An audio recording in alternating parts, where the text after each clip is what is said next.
2 diabetic. Oh, flat man, Or type 1 diabetic. hang on here, yo. Flat man, I'm glad you said that. They're thinking about taking out my entire thyroid, like maybe like next month, because I have like a bunch of nodules. Oh, well, don't be But worried about it. I had actual cancerous tumor on my thyroid, so they went in and cut all of it or most of it away. That's why I take a pill every day now. do you have any functioning thyroid left? I think a small piece, I think. Have you ever went off the medication and what happens then, or do how do you know? One time I was on a contract, a private contract, and I was 3-4 days without it. I was shaking uncontrollably. Like I couldn't believe it, man. I wanted to throw the guy who said he was bringing me my meds, and I ended up having my mom bring them to the location a couple hours out of town. She actually knew where the contract was. Now, So yeah, after 5 days or so, it's not good. I can die. isn't that soon though? Pardon me? I believe what you're saying. I believe you had that experience and everything you're saying. But like, is there a chance that that was like maybe partially you giving yourself a placebo or a nocebo? With that? No, I had my meds at the location and I was running out and I told him, dude, you need to stop by my place and grab a couple weeks worth of my meds and bring them with you. And he's, yeah, okay, I'm gonna leave later tonight. And like 3-4 days later, he still hadn't left and I run out of my meds and I was actually skipping a day to make my meds last as long as I could. And then after so many days without them, I actually had to have somebody drive them out there because he was being a fucking prick. Excuse my Fringlish there. So how long has it been since your operation? I was in my late 20s. I'll be 50 this year. I've had my medication adjusted a handful of times. I get blood work about every 6 months to make sure it's on course. Hasn't been changed in years. So you're pretty solid. I mean, it's not gonna lower your And it life. runs. No, it runs in my family. Mom had a thyroid surgery. My sister takes thyroid medication. My niece, one of my nephews is going to be looked at. Okay.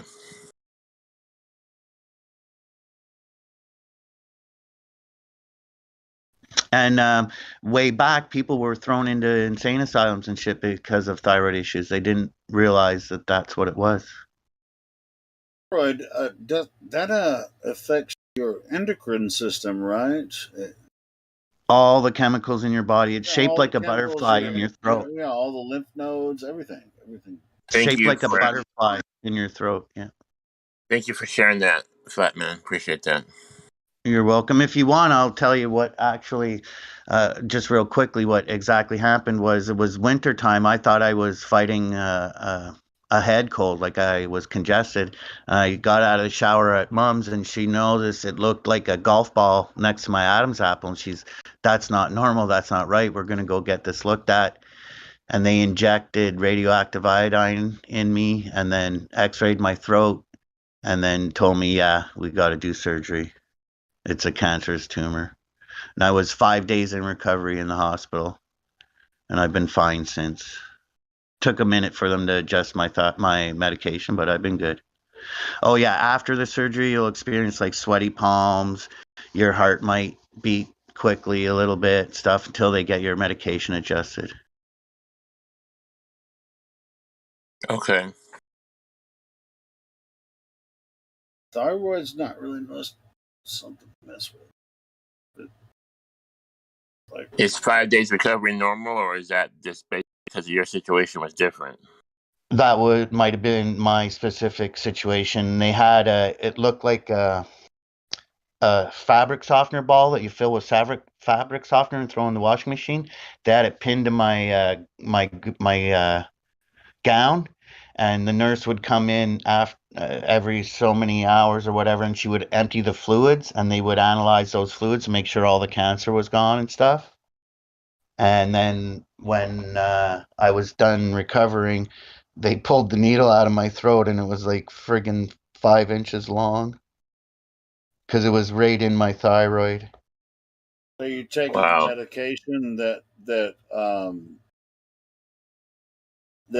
are the enzymes or help your body produce the enzymes I that guess it helps them produce them because I don't have the thyroid no more or as much of it. yeah, that's interesting. Interesting. Well, I guess it seems to be working. You said it's working for 30 years? Yeah, I was in my late or mid 20s, 26 ish, 27, I guess, when that happened. I'll be 50 this year. Yeah, and they adjusted it a couple of times. Like when it's off, you can get forgetful or whatever, and You're so fortunate. It sounds like you had some good doctors who knew what they were doing. That's cool. yeah, my mom had a good eye too because I just thought I was fighting a head cold. Fuck, could have spread. Hell, I guess maybe if the cancer would have taken over the thyroid altogether, it could have taken me out instead of Dude, spreading to the body. thyroid cancer kills a lot of people pretty quick. Wow. It does, man. Oh, yeah. I don't forget it. Every day above ground is definitely a blessing. I do Yeah. my best to try to affect positive change. I don't tell people or try to influence people like you should, walk like me. I'm not that guy, but I just do my thing. That's all. I've been here a while. I think you guys are getting to know me, so. Yeah. Cool. Hey, man, Flatman. Yeah, it's good to meet you. And yeah, you've been here for a while, hanging out with us, putting up with our shit, and putting up with all the other people's shit that come in here. I would like to. Oh shit! I think Helio might be speaking. Oh, I'm sorry if you can't hear me. Sorry. Oh, maybe you couldn't hear me. I've had some issues for the past couple of days in Discord where I was just like trying to talk and it wasn't lighting up, and so it's. Are you having one of those issues, Flatman, where you can't hear other people? Oh, there. I guess it just happened. Yeah, because I got I've had the same issue the past couple of days. It's probably a Discord thing. I got it on my telly in the background, and I saw you lighting up when I was talking. I'm like, oh shit! I think I'm talking over him. No, I was actually talking to you, and I don't think the banter was interrupted because we.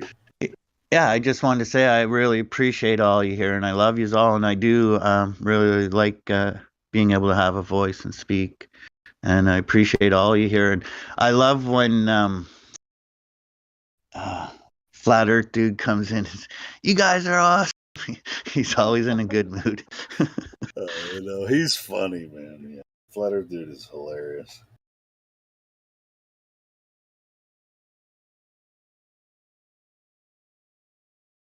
And like I'm not Oh trying to wait! fluff. Oh, I'm shut not up! trying to fluff our own feathers. That's genuine from the heart, guys. Like Elijah always is. Yeah, everybody, man. I love everybody here. I was about to say, "Dabbing good, I see you," but he's deafened, so he ain't gonna hear us unless he's listening to the live stream. Shout out to Dabbing good. I haven't heard him talk in a while.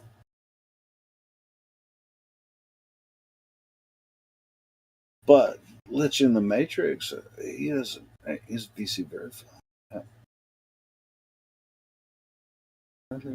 So the purpose of this live stream is to really get new people to join. I mean, of course, we could just sit here and talk shit to each other all day and just live stream us just talking shit back and forth. Wait. How are you going to get nude people to join? There we were. I Nude, was waiting nude for. people, come on! I just heard you say nude, right? Yes. Yeah. Well, I don't know. I mean, do you know if I'm nude right now or not? I mean, you probably could be. I imagine you are probably like 70% of the time. Could it's a possibility. You don't want to see that, but anyway, how you doing, Liam? I haven't talked to I'm you doing in so pretty long. good. Well, I'm I heard doing you, pretty good, man. man, down there in Georgia. Not for long. Moving the fam down to Florida. What? Where you Yep. going? Orlando. Oh Make God. Florida great again. Oh my God, you're going to Orlando, man. That's the capital of Satanism. That's fine. They took away Satan's tax exempt status. It's all right. Cool. Really, you're moving the family to Orlando? That's freaking cool. Yeah, actually, it's one of the little towns that surround Orlando. I don't want to live in Orlando. Well, So nobody does. yeah, but Orlando is actually a pretty clean city too, though. So Yeah, because it's the Disney capital of the world, right? well, not just that; it's also Republican. So they actually have clean cities. And like I don't like the Republicans, but it's true. Yeah, I mean, sure. You go to a Republican city and it's like, Hey, wow, there's no homeless people and the streets don't have trash everywhere. What's going on? Yeah, I mean, not the whole state of Florida isn't like Orlando, but no. If you want the trashy parts are in kind of the like the southwest Leonard stronghold. The Leonard Skinner strongholds are really where you're going to find the most trash. So Jack's Beach, just avoid Jack's Beach. All right. That's where I think that's where Wretch is. I'll take your word for it.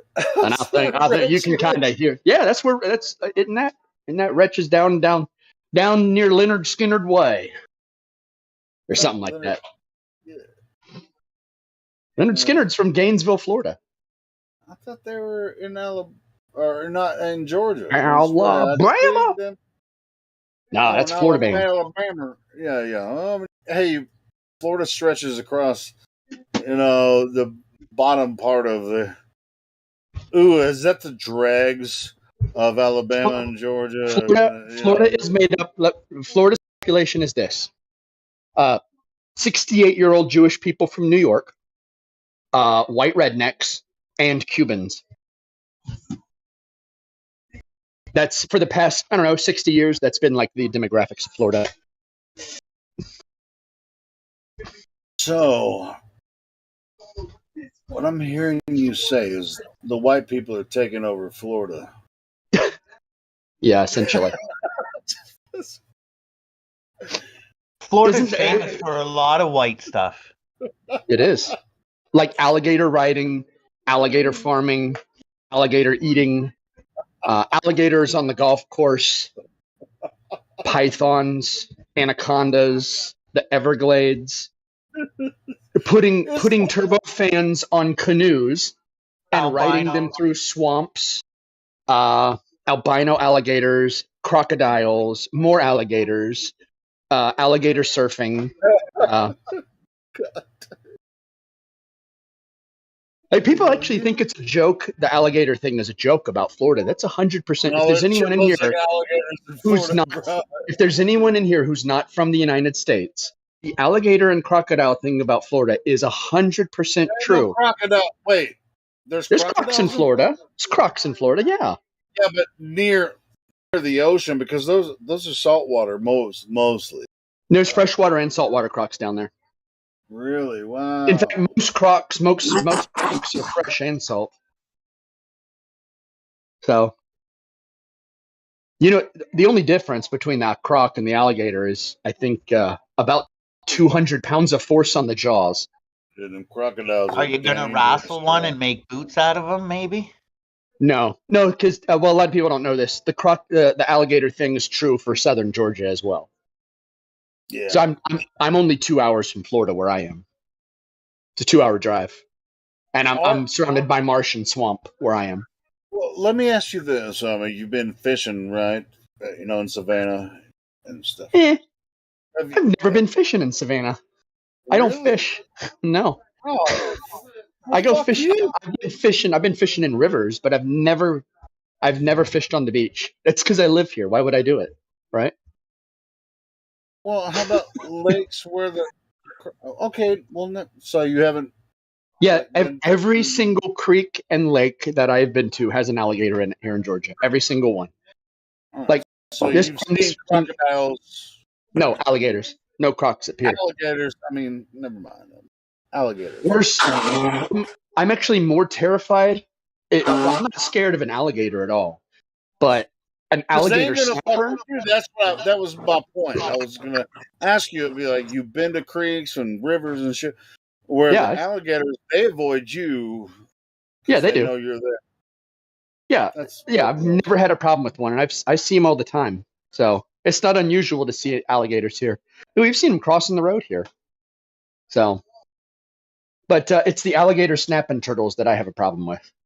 Ooh. Yeah, because you could be walking and just like, oh, what's that? Is that a tree stump? Dear sweet Jesus, it's a thing from hell. It's like they have all these videos. Just like, hey, these here's an alligator. And it's like the only reason that they make the video is because they're fucking with the alligators. Why did God make an alligator snapper? Why? Oh, I mean, they look like some beast out of Star Wars. I don't know if I've seen an alligator snapper in Arkansas, but I've seen some big ass snapping turtles in Arkansas.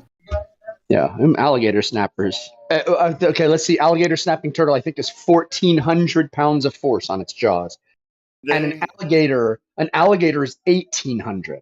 So it's like not even. They react automatically. Yeah, alligator snappers will attack you. An alligator will be like size you up and like be like, I'm not going to attack you. I'm just going to look at you. And just run away. But a snapping turtle, bro, it doesn't matter if it's an alligator or a snapping turtle. They're looking for food. They don't even. They're the dumbest creature I think ever. They'll bite anything. They will bite anything. Snap onto anything and won't let go. How big do the snapping turtles get? They get big enough where you can't lift them up hardly. I mean, they get big. Like I've seen snapping turtle. I mean, not alligator snapper, but in Arkansas, the snapping turtles get like freaking 30, 40 pounds. And the alligator snapping turtles, I mean, they're hard to pick up too because they squirm like mad and they have massive claws.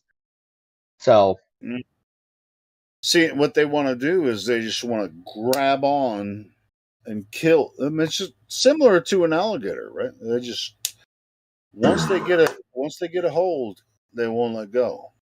You can't pull their jaws apart. Yeah, so these things are. I didn't realize they get this heavy. I know I've been unable to lift them before. And now this explains it. Weight 220 pounds. I've seen a snapping turtle in Arkansas like freaking 30, 40 pounds, but an alligator snapping turtle, they're freaking huge. The alligator snapping turtle is. Here, let me get a picture of one. A nice, raunchy, nasty picture of one. That's horrifying. Like, how are these things even turtles? They're like, they're demons of the swamp. Demons of the swamp.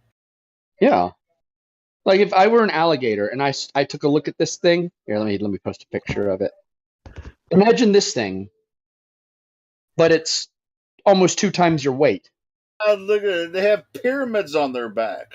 Yeah. Yeah. We have snapping turtles here in Canada, and it freaks me out to think every time I was in lake water, one of those was or many of them were in the water with me. Like, fuck.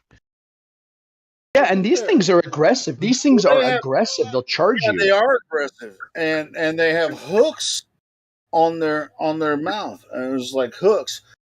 Once they sink them in, you're not going to pull that shit off. Well, not to mention they have 2-inch long claws that are sharp. No, once they Who grab made a hold this? of that, they have muscles under there, and they'll pull you around. I wonder what they taste like. I imagine they probably taste chicken. I'm gonna guess they taste like gator. Like gator, yeah, probably. Ever since I watched Swamp People, and I wanted to try that deep fried gator. Oh, have you ever had gator? No. Oh yeah, I've had gator many times. I'm asking Flatman can. I know you have. Flat. Yeah, I've eaten gator's tons good, of man. sushi, tons of sushi and seafood, and I know I had not yet. Yeah, it's Gator, kind of like Gator, you frog can leg, marinate. gator, any swamp meat, has a different flavor. Gator, you can Gator, prepare kind of like shark. You can use milk to marinate it. Have you ever dude. marinated shark in milk?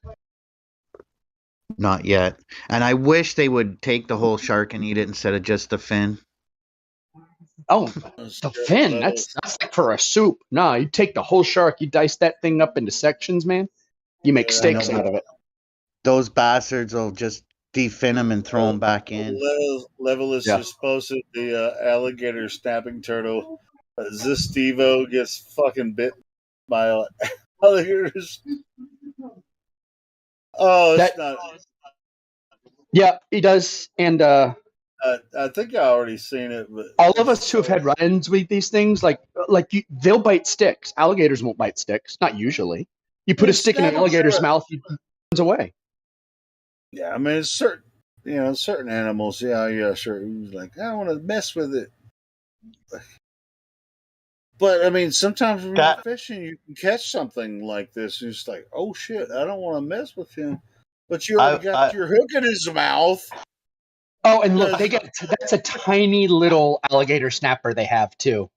I was going to say the alligators won't let you put the stick in because they've seen it turn sideways too many times.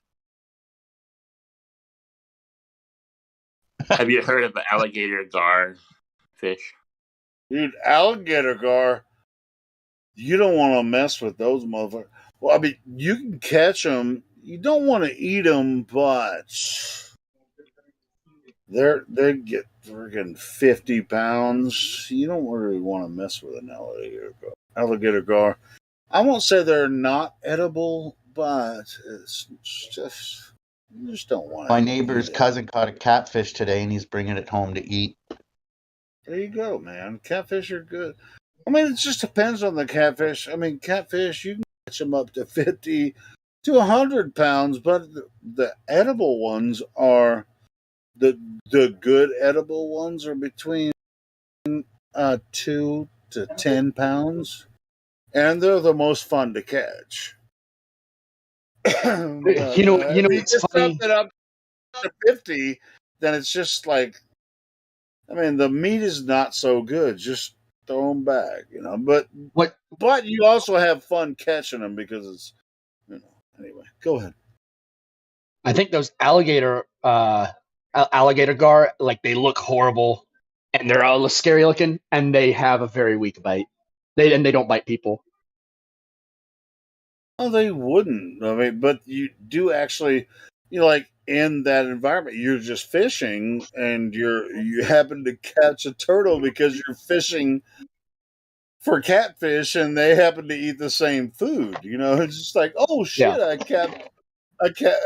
caught a freaking turtle. And then it's just like, hey, I really feel bad. You don't want to catch turtle. I'm like, hey, that's how catfish noodlers lose their fingers, is they accidentally come across an alligator snapper. Yeah, and they think they can pull the hook out, with their fingers. No, dude, I know if I catch one of those snappers on accident, bro, I'm using pliers, like long pliers, pulling the hook out. That way, I'm gonna let him go back to his business. Unless it's a big enough turtle, you can actually then let.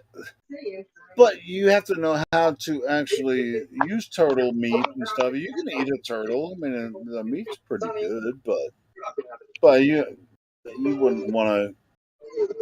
You definitely don't want the snapper to get your finger. That's all I'm saying. No, snapper gets your finger, he's taking it. Yeah, it's gone. It's gone. I was just trying to pull the hook out. It's like, with your finger? Who the fuck told you to do that? Like this, look at this idiot holding up this snapper, this snapping turtle. Look at this idiot. And the thing's not dead. What state do those Once live he in? lets it go, that motherfucker's gonna get his ankle.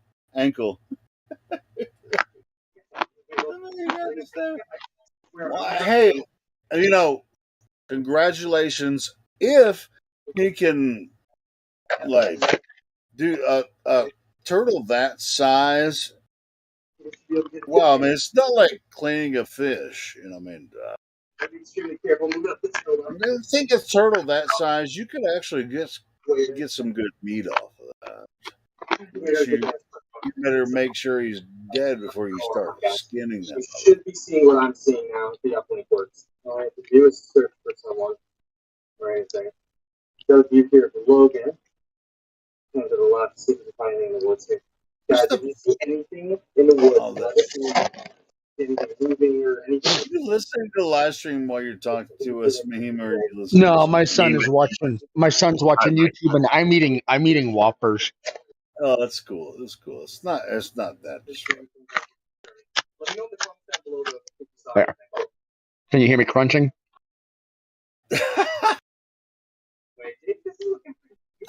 Yeah, a little bit. That's all right. You will never reach a south. It is always moving. What is this level? You can only get so far south, then your compass starts going hogwire, and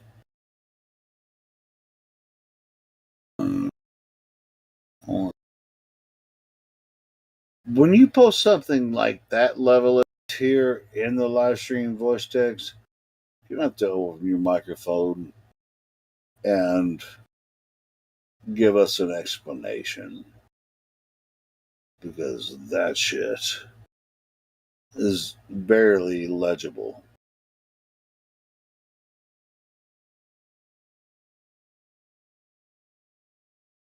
Fuck, you don't have to open my microphone.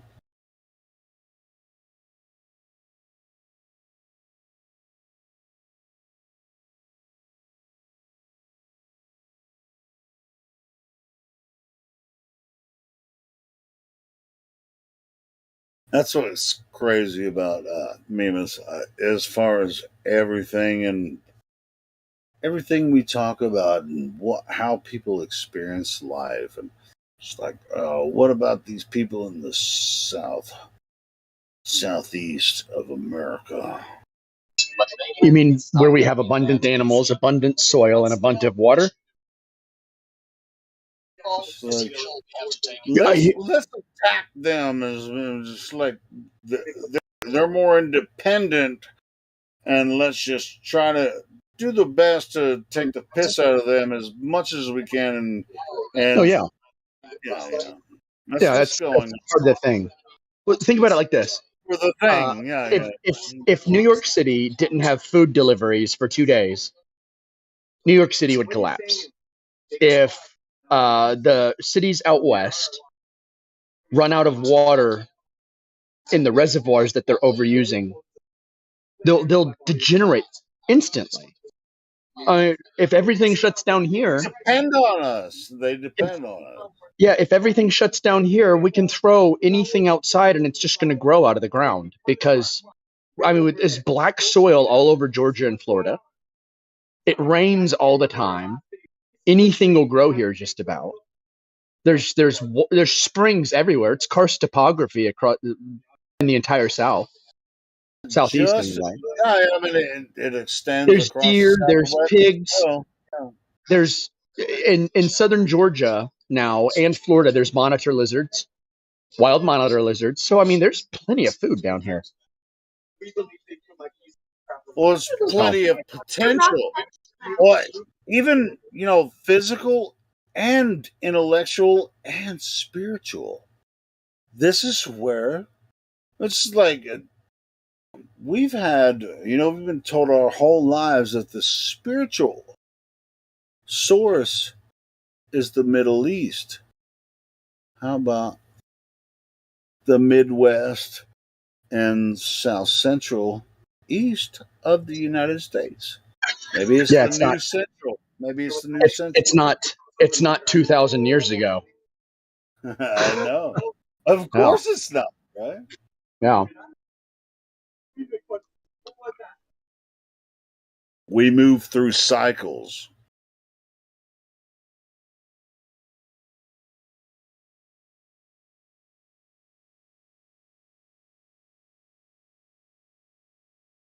everything that,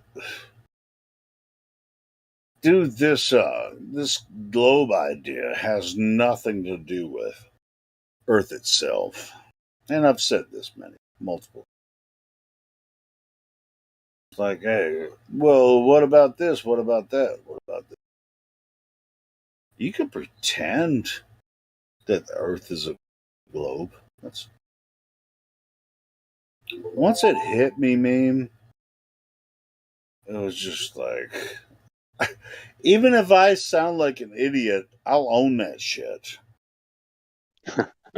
If it's just like once it hit me, it's just like you can pretend that the Earth is a third rock from the sun in the middle of the fucking Milky Way, in the middle of the solar system in the Milky Way galaxy, part of the friggin' all that shit. You already know what I'm. And a lot of people don't really get it right away, and so we're patient with a lot of people, when it comes to this. But once it hits you, you can't unsee it.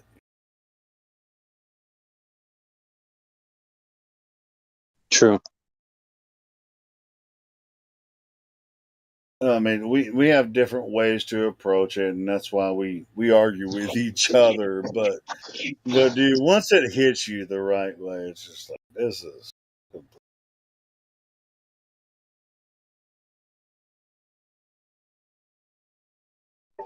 All right. Well, I got to go get some stuff done. So I'm going to leave you mongoloids to discuss things among yourself. welcome. Have fun. All right. We'll see y'all. Bye. Hey, what do you guys think of it? You think it's complete bullshit, or you think there's a possibility that the Earth could be third rock from the sun as prescribed by the heliocentrists? And we're just wrong in the way that we understand it. Is this something that might be possible?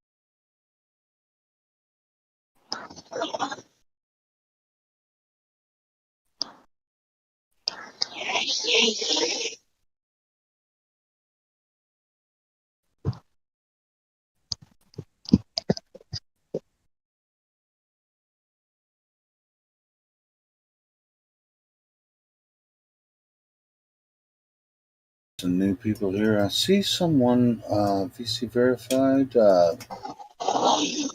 Barumat, you can open your microphone. Tell us about the globe.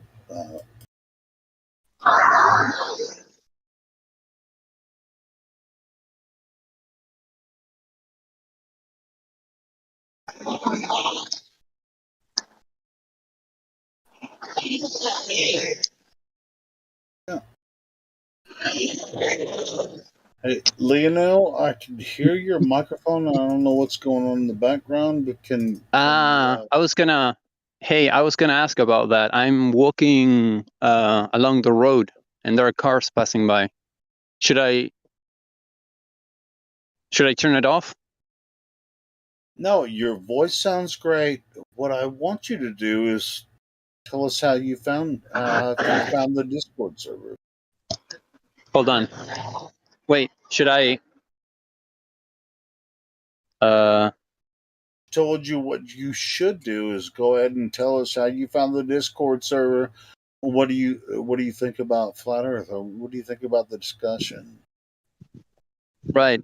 I've been in the server for about 3 weeks, I think, if I'm not wrong, and so far I'm having a great time here. It's great company, great vibe. Really happy to be here. So how? I mean, for the most part, most people don't give a goddamn about shit. I was trying to make it. Most people don't care about flat Earth, but you said you've been here for 3 weeks listening to what we're saying. What do you think so far about the information that we've talked about? If you've been listening at all. Well, it's obviously, like, for example, everything. It's pretty much like the same direction. You know, everybody has their own opinion, and it's me personally, what can I say? I'm not a scientist. You know, I'm one of those guys that just like listening to debates. But definitely, I always had a difficult time. Um, Well, under hey, how did you Yeah. come across the server? How did you find your way here? Oh, through through YouTube, or either YouTube So, or Spotify. Yeah. so you saw one of our YouTube channels, or Yeah. Yeah. uh, Yeah. well, we have YouTubes and D Live and all. We have different ways we that comes from this room. But anyway, Yeah. so you found your way Yeah. here, clicked on the link, Yeah. you asked to have access to talk Yeah. just like you are now. So Yeah. I was stoked. Yeah. You're curious. Were you listening for a while before you actually Yeah. joined, or you Yeah. just No, no, I was like listening. I was subscribed to the channel. I was like, and so one of my motivations was like, well, you know, I've been consuming information on flat Earth like since 2016, you know, but I just having I was thrilled, you know, to be able to have my voice and being able to, you know, articulate, you know, my ideas. You know, I don't speak with anybody about the topic, so all right? So this is uh, the first time that you've been able to express yourself in a room with people. You found the Flat Earth server. You got VC verified. You're in here now. I mean, is this the yeah. first time you've actually uh, been able to express yourself this way? I had a girlfriend a few years ago, and On she became also Discord? interested. On No, real no, life? no, not on Discord. No, in real life. Okay, well then let's not bring your girlfriend into this. I'm talking about Discord. No, I don't go out with her anymore, so Okay. I don't. Well, I'm just talking about you, how you found this server, and are you curious about why we're talking about Flat Earth? I don't give a shit about your girlfriend, to be honest. Okay, that's okay. I suppose that everybody finds it in the same way. You know, everybody goes on YouTube. That's how I found the server. No, everybody doesn't find it in the same way, and No? so that's why I always no. Some people find it through the Discord app. Some people find it because we live Oh stream yeah, on different platforms. So a lot of people find the Discord a different yeah. way. So the way you found it isn't necessarily uh, pertinent, but the reason I ask it is to get to talk more about why you found it. It's Uh-huh. like, were you looking for Flat Earth? Definitely, All definitely. right, Yeah. cool. So why were you looking to talk to Flat Earthers?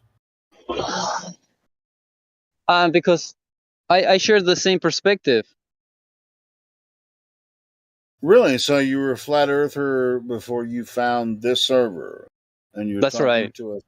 All right, cool. So how did you come across the Flat Earth topic initially?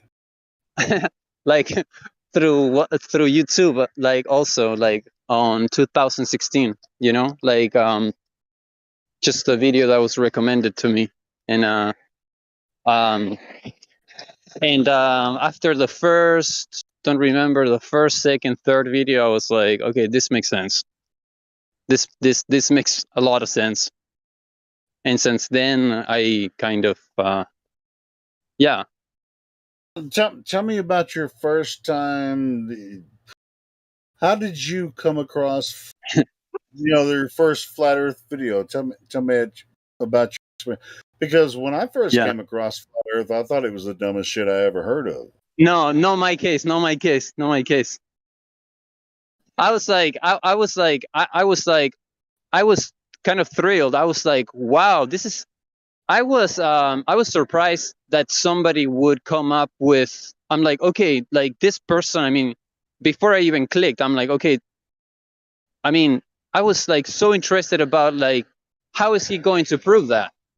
But I was like interested. I'm like, wow, okay, this is going way like against the current.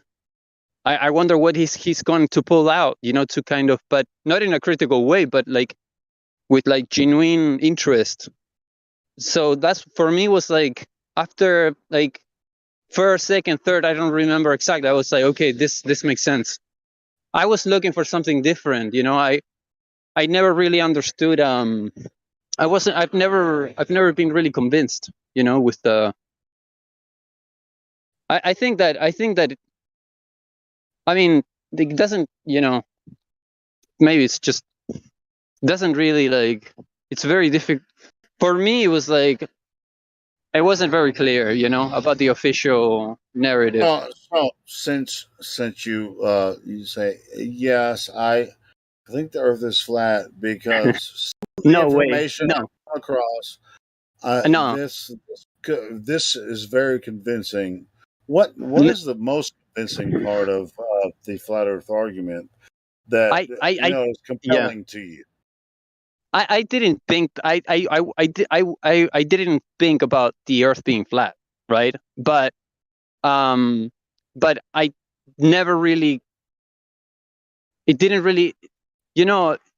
I never really was convinced completely, about the official narrative. Um, yeah. So I You think, like, said yeah, that you were convinced that they're the flat from some videos or something you saw. yeah. I mean, like to me, like the flat, it's something that you can understand. For me, Is some it people. flat enough, Yeah. or is it flat overall? It's flat enough, right? Yeah, that's another thing that I have. Like, I don't know. I think that, like, for example, for my view, I don't think so. I don't think that we live. I don't think that the Earth can be described as an object. So I don't really believe that it's an object. Therefore, like, I don't really like. If you ask me, like, do you think that the Earth is flat? Like, to me, so for me, it's not an object. So it's like for me, it's like I know that it's not curved, so it's not, but it's just like unlimited. It's like a territory. So I have no clue. I'm like, I'm, I'm convinced. I mean, I've. yeah. If you want to So know what I think about Earth, it's a realm that we live in. We do have live in a realm where we have the sun, moon, and stars moving in a pattern above us. It's a stationary plane. Have you ever heard it described that way? yeah, yeah, stationary. Yeah. Cool. So, do you have any objection to that simple explanation that I just gave you? Objections? No, no, no. Like I said, undefined territory. I loved, the. Mm, I just find things so curious, in the world and how. Yeah, That's where you get started, bro.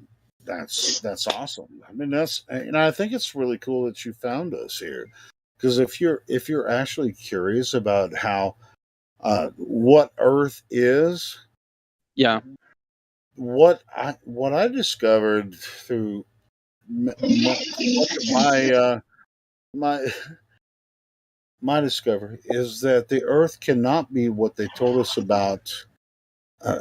it is based on their quote unquote scientific discovery, third rock from the sun, all this kind of shit.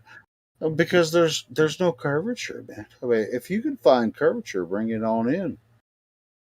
Because globers and flat earthers see the same patterns moving across the sky. Now, seasons, eclipses, all that stuff works the same for them. For us. I mean, I'm not. I don't call myself a glober or a flat earther. I'm just an earther. When I see the sun, moon, and stars moving above me in patterns, those are the seasons and the zodiac as well. That's a yearly pattern. It's not a big deal. Earth doesn't have to be third rock from the sun. The story Yeah. stands the same. Now, whether or not Earth itself is a globe third rock from the sun,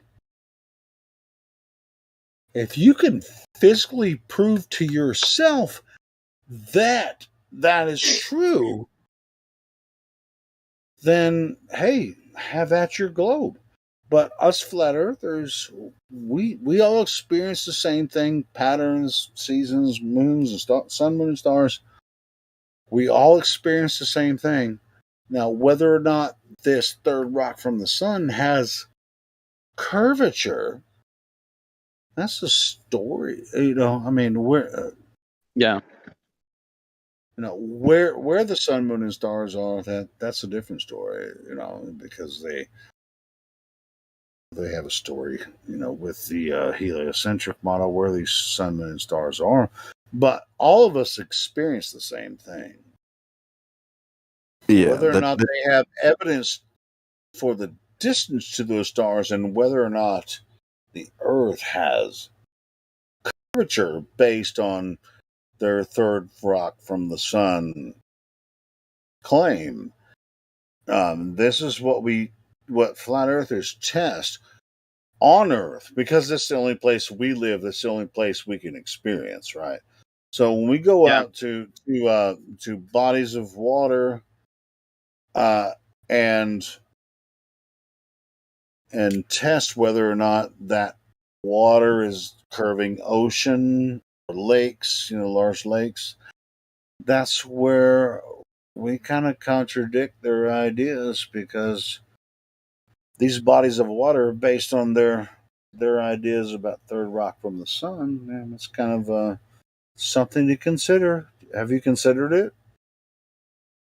No, that's one of the things like that I think that science needs to be like redo. I like so yeah, when you start seeing that's one of the things that I like about flat earth, that we don't look for there are no contradictions, as long as I like that you like that about it. But if you're I mean, this is really simple math. I mean, they claim that the Earth is 3,959 miles radius, and we have the math calculator. We can say, hey, here's what if the Earth was a globe, it'd be, if you're a 6 foot observer height, like if you were standing on the beach, you're only going to be able to see about 3 miles, because the curvature of the Earth would be in the way with your natural eye. Right. If you're standing on the beach, that's where the curvature of the Earth is, about 3 to 4 miles away. You understand that part of it? Or yeah. All right, cool. So if, say, you're standing on the beach with your natural eye, assuming you have 20/20 vision, and you Which I do. see the Yeah. horizon, and then you pull up a P900 or a telescope, P900 camera or a telescope, and you can zoom in and see a ship that's 15 miles away. Is that ship obstructed by the curvature of the Earth? We've done this hundreds and hundreds of times. So obviously the curvature of the Earth is not in the way of these ships. Or you wouldn't be seeing it, right? Right. I mean, especially a ship. No, I mean the ship. How high is the ship? I mean, if your ship is relatively You can see the entire ship 10 miles away when you're just standing on the shore and you pull up some binoculars or a telescope. You can see the entire ship again. It didn't go over the curvature of the Earth. It's just perspective.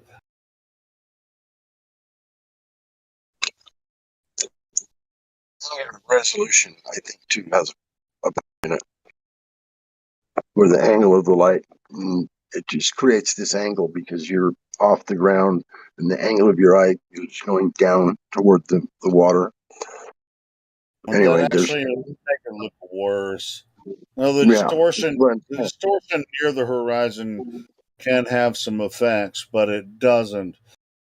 If there's a physical, if the horizon is physical, well, this is why a lot of people get pissed at me when I just keep asking the same question over and over again. Do you think that the horizon is the physical curve of the Earth? And now people, I mean, even flat earthers just jump on me all the time, But that's it crazy. has to be pointed out. Has to be pointed out. Anyway. Well, the thing of it is, if it was actually a ball with the radius of 3959, then it would have to be the actual physical. Exactly. It would have to be. But I mean, Wow. that's just geometry, simple geometry. But That's where the ball would fall off. And if the horizon is the physical obstruction, and then you bring out a telescope or a P900 or whatever, and you zoom in and you can see a boat like on another horizon, which the horizon actually goes behind the boat, just like in the Black Swan. It's like, well, obviously that horizon wasn't the physical curve of Earth. Who looks dumb at that point? I mean, not to mention the fact that if you go in a high altitude, like the horizon stays in the same Sure, I mean, yeah, you can increase in altitude, but that's the reason I bring up, from shoreline, is because it's a simple way to understand it. But yeah, I mean, if you go higher, the higher you go, the horizon is obscured. What is this? Is somebody humming?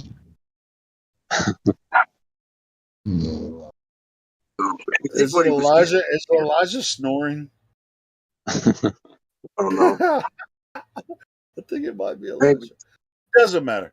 Anyway, but when you rise in elevation, the elevation angle toward the horizon, it changes because you're looking through multiple layers of atmosphere. I mean, yeah, but you can't directly measure it, and you can't directly measure the horizon anyway, unless you pretend it's a globe. Go ahead, Grog.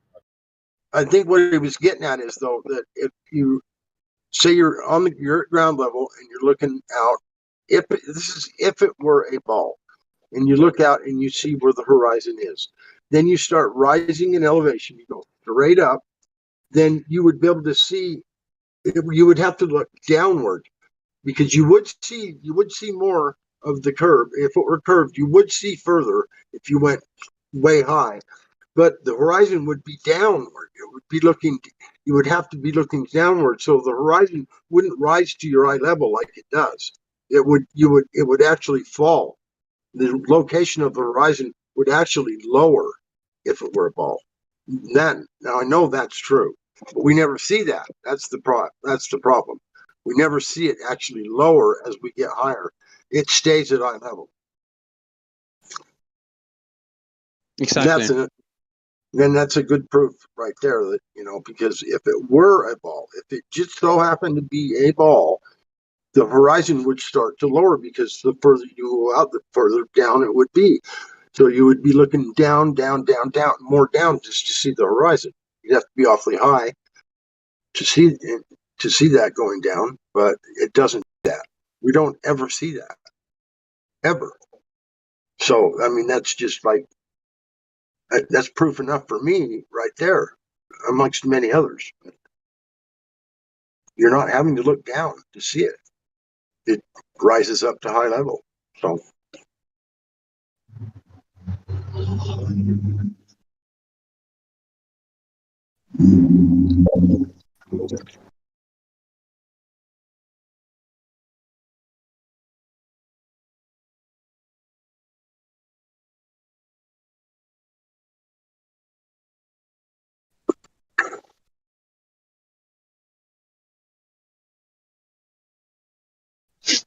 And for some reason, I don't know why.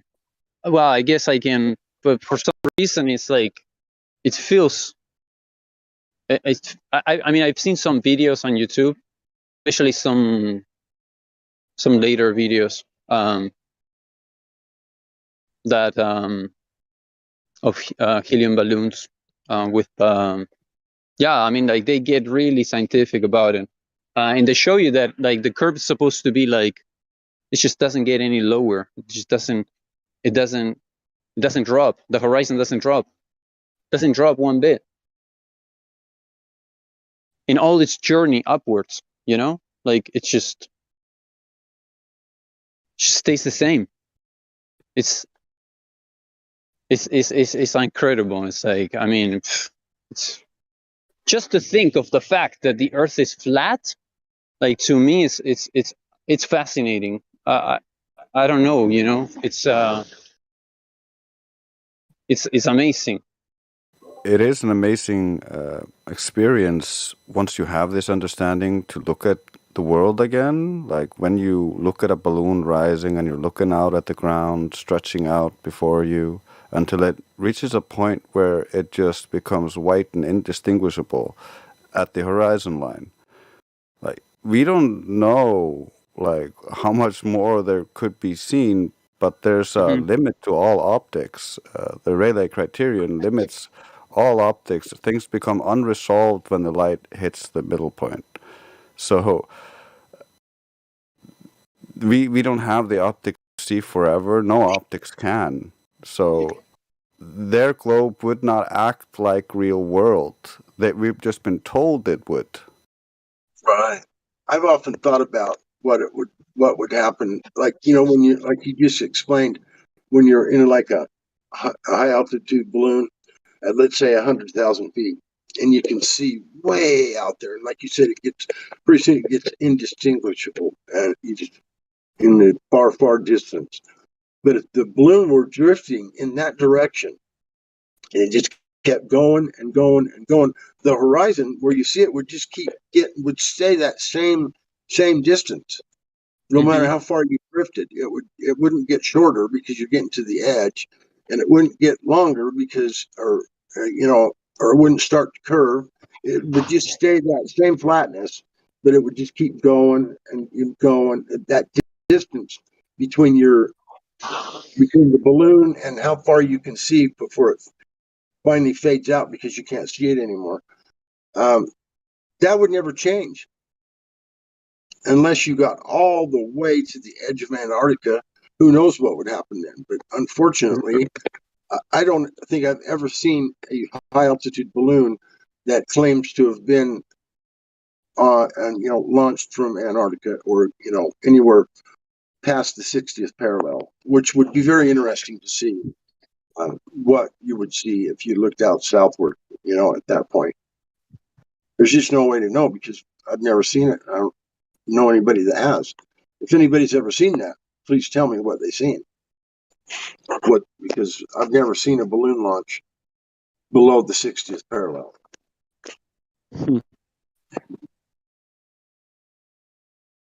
Below the 16th parallel. I was watching, I think it was yesterday, I was watching a documentary of like people traveling to Antarctica.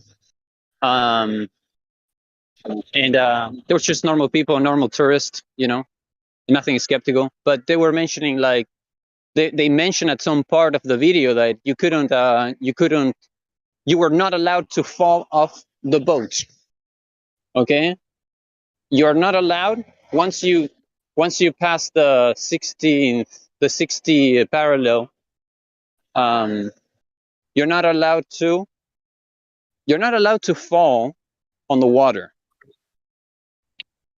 right? Or you're not even allowed to get out of the boat. Is that what you're saying? You're not allowed to fall off the boat into the water or jump into the water. You can't, like, you're not allowed to go in the water. Is there a reason they say why you can't? You're not allowed to. You elaborate on that at all? I imagine that, no, I don't. I imagine that they don't want you to even touch the water. I don't know. I posted a video for you in Livestream voice text chat. It's a very good video on Antarctica. And there's also here another video about explorers who went there without permission and disappeared, and their friend is not allowed to look for them. Wow, that's crazy. Yeah, I've heard stories. I've heard stories like that people that have gone there have disappeared or have been threatened. I've also heard that they've been threatened to turn around and go back. Been met by military, I think, like cruiser, like a PT boat or something. I don't know, military boat of some kind, and been told turn around, go back. That's just something I've heard. I cannot say that I've seen it, validate it, but I've seen videos. I've seen videos from the south where fishermen and other people have been turned back by armed military ships. But I also have seen tracking of fishing boats in the south where the fishing boats, according to the tracking machine, sail very far inland into Antarctica. So there's something seriously wrong with the map they're giving you there or the data.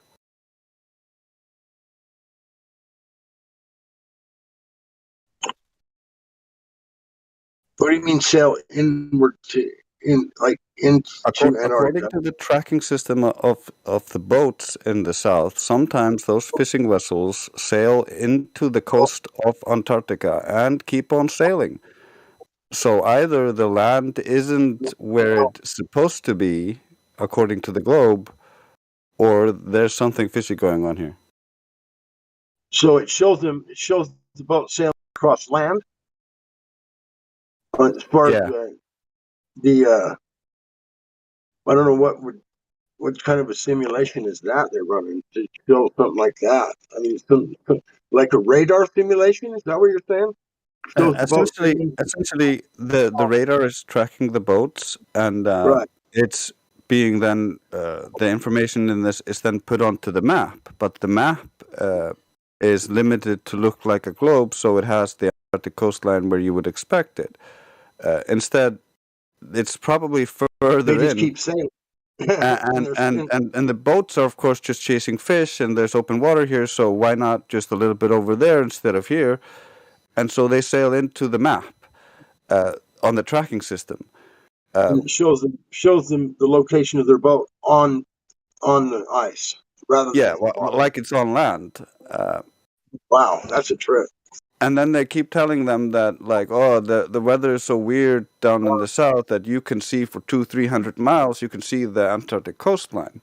And so, yeah, it's really weird.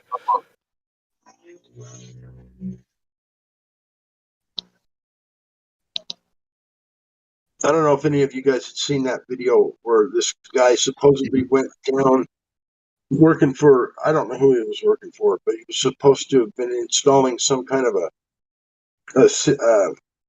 some sort of a system that would map out the center of Antarctica, because the center of Antarctica is, even on like Google Earth or whatever, there's nothing really there. There's nothing. They don't have any images or anything for the center of the landmass of the globe Antarctica.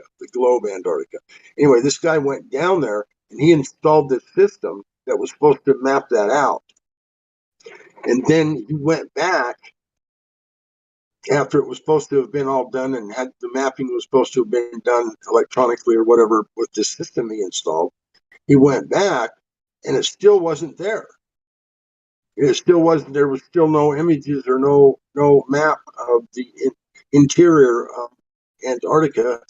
And then he realized at that point, he says, my God, it's because it's not there. He says, there is no center to Antarctica.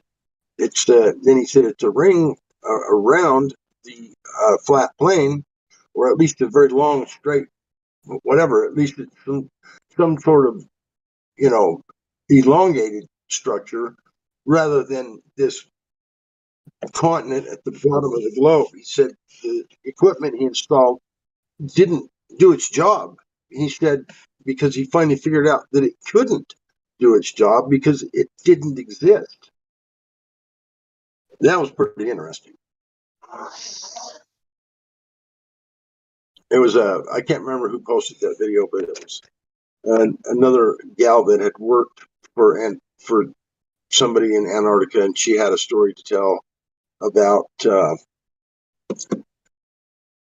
some special kind of aircraft that locks into the magnetic field above us and can stay up there for like months at a time or whatever. Some kind of aircraft that didn't need fuel or didn't need fuel or engines or whatever to stay at altitude.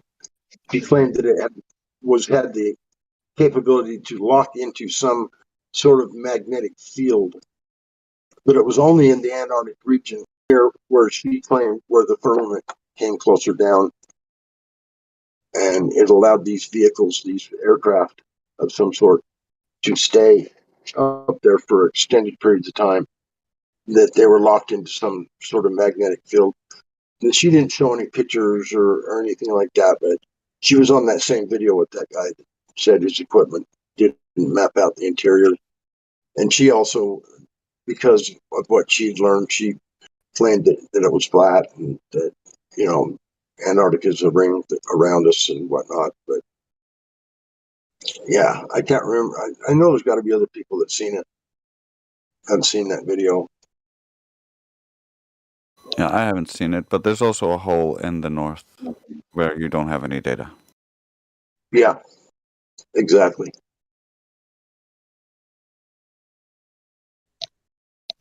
Somebody explained to me like they felt like that in the north, what they did is they stretched the map. They just like pulled it up to cover the landmass that's up in the north. They just pulled the water, stretched the water to cover it, like from all directions to the center point, Yeah. all the way around. They stretched the water and covered the landmass and said that it's just all water. Because you can taunt.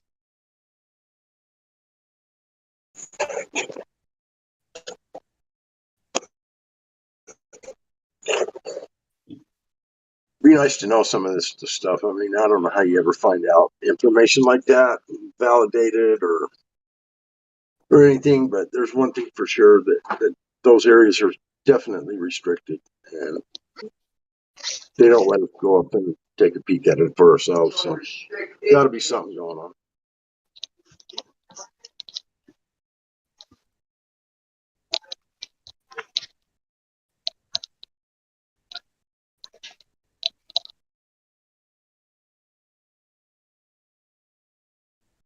Oh yeah, and also that guy that mapped out, that was supposed to having that equipment to map out the center of Antarctica, also had something to do with the laying of the fiber optic cable all the way to Antarctica.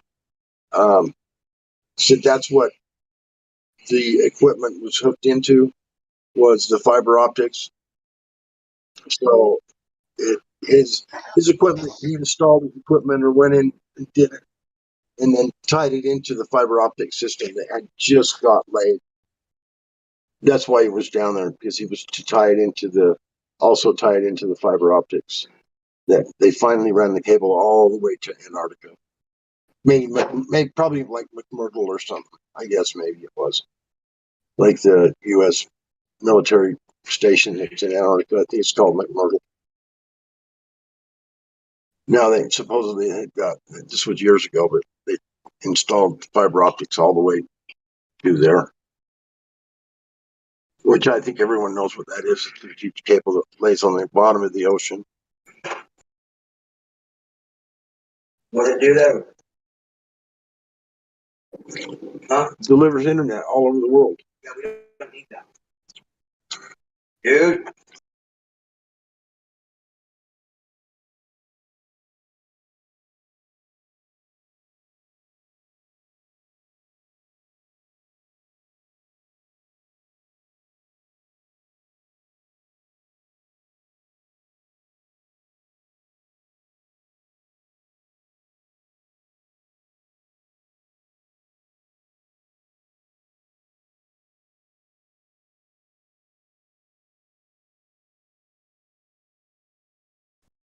How come everyone's so silent?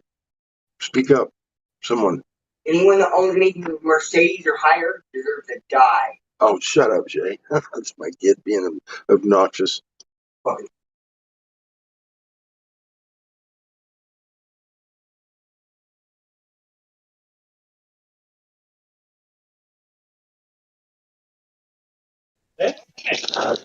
Un café con un croissant puede ser, un cortado.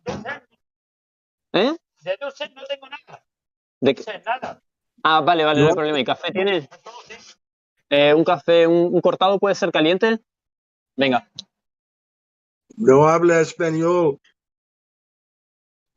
Dude, I apologize, man. I thought I had it on mute. Oh my god. What a disaster.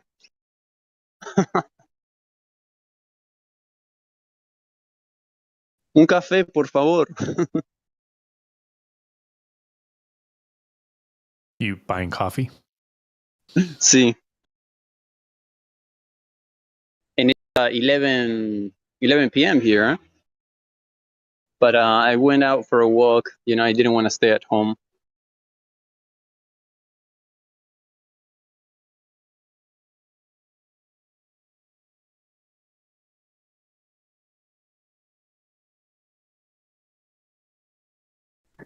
I shouldn't say no habla all Espanol. I do speak a little bit, but not enough when you guys battle on like a racehorse. I can't keep up. Oh. I took it in college, but I only took Spanish 101, so I didn't learn that much. I'm fluent.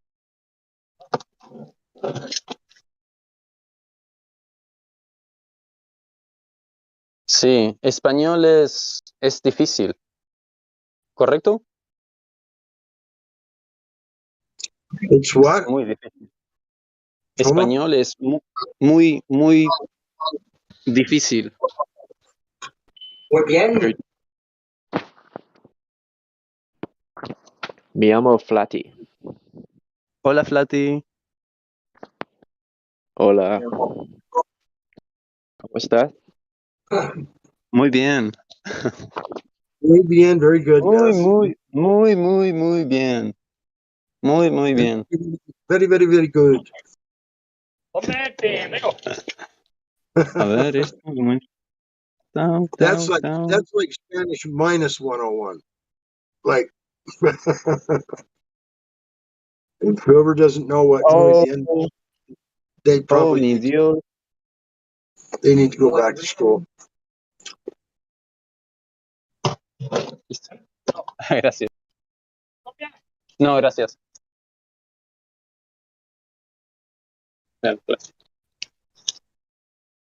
Un paquete de Marlboro. Yo quiero café.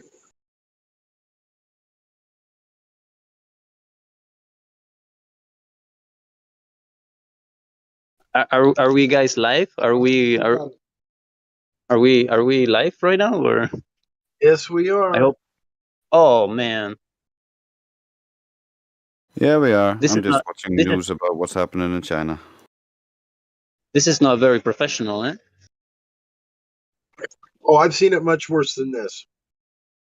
I don't think you need to worry about it too much. It would be nice to have a Glober to speak to, or it would be maybe nice to have a couple of very experienced flatties to maybe have a conversation about Coca-Cola.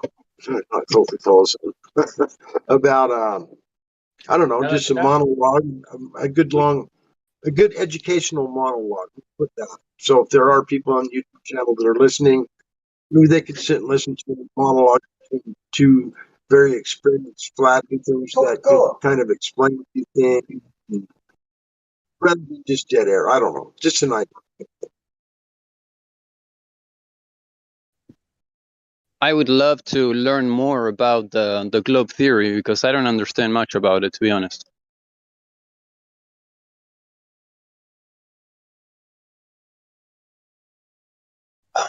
Wow.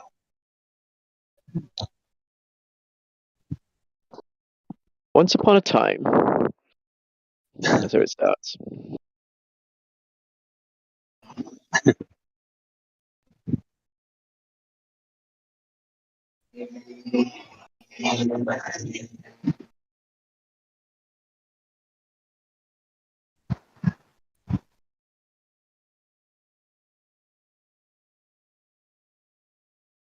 What do you guys think about the Big Bang Theory? Any thoughts about that?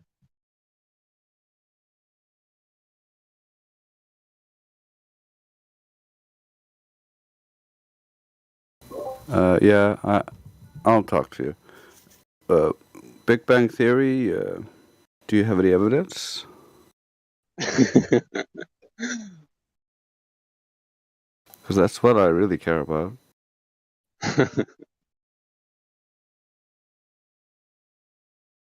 It's going to be hard to prove, huh? It's going to be hard to prove. Is the Big Bang Theory scientific? Jesus. Jesus is scientific. Science said Jesus.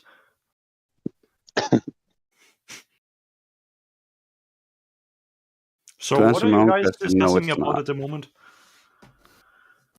Sorry, what? What are you guys discussing about at the moment? He asked us about the Big Bang Theory. That in itself is actually an outdated theory. There's multiple additions to it. We have black holes right now. It doesn't belong in the Big Bang Theory originally. It's a totally separate theory, but they have been meshed together into the popular conceptions of what the cosmos is. So,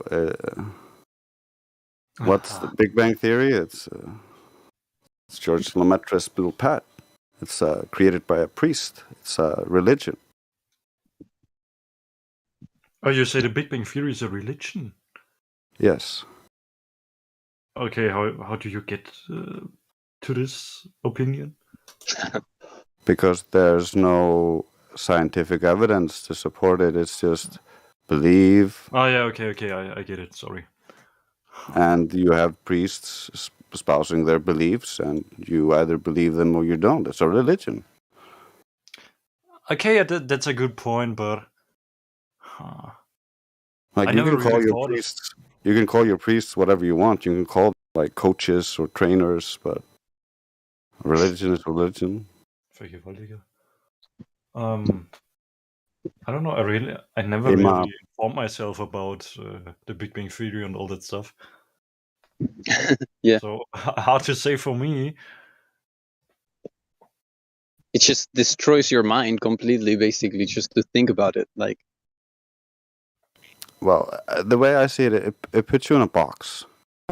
It's most of what you see on TV. It's built on this idea of the box working, and everything in the box actually working together and making this whole that you construct in your mind, the globe, and you think you live on it. But that has no relation to reality. You don't live on this globe in your mind. You live in reality. The sand beneath your feet is the earth, not the ball in your mind. okay, so like, how do we, like, for example, okay, so it's a theory. Now we can have valid theories, right? How do we? Well, how can we differentiate between? There are scientific theories which are based on scientific findings. That's completely different. You have layman's theories or colloquial theories, which is just ideas. Like it's a story, it's a belief. but we can't have valid theories, right? I mean, in science, right? We can't have valid theories, right? Yeah, in science, you have something called scientific theories, which are based on the results of scientific experimentation. How do we differentiate between a valid theory and an invalid theory? Any ideas on that? Well, you would define, is this theory a scientific theory, or is it just a layman's theory? It's just a theory pulled out of your ass. So we look at, does it have scientific experimentation within it that is built on? And if it doesn't, it's not scientific. It's pseudoscientific. If it calls itself scientific but lacks the experimentation based on the scientific method, it's pseudoscience. It's not science. And that's what the globe is. It's based completely on pseudoscience. Natural science has been corrupted, and the scientific method is no longer used by most of the scientific community. They're not scientists.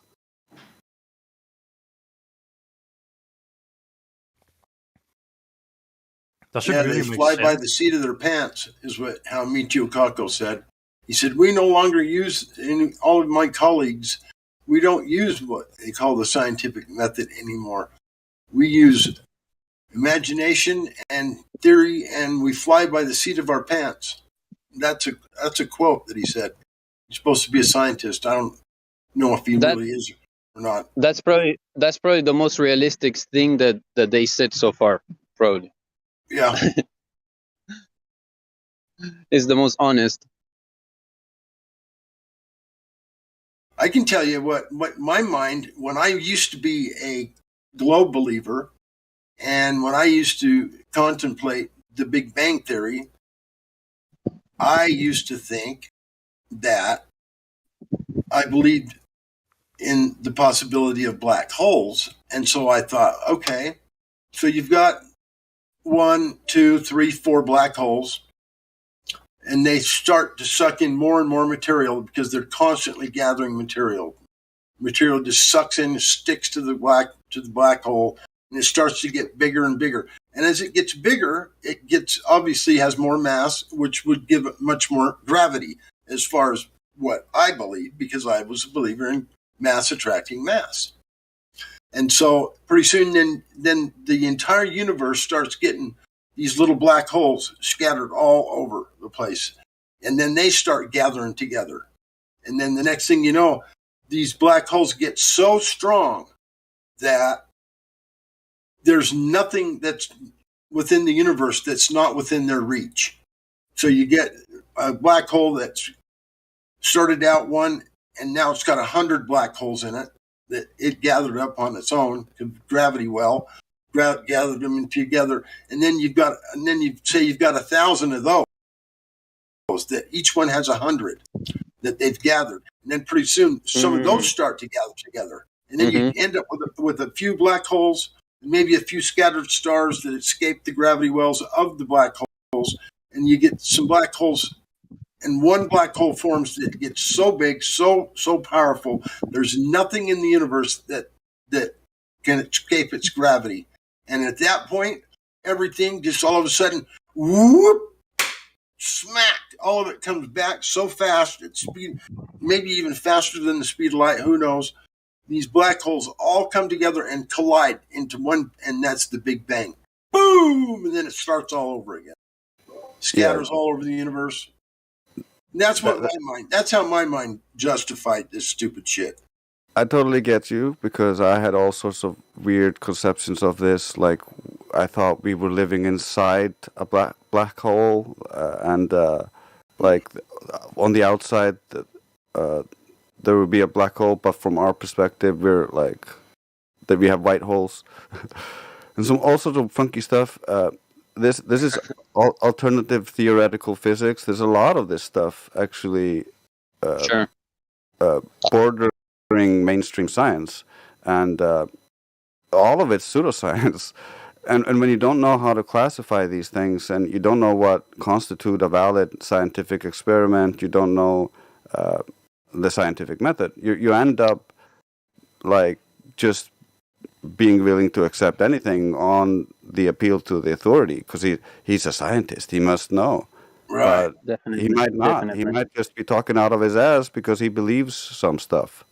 Dre, wouldn't you be able to conserve to actually validate a scientific hypothesis? Yeah. You're going to have to repeat the same test over and over to come up with the same result. That is a valid scientific experiment. Then it no longer Yeah, becomes a theory. At that point, doesn't it No, become a no, fact? it doesn't. Elio? No. It doesn't. After you validate it several times, it doesn't become a fact. Yeah, What is it? No, ever, it's introduced into science as a valid theory. yeah, you have established a fact, but your fact could still be wrong, or your interpretation of what you saw. So, like, you could still discover, like with water, for instance, you discovered heat boils it, but then later on you discovered also pressure affects it. So heat didn't stop boiling it, though. So you still discovered that fact. Yeah. Yeah, I just want to. That's basically it. I mean, when a hypothesis is introduced, then it's repeated over and over, and you get the same results. That's when you validate your hypothesis. Yeah, well, that's what science is. You validate it through the scientific method by either validating the null results or your hypothesis. Right. The repeating of it is just to make sure that it still works and everything came out correctly and you didn't make mistakes. And so you try to repeat it as many times as possible and make other people repeat it to try to find any mistake, because the more mistakes you find, the better you are off. No. Like, you cannot have a single contradiction for it to be valid. Not one single contradiction.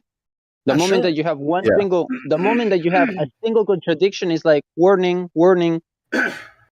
Yeah, it's not valid. Law of non-contradiction. You can't. Yeah, can't sure. I have mean, you want other people to repeat the process you went through. You want to establish the test you went through. You want other people to repeat it and come to the same conclusion. Then you have a general consensus. Hey, this is I've confirmed my hypothesis, and and so it's still a that's called science, but it's still a hypothesis.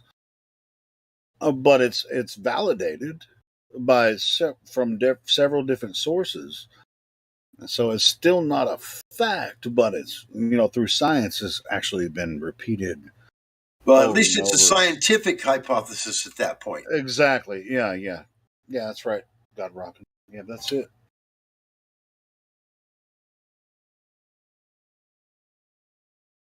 Yeah, and falsification. Who just posted that? What is falsification? Yeah, if someone takes a look at your experiment that has been done by multiple people, and they're going to have to repeat your exact test of the hypothesis, and they come up with a different result, that's going to have to be analyzed by all the same people that did the same test and came up with the same result you did, and they say, "Oh, that's falsified." It's just like, well, they're going to have to analyze what they did if they repeated the experiment the same way. To quote Karl Popper, insofar as a scientific statement speaks about reality, it must be falsifiable. And insofar as it is not falsifiable, it does not speak about reality. So therein lies the problem.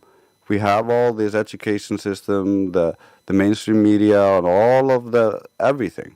All of this system is telling us this, but it's unfalsifiable.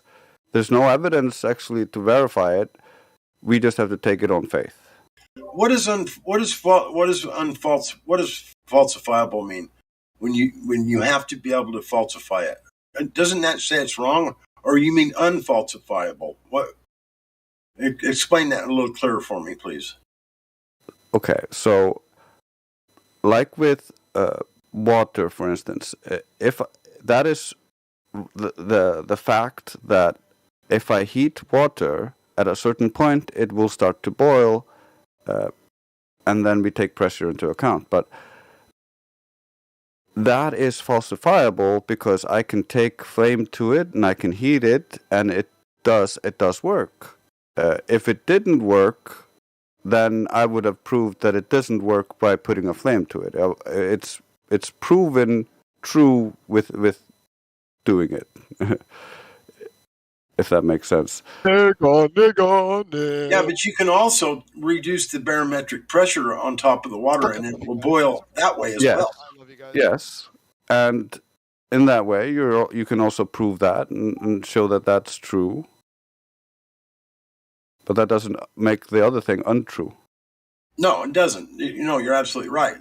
But what I'm saying, it would make someone making the statement that heat is the only thing that boils water. That would make that untrue. Well, see, there's a way to explain why they both are doing the same thing, though. And when you reduce the barometric pressure off of the water, what happens is the molecules become there's nothing holding them down from being excited. They get more excited. God rockin', that's a different variable. I know it is. You're not listening to me. Just let me finish.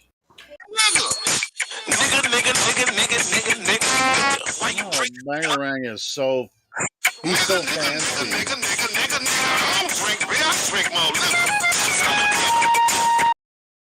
Oh, geez. I couldn't get to it. I think we have a virus or something. No, Bangarang. I'm about to get rid of them. Anyway, all I was saying is when you reduce the barometric pressure, Helio, the molecules of the water become more excited because they're not being held down with the pressure. If you release the pressure off the surface, the molecules start getting excited because there's nothing holding them down. And that's what makes water boil, is the heat excites the molecules. So does relieving the barometric pressure. If you view it under like a microscopic level, it's because the molecules become more excited. There's nothing holding them down, holding them in place. They get excited and they expand out. They expand through becoming more active and excited. Isn't that a different test? I mean, of course, yes, it's a different test, but the exact same thing is happening to the water due to two different things. The molecules are getting excited and expanding out, but one's due to heat, one's due to less pressure. Oh, it all has to do with heat on the water, but the barometric pressure can affect it. Go ahead. But they don't contradict each other. They're both valid facts. They don't need to contradict each other. They're just both true. Sure. Yeah.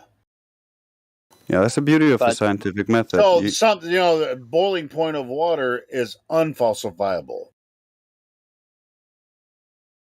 But the barometric pressure can affect the boiling point of water under a set condition of pressure. Yes, exactly.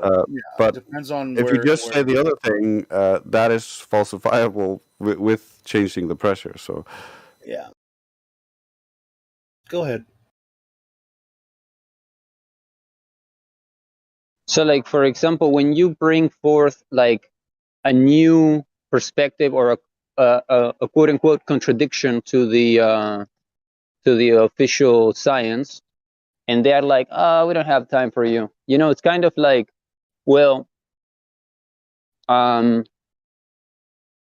thing is like for example, from our perspective, like we have in a sense not contradictions, but we contradicted, but they cannot contradict our contradiction. Do you understand what I'm saying? Like, for example, in the case of water, leveling or being able to see into a certain distance.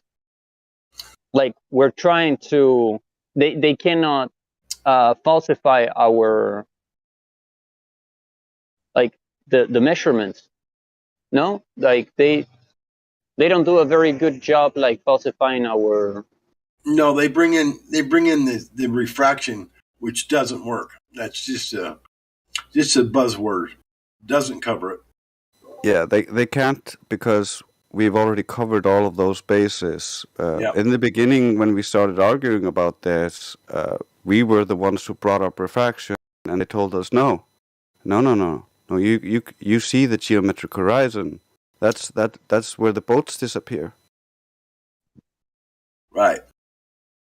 You're And then we absolutely proved correct. them wrong, and then they said, "Oh no, but the boats must be refracting around the horizon." And we were like, "Oh, but we told you about refraction, how refraction can influence things on the horizon and make things disappear bottom up according to mainstream science. It's called sinking."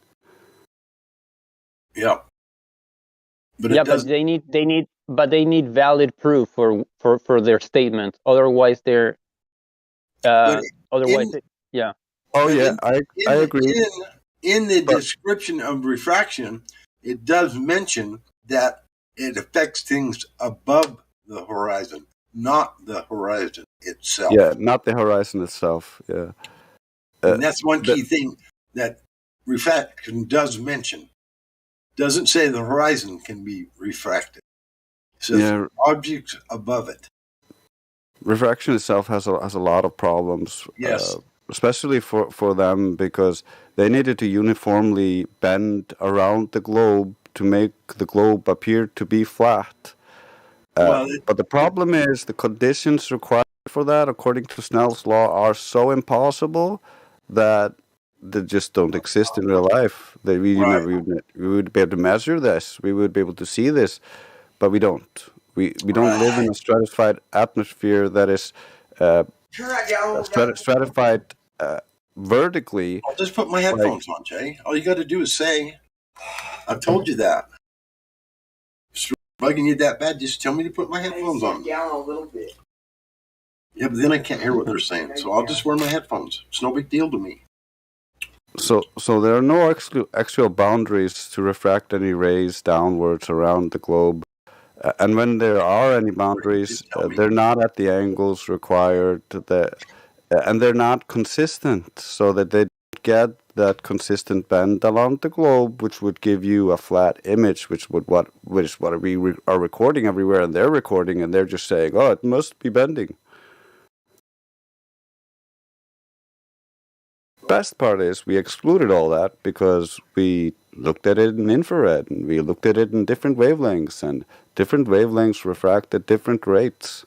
So all of a sudden they have an impossible condition that just you can't refract all the light uniformly when it's of different wavelengths, because that's not how refraction works.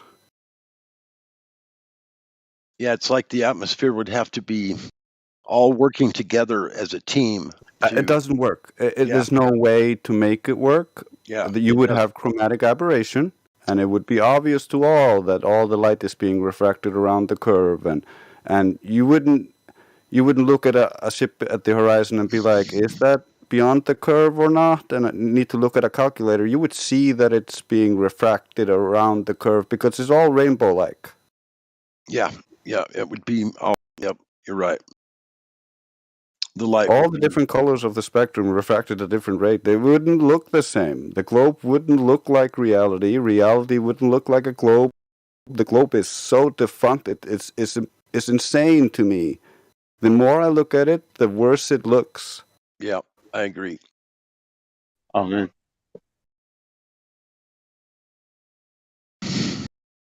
Can you imagine trying to live in a world that all the light's being refracted in that way, like you just mentioned? Oh, dude, it's even worse than that because the sky is geocentric and all the stars move in a circle above our heads. But they believe they're in a heliocentric madness circle, spinning around the sun and going in these loops and all this weird jazz. So that doesn't jive. The stars don't look like we're in a heliocentric orbit. It doesn't look like that. So they have to believe that all the starlight is also bending around the sun, so we can see the stars that are directly behind the sun on the backside of the globe. It's so retarded. Like, the worst parts are never mentioned. You are only sold the visual imagery that makes it appear to work, but the problems are never shown to the general public. That's fucked up. But they are saying that that it's like a refraction that they're well Yeah, there's some areas NASA proved to us because they sent out a probe to Uranus and all of the other globes, and they proved that light that doesn't bend with gravity on Earth can actually bend in outer space because of the sun. So gravity around the sun bends all the light from behind the sun to the Earth, and then light refracts in the atmosphere that reaches out beyond the moon and then goes down and around, and then it just looks like we're in a geocentric world, but it's actually heliocentric. They're retarded. like it reminds me of the have you been in Hollywood Studios with the Terminator hologram that goes around you? No. No, you haven't been there. Anyways. Yeah, I mean, like, it takes a lot of effort, mental effort to understand this. It just takes a little bit of visualization. Just imagine the sun and imagine the earth. And you're standing on the outer edge of that earth looking directly away from the sun. There should be a patch of sky there. Now, as the globe rotates, as soon as it's 180 degrees, another person standing on the direct opposite side to you should see the same exact patch of sky. He doesn't. He does not. He sees different stars because the stars are geocentric. He has a different constellation above his head. That's why we can navigate using the stars. If the stars were heliocentric, we couldn't use them to navigate. Not to mention that the sextant itself requires a flat surface. It wouldn't work on a globe. They don't have the 90-degree required. The stars just point all over the place on the globe. They don't. It's so absurd that nothing actually works on the globe.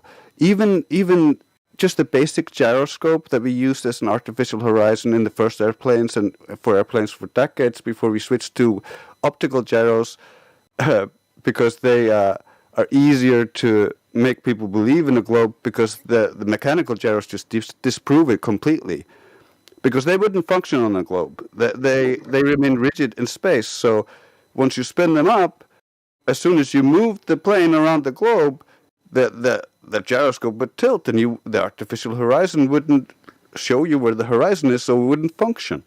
So it's completely useless on a globe, and then if you spin it, it also drifts and doesn't work. So it can't be a spinning globe, according to the mechanical gyroscope. So we have to find something else. So we use the optical gyroscope, and the optical gyroscope runs on the Sagnac effect, which has no actual relation to the Earth rotation, but they just believe it does, so we are told it does. Meanwhile, the Sagnac effect was actually discovered during Nicholson-Morley and those experiments into the ether. Now Lemon's going to come running in. No, okay. And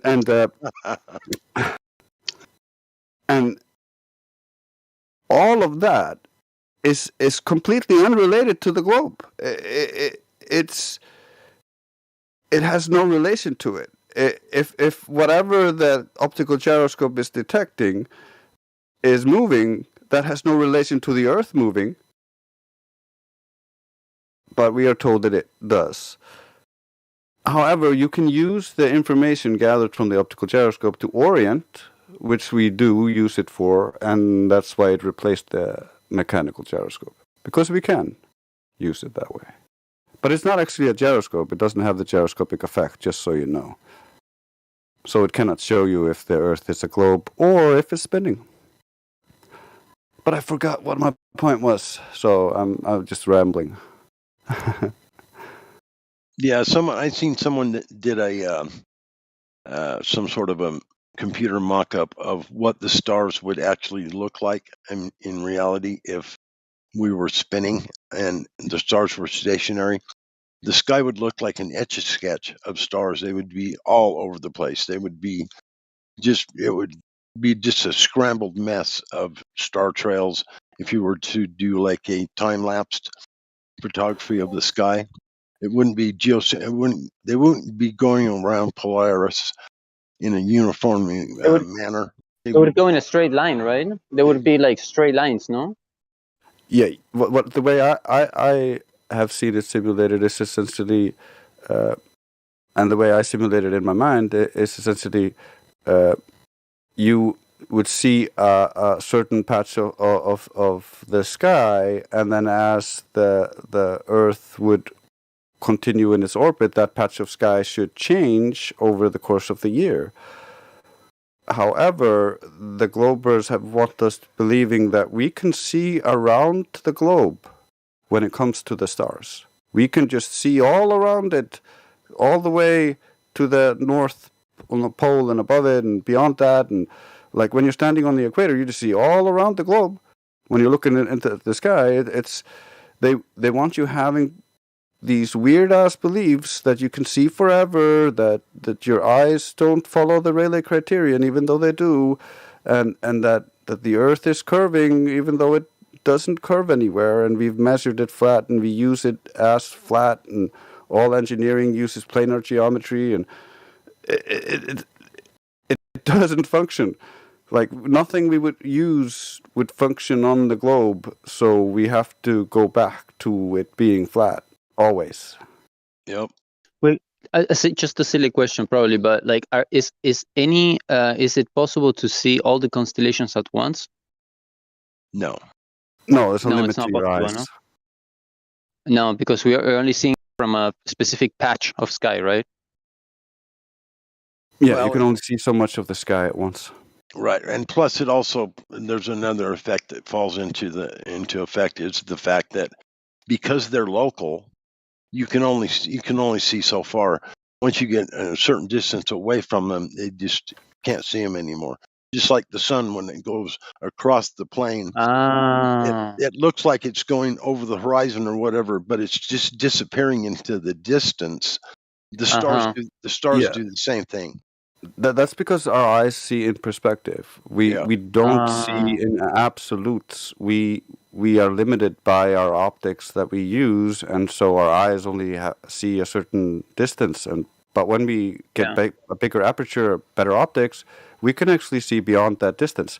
So when the globe was conceived, it was conceived based off the eyes and looking at the horizon with the eyes. So they inadvertently back-engineered this whole thing from the perspective and how the eyes work. I think I understand. Once we had better technology and access to better optics, it became really easy for us to show that we can see way beyond what the limitations of the globe should be, and so they tried to cry refraction and all that, and so we tested it in infrared, and infrared has far less refraction than visible light, so there should be much closer horizon on that camera, but nope, it's same distance away. We see everything we saw before, if not even more, because it cuts through the haze and we see more. So it's counter to what you would expect. So we just encourage people to not believe us. Just go out, test the world for yourself, and you will know that they have lied to you.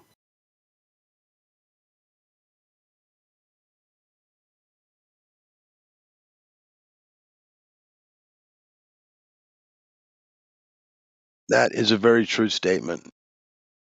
But to get these people to actually go out and do that seems to be quite difficult because they're still just wanting to believe that they know the truth. They've been told the truth. And rather than go out and observe it for themselves, they just, they're lazy. They just don't want to, spend the time to go out and do the observations. Because if they did, like you said, they would see very clearly that we've been lied to. I just wanted to prove to myself that the globe existed and it was real. Like, I wanted to prove the flat earthers wrong. So that's why I started looking into this. I had no point in that wanted to become a flat earther, but it just became undeniable at some point. Like, there's too many flaws. It's so full of holes that I have a hard time understanding how some intelligent, educated people can get like hoodwinked into this. But when you think about the education system and how we're indoctrinated into this, like when I watch TV and entertainment, it's everywhere. It's you see the globe everywhere, and it's woven into everything. So the more you're awake to this, the easier it is to spot this everywhere, and it's everywhere. I tell you. Yeah, space travel too. All the space travel and all the the space shows about different planets, and I mean, it just reinforces, not that that's a proof, but it's just that reinforcement that there is a universe out there that we can Yeah, travel to. And that's what makes me at least forgive the like some of the more intelligent ones, because you have this mental attack, you have this endless supply of confirmation bias to latch on to. So when you go into a bit of cognitive dissonance because you found something that's against the norm, you know you're not going to win a Nobel Prize by talking about this. You know you're going to just get shunned by your friend group, because that's what happened to the last guy.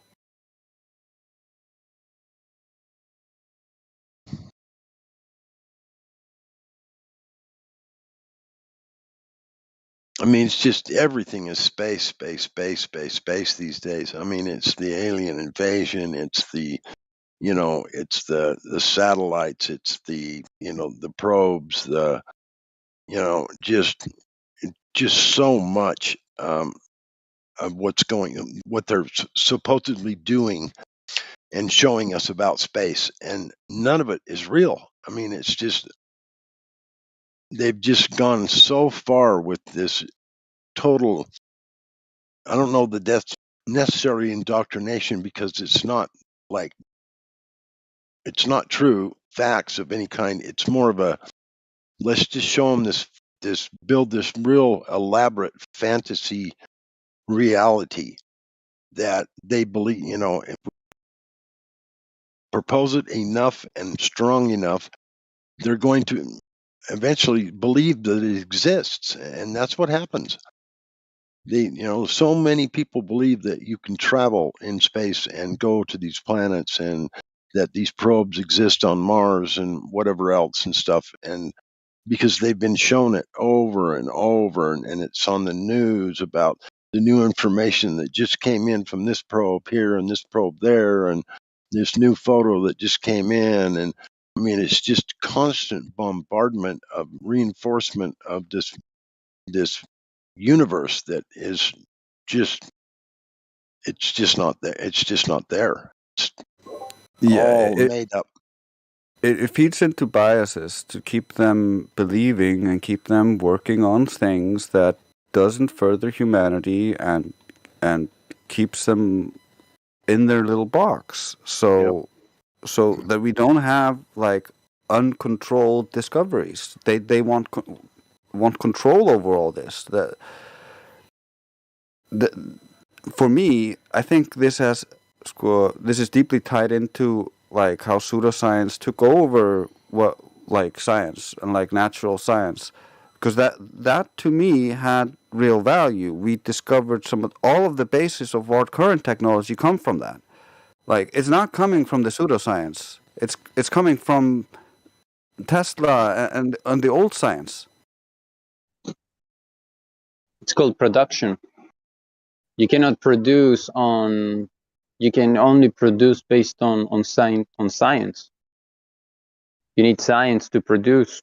If you want to produce medicine, new artifacts, new products, you cannot do it on fantasy. Yeah, you needed to work. So these people, like they seem to one thing that I'm very convinced that they are not producing anything for society. I don't see any productivity. I don't know what they're doing. Like, they're not producing like the person across the street from my home that bakes bread, I buy it every morning, is producing more than them. No benefit. No benefit coming. The bread that I'm buying from the lady across my house is producing bread. These people are just, I don't know, man. Like they're not producing anything. Definitely. Yeah, there's no benefit from what they're doing. Nobody's benefiting. Not at all. Not at all. False promises that they've been promising forever. Yep. False expectations. Yep. And they just keep All of stretching them them out. Yep. Stretching them out. They're all expired. They expired. And yeah, look at this newspaper article. NASA sees colonies on moon by 78. 1978. We're not back there. Yeah, it makes me a little bit sick. So, like when I see like people still having expectations, it's like it reminds me of like when I see, for example, yeah, it makes me a little bit like not very attractive. Like look at those vehicles they got on that thing you just posted, Trace. It's like fanatism. It's like fanatic. Wow. Like, and you know what? There are people that actually believe those things are up there. I just can't hardly imagine how a person can become so confused. It's literally like dealing with a religion. Like when you deal with someone who is in Scientology or is in a cult, it's very similar. They don't think it's a cult, but it actually is. Yeah. 100%. And what's really ugly, another thing that is really ugly is is how the government is connected with it, because the government should not support any business, but in my belief, the government should do its thing. It's a classic authoritarian control. They use this in Germany. It's just new packaging. If you have a company, my friend, you don't need any support. If your product is effective, successful, demanded by society, wanted, you don't need any support. If you're competent with your product, with your product, you don't need any support of nobody. You become rich. Yeah. Like you don't need any support whatsoever. A successful company doesn't need any support whatsoever if it's producing. The government has no business interjecting in all this stuff, using taxpayer money and then putting the whole country in more debt, causing more inflation. No. That's not normal. No company needs any support. Sorry. In my opinion, no company.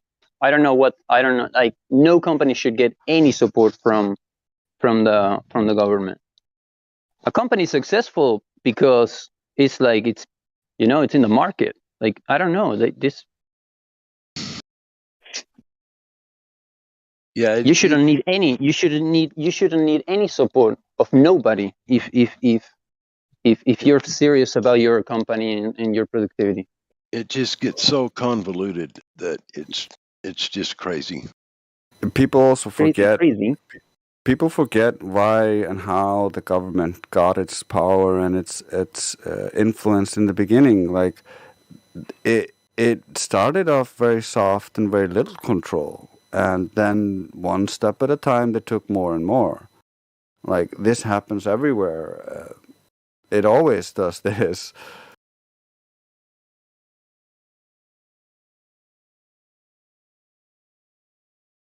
But that's also because there's a concerted effort to do this, and there's a bunch of people around the world who work together to do this, and some of them are publicly admitting to it, like Klaus Schwab and his cronies. But there are others who also don't publicly admit to it, And I know that from my personal experience, but yeah, I'm not going to go much deeper into that. Yeah.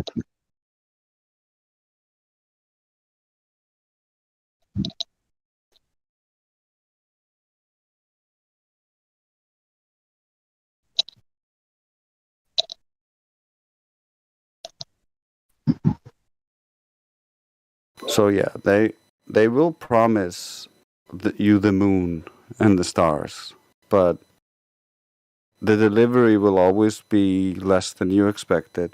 It will always be lackluster. And I, as a globe believer, thought that they were just hiding the aliens.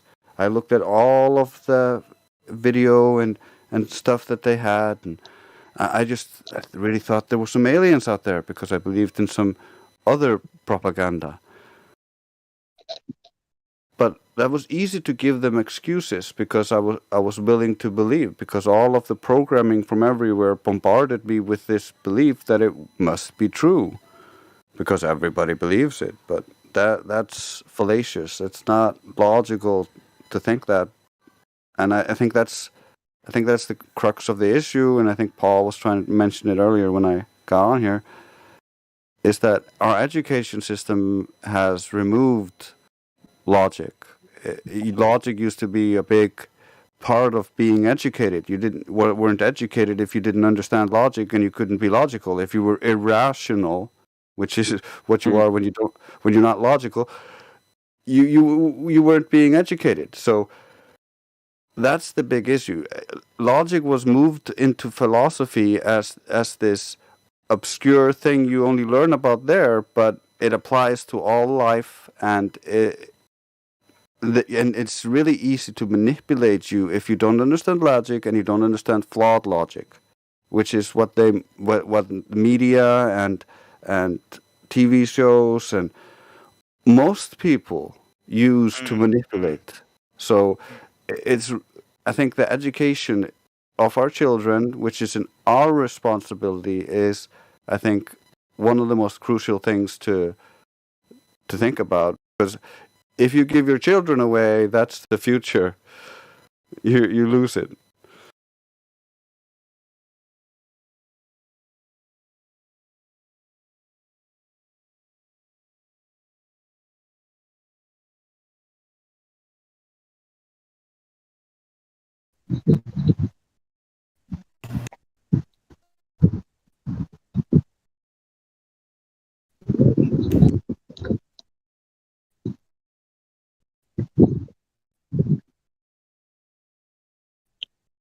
Thankfully, I don't think everything is doom and gloom, because the way I see it is the world is on an upswing. Most of like, the more you censor and stifle people, the more resistance you get out of them. And so as the resistance grows, there starts to become an upswing to follow. How that will play out, I don't know, but I am hopeful, like always, and that's why I try to talk and I try to help people, and I want people to help each other. There are bad people in the world and there are good people in the world. The bad people just work together and are aware of all the shit they do that most good people are not. And so the good people don't work together, and you end up with good losing most of the time. But it won't be all the time, and it cannot be. That's just not how the cycle works.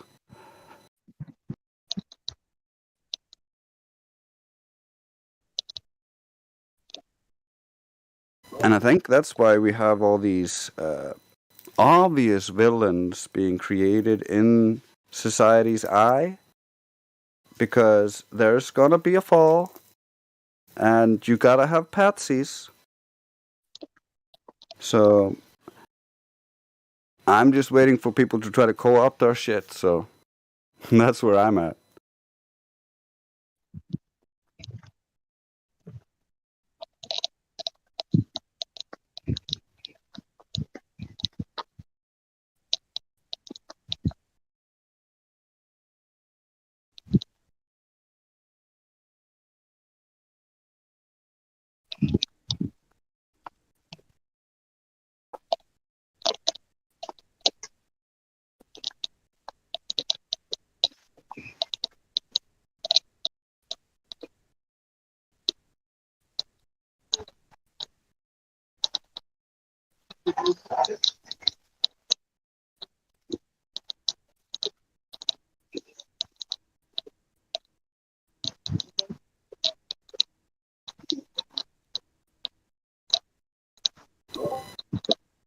It's far easier to lie to people and then have them believe you than to prove something to be true. It's far easier just to say things and hope people believe you, and then when you have enough people believing you, say, hey, look, all these people believe me, I must be right. Using fallacious logic, you can dazzle the idiots pretty easily because they just don't know what the fuck you're talking about or how to respond, because some of the sophistry is really malicious, to say the least. That's an interesting point. It's a lot easier to replicate or to than to come up with your own conclusions. Like, yeah, I think I understand what you're saying. It's so much easier just to memorize and copy someone, like you say. Yeah, I totally agree with you. Yeah, because I myself, I tried, I try to avoid doing that. You know, I try to come up with my own conclusions and not to talk about things that, and that I don't understand. So yeah, I think that's commendable. It's important to consider other people's views and go through that. But it's also important to form your own opinion based on everything you know, and not just be moved by other people's opinions just because they believe it. It has to be founded on everything working together. If it stops working, the logic breaks down.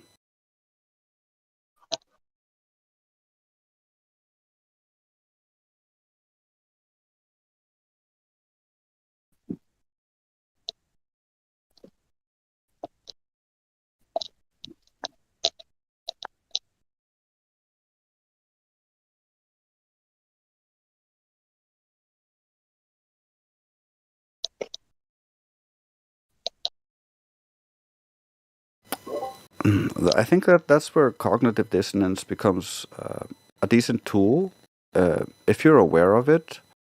If you feel yourself going into dissonance because of something someone said or how someone said it,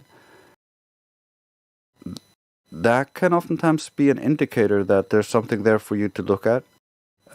I have oftentimes found myself in those shoes where I like reacted badly in some situation, and then I went back to it and thought it over again, and I discovered a contradiction within what I believed and what was being discussed, and then discussed that with the person, and we came to a conclusion, and it was just a misunderstanding on my part with what they were saying.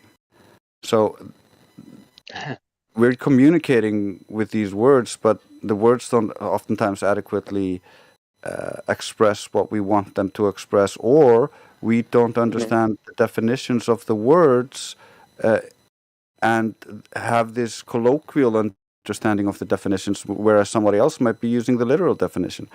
And not to mention there are all these dictionaries, and some people might be using these Pig Latin for all I know, you know? This is the problem within our legal system as well, where we have these black law dictionaries and people operating on these fictional languages where we're speaking the same words, and you think I'm saying one thing, but I'm actually saying something completely different. You misunderstand because you don't understand the language. And so you have the right to have a dictionary of whatever language they're using if they go too deep into it. That's why clarifying terms and the basics of logic are so lost today, because people just don't know their terms. They're just going by on life because they don't know anything. We have an epidemic of ignorance. That's where I'm at. Yeah, something that I'm aware of is like not very often we are speaking in refining context. So we're talking about, yeah, it's like we're having a conversation. We think that we are the words that we're using have the same definition, but when you're like speaking in a logical way, it requires to refine the context, to always go back to the context, no? So we are on the same page. Yeah. That's super important. If you're gonna have a decent conversation, you gotta be on the same page. Otherwise, you're talking past each other. It's so common today that like you see it all the time here. Yeah.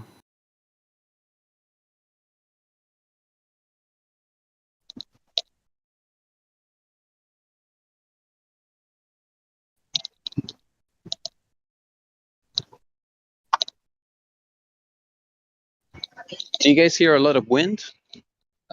I'm in a very windy place right now. You're pretty good. I don't hear anything. Nice. You have a good mic. That's a compliment.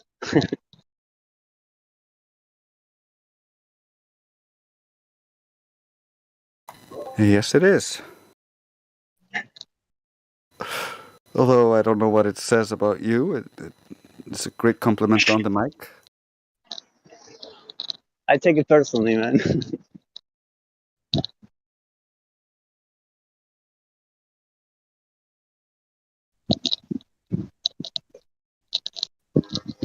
Okay, you have at least good taste in mics.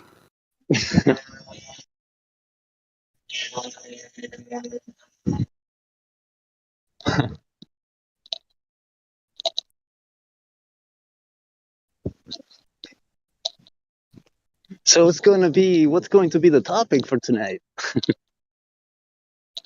I don't know. I don't usually run any shows. I'm just in the background throwing out relative on-topic things like the sextant.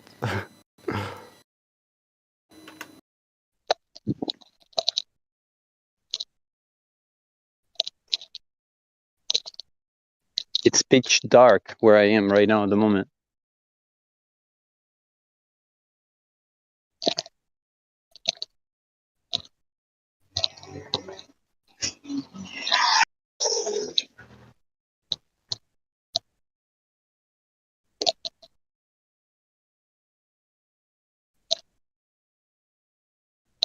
Yeah, I suck at small talk. I just want to talk about things.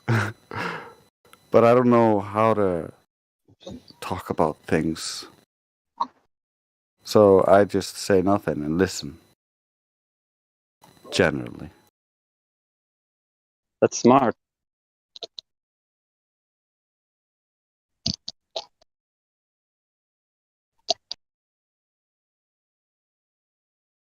You know, sometimes you don't have anything to say. Well, I could talk forever. I just don't know where to start. If you ask me a question, I could probably start.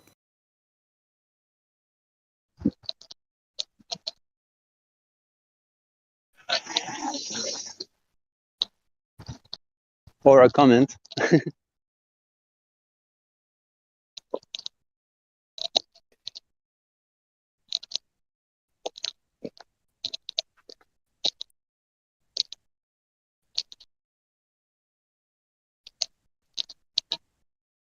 One thing that happens to me, for example, is that sometimes I have specific questions about flat Earth, but also I have questions about other topics, and I'm like, no, that's not related with flat Earth. I shouldn't ask about that.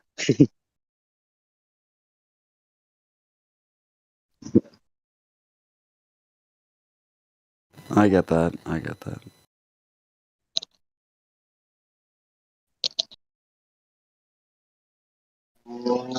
Okay.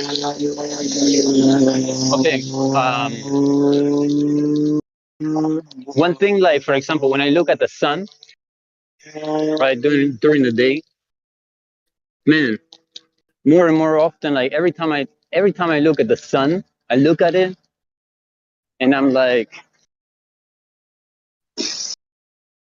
I'm not totally convinced, that it's like a physical object. I mean, if you really look at the sun, dude, like in the middle of the day, as I'm sure you have like so many times, it's it's it's it's I don't know what, it's like incredible,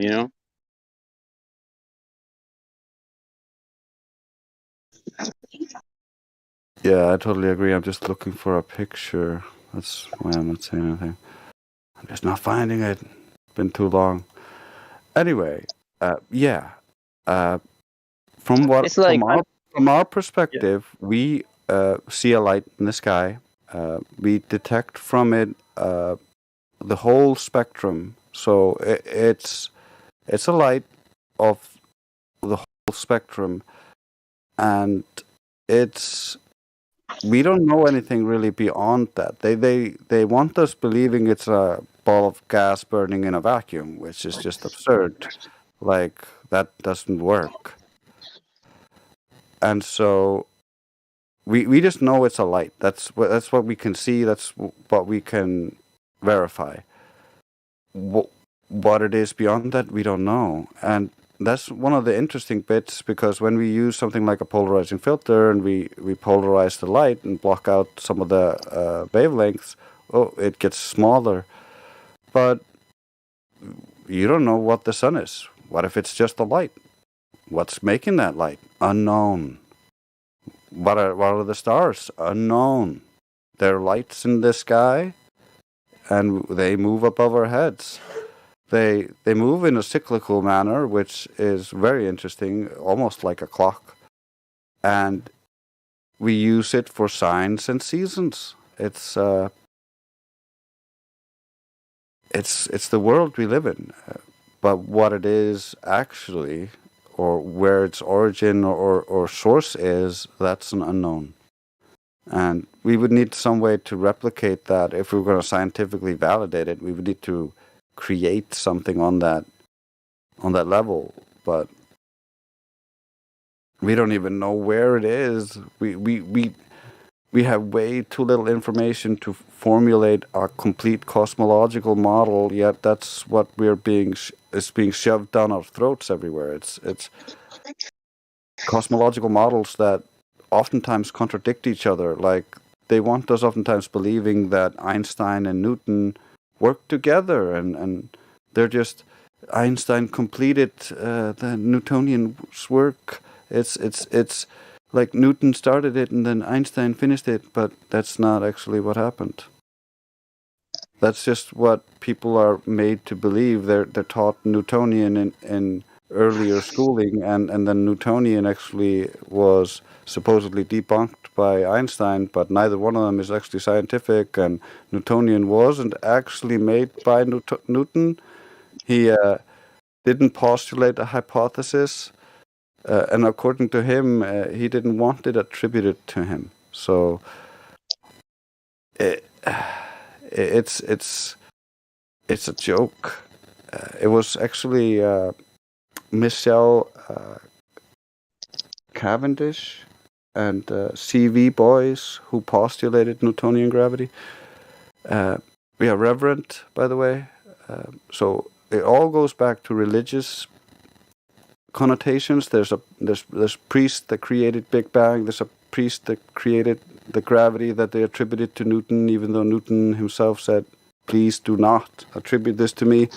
And he even went on to say that gravity should be innate, inherent, and essential to matter, so that one body may act upon another at a distance through a vacuum without the mediation of anything else, by and through which their action and force may be conveyed from one to another, is to me so great an absurdity that I believe no man who has in philosophical matters a competent faculty of thinking can ever fall into it. Gravity must be caused by an agent acting constantly according to certain laws, but whether this agent be material or immaterial, I have left open to the consideration of my readers. Newton only quantified the effect, which is something everybody sees, which is things more dense than the medium they are in, they fall. But this was quantified long before Newton, actually. So this was just a different mathematical interpretation of something that was already well understood and used, and is still used with Archimedes' principle. It has nothing to do with any masses or balls or anything like that. Oh God, did you recite that from memory? Yeah, mostly. What a nerd. I like reading. I love reading. Like, I was reading so much that I accidentally discovered that by looking at flat Earth stuff, I discovered that Gaspard Gustave Coriolis did not invent Coriolis or discover it. It was plagiarized and stolen from flat earthers. It was actually written about in books from the 1800s where flat earthers argued that we would obviously see Coriolis if the earth was spinning. We would see it everywhere. And then they devised experiments and shot cannons straight up into the air, and the cannonballs would fall back into the barrel of the gun, and that's just impossible if the earth is spinning. Because the cannonball would have to accelerate as it's rising to the side to maintain its position above the cannon. And then as it's falling, it would have to decelerate and match the cannon again. So it's just so inconceivable that the Earth is a ball on every level that. Well, don't they say that the cannon is moving and the atmosphere above it is moving at the same rate? And so when the ball goes up, it's still moving horizontally. Yeah, they claim that everything is, the air itself is velcroed to the Earth's rotation. Yeah. And as you rise, the air and everything in it is accelerated to the side to match the rotation of the Earth and cover the greater radius, to give you the illusion that the Earth is stationary. Have you ever seen... Meanwhile, Occam's razor is just, the Earth is stationary. You don't need to imagine this imaginary force to the side that you cannot measure. You would be able to measure this acceleration to the side with any accelerometer rising. It's not measurable. Yeah, I agree with you. I was going to ask you though, have you ever seen the Tesla turbo pump? How it works? I saw a video on it a long time ago. Okay. Let me see if I can get a GIF here and post it. But one of the interesting things about how it works is that it has these spinning discs that the fluid would go through, whether it's air or water. And the way that it works is like the part of the disc that spins, there's like one molecule of air that's directly touching the disc, and the molecule is or the molecules are I guess statically dragged by the disc, and they move with the disc as it spins. And then the molecule that it would be touching, the molecule that's spinning with the disc, is dragged just a little bit as well, and it kind of has this like static dragging effect. Let me see if I can get a GIF here for you. Yeah, I get you. Yeah. Yeah, I still don't think that would account for the cannonball effect. I agree. Yeah.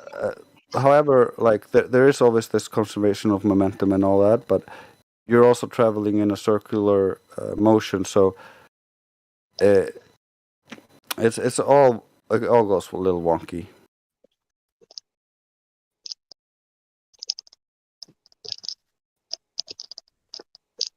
But in essence, it should be measurable. The same applies to if you're moving north from the equator, you would be moving into an area of slower rotation, so that would be measurable. And the faster you're going, the more obvious it would be. And so this would be very obvious to fighter pilots, especially in those very fast planes. Like, you'd see some mention of it, but you don't. It's kind of like with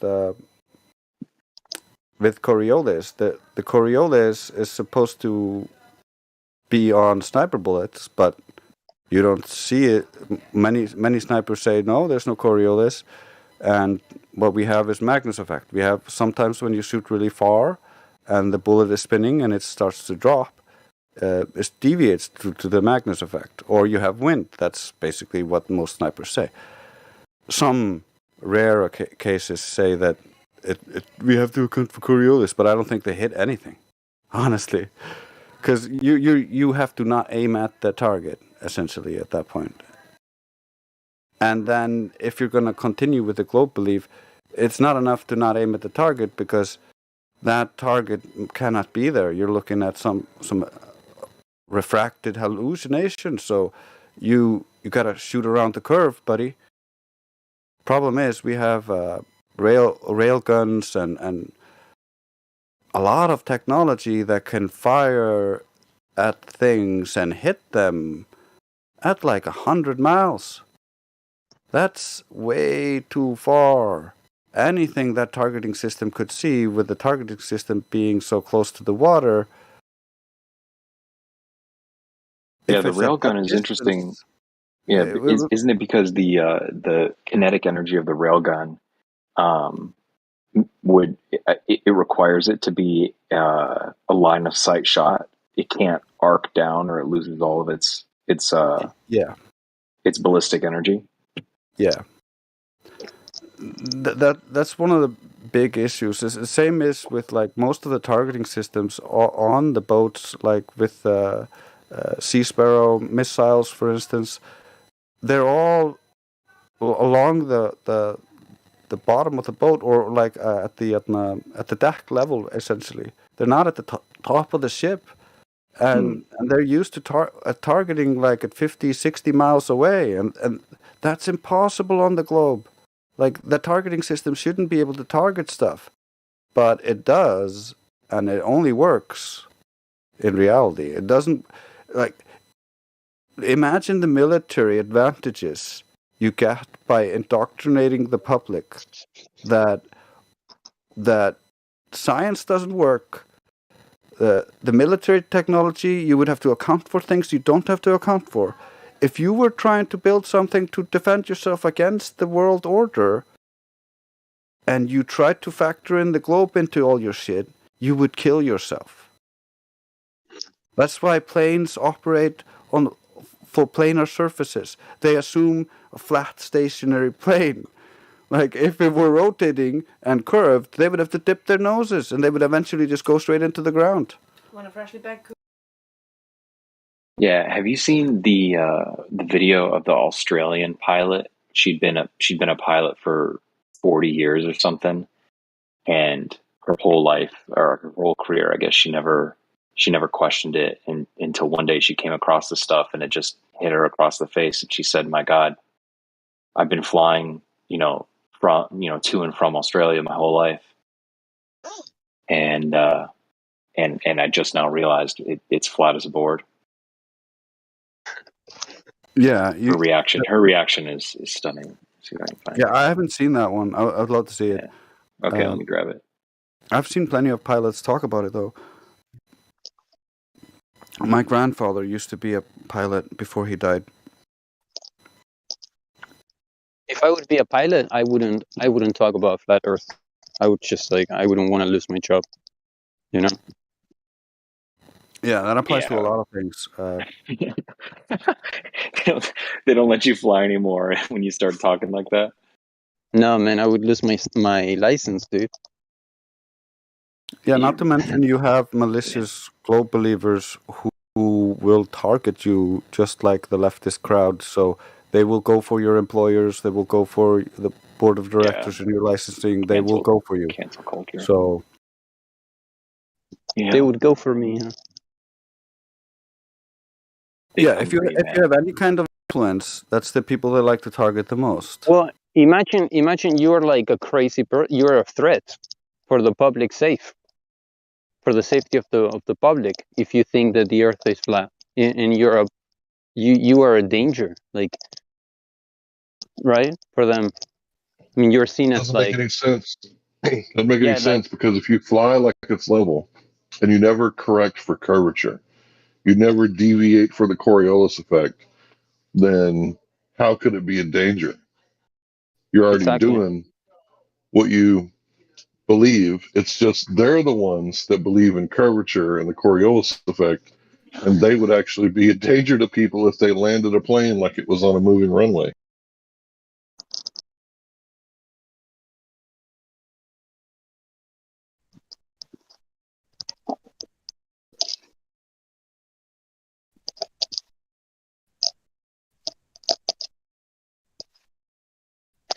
I'm surprised at how people, for example, talk about flat Earth, and you can tell that they don't know anything about it.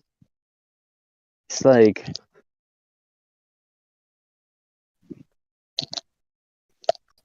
just do a little bit of research, just learn the basics, like you can tell that, like you haven't even taken a look at it, like seriously, like how is that possible? Well, for some, it's really easy to believe. I like to call them faith earthers. There's faith earthers of many type. Like some come to flat Earth because the Bible clearly states that the Earth is flat. Others come to flat Earth because the Quran clearly states it's flat. Others people come to the flat Earth because the Hindu religion has flat Earth. Other people, you see where I'm going with this? A lot of faith also has this, so it's easy to come from that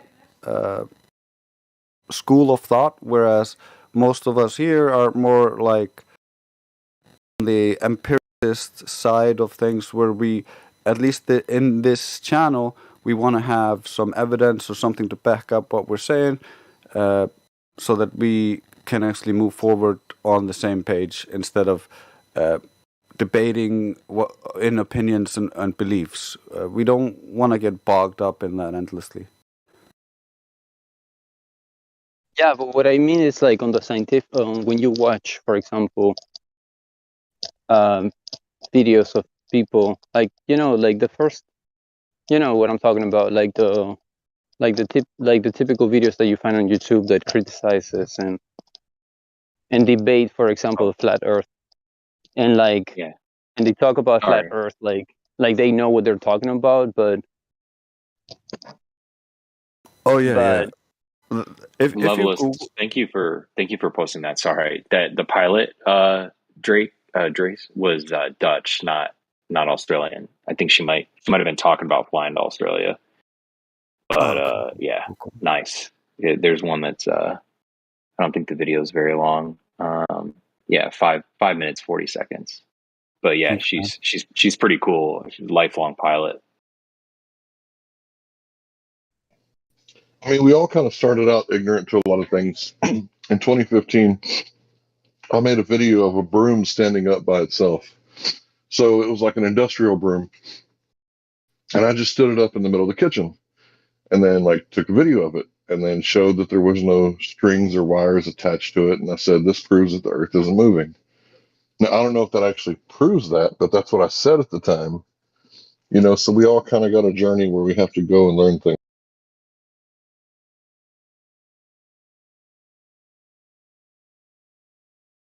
Yeah, I totally agree. But when you Google, for instance, flat Earth, a lot of the objection to flat Earth is based in these straw man arguments and illogical or irrational appeals, where they don't actually represent our case, but rather this mockery of it, which is the Flat Earth Society or derivatives of it. We don't have a cosmology to replace the previous cosmology. We just have evidence that goes against the narrative we have been told. Definitely.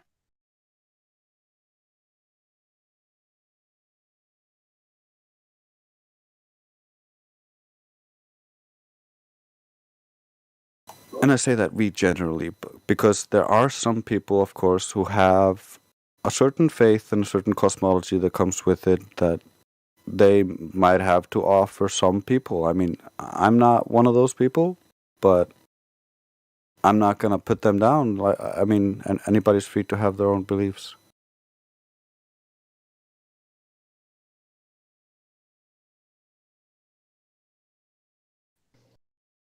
By the way, welcome back, Drace. Hope all is well.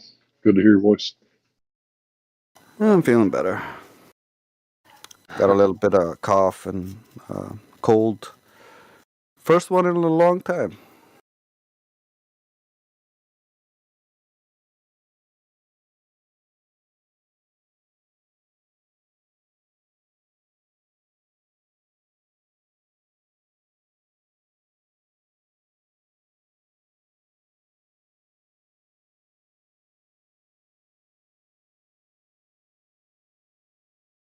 How you doing, Hank?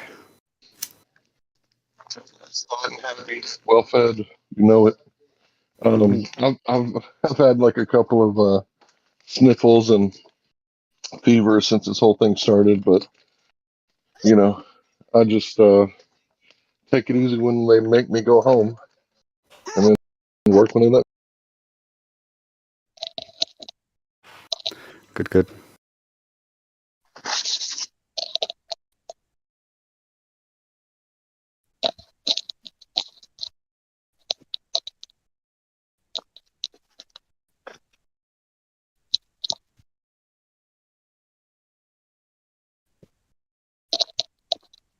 Yeah, Grandma's been a little sick. We've just been taking extra care of them. Karma's, for instance, baking cakes right now. She's probably about to bring me some. She's coming, I can hear it.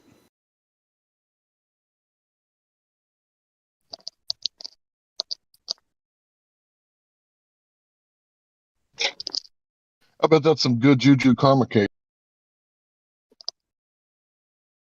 What did you just bring me? Freshly baked cookies. Yeah, thank you. What? Plateful. Plate full of freshly baked cookies.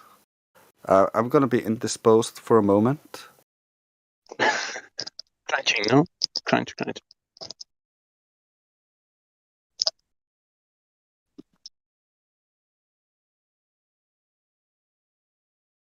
Bon appetit.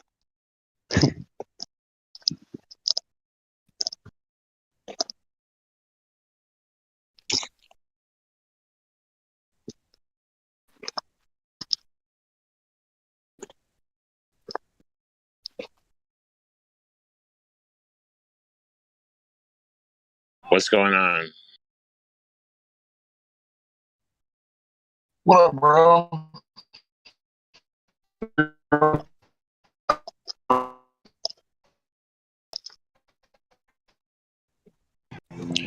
You guys run out of stuff to talk about? Yeah. Can I not be heard? You Come guys hear again? me? Mic check. You're okay. You're Mic okay check. now, Hank. Make a point. Okay, cool. So, Goddard, I know that you hang out in the trenches taking grenades, debating discords. So, what is their newest argument? I hang out where? You know, in debate servers where there's high traffic debates.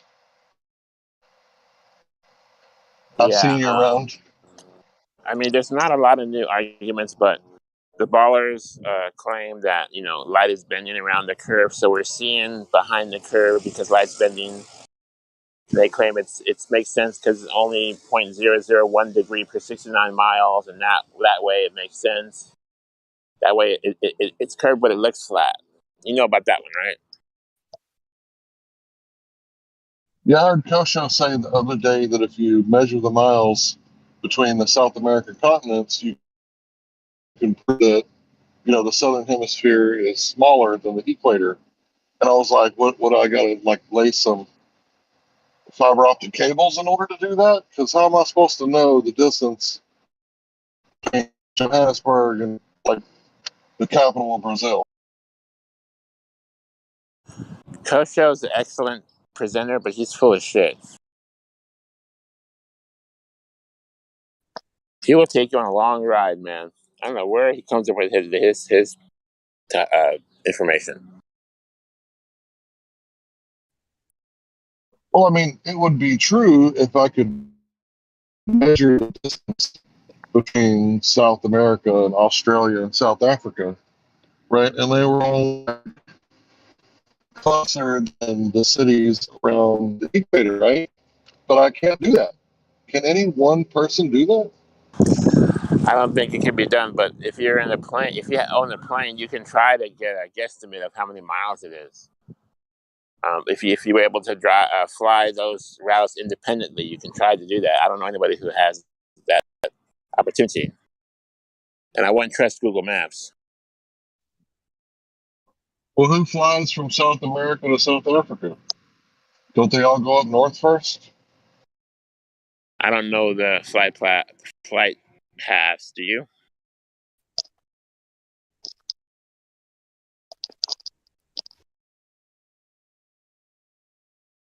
You didn't I'm not a pilot, but I'm just saying, like, he's using this.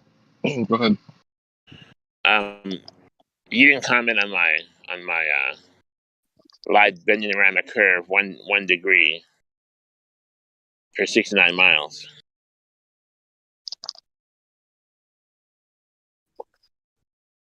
Which is a global claim. What do they think? Do you think the Atmos is like in a steady state where all the atmosphere is just getting colder and colder and colder, whichever way the light's traveling?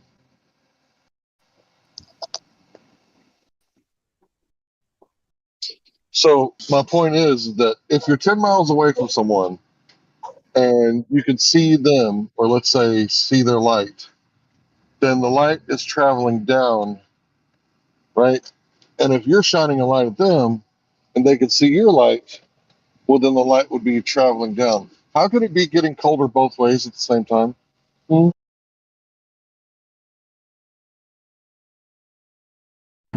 I don't think it gets colder. I think it gets hotter as you get to the surface of the world. It gets colder as you go up, right? So it'll bend towards the hottest environment. Is that right? I don't know for sure. It bends down with the colder environments. That's what they say. Well, no, because isn't it hotter on the ground than, let's say, in the sky? Yeah, they claim there's a temperature inversion happening whenever you can see too far. And not only that, but they claim it's colder where they are at, and they are looking out from the more dense medium so that the light can refract down and out of it. Wait, are you saying light has to refract to the colder or to hotter temperature? Light can refract when it exits a medium or when it enters a medium, but for light to refract, it requires a specific angle. This they do not have. So they do not have refraction. Any attempt to claim so is just absurd. Okay, what about that? That wasn't the actual argument that I heard. The argument I heard was that the atmosphere is denser on the ground than in the sky. So light would naturally go into that denser medium. Meaning, what you're looking at actually is light reflecting around the ball, coming back at you. But it's not going into the denser medium. Yeah, exactly. It's coming from there, isn't it? It's already in there. No. It's actually supposed to be down along the ground, and they're looking along the ground. They're not looking up through the density gradient. They're looking along the bottom part of the densest part of the gradient. So they don't have the layers or boundaries required to refract anything. And so refraction is not very common. It's not refracting constantly downwards. That's absurd. They have no evidence, and that is required to back up their claims. Well, hang on. They have the sugar water. They have the sugar water tank that's bending downward into the sugar water, denser Yeah, medium. that is not False evidence equivalency. of their claims. That is a laser getting refracted by the boundary of the glass tank. That makes it angle a little bit down into the solution. And so as it travels down into the solution, it goes into a more and more dense medium. And so it refracts down. It's traveling down into the medium. It's not traveling along the bottom end of it. And I have the rest of that video, which they like to cite. And as you can see, when you're Can you not, post it? when you're shining it along, the bottom part, along where not into and through the gradient, it's not bending. It's only when it starts to go down into the gradient at an angle that it starts to bend. And that's because Snell's law has the requirement of the angle. If the angle is too steep, it's refracted. If the angle is straight on, it's not refracted at all. So they don't know what they're talking about, like usual. They're just grasping at straws because there are idiots.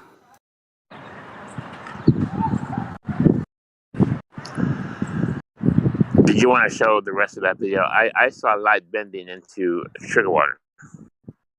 Correct me if I'm wrong.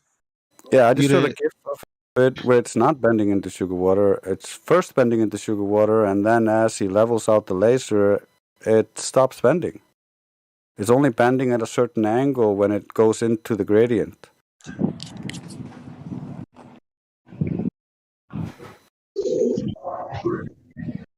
So the angle is very Second of important. all, a laser is a culminated light. We're talking about scattered light. So I proposed a few moments ago that I'm sorry. sorry, Do go you ahead. get that, Cedric? I thought you were done. Wait. Are you saying that laser light is not the kind of light we see when I look out into the distance? Of course not.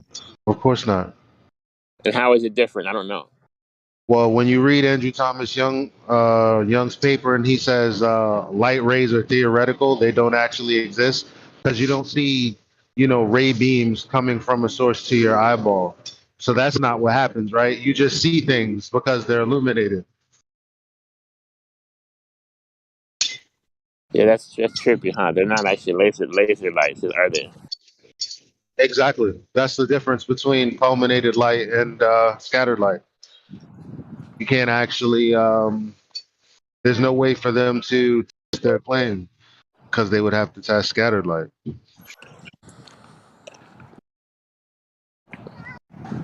Well, like, okay, so they put scattered light, right? So now we're gonna observe a butane tank. Turn on the butane, and then we're gonna see over the edge of a little container or something, because But is it? But is the it gonna light, move? But is it gonna move the container like they claim the geometric edge moves? the container obviously doesn't move, but we're peeking over the edge of it. Yeah. Say again, start again.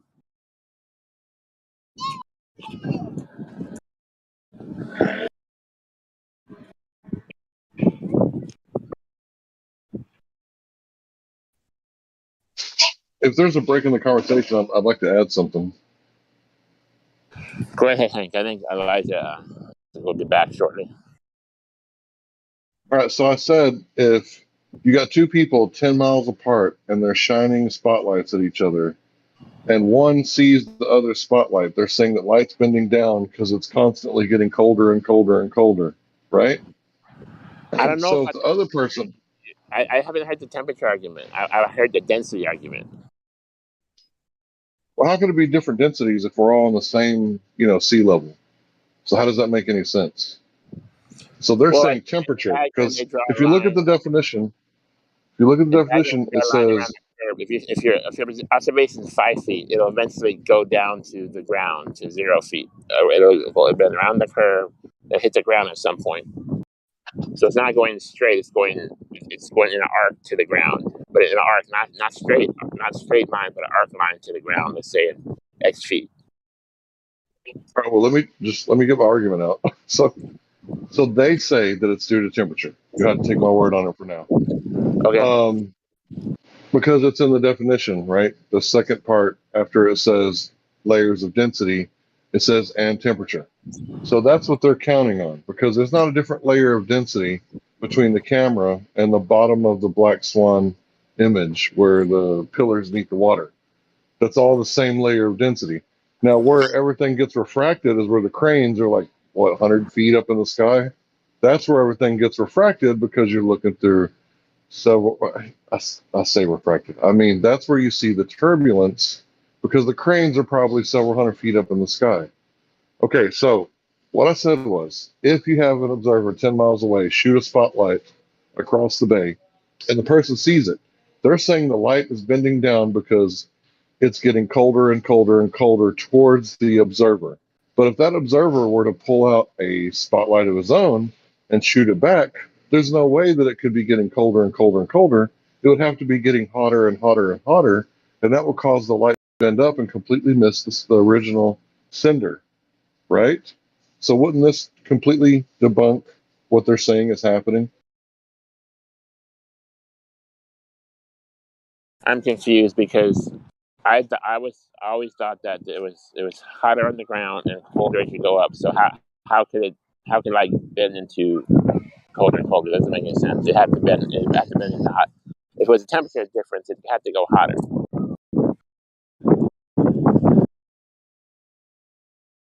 Because they believe there's a temperature inversion, and that they believe that because it's cold out there, that cold over the ocean, they think that then the light could bend because it's going into a different temperature. Problem is that they need that also inverted. They need to actually be in the cold spot while looking at something that's warmer out over the ocean for light to be acting the way they want. They don't know these things. If you use heat in observation, what happens to the light if you put heat? Does it bend a certain way, or bend into the heat, or away from the heat?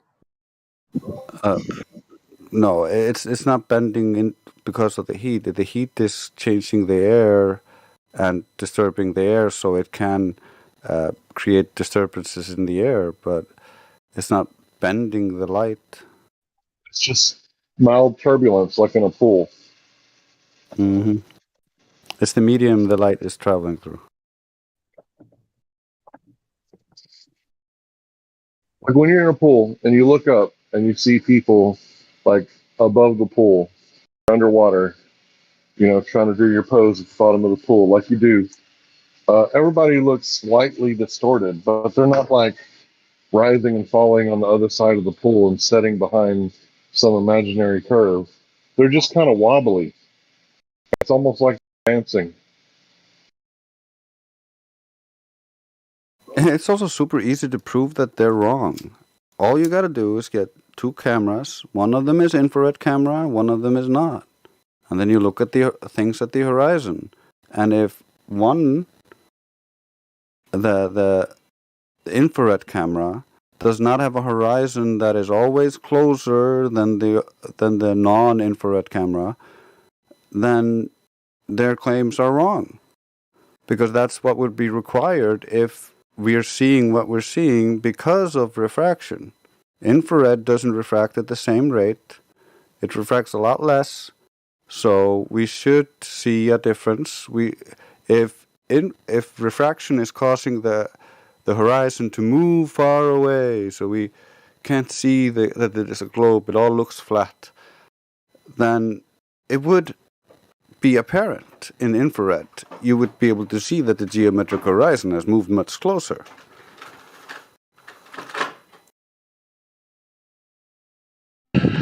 That's a good point with infrared cameras. That should prove something, though I don't have one myself.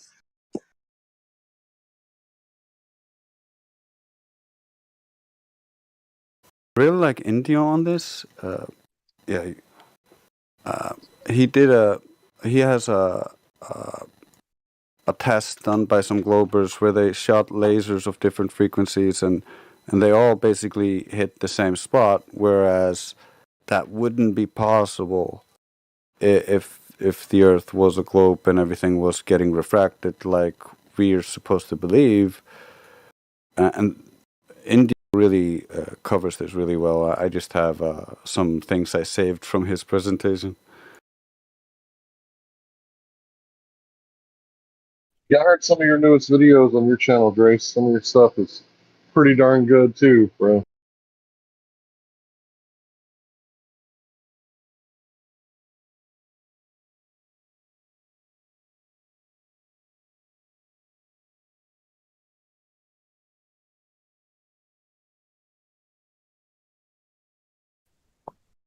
Although it's about, logic and reasoning and not about, the way that light behaves. It's still pretty good. I would recommend anybody go check that out or offer it to a younger person trying to learn the logic of these arguments.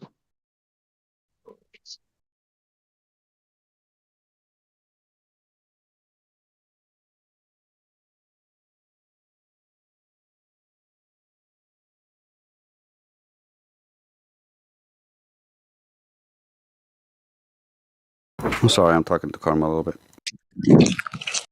So sugar water is not happening in the real environment. Butane is not happening from target A to target B. They don't have that argument.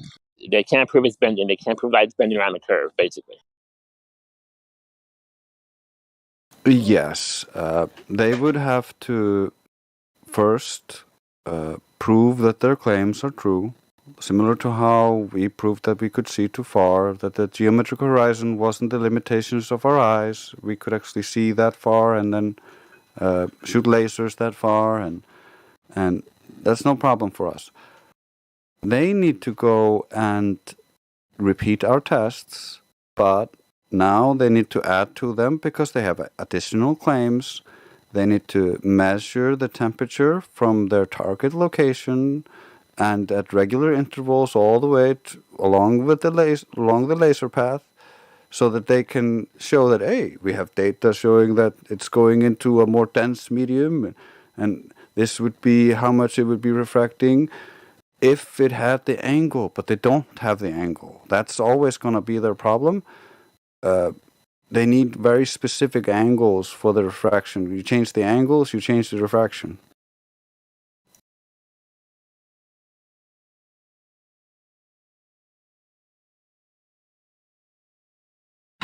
Okay, so they don't have that argument. Yeah, they don't. It's an ad hoc argument. They're welcome to try to substantiate it, but in the process, they would just become us. Okay, then very good. The next argument is they take a surveyor, and there's 3 plumb lines, which are just basically a totaling station, and they line them up, and they line them up, looking at each one of them from the next one, and they're saying they're getting plumb on each totaling station, and then they're going back to the last one, and from there to the last one before that, and they're saying that, well, they're not perpendicular to each other. They're bending outwards by 0.01 degrees. And that proves that the Earth is curving because they're plumbing each one and then looking back at them, they're curving outwards. That's the next argument. That one's also really easy. I've seen that many times before. It's solved simply with this image. #shit_shrinks. So they're generally looking at the theodolite at a distance, and oh no, the theodolite is smaller. So it must be descending towards the horizon, and the Earth is a globe. It's based in the globe Earth calculators being perspective denying, hijacking function, and so by looking at it in the Earth calculators and assuming the Earth is a globe, and then you look at the theodolite descending from the center of the theodolite that you're looking through, the other theodolite that is, or being below the line, the theodolite's operational range is not as not as far or shorter than they're using. They're generally using it beyond the range of the theodolite being accurate, and so the variation is oftentimes within the error margin of that, because they're looking at a tiny thing in the distance, and so it's going to be very tiny. So a tiny variation in that can appear pretty big when you zoom in on it, but it's not. It's all based in the globe Earth curve calculators that deny perspective, and it's based in perspective. So it's not an evidence of anything. So they better try again.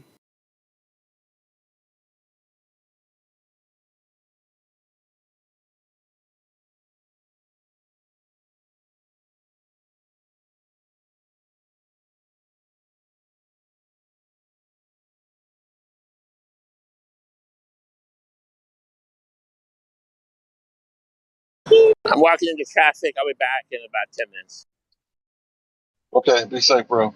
So yeah, that one is especially weak sauce. If you ask them, hey, why are you doing this at half a mile? Why don't you do it at 10 miles? And they're going to be like, oh, well, because you wouldn't be able to see you'd be able to see it. Okay, well, what if you did it at like 3 miles because it's 6 feet tall, right? And it's like, well, at that point it would be too short, wouldn't it? And they don't want to admit it, but they're telling you they measured curvature at half a mile, and that's just so weak for them to say that. It's just ridiculous. Yeah, it's because they don't understand optics, and they wanna push this like what you see is all an illusion. We gotta use this math and imagine the world as orthographic if we're gonna imagine it's a ball. And so that's where all the math happens. It's in the orthographic view, and that's where they get their assumption. That's why it's all like, oh, you gotta believe the math. Look at the numbers. I did this. I used this calculator. Look. It's the curve.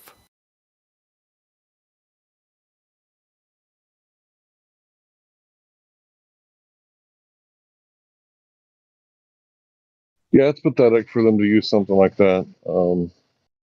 It's pathetic for them to use something like we can't, measure the distance between Brazil and, South Africa and stuff like that.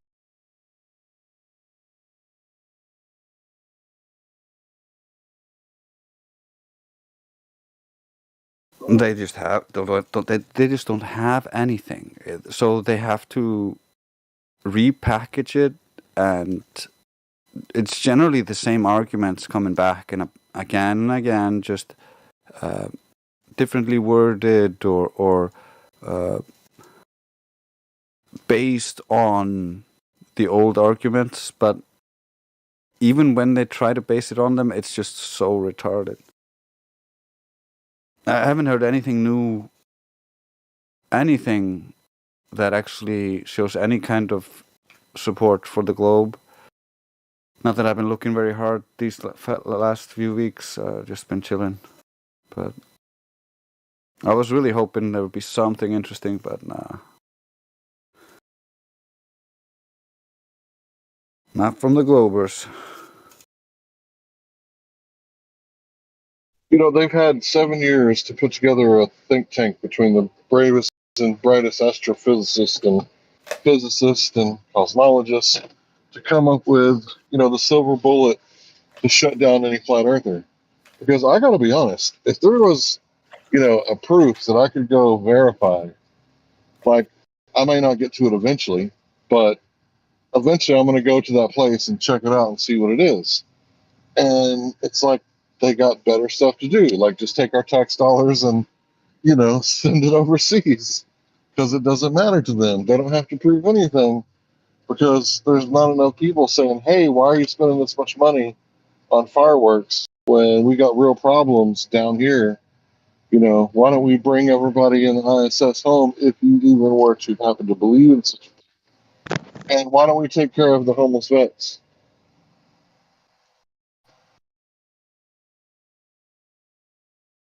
Yeah, there's a lot of things that could be different. A lot of things.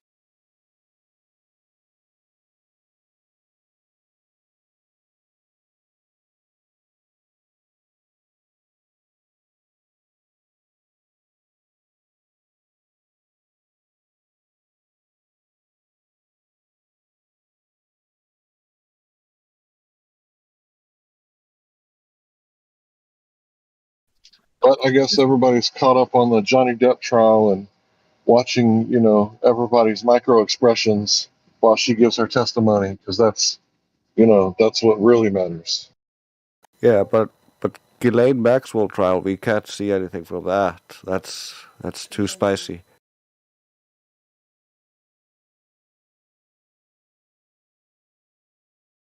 So what's this trial? What's this court case about? Who's accusing who of what? Oh, I'll cut it off quick. She accused him of abuse. He's accusing her of abuse. It's a show trial. I regret even bringing it up, but it was to make a point. It's bullshit. It's actors acting on stage. Yeah, it's just it's Distraction. Yes, that's the word.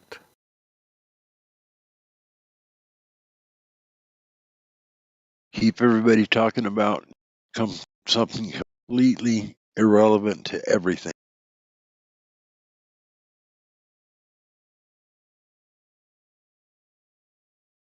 It's a good indication that something nasty's on its way. You guys heard about them chicken fries from Burger King? No. I think I said it wrong. Chicken socks? Something like it rhymes with that. Yeah. Apparently that's the new. But it's only breaking out in one area, the same area that it always come from. So it's not going to be nationwide. Sorry, people, you're not going to get the chicken fries from Burger King. That's just my opinion. You're not going to get it your way. Sorry. I thought it was only sexually transmitted.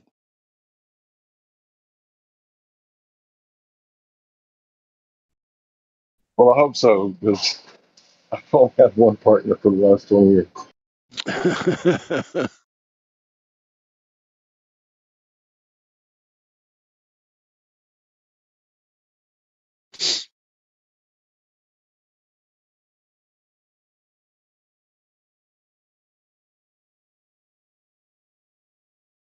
Yeah, I just oftentimes imagine like how things could be different. Like we have all this planned obsolescence, like in everything that's designed right now. Like what happened to this old thinking of like building things to last? Like if I knew of a company that did that, I would be like, yeah, I'm using that stuff. But like generally to find that kind of stuff you need to like go for the really expensive shit. Well, Japan, some of their car companies, for example, Honda, if you've ever had a Honda motor and you like drove it till the wheels fell off and you put new wheels back on it and kept driving it, like literally, there are some companies that do that. However, the transmissions are also made by Honda and they're not the best at making transmissions. But on the other hand, there's Toyota, who also makes a engine that can get like 1,000,000 miles, a gasoline engine. Sold my truck. It had 550,000 miles. It was a V6. So think about that. A V6 with 550,000 miles. That's pretty good. Now, four cylinder, man, yeah, that's kind of average, Yeah, for but Toyota. that's how you decide. You sell it on the fact. Look, we have an engine that runs this long under optimal conditions. Great, but then the rest of the car parts are not all optimal, or are not all built to last. So that the car starts breaking down and you start repairing it regularly. Just like with the printers and the ink, there's always a catch designed into the system to make it more profitable. This is annoying, and I want changed, but I can't change it.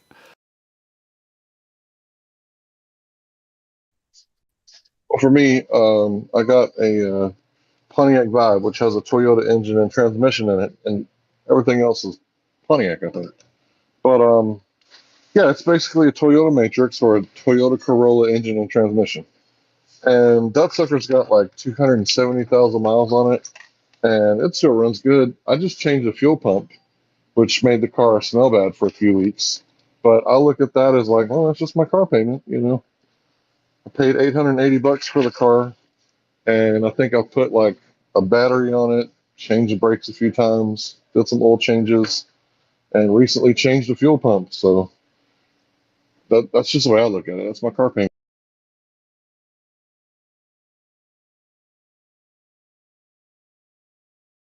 Yeah, I've got a Toyota Corolla. It's got the 4-cylinder in it. It's got 220,000 miles on it, and it still runs like a top. Doesn't burn any oil. Doesn't. Same. It don't burn oil. It don't lose oil. It don't lose transmission fluid. And you know, a lot of people talk shit about Toyota. They're like, "Oh, Toyota, they got bad front ends." Well, the reason they have bad front ends is because people drive them for so long and don't have to do any maintenance. They're just like, "Well, I guess I just won't do any regular maintenance either then." Well, I So they just put kind a of. transaxle in mine in the Well, front. those are parts that moving parts are supposed to wear out. Yeah, The drive terrain isn't supposed to wear out as fast. but it was So cheap. if you got like brake pads and you're like, "Oh, I have to change my brake pads. This car sucks." Like, no, That's you're supposed stupid. to change your brake Yeah, pads. that's stupid. My transaxle was less than $100 for the parts. So I mean, did it myself. Yeah, I had a V6 Toyota Camry one time, and that was a fun car to drive. But eventually, the axle went out on it, and I was like telling my boss, like, I can't drive anymore. Like something's going on with the axle. He was like, no. And as soon as I took it apart, like it split in half, like in my hands. So as soon as I took it off the car, I got like half of it off, and then I had to go back for the other half and pull it out. So you know, they just last so long that you know the engine transmission lasts so long that everybody says that they got bad front ends.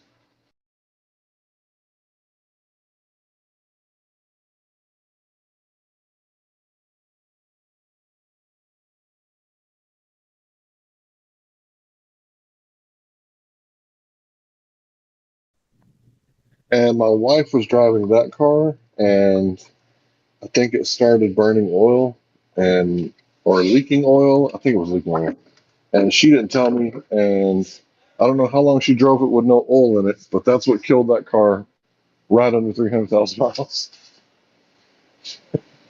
I guess it's my fault. I should have been paying attention.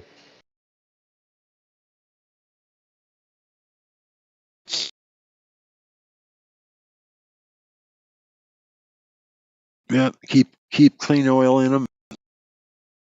You know, they changed the plugs in them. I put new what are they called? Delivers the spark. They got 4 of them or 2 of them. Ignition coils. Coils, yes, 2 coils. It's got a Yeah. twin coil system. I put new I've plugs, rebuilt a wires. few distributors, and I got to say, when it comes to rebuilding a distributor or replacing it, it's better to rebuild it, but it's a hell of a lot easier just to replace some coils. That's so easy. Yeah, they just pop in and out. Not much to it.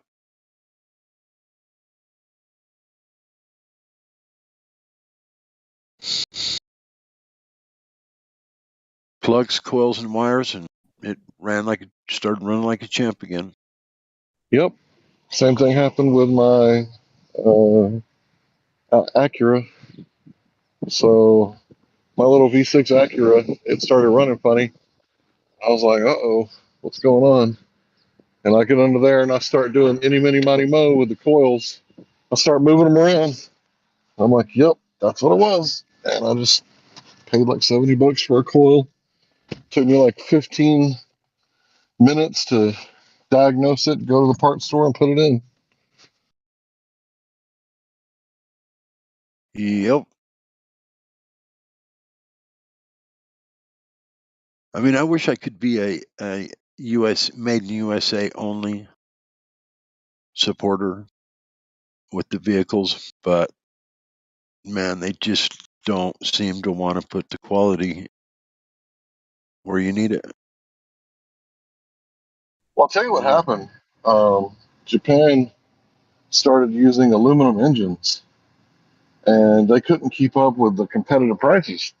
So they started building theirs with aluminum engines, but their engines weren't as good as Japan's. So Japan started like getting ahead on the market. So now they just kind of build like, remember those disposable cameras like in the 90s? That's kind of how I see like your typical American car. And I hate it, I really do. I hate it, but they're competing with the Japanese. And, some people are just built different. When you look at those Honda motorcycles, like the precision that goes into those engines, where they can get like, what is it, 13,000 RPMs? I mean, my God, that's amazing, right? Yeah, I got 11,000 RPM out of my big block Chevy. I built my race car. That's Nice. that's a lot. But You didn't throw a rod? That's no, pretty fast. no. But I put over $20,000 in parts in the motor and built it myself. It was You all want to see aluminum crazy? rods, huh? I seen a guy testing a diesel up to 3,000 horsepower, and the motor just grenaded. It just boom! It blew up on the dyno. Yeah. He was, it was crazy. It was a Dodge, and he was revving the shit. I'm like, uh-oh! I seen the white smoke come out, and I'm like, uh-oh, this ain't good. And then all of a sudden, he's on the throttle. I think it ran away from him. It just might have ran away, and it just grenaded. Like, holy shit! The driver got out of there quick. But for a diesel to be revving a diesel, like, I don't know what kind of RPMs, but it was high for a diesel. That thing was winding out. Yeah, diesels generally don't spin that high of an RPM. Oh, they would never go that near that. Yeah. I don't know what it Yeah, when I maxed was out. driving the flatbed, sorry, go ahead. Oh, go ahead. Go ahead. When I was driving the flatbed with my brother, he was always telling me, like, if you got my engine at like 2.5, like, think about it like you're redlining it. He's like, because I don't want you going up to 3,000 RPMs. It's like, try to keep it, below this speed. Like, try to drive at 65. And, I was a delivery driver. Like, we drive to the light at the end of the tunnel. We're like, get it there, get it, rain, sleet, or snow, here I go. You know,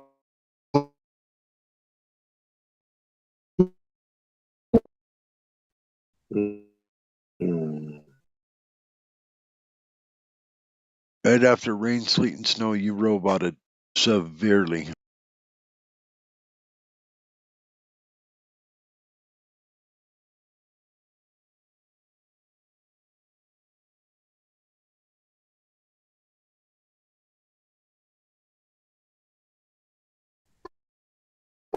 I was just saying that he didn't want me to break his truck. That's all. Yeah. I'm curious about your delivery business that you have. You don't have to tell me if you don't want to, but it seems like to me that you've been doing it an awfully long time, right? 20 years, Okay. almost. So I would assume, correct me if I'm wrong, that you have specific customers that pretty much request you as their deliverer, and you have ones that you see quite regularly. and you're on time always, and you're always there, always bring the right product, always on time, and you receive a respectable tip, which makes it worthwhile for you to continue with this? Am I close? Yeah, every job I've ever worked at, I've always had people that would request me. And I always double check before I leave. And these days, I'm just using my memory or GPS. And I try not to use my GPS unless we're busy so that my memory stays sharp. So for the most part, yeah, you got it right.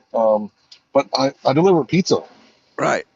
So the reason I do it is because I'm right under the tax bracket that I don't want to be in, and I don't like paying taxes. So I'm sort of in and out. I'm in it, but I'm not in it. You don't have to explain to me. I understand. Trust me. Do they eat a lot of pizza down south? Is that like a popular carryout or something people? Yeah, I think Houston is the fattest city in America.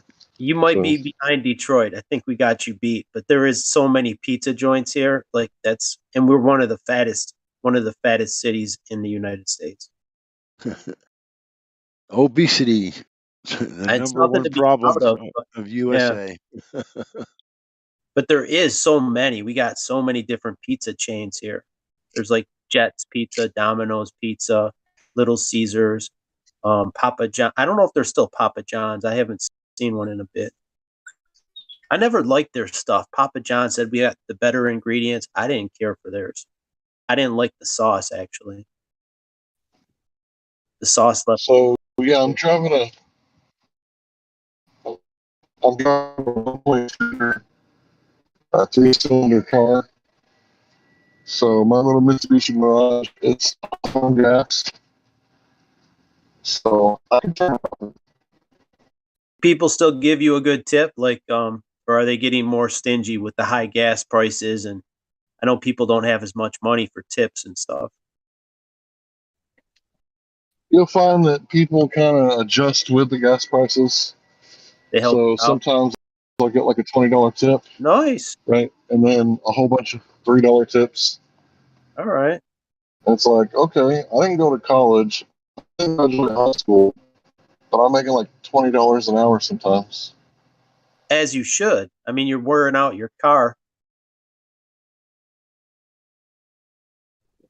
Yeah, but I got this car for free because I bought it for $3,900 out the door, and then it got rear-ended. So right now, the guy who rear-ended me is, paying me to drive this car. It got totaled out and it still runs. Yeah, the back end's all busted up, so I just took out the back seats for safety. Nobody can ride back there. So wait a minute. Your car has been condemned and you still drive it? It's not condemned. We settled outside of court. Oh, I gotcha. That's actually good because used cars are expensive right now. It's hard to find a replacement. Yeah. Well, they would say that the car's not worth fixing, but it's not worth letting go either. It's a 3-cylinder. 3? What? The Geo Metro had a 3, I think. There was a Geo Metro. Yeah. What kind is it? You said a Mitsubishi. What is it? Mirage. Mirage. Okay, so it's got a 3-cylinder. Maybe there was another one too. I think it might have been a hybrid car, like that had a 3-cylinder. That's kind of an odd configuration.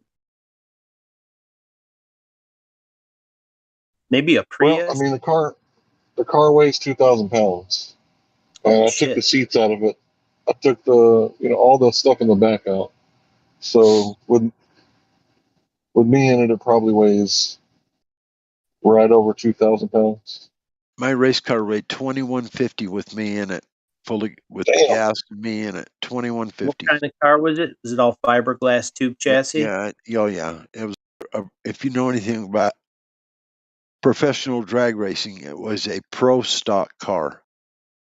There's only 3 pro classes in drag racing. You're under top. You're right under top. It's Top Fuel Dragster, Top Fuel Funny Car, and Pro Stock. Pro Stock is the factory production vehicle. It's a normally aspirated motor, and it is 500 cubic inches maximum.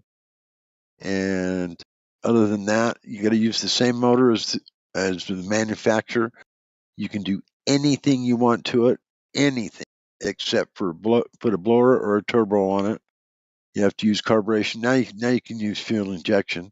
You can do anything you want to it as long as you stay under 500 cubic inches. And now there's an RPM limit. 15,000 RPM is the limit. They let you spin them up. Wow, that's high. See, I thought the top fuel uses like the nitromethane fuel, and the rest are yours is using like pump gas or whatever. Professional racing gas. Yeah, that's what I mean. You, as opposed to nitromethane, you're not using the high explosive fuel. No. It's more, it's more like the highest level of gasoline you can use. Yep. The rest of it is just nuts. Like top fuel is just nuts. You're driving on a bomb. If you look at that diesel truck that grenaded, when you see a top fuel explosion, it's worse than that. Oh yeah. You get a massive fireball, and you got much higher compression. I don't know. The compression on that diesel was high. It's pretty damn high, but the top fuel is way more. They're spinning them up. They got aluminum heads, and they bolt down the blower with like a ratchet strap type thingy to catch the blower. They have to put a scatter shield over them. Yeah, it's a bomb. Once that, because I remember when they didn't have that. I've seen some that didn't have that, and man, is it a huge explosion when you get a blower explosion. This mandatory now. You got to have a scatter shield blanket you put over the top, strap over the blower. Should have been that way. I mean, they didn't think of it until enough engines blew up. Like, people probably got hurt from the shrapnel. Oh yeah, they killed. There's been a few people been killed because of the explosion of a top fuel funny car. More of a funny car because the engine's in front of them. Oh, the driver. That's a risky business. Yeah, top fuel funny cars are really and crazy. You drive through the fireball. You know what I mean? If your engine's on fire, you're driving through the flames. It's going to blow torch you. At least the other one, the engine's behind you, so the flames go behind you. Yeah, funny car's dangerous. Well, they're both dangerous. Those are both pretty. I mean, either one of them. I mean, if that thing goes off or you get wrecked at 300 miles an hour, it's pretty damn sketchy.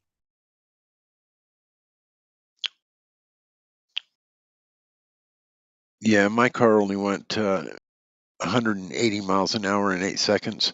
That was in 1987. Wow, you're OG at that. Yeah. That's still, man, if you crash at 200, I think Dale Earnhardt, he crashed around that speed and he didn't make it. Well, it's something to go 200 miles an hour, but when you do it in 8 seconds, that's a whole different ballgame. Yeah, that leaves pucker marks in the seat. Put your ears where your cheeks are, or your ears, or your cheeks where your ears are. Excuse me. Put a G-force meter in there. You got some kind of G-force meter? 4.5, they say. Really? On yours? Yep. Nice. First 60 feet. So let me go break that down for you. So they say that when you're in the jet, like flying, dogfighting or whatever, you can get like 8, 9, possibly 10 Gs. So you're just on the ground propelling against the pavement and you're getting half of that. Yep. Pretty impressive. You ain't got a jet, bro. You ain't got a jet. Top fuel will go twice that fast. You go in 4-second quarter mile or even less, and your acceleration's got to be a lot more. They only race 1,000 feet now. What?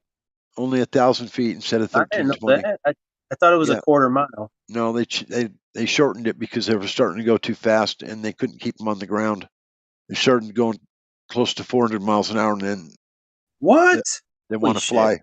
They want to fly at that speed. Yeah. I thought they only got around 3, so I haven't watched it. Yeah, they do now. Yeah, they learning to fly, but I ain't got wings. Yeah, they shortened it to 1,000 because of that factor. Because the cars were starting to fly. It's still a lot of G-forces. You're still getting pinned, man. You're taking that launch. Yep. How much does one of those engines cost? It's got to cost a pretty penny. Well, in '87, I spent a little over 20,000 just on parts. Then I built it, but if I was to buy one from Rare Morrison, they wanted 50 grand. 50 grand in today's dollars. Yeah, that was in '87. And you got to rebuild it every run. You take it down. No, not mine. Not a Pro Stock. No, the only thing you have to do is change valve springs. You have to make sure the valve springs are up to par, so they shut the valves in time, so they don't hit the pistons. That's mainly the only thing you have to change. I had to check mine every pass. I had to change 2 or 3 springs after every pass. Depends on, some of them last longer than others. You put a spark plug in it's got an air compressor, so it blows the valve shut.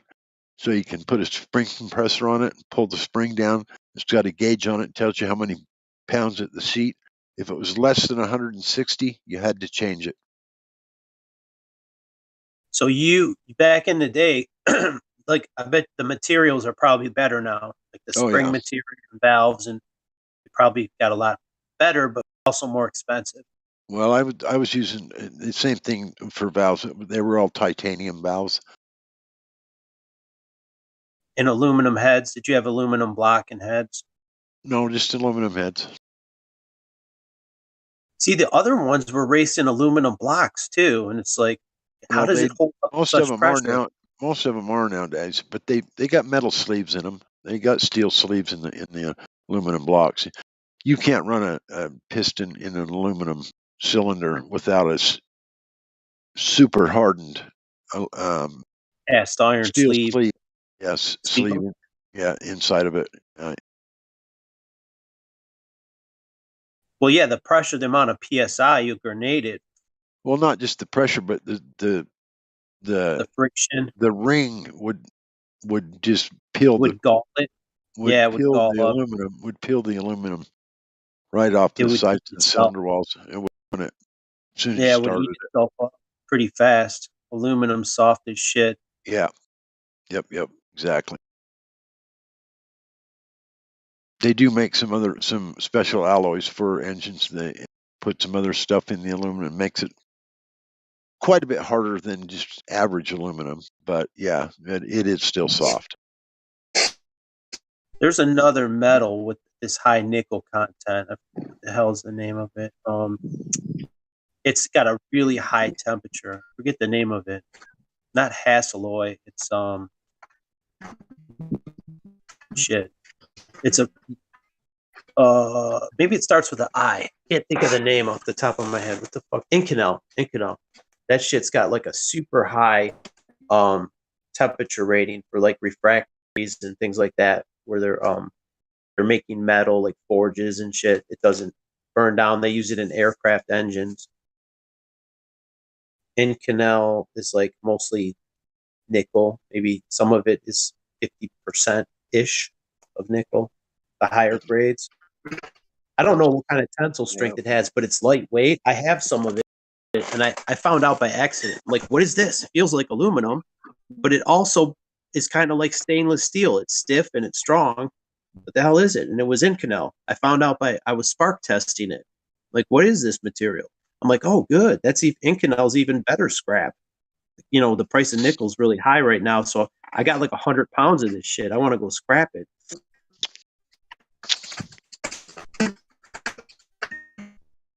What's its maximum wind speed for a truck? Oh, you roboted out. Oh. Inconel would be great if you could make your valves out of that, or your heads, because it's pretty hard and it's heat resistant. But it might be tough. It might be too tough to machine it, like really low machinability.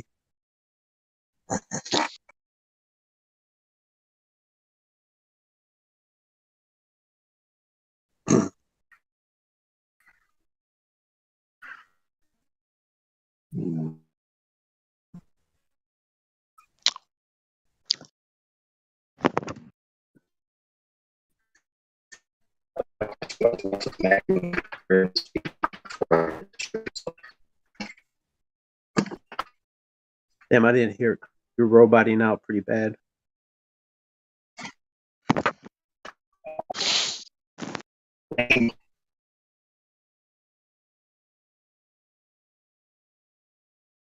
Did you see that diesel truck explosion got rocking? No, did you post it or something? Yeah, I put it in the chat if you want to check it out. Oh, You could skip to the 4-minute mark if you just want to see it blow up. He bookmarked it. It's like 4 minutes and some seconds, but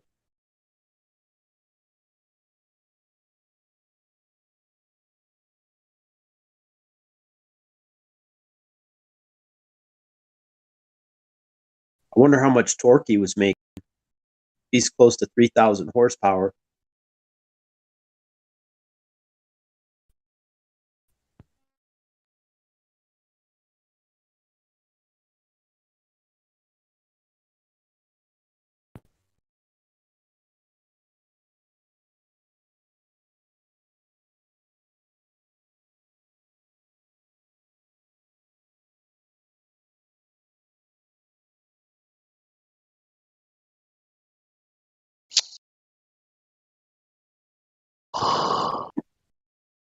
That's a lot of money down the drain, watching that thing blow up. Holy shit. I know. He spun that thing way up there. Way I too know. high. I think it ran away. It might have just ran away from him. You know, when that turbo runs away, it's like it just gets out of control.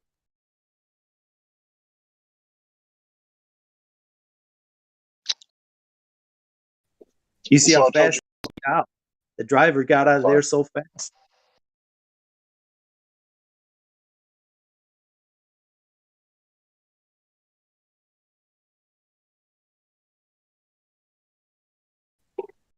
That was fight or flight, huh? He chose to run. Oh, he bailed quick, dude. It's like he bounced out of that seat so quick. I don't blame him, man. He probably had one foot on the gas and the other one's out the door. He's like ready, tiptoeing on that pedal. It was like it was, yeah. You see all this smoke billowing out. You see that horsepower gauge going up on a dyno. Like an engine like that shouldn't be nowhere near that amount of horsepower. Yeah, that's pretty crazy. For a diesels have like high torque, but not that much horsepower. I don't know what he was doing to get it that high. I don't know either, but that thing spun up there, boy. At the last few seconds there, it just went crazy. What? That's a load, man. 3,000 horsepower. That dyno was loaded down. It didn't have any fans to cool the engine either. Like normally, it put some big fans there to keep it to blow air through the engine. He was on it way too long. He was on that pedal.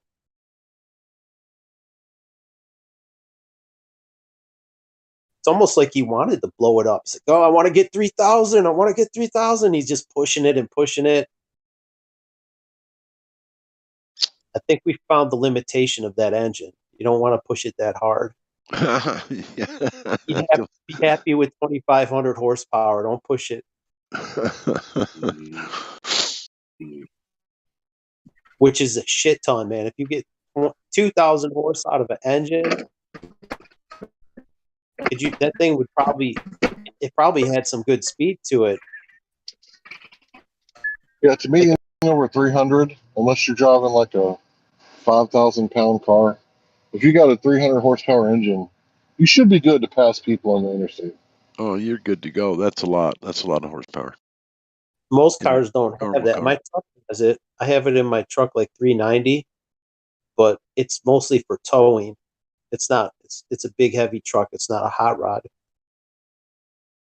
But it actually was pretty quick back in the day. I'm like, it was deceptively fast for a 6,000-pound truck. When you get on the pedal, it would get up and go. I'm like, damn, this is pretty good. I can't imagine having that kind of horsepower like that guy with that diesel. He jumps on the gas, just there it goes. That thing would haul ass. I used to have a Toyota 100 that was a 4-cylinder. It was the first one I ever had. It was a standard 5-speed, and it had like a granny gear in it. And the first gear, you could like, take off and be going like 10 miles an hour on the street. But if you were to just so happen to be racing, which I raced a lot of full size pickup trucks, they'd pull up to me and be like revving their engine. I'd be like, all right, just smoke them, dude, with a little 4-cylinder, because that first gear was just crazy fast. Your power to weight ratio, a pickup is 6,000 pounds. It's hard to get all that weight moving.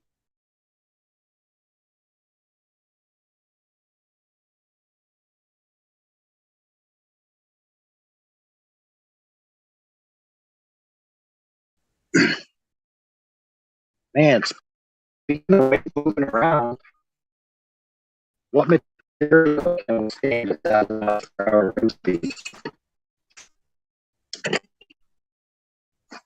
Yeah, I couldn't hear what you said. You roboting out. Man, holy crap. You guys hear him? Couldn't hear him.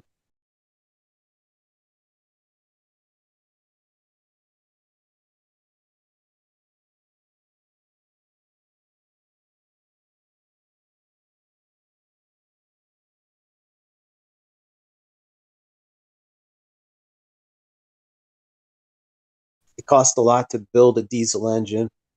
I had one before. It was not turbocharged, and everything is expensive to repair on them.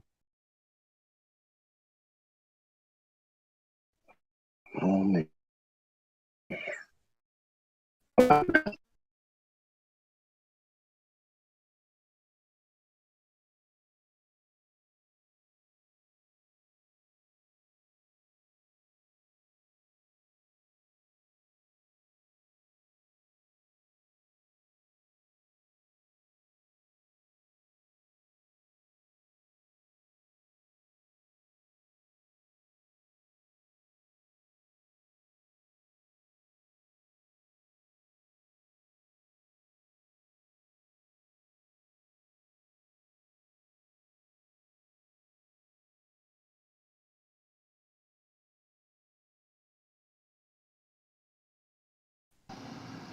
Yeah, so that 96 T100 single cab, 4-cylinder, that was a badass truck. All you had to do was change the clutch and just keep going. You burned up a lot of clutches in it. Well, I was delivering pizza in it. Can't you just shift without the clutch? You can just kind of leave it in there if you're just gonna shift gears real easy. You don't need to clutch it. Yeah, I started doing that. That's about the time that I started needing a clutch. You wore it out. Yeah. But yeah, that was a good truck, man. Wish I had another one. I've been looking for another one, but the people who got them know what they got and don't want to let go of them. What was it? What brand? A 96 Toyota T100. Toyota. Okay. Yeah, they made nice little trucks back in the day. Yeah, the 96 era was like the golden era when it comes to the Toyota Toyota pickup makes trucks. good shit, dude. Their forklifts are good. Like I used to be a forklift. I used to sell them used, and Toyotas were always good. You get a Toyota, you could have lots of hours on it, and it's still good. It'll keep running. You get like a domestic one, like a Clark. The Clark ones, you get over 10,000 hours, and it's kind of beat. But on a Toyota, it's not a problem. I think it's the emission laws that they have in Japan. Like if you drive like 160,000 miles, you either get a new engine or a new car. So Toyota just builds them like, well, fuck it, we'll just build it a 1,000,000-mile engine. They got to get a new one anyway, and then for the rest of the world, it'll be like, get a Toyota. They don't build in the planned obsolescence. They make it to last. Like, hey, we could build this part with some planned obsolescence to go bad at 100,000, or we could just build it properly. And they choose, and that's why they had a reputation. You know what I mean? It's like even in America, people are buying their shit. Even in Detroit, you see a lot of Japanese cars. The Motor City of all places. You know what I mean? It's like, what? These people driving all fucking imports. It used to be a taboo thing. Like back in the day, back in the 80s, people might, they might damage your car if you drove like a Honda or Toyota. Like somebody might be resentful that worked for the auto companies and they might vandalize your shit. But it's not like that. You see them driving to the fucking auto plants with foreign cars now. Like people going to work at GM and they're driving a Honda or Toyota or whatever. It's like they don't care now. That was back in the 80s. Because if you live next to like a place like Dallas, who has like a Toyota plant, or they sell a lot of Hondas, like you can get a Honda for like next to nothing. Put some money into it, or put a new engine into it. And a lot of people like, taking like Hondas that people have crashed with like a badass engine, and then they'll put it in like a little Honda Civic or something, and those are like highly sought after. Like you can take parts and make something out of it, a little Frankenstein Honda, and then people pay off their ass for that kind of stuff because they're fun to drive. Oh, your tuner cars? Yeah. Well, I was talking about like take like an engine out of a. I've seen them take like a Acura CL 3.2 liter, right, and it's like a automatic V6, and they'll stick it in like a tiny little Honda Civic. I've seen people do that stuff. It shoehorn it in there. Yeah. So as the car moves forward, there is greater pressure in front of the car than behind the car because the car is moving forward and pressing against the air on one side, and there's displacement on the other side. Correct? Yep, and that's how I go to Dallas every time, behind a truck. Yeah, but wouldn't that mean also that if we were on a ball spinning around and going around the sun, that this would also have to happen there? Like on one side of the ball, there would be greater pressure. On the other side of the ball, there would be almost no pressure because of the displacement. Well, they don't think about the air. The air doesn't come into the equation. The air next to a vacuum or the air traveling, like what you're saying there with the low pressure end of it, that just gets swept under the rug. They don't consider logic like that.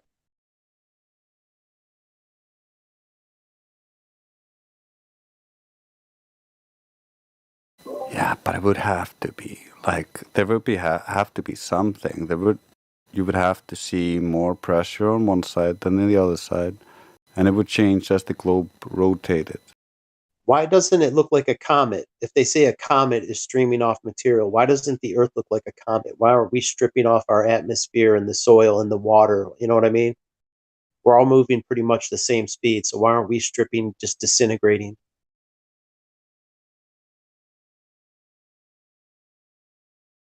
Oh, I know what AI is talking about now. I have it here. Is this? This is what you're talking about. Well, that means, according to them, that a comet is a ball of ice and it's disintegrating, and that's what the tail is. The tail on the comet is all the particles of ice that are vaporizing and being left in the comet trail.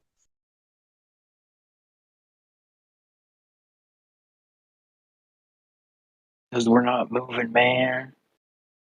No, they have no explanation. Yeah. If everything applies equally, it should apply to us as well. So.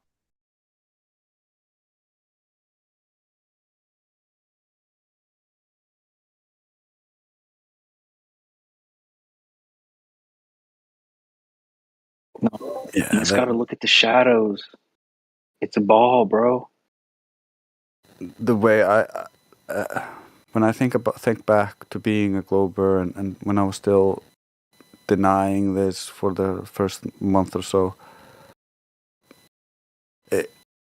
you look at everything in a vacuum. You're just looking for an excuse, something that maybe sounds plausible. That's how it starts. It's so easy to do that, but that's like kind of what you do. You jump on like, oh, the air must be velcroed. Like I don't find Coriolis, so it must be velcroed. It's a self-delusion.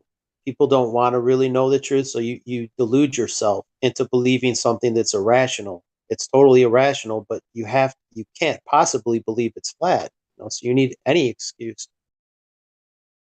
Yeah, and that's why, like, when I posted like picture like this with the car and talk about the pressure thing, this would be very apparent if we were traveling in space, and the only solution I've heard from a glober for this is gravity. But think about that on the. That would mean that in the front of the car or the globe, gravity is pushing the air away from the surface to make it not more dense, not more pressure. And on the other side, it's pulling more just to equalize. But that's how retarded they have to go. They have to, like, invent this fictitious force, and the fictitious force will just solve all of your problems by doing whatever you need it to do, even though you have no evidence or proof that it even exists in the first place. Well, it's like they tell you, don't never tell a lie, because you'll have to create new lies to cover up for your other lies, right? So they have to keep coming up with new lies to cover for their other lies. Exactly. That's where we got them. We got them because they have built this house of cards, of lies, and QE and others. Once you pick out these bottom cards, the whole fucking thing collapses. One card, you take one card out, the whole poof, the whole house of cards comes down. Yeah, but like their delusions maintains the house. So like we kick out one card, they're like, no, I believe. Like crypto. And then It's like a mental prison. Yes, it's a mental prison. They recreate this thing. It's like Bugs Bunny and Roadrunner, the show where the Roadrunner will run off the cliff and he'll just hang there. He won't collapse. Nothing. It's like, whoa, how did he do that? And then the coyote does it. He hangs in the air and then poof, he falls. It's cartoon logic. Yeah, you literally have to take all of the cards away, and you can do that one card at a time, but like if they allow you to, because they will get triggered. You're taking cards away from them. But they admit to stuff being irrational, like the Michio Kaku thing. He'll admit to it not making sense. That's what it is. It's like, well, wait, you just said it's completely irrational. Look at the margin of error. It would be impossible.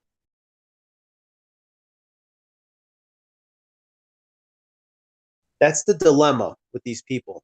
Well, that's the official story, and I have to stick with it. Their appeal to authority is so strong that they don't want to be ostracized or whatever reason. No one wants to be the one getting criticized by their peer group.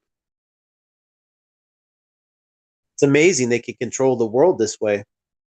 It's also because they never got educated in logic or anything like that. They don't realize they're just appealing to authority and that their rationalizations have no validity. And so they just think they're doing science and like anything is science. Just looking at things is science. Let me show you what science is, my friend. I have it really well put here as told to me by a Glober. All you need is this. And you are doing experiments.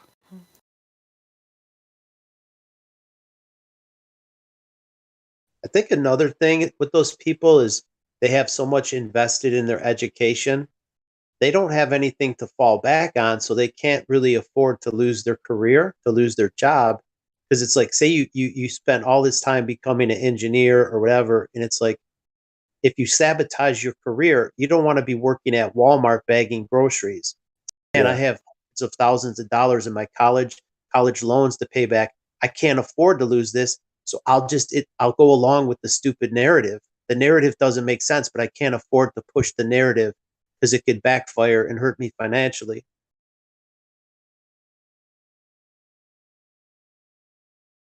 Yeah, you see this with the woke crowd. It's the same thing. They're like, I better push this agenda or what everybody else is saying because otherwise I might get canceled.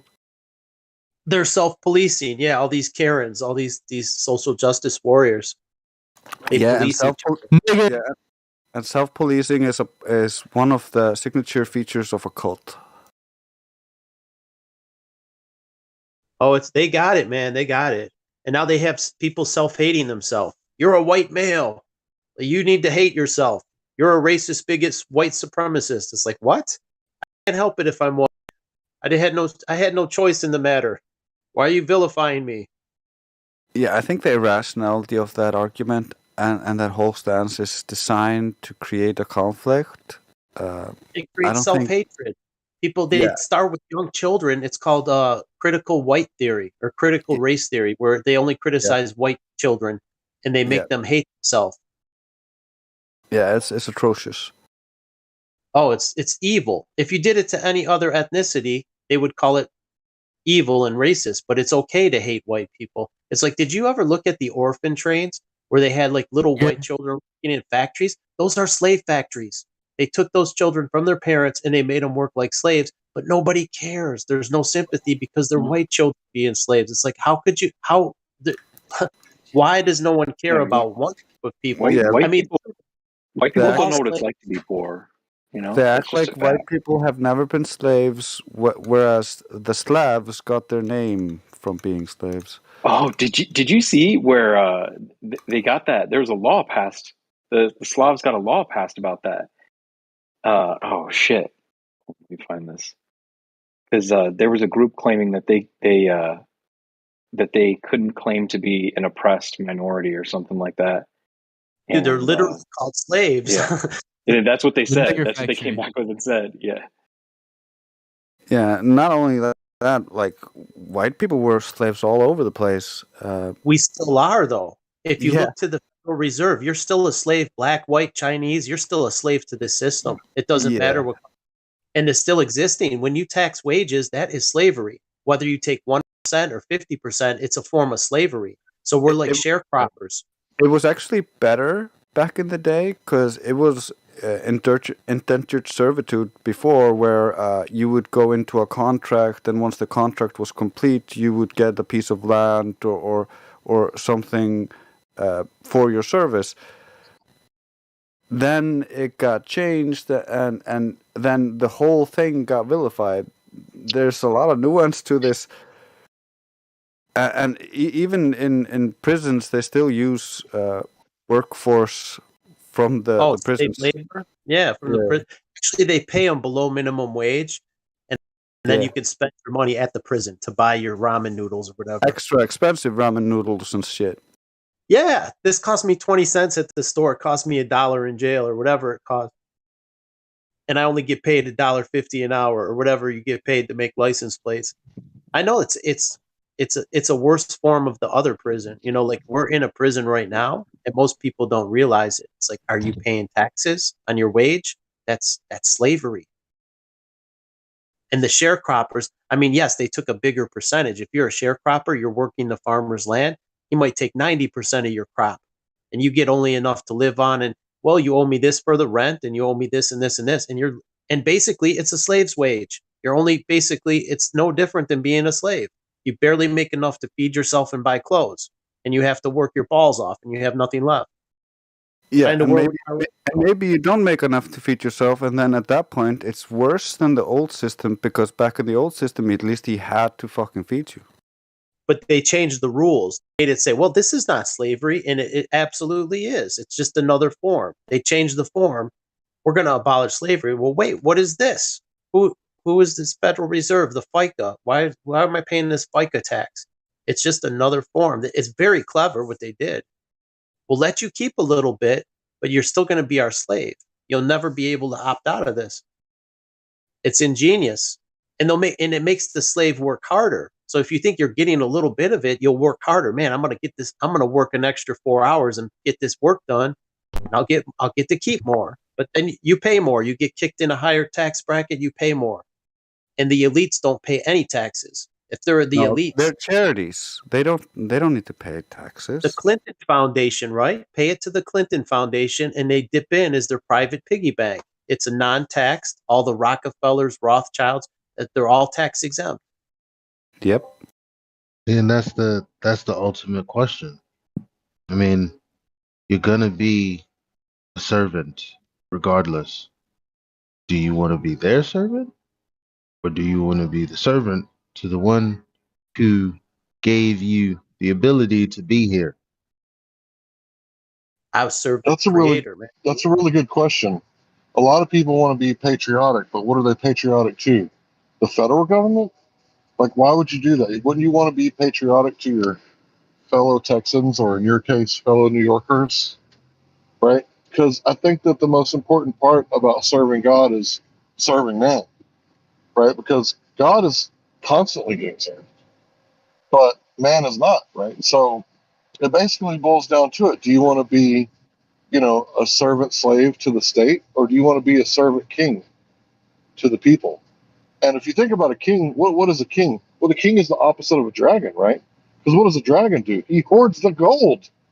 It doesn't let anybody near it, right? But what does a king do?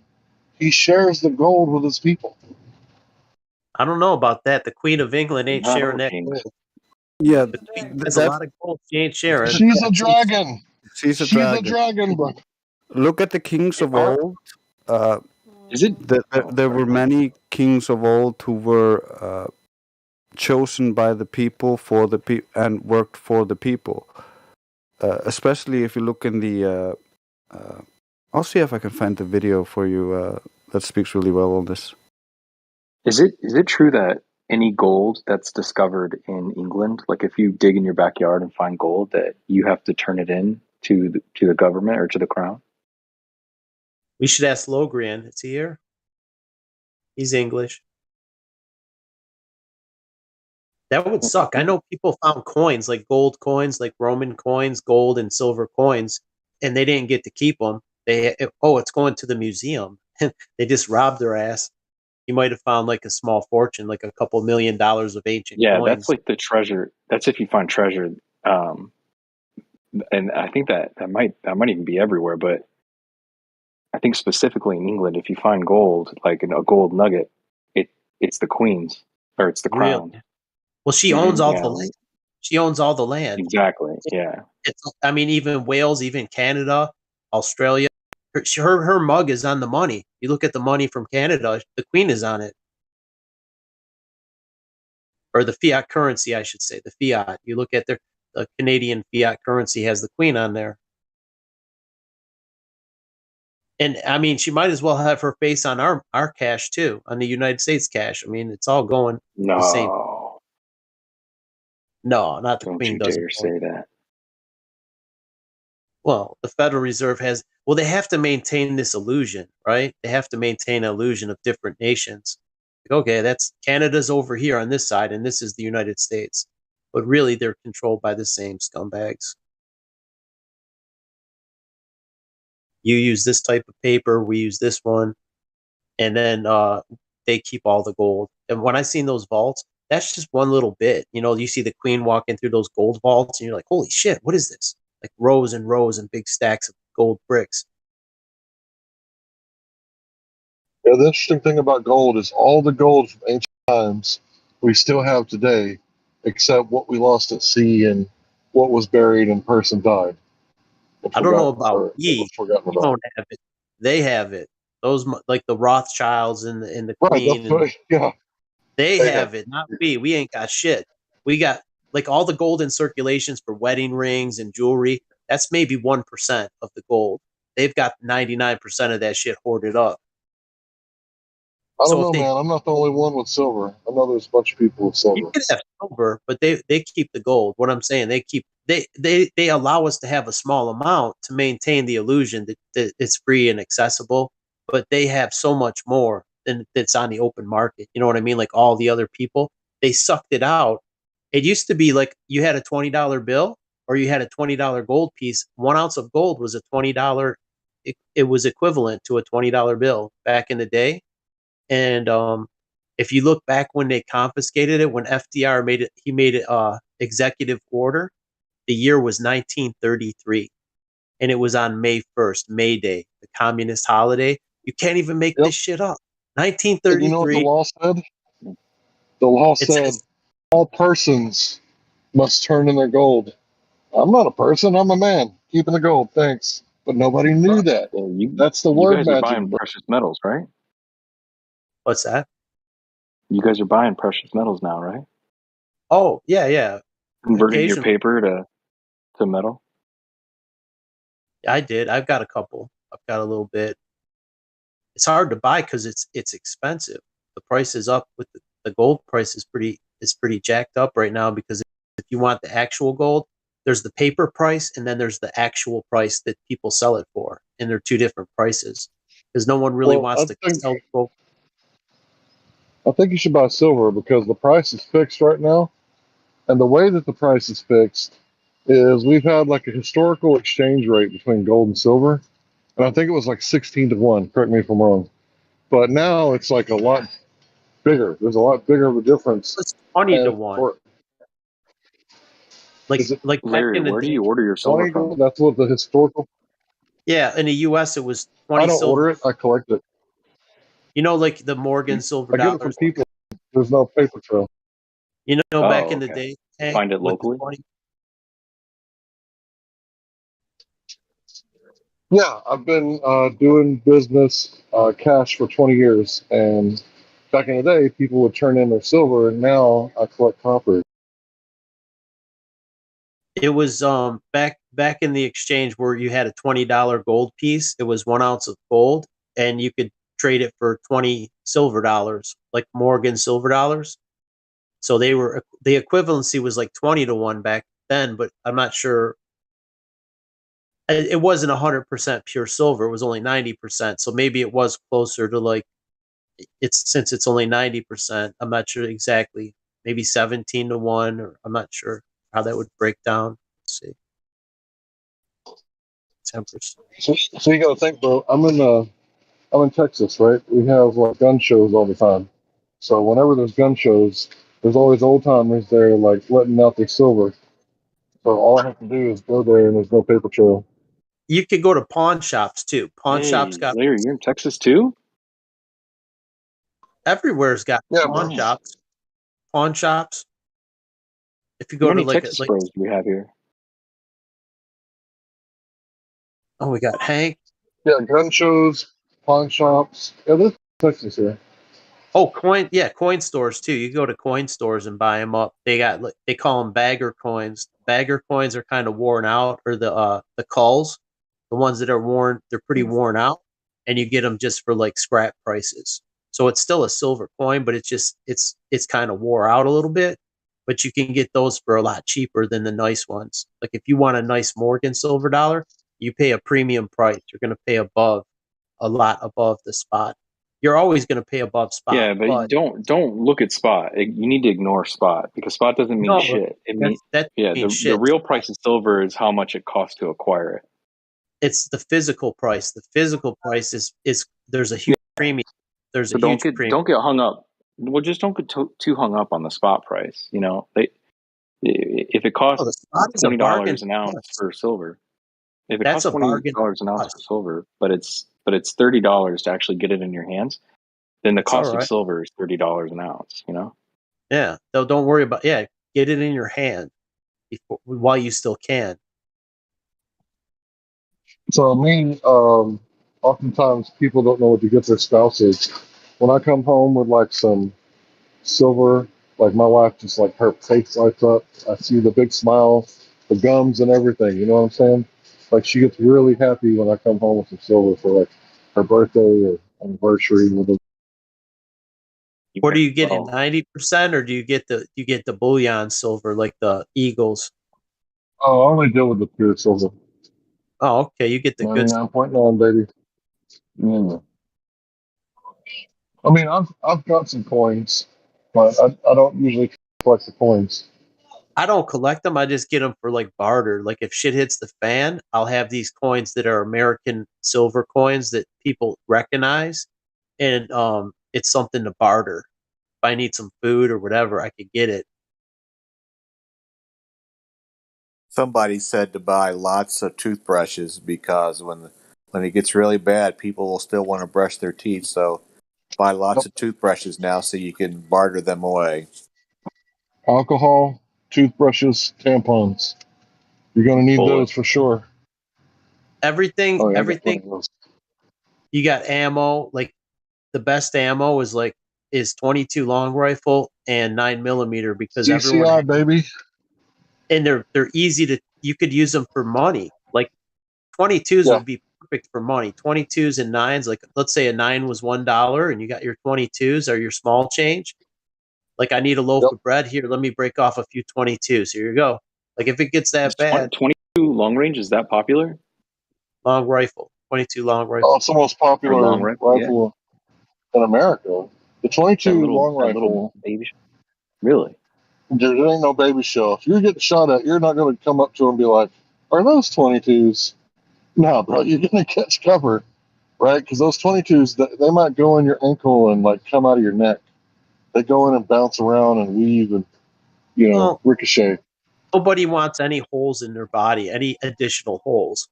Like even if it's a 22 caliber hole, you're still bleeding out. You don't need any new holes. You got infections to deal with, so it's nobody really wants a new hole in them. I got thousands of hollow points. Those little 1022. I'm sorry, 22 long rifle hollow points. So what I did is I got a case that holds like paintballs. You know those little white tube things that you stick in your backpack. And I just got like a bunch of those. Just grab as many as you need. But if you grab one, like I don't know how many. It's like 500 rounds. It's like a bunch. Why You don't you know. keep their own boxes? Because then they kind of get bent up. When the head and the case might get bent when you got them loose like that. I don't ever move them. They just sit there. Oh, all right. Well, I'm just saying it's like when they're stacked in a box, nicely, neatly packed. It kind of keeps all the lead from getting bent out of alignment. Some, when you buy bulk ammo like Remington Golden bullets, they're just bulk in a bucket or whatever. Yeah, They I got got them some in of those too. and they got them in a little paper carton, like a little paper carton. They got like odd amounts, like 430, whatever, and they just crimp them in a little cardboard container. Those Yep. loose ones, if you got them packaged into 50-round boxes, those are nice for like a nice little barter thing because they're all neatly packed. And when you get them loose, sometimes the heads get a little bit wobbly where the powder gets in, and you might get moisture in there and stuff. I'm just Oh thinking. no, I got the little things that you get like when you buy something new and it's like the Oh, little moisture things. hey, Yeah, I got yeah, those in there. that's a good idea because you guys And the got high oxygen things humidity. too. Yeah, You yeah, got high humidity in Houston. You get moisture in the powder. It don't last as yeah. long. I don't live in Houston, but I live Oh, you East did. Texas. It's Oh, all okay. right. Yeah, I was using Houston as an example of how fat Texas is. Oh, okay. But anyway, yeah, the way I got it, it's safe for sure. I got a bunch still in the box, like the CCI, the high end stuff, but Oh, like the the good. Remington Hollow Points that you were talking about, those are some nice little 22 rounds. But anyway, I wouldn't take yeah, the Remington, I just poured them in those little boxes, little containers for paintballs. if they're already loose. Why not? If they're in a loose container, why not? But if they're already in a nice little box like the CCIs, a little plastic container, I just leave them in there. Like mini mags and stingers, I just leave them in their little case. Stingers are expensive as shit. They've always been pricey, Yeah, but they are. they got real pricey with this ammo crunch. Yeah, all the CCI stuff is still in the original box. It's always better to keep your ammo in the original box, but in this case, my original box was like a little pizza box for bullets, so Yeah, if plastic it's was just was an upgrade. But yeah, like I that's a said, I better. got thousands of them. I got thousands of them, and they're just for grab it and There's go. and the bricks used to be like $20 for a brick, 500 brick. Yeah, I remember that. Shoot all day for $20. I think I even have a brick. It was $10 for a brick of Winchester white box 22s, like lead ones. Lead. It's like they're 99 cents a box, and they were from Target. The store Target used to sell 22s just right on the shelf. Like you go pick it up like you pick up a loaf of bread. They had 22s and they were cheap. Winchester white box.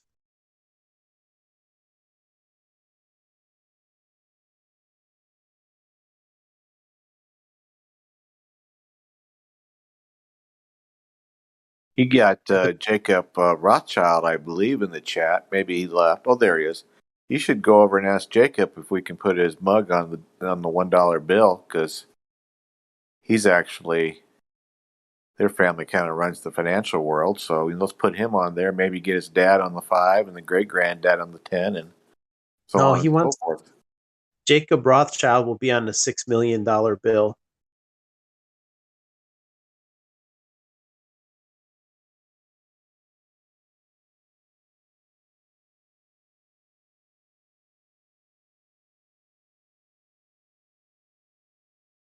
Hey, does anybody want the recap of the new Top Gun movie, or would you rather not say anything so you can go watch it yourselves? Gonna ruin the ending? No, I won't ruin the ending. Well, go fill us in. I don't watch movies. Go ahead. Okay. First of all, when they have a communication problem, when Tom is up in his plane doing Mach 10, they try to get Holden to come back. The commander wants him to come back because he's not authorized to be up there. And so Tom acts like he can't, he does that garble, back to command, he garbles a message, on purpose. And the people back at the command center say, "Sorry, sir, he's around the curvature of the Earth, so we can't hear him very good." And then when Tom's up there going Mach 10, real high, it's flat. It's just flat up there. So What they plane told us goes that there was, fast? They say they claim to have a plane that goes Mach 10. What the yeah, hell? They can't get anywhere near that. Even the SR-71 was only like 3.5 or something. yeah. So they do mention curvature of the Earth, but they naturally don't show it to us. But what And plane was he flying that goes that huh? fast? What airplane was he flying that goes Mach 10? I don't know. It was some project they were doing, and they couldn't get to Mach 9 or past Mach 9, so Tom went up unauthorized to show his boss that he could do Mach 10. That was the beginning of the movie, They and had that's the where, hidden flat horizon. They put the flat horizon in the movie. yeah, they put a flat horizon in the movie, exactly. Oh, Yep. nice. How And brilliant. then See, those are Easter eggs. They hide little truth bombs. and He's then around the curve of the Earth, but wait, it's flat. What is this flat horizon? What curve did he go over? What, I don't get it. and then and then they didn't say law of gravity or a theory of gravity. They said rule of gravity. There's a rule of Ah, gravity. I thought that was good. And then the commander did mention the word planet one time, so it was good. The music was really awesome, but I won't ruin the ending in case anybody wants to go see it. But they tell you there's curvature, but they don't show it to you. and they tell you it's spinning, but it's not. So the spin is at Mach 1.5, and he's going Mach 10, right? Oh, gotta So love the Earth is moving at what? Mach 11 underneath him, 11.5 it's moving at? Come on. Gotta love Hollywood. Hey, I got the matinee price of $11, and I got to sit right in the middle in the first. I've never sat in the middle in the first row ever. So the whole thing was right in my face the whole time. People don't realize how fast that is. Like the fastest people could push like a wildcat bullet where they take like a 30-06 case and they put a 22 in it or something, or a 300 Magnum, and they stuff a little 22 on top. You could get the fastest bullets can go about 5,000 feet per second, right? That's pretty much as fast. It'll be a barrel burner at 5,000. And a typical AR-15 goes about 3,000 roughly. So you're pushing it almost twice that speed. So you're saying the rotation of the Earth is 1.5. He's traveling at Mach 10. When you get what I'm saying, like if you to propel a little 22 bullet, nowhere near probably Mach 5-ish. I will say at Mach 10.2 because Tom wanted to push the envelope a little bit. When he got to 10, he said to himself, "Just a little bit faster." So he Yes, goes sir. to 10.2, and the aircraft blows up, and he bails out and walks into Did a you know? restaurant. Walks into a restaurant and asks for a cup of water. The Did you know SR-7 bullets? They supposedly 3 max. Average, it was 2.2 The SR-70 black, maximum speed ever.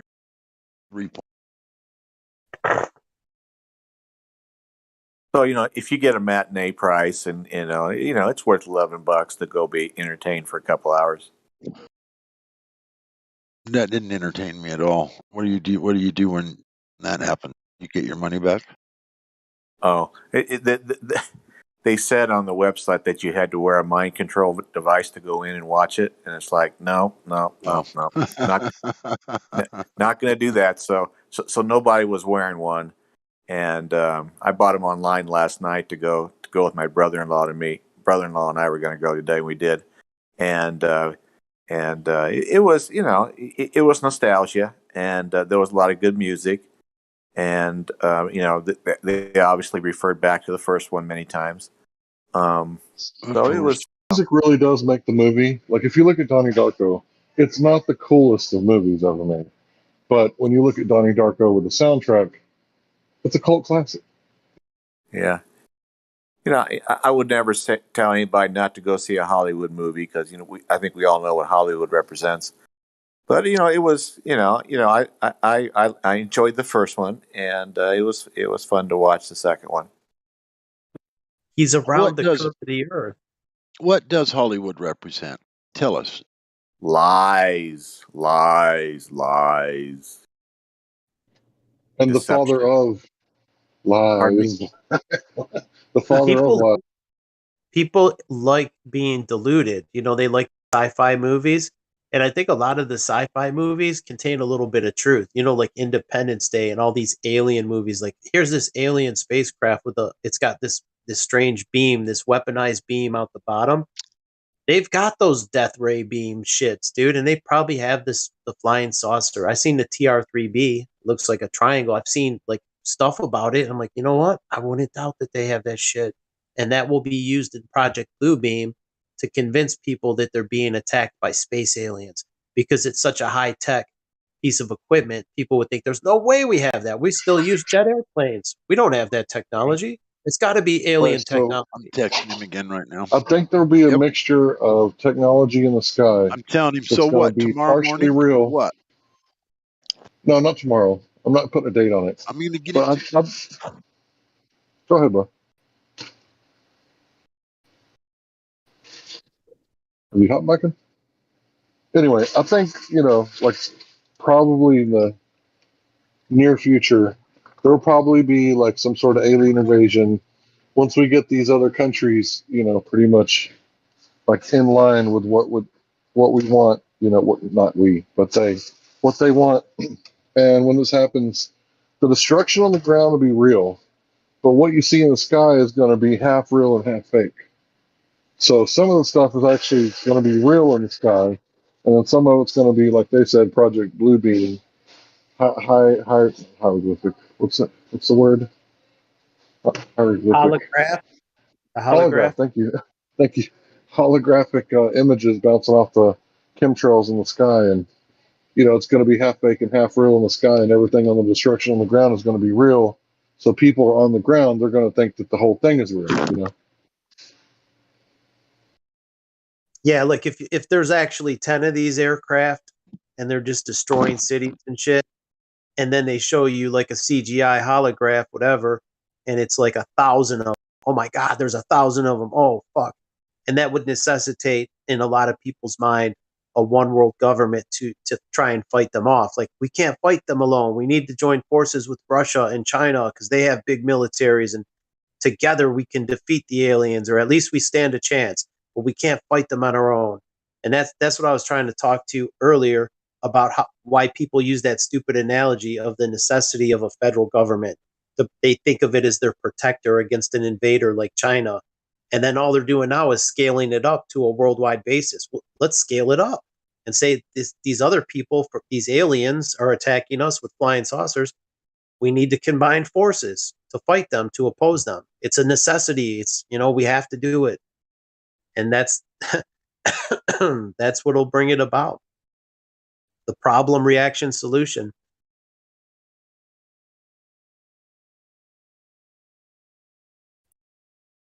I hope it happens. I would hope it doesn't happen, but I'm seeing too many breadcrumbs. Like all the other shit they predicted in their Illuminati card game has come to pass. And this one, when you look at the like even what Ronald Reagan said back in the 80s, and then you see like they're talking about Tesla going into space and going to Mars, and they're talking about seeing UFOs. Like, oh, this is a declassified Air Force document where the pilots claim to have seen UFOs, and they're prepping us. They're prepping the consciousness with their lives. Think about this. Think about the card. What does it say? But the flat earthers know something, right? And then what do we say?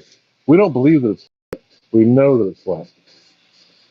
Like, how are we like quoting that card almost verbatim? And what good is it to know? It's almost like a burden. Yeah, we know something, but how do we get to the bottom of it? Like, how do we take what we know and bring about change? Because we know more than that the Earth is flat. We know a lot of their Illuminati card game shit too. Like, how do we? I don't know. I don't know if we can oppose them because they got too many sellouts, dude. There's like too many sellouts in position, and I'm not sure how to beat them. But I mean, if we lived outside of their system, and we could try and starve the beast, but trying to vote them out is going to be futile. Well, voting doesn't work. Not the way that you think it does. I mean, Mark Twain that said, what did he say? Like, if voting worked, they wouldn't let you do it. So to Right. vote for your senator, no one in America voted for the senator until like 1913. So think about that. Because at 1913, they could just print, what? Like, how much money do you need, Senator? How many senators do we need, Governor? Like, oh, okay, we only need 281. We'll buy 282. That's it. Well, there's And only it's always 100. like, There's only I 100, know. but Yeah, I apologize. I was wrong on the numbers, but you get my point. They always buy just one more than what they need. they could buy 1 million. You know what I mean? They have infinite amounts of paper, so they could buy all the senators they need. That's why you got to get away from the system. Like, if we could get a system where we don't elect someone to represent us, like, here's your congressman, he'll represent 1 million people, let's say. But he doesn't represent us. He always sells us out, right? So we got to get away from trusting someone to represent us. That's the fatal flaw. Putting your trust in another man to represent you properly, it's always going to fail you. So we're going to have to get to some kind of self-representation where we take out the middleman. We take out a representative to represent us, because otherwise it's like it's the definition of insanity. We're repeating the same thing over and over and expecting a different result. We're not going to get a different result because it's their system. It's the controllers that are controlling everything. That's the system they like. The system, anything other than that, is dangerous. That's dangerous. So Can't if you have ask that. a communist, they say that we need to overthrow the entire system, right? And if you ask like an alt-right person, they say, well, we need to take the communists for a helicopter ride and that'll fix everything. So instead of taking out half of the system, you take out like half of the people. So what would be like the real solution? Like if you vote with your dollars and everybody said, you know what, I'm just not going to be dealing in dollars anymore. I'm just going to go with silver, and we're all going to, pitch in, spend all of our dollars, and get some credit or whatever we got to do, and get this land, and then just barter with each other with like silver pieces, and If we just could remove get enough, yourself from the system as much as possible. if you get enough silver pieces, the problem is finding enough. So if say someone wants to buy a pizza from you and they don't have any silver, like, damn, Hank, I need a pizza, but I don't got any silver. I just got paper. I got to eat. And they might not have it. You know what I mean? The problem is there's not really that much of it to go around. If everybody was to start using it for commerce, there really ain't a whole lot of it to go around for this many millions of people. And the people that have it they'd have their food, and everyone else would be kind of fucked. But what if we started using food as currency? Like I've Anything said it anything before. could be currency. Yeah, anything, maybe like some kind of ledger as a credit system. We need some kind of credit system. Is is a equal means of barter, because I might not have something you want to trade me for. Let's say I have wheat and you're like, I don't want wheat. Well, I got corn. I don't want corn. I want this. Like, it's hard to change things like that. If I need a gallon of gas, how do I trade a gallon of gas for some corn? Or like, it doesn't always work. Go to the gas station. Hey, would you take 10 pounds of corn? I need some gas. No, I don't want corn. We need some kind of currency. The silver is a good thing. Silver is great. I don't know if there's enough of it to go around.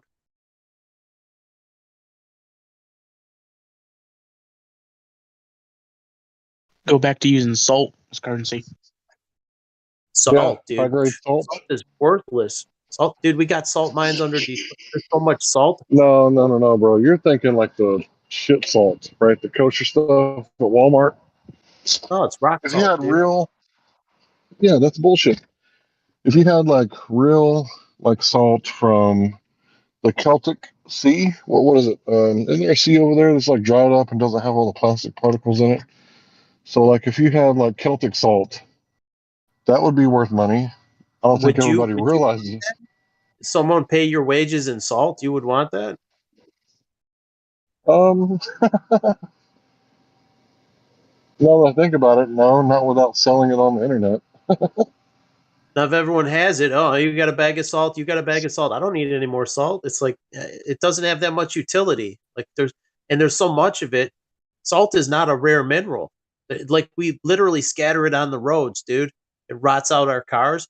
But under Detroit, there's massive salt mines, massive. And that might go further than Detroit. It might go underneath Cleveland, and I don't know how far those mines stretch, but I know they're massive. And they got them under a lot of places, giant salt mines. Yeah, wouldn't you just have to create a gold-backed currency? Like, you would have to create some kind of currency. The or a means of exchange. I would like that, but look who already hoarded all the gold. They got Plan B, like the Rothschilds and the Queen. They've already hoarded. I know, right? So they would start it all over. It would go to them. We'd go right back to them. Well, we don't got enough gold. Where are we going to get it? Oh, loan it from them. They'll loan it to us, and then they'll be in control again. It's like, man, how do we get? Yeah, maybe we got their gold. If we took the Queen's gold, if we as the people rose up and took the Queen's gold and used it for the people, that would be great. Yeah, the Rothschilds in Switzerland, let's get it. Yeah, if someone could snap their fingers and they would just all evaporate, that would solve all of our problems. That needs to happen. I wish we could do that. Where's the magic genie lamp? Let me rub the genie lamp. Make the Queen and the Rothschilds and the Vatican, make them all disappear. The world would be great. I mean, if you got rid of these greedy bastards at the top, the world could be a good place.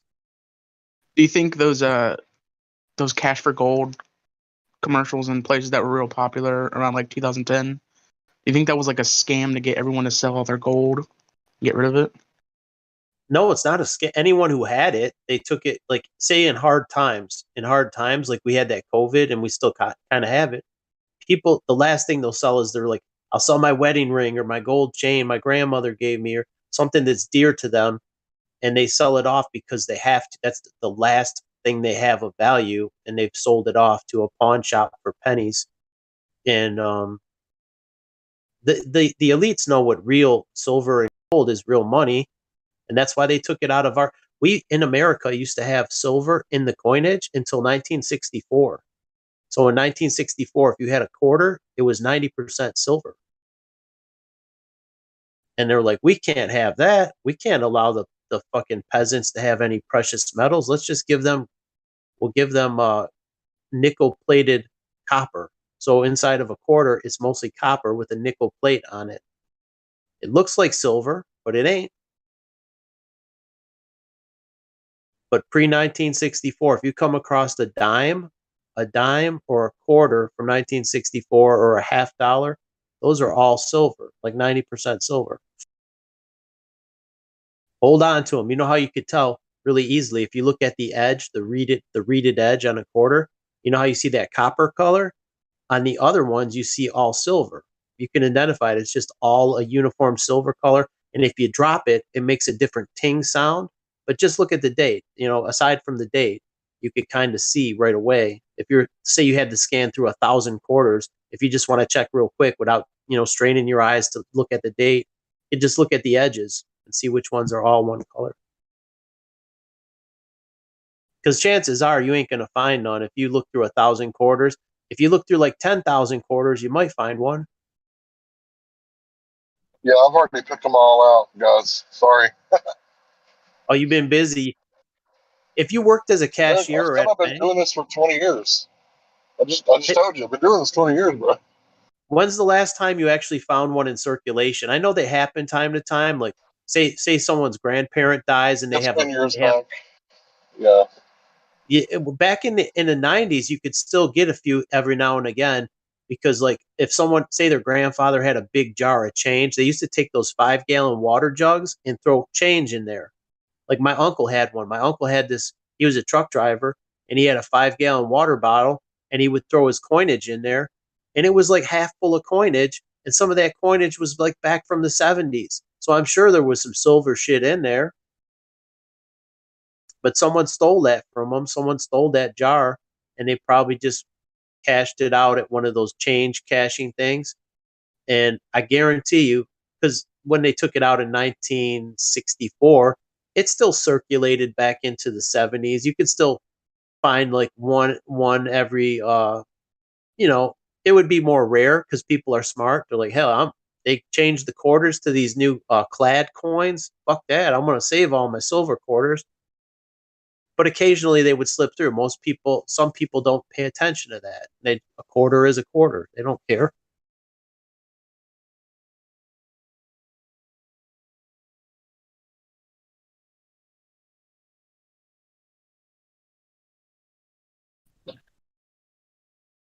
Yeah, I've been collecting silver for a long time.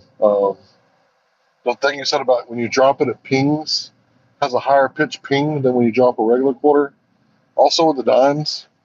So at the end of every night, I would just get all the money that I got, empty my bag on the table, and I would listen for the ping. Anytime I heard that go through it. You tested all your night. coins? Yeah, bro, every night. How often do you find a silver one? Now, not hardly ever. But when I first started in delivering pizza in 2002, I would find them all the time. Really? And I've never spent them. So since 2002, it's barely any now. So I don't collect silver anymore because they're not there. So I collect copper. So if I keep a bunch of copper pennies before 1982, if shit hits the fan and then I just got a lot of copper. If not, I can turn it back in. It's still worth a penny. Actually not, dude. Do you know the copper is worth 5 cents? If you got a copper penny, is worth 5 cents in melt value. So if shit hits the fan, that'll be like barter. Like, okay, you got 50 copper pennies. I'll take 50 copper pennies for this box of ammo or whatever, these 22s. Copper will be a valuable resource. And those are quickly identifiable. People will start melting them down, but maybe they wouldn't. They'd probably use them for a currency because they are perfect currency. If you can trust it, oh, this is a genuine copper penny, it's got certain value to it, and at least in its scrap value and intrinsic value.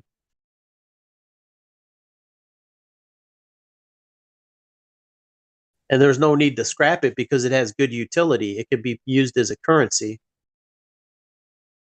1964 was good, man. They had silver in the coinage, silver and copper. They took the gold away, but at least you had something of value.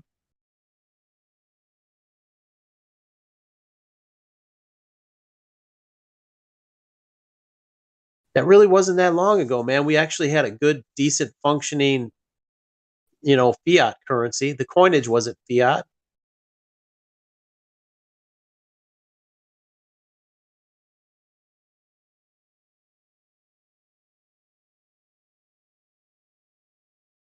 See, the gold coins were good because you could hold a lot of wealth in a small bag. Like if you needed to get out of Dodge and you wanted to cash out your whole bank account, and let's say you had $10,000, $10,000 of silver, 10,000 silver dollars would weigh a whole lot.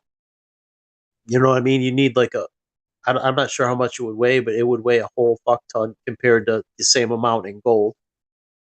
I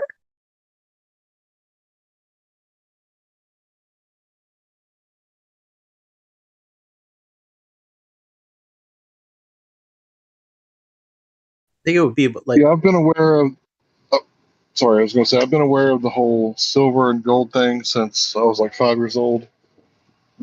We had a horse, and the saddle had silver on it.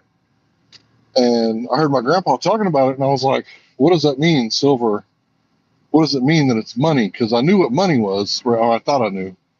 Right? And he was like, "This is money."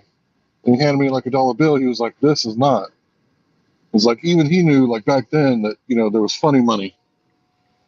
Oh, he definitely knew, dude. He grew up when they had real money. He probably had real gold coins and real silver. Well, he definitely had real silver coins. Because up until 1964, everybody had real silver coins. That was just the currency. The currency had real silver. People that I know, they call the current paper money, they call it plata, because plata comes from silver, and in the past people used to call silver, and they used it as money. So that translated into today's monetary system, and they call the paper money plata. Yeah, I wish it was plata, man. Give me the plata for the paper, bitch. Let me turn this paper to.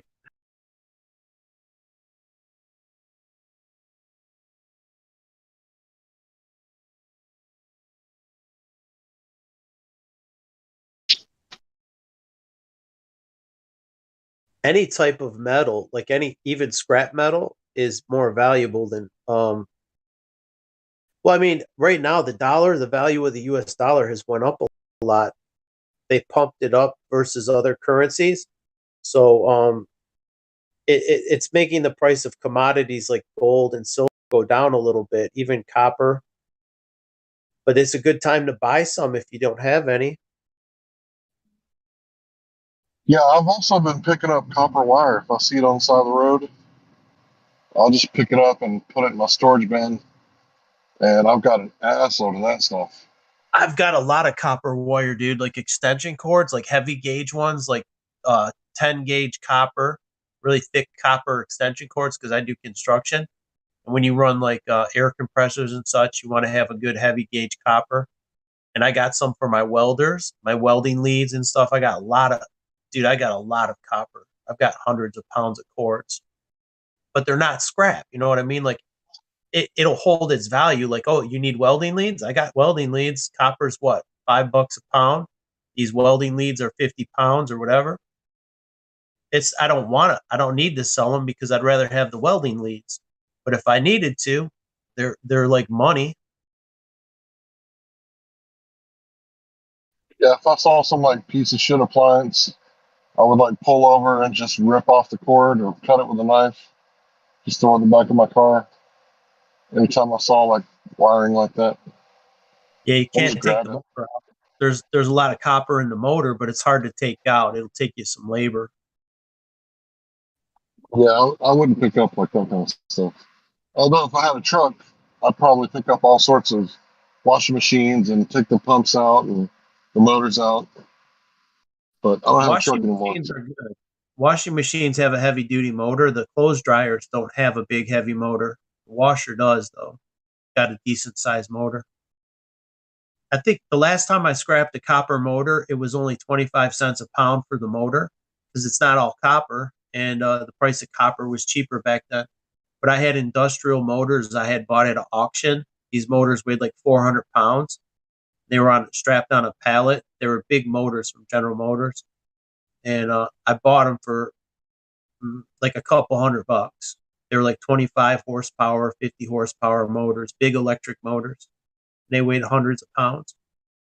But I sold them. I just took them to a scrap yard. I didn't. They might have worked. They might have been scrap, but I didn't know who to sell them to. Hey, you want to buy a 25 horse electric motor? Like who's going to buy that thing?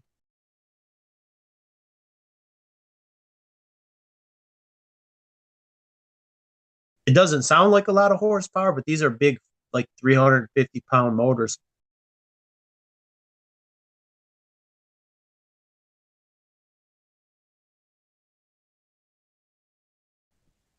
Yeah, I've kind of always had an eye for like scrapping stuff. I don't usually scrap it. I usually just hoard it. Because that's what my grandpa did. He had like a big copper bin. He had a big stain, and I would just see what he was doing, and he'd collect coins. I'd collect coins. So, If you and got enough I'm like storage, living in Texas. If you got a truck or you got guns, like you got money on the spot, trucks and guns, you could sell on delivery and ask me how I know. well, everybody likes guns, dude. You don't got to be from Texas to like guns. That's pretty much universal.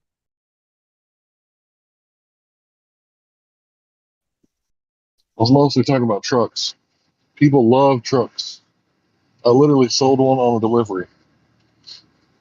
Yeah, if you got trucks, It was everybody pickups, dude. Pickup trucks right now are pretty much unaffordable for most people that actually need them.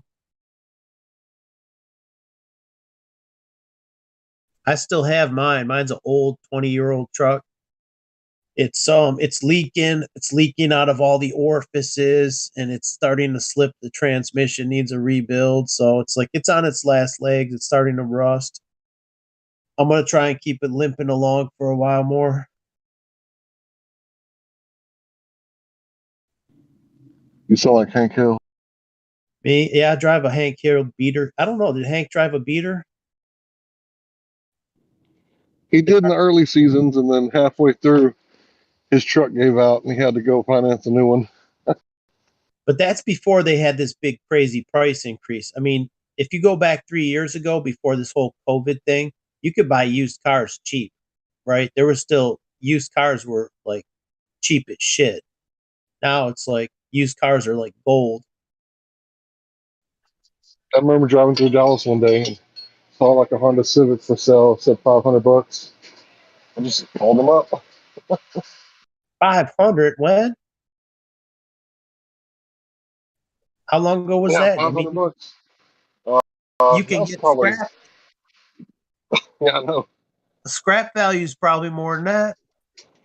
Dude, I bought my Acura CL 3.2 liter for $500 in the middle of the night in the bad part of town in Dallas.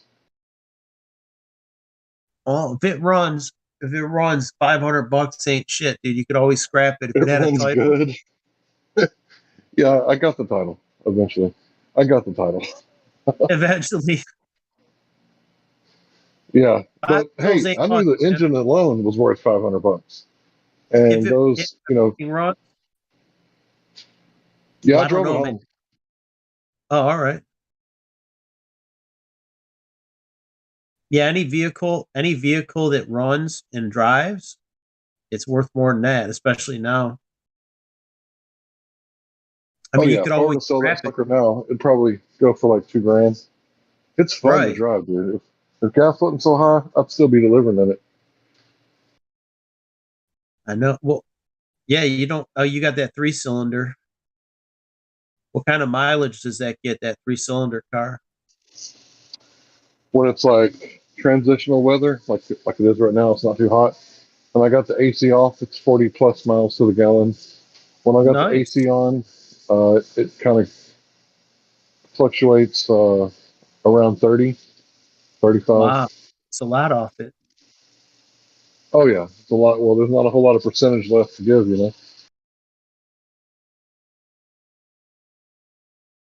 Well, you lose 25% of your mileage. That sucks. But it's better than sweating balls. You got to have Yeah, something. like you don't want your pizza guy showing up with swamp ass, Your sweaty ass looking all pizza guy sweaty. dripping all Yeah, over. yeah, that's not Here's gonna your look pizza. good. Got your sweat all over the pizza box. Oh, I'm not hungry anymore. It's like Right. you keep it in an insulating bag, don't you? That Yeah, insulating bag. yeah. And if it's like really hot, I'll throw a jacket over it to keep the heat in. Or if it's raining, I'll throw a jacket over it to keep the windows from fogging up. Really? You guys need a better insulating bag. Well, it has little gaps around the edges. So there's lots of tricks to the trade. I probably should have wrote a book a long time ago, like delivering pizzas for dummies or some shit like that. Because now with everybody, doing Uber and Lyft, like if I would have wrote a book, all that shit would have translated. The way that I count the stoplights and the stop signs, and I time the stoplights so I don't hurry up to brake or anything like that. You got to I use do your that. eagle eyes, look way down the road, look way behind you, shift between mirrors and the road. Anyway, there's lots of tricks to it. You must drive far distances for your delivery if you got to time the lights. I do time the lights because I drive a truck, and every time you got to come from a dead stop, you waste a bunch of gas. My truck only gets about 10 miles per gallon in the city, 10 or 11, depending, how much stop and go traffic I got to deal with. But on the highway, when I'm going 70, I'll get like 15 miles a gallon. Like, how do I went 450 miles and I still got a quarter tank. I'm happy about that. Like, hell yeah, this is good. Most people think 15 miles a gallon would be atrocious, but for me, I'm like, poof, this is good. When you're getting 10 or 11, you get a 50% increase. You're like, hell yeah.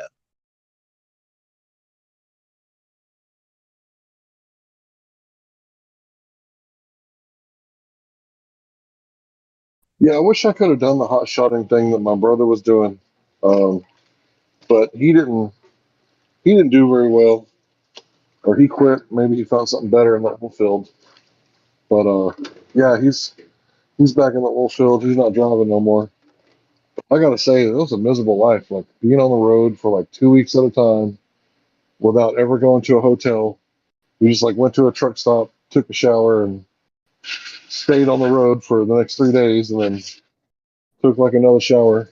2 or 3 days later, took another shower. Yeah, those are rough, man. It's rough being like an on the road trucker. That's a rough gig. You're away from home all that time, living out of your truck cab, Yeah, eating all the fast food. That's rough. yeah. The worst part, for me was like I'm 6'3", so the truck, the back seat, it's like 6 foot. That's it. I couldn't, yeah, the Dodge 3500. Like you Yeah, can't really stretch out all the way in the back. your seat wouldn't recline. Well, when I did that, I started retaining water in my legs, which I've never done before. But yeah, apparently, if you're like sitting on your ass for 3 days, you'll start retaining water. So I couldn't That stretch out in ain't the back. I couldn't stretch out in the front. So I was like, yeah, I probably don't need to keep doing this. what kind of Dodge 3500. That's just a pickup. That's not a commercial Yeah, haul truck. we were flatbedding. So he Oh, just hitched it a little up. truck. Yeah, he hitched it up, and we had to keep putting the blue, the cat piss or whatever, and then diesel, and then we just went all over. Like in the short time that I did it in the summer, I was probably in every state in between Texas and Illinois and Maine and Florida. Like we went all What were over the you place. at bed? You got your nose done. Oh, you Pierce. It's very nice. It's tiny. Um, we hauled stuff like railroad tracks. What'd you say, Hank? You cut out. We hauled stuff like railroad tracks. Railroad Um, truck. yeah, we also hauled like a big excavator, like one of those bulldozer slash tractor things where it's like a bulldozer on one side and the other side has like a shovel. I don't know what those are called. Sorry. A Um, backhoe? yeah, backhoe. Yeah. Um, let's see. One time, because he had air ride glass or air ride suspension, we hauled glass from like Maine to like Florida. Um, just whatever fit on the back of a pickup truck that you could, not the pickup truck, whatever you could fit on a 60-foot trailer or 80-foot trailer, I can't remember, 60-foot trailer that you could strap down, whatever we fit on there, we take it and go. That's unusual. Yeah. Most people drive like a bigger flatbed. I had a truck. It was a 28-foot box truck, and it had no suspension in the seat. It was just rigid. There's no air ride. Oh man, that thing beat the hell out of me. That was a rough ride. I got rid of that thing.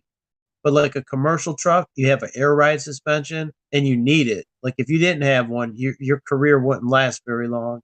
You're driving like that box truck, that's not made to drive long distances. That's made for in-town deliveries.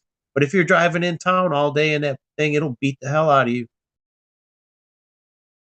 You know what I mean? Like having no suspension in the seat. The seat was all had the padding was wrecked because it had a lot of miles in the seat. You feel it, man. You feel it at the end of the day. Especially me, I already had back problems from doing construction.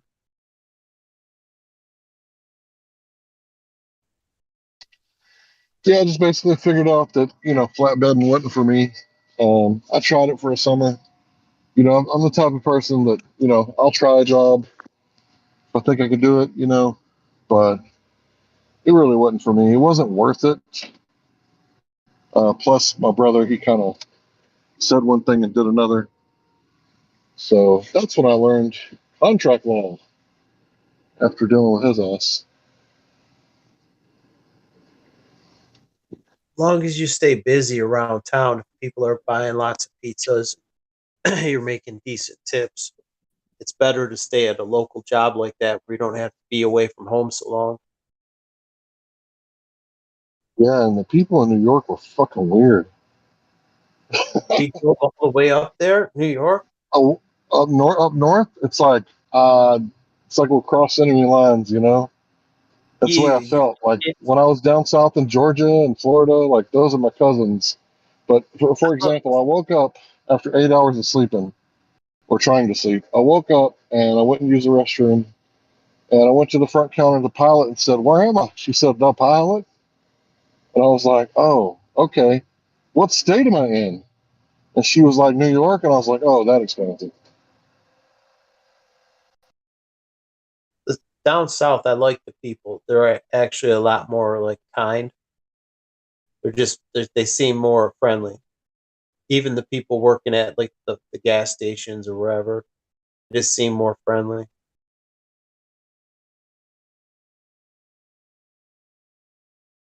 Southern hospitality. Yep. That's a real thing. I've experienced it now that I've been up north.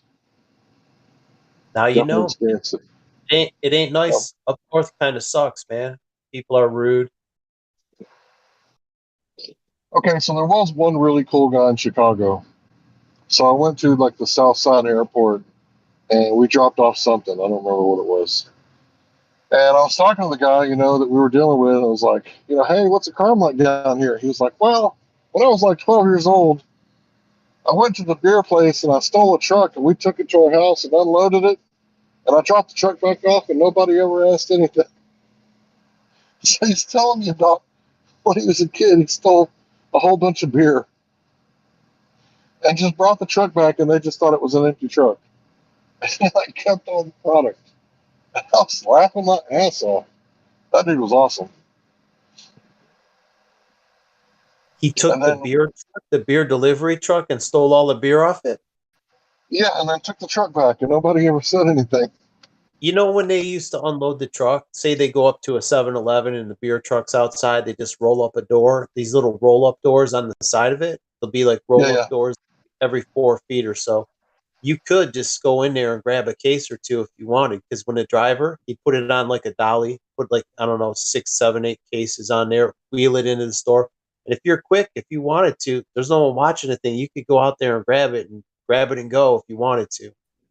But I never did that. So that dude was cool. I don't know if he was telling the truth, but it was a funny story. This other guy, he was Cuban, I think.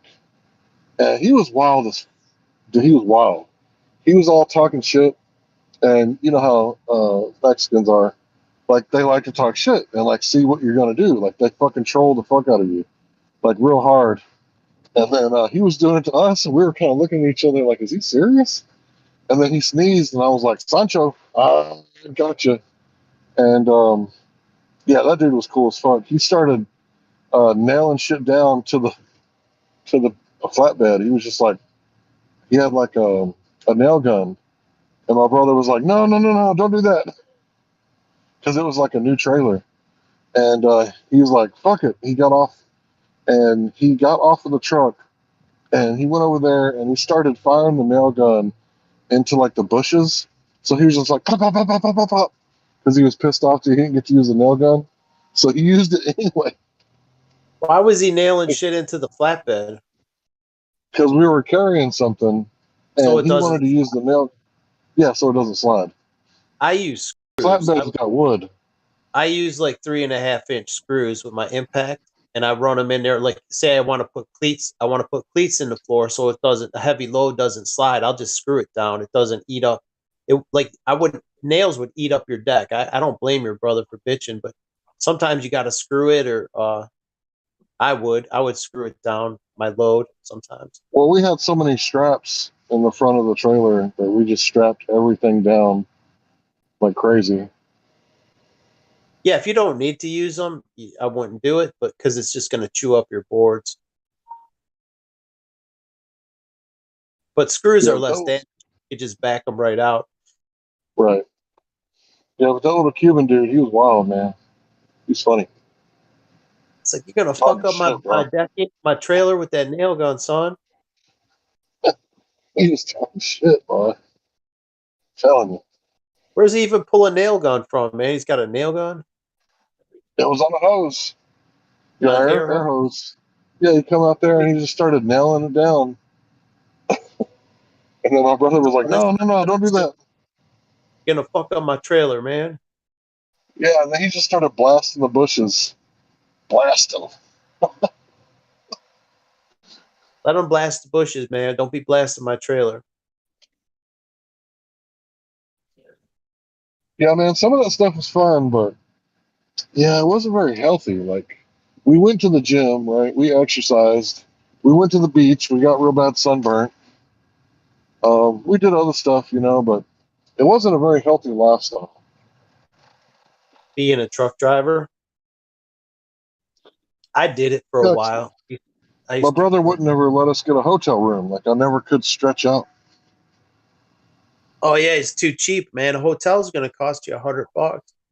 I didn't Right. buy them. I would sleep in the fucking truck, on the seats and stuff. It's like, because you're only going to sleep there a few hours. You're going to burn $100. You got to be out by noon. So that adds up, man. You're staying at hotels. It adds up quick.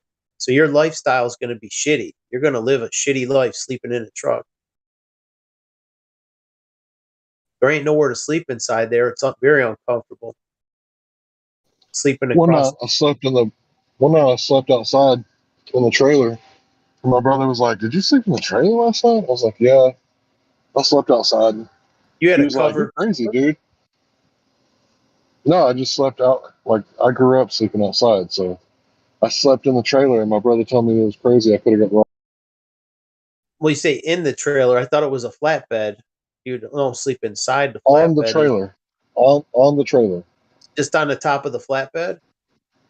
Yeah, like in between the load and the back of the pickup truck. All right. Yeah, you're gonna get eaten up by mosquitoes and shit. If it's raining, then you got to deal with that. Like when I was doing it, mostly was in the winter time too. You couldn't do something like that. You'd be forced to sleep in the cab, and it gets cold in the cab too. But you got to start the engine every couple hours to heat it up again. It's not an easy gig, man. It's not for the faint of heart. I mean, if you wanted to make things better and just stay in a hotel every night, you ain't gonna make much money. All those hotel fees will eat into your profit.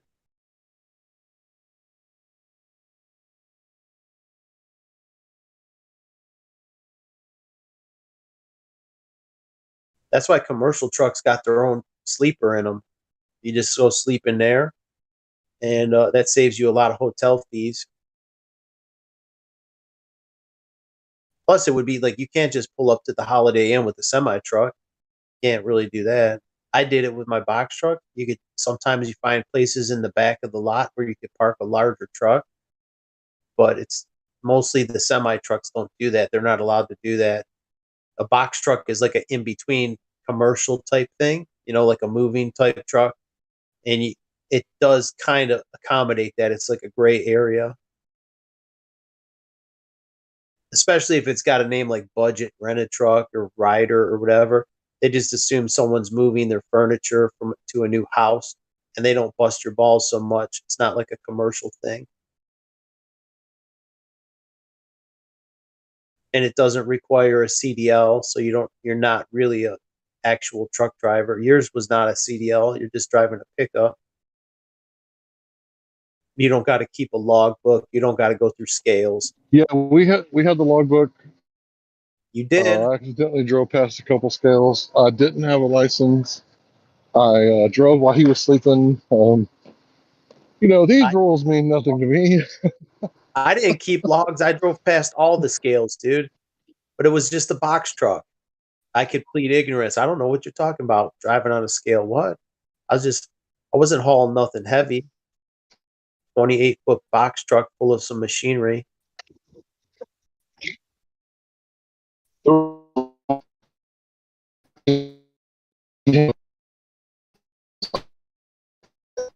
Nah, didn't hear you, dude. You roboted out. Hold that thought till you get to a cell tower. You roboted out. Want to try again, Hank? Yeah, so we weren't.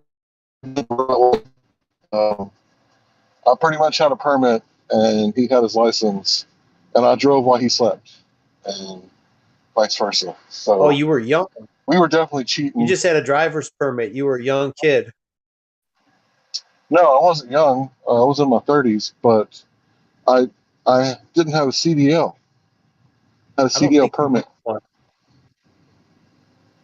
I didn't need one. Yeah, dude, it was commercial. Maybe different where you live. You could have. Well, they want normally if you're going to do it, you need a chauffeur's license. You don't need a CDL for the medium duty truck. If you're going to use it in commerce, like if I had a company that I was hauling this shit for, I would need like a chauffeur's license.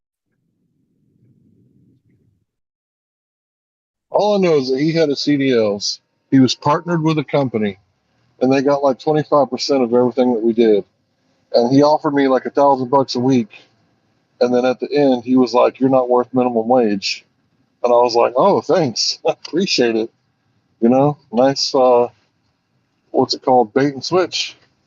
Thanks, bro. Yeah, what a cheap ass, man. It's like you're gonna drive that shit yourself for 24 hours. That's why you got to business for yourself, Hank. You can't trust even your own brother screws you over. Yeah, I know. Like that. My old brother's cheap like that. Like I'll come and help him. I'm doing hard, heavy fucking work, like construction work around his house, doing paver bricks and shit, hauling wheelbarrows of slag and shit. And he's at the end of it all, he just gives me like $50. I'm like, oh, thanks, you cheap little fucker. It's like, give me $50, dude. I worked 20 hours. He hands me just a few bucks. Like, all right. I mean, it's my brother. I'm basically volunteering, but it's like, you think you could hand me a couple hundo? I just put in a lot of ball busting work on my knees, laying paver bricks and hauling heavy loads. I shoveled like 4 yards of slag.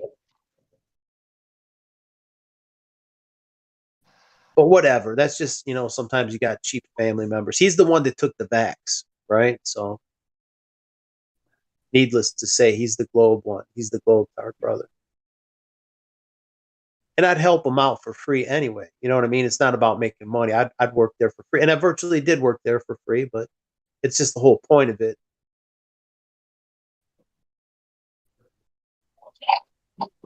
Yeah, I went from thinking I was going to be making like $1,000 a week to you're not even worth minimum wage. It's like, oh, cool, thanks. I'll remember that. Next time you need a favor, I'll remember that. You haul your shit yourself. He was like begging me to come work for him. Like, come on, man, we'll make some money. And like, I drove halfway to Maine, and then halfway to Florida, and then halfway to Texas. Like, I know I made that dude some money. Yeah, I had to. And you slept in the fucking on this trailer, dude. You didn't use no hotel, so it's like Right. Obviously, you both can't sleep inside the truck unless you're going to sleep sitting up in the driver's seat and the passenger seat. Yeah, that's one of the nights where we were both exhausted and slept at the same time. Sleep right in the seat. Yeah. When you're I just tired enough, remember you don't using. care. Go ahead. Do you have a crew cab on it? Yeah, it was a crew cab, but the truck wasn't wide enough. I could never stretch out. No, you can't. Pickup trucks, you can't get comfortable. Uh-oh. I don't know if they're made for that. They ain't made for that. Yeah, he said he Try was sleep. eventually going to get it like redone in the back to make it like a camper. And I was like, I still don't think it's going to be wide enough. No, it's small back there. The truck's not that wide. You still got to kind of crunch up, get up in there. But it's better than sleeping outside. At least if you could fix the back seat right. It's the back seat is not good to sleep on either. It kind of pitches back, but it's better than the front. If you had like a bench style seat, Yeah, the back was bench. The front was bucket. yeah, the bucket seats. I sleep across two bucket seats with that box Yeah, but I truck. did it for 3 months. I did it for 3 months, and the day that I was supposed to go get my license, like he decided we're going to go to Chicago. And when we got to Chicago, it was too late to pick up the order, so we had to wait till the next day. So I couldn't take my license. I was in Chicago when I was supposed to be in Texas. So Or what I he think we did, went. he made the Yeah, he messed it. 2,000 bucks and he gave you like the crumbs. He's like, well, instead of having Hank 50-50, we could split it 50-50 and we'll each get 1,000, right? And then that way we can drive 24 hours. When I'm not driving, he's driving. We'll do 12 on, 12 off, or whatever you want to do. Do 10 hours, take a 2 hour That was break. the pitch. That was the pitch. Right. And then at the end, he did you dirty. He kept it all to himself. That's just so wrong, man. Because at the end of the day, now he's got to do it by himself. Like if he would have been just more kept to his word, you both could have made some money. Yeah, that's what I thought. That's exactly what I thought. I wonder why he would do that. That doesn't sound right. I You don't have a know. Maybe brother I suck at he's driving a stingy. truck.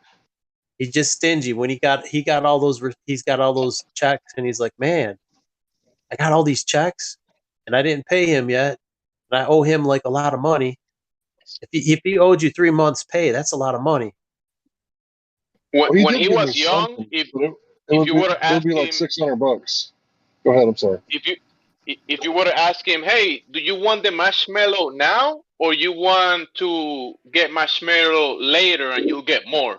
He'll be like, I want the marshmallow now. Well, he I he want the didn't candy now. he didn't agree to the terms of the deal. Like if you're making 1,000 a week, and then what did he give you? $600? Yeah, he gave me 600, and by the time I pay for my own food and everything, like it was chump change. Right. He took 40% off your pay, and that went right in his pocket. He's like, hey, maybe he'll take less. He didn't think long term. Well, you add that times 3 months, and then that's a lot of money. It's like, well, he burned a bridge, man. Now he can't make money delivering by himself. Like if you work I mean, I did because I would drive 16 hours at a time, 20 hours at a time. I'd go sleep for 4 hours at a truck stop inside the truck stop. I'd just sleep on the seat for like 4 hours just to rest my eyes and get right back on the road. Because I was renting a truck. I didn't, every day cost me additional money. And then if I stayed at a hotel, that's going to cost me additional money. And I'm trying to make money. So the faster I deliver my load, the more money I get to keep. That's why you do inconveniences like sleeping in the truck, not sleeping much, driving lots of hours at a time. Turn the air Yeah, conditioner on. if we were doing that, I should have made a lot of money doing that with him, because he was on the phone with his boss one day, and his boss was bragging on him in front of everybody that was all on the phone together at the same time, and was like, "Yeah, this dude's making more money than everybody in the company right now. And I'm thinking, but I'm not worth minimum wage. How No, could both why? of those things be true at the same time? That he was making better time because he's driving around the clock. He don't rest. You drive, he drives. You drive, he drives. Of course he's going to make more because most people, you can't drive without sleep. You got to sleep eventually. Like a normal person can't run that. He can't run 24 hours for like weeks on end. Everybody eventually hits a wall. I've driven more than 24 hours at a time, without hitting the wall, but it does get hard to keep your eyes open. Right. Plus, this dude drove around the tolls, so we never paid the toll. So it was like all that extra driving around the tolls. And then one time, we almost went over a bridge that would have killed us, and the cop stopped us, and we didn't die. But the bridge would have broke, you're saying? Yeah, I had a weight limit, and we were like way, way over the weight limit. Huh. Because he was trying to avoid tolls. Yeah, he was operating on like a shoestring. He had the overloaded trailer. He was hauling loads beyond what his capabilities were, really. He shouldn't. I mean, I've done it short distances. My truck is only designed to pull 10,000 pounds, and I would pull 15,000 pounds on my trailer. I have an equipment trailer with a tilt bed, and the trailer, when it's empty, weighs 3,500 pounds. And then sometimes I put a forklift on there that weighs 10,000 pounds. Maybe I'm not sure if it was 35 or 45. It's all steel, and it's got a tandem axle, but it's pretty heavy. I think it's 4,500 pounds. So I really can only haul about 10,000 pounds is my max limit on top of the trailer. But still, I'm pulling about 15,000 pounds of weight when my truck's only designed for 10.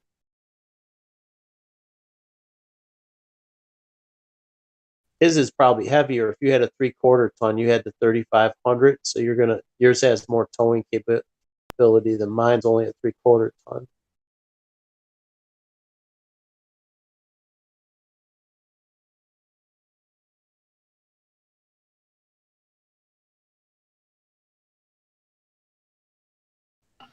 But when I haul a After forklift, that, I'm 50 miles. Sorry, go ahead. Oh, go ahead.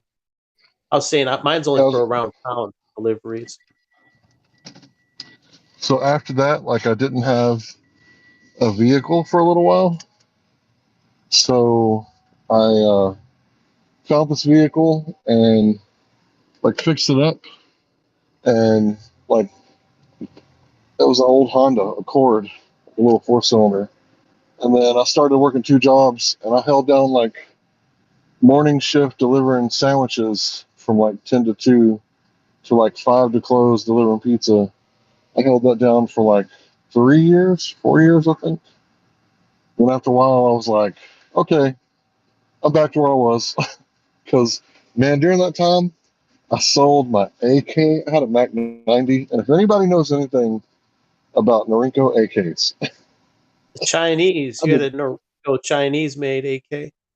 yeah, I did not want to sell that sucker. I love that fucking thing because it was just the most badass chopper ever.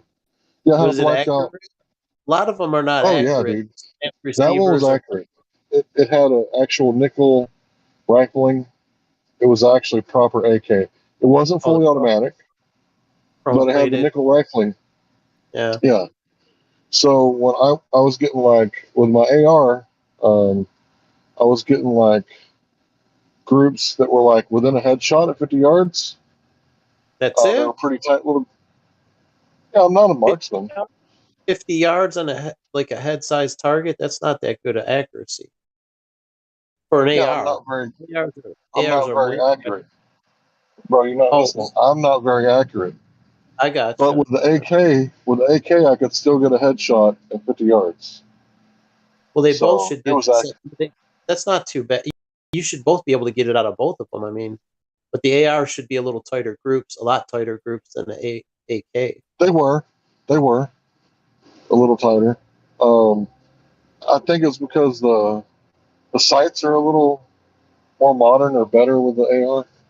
Just the action, the But way the action locks up, the AK is a little sloppier on the action, so yeah, you're right. it's a fit between the parts. So you trade reliability for accuracy. The sloppier fit, the tighter fit up on the AR is going to give you better accuracy, but less reliability. They're still plenty reliable. But anyway, yeah, I did not want to sell that gun. I had two 75 round drums for that gun, Oh, and nice. ammo was so cheap. I could just like go out to the land and chop anything I wanted to in half. Well, we're using But wolf yeah, I ammo. sold Based.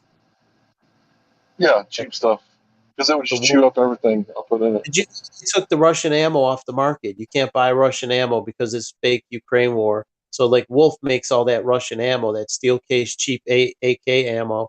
Now, I mean, you Yeah, can still buy AK ammo, but it's going to cost you more if you buy like Federal or Remington or like I American think I made. remember back then I bought like 1,000 rounds for like $300, 350, something like that. Yeah, those tuna cans. You could get those tuna cans, the Soviet ammo. Get that stuff Yeah, cheap. yeah, it was cheap. Yeah. Those Anyway, are the I had a good lot of fun days. with that gun. I didn't have to do anything to it. When I got it, it was already like blacked out and had like the rails on it. And Can you repurchase it to the guy you sold it to? Could you repurchase it? You think, or no, he? no, No, he. he told me I was going to regret it. He's like, "You're going to regret this one day." And I was like, "Dude, I regret it right now, but I don't have a choice. I'm in a financial situation." That's what a lot of people So did.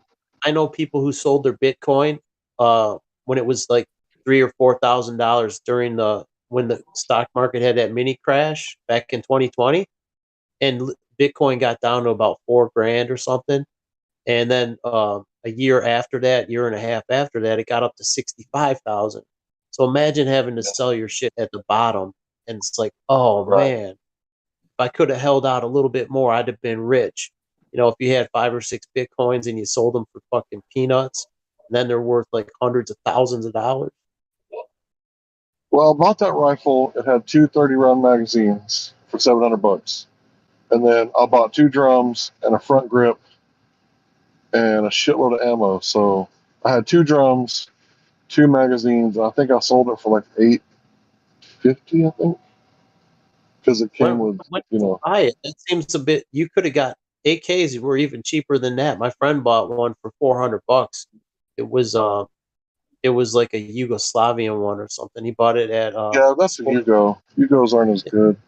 So well, I don't with know, the AK, only 100. I'll just tell you the difference real fast. So with the Norinco Mac 90, if you didn't get a milled one, you got a stamped one, and the Yeah, it stamped was one was stamped. 1.6 centimeters thick. So I think the normal ones are like 1 centimeter thick. You got So a it's like a what you're saying? Yours was a machined receiver. no, mine was stamped, Okay. but it was a higher end stamped receiver. Some of them Anyway, are it never machined. jammed, it never locked up, Never did what? it never failure to feed, failure to fire. Like anything I put in it, it just chewed it up. Pretty much all of them do that. Every AKs pretty much. They're known for that. They could eat. You don't got to clean them, and they just keep running.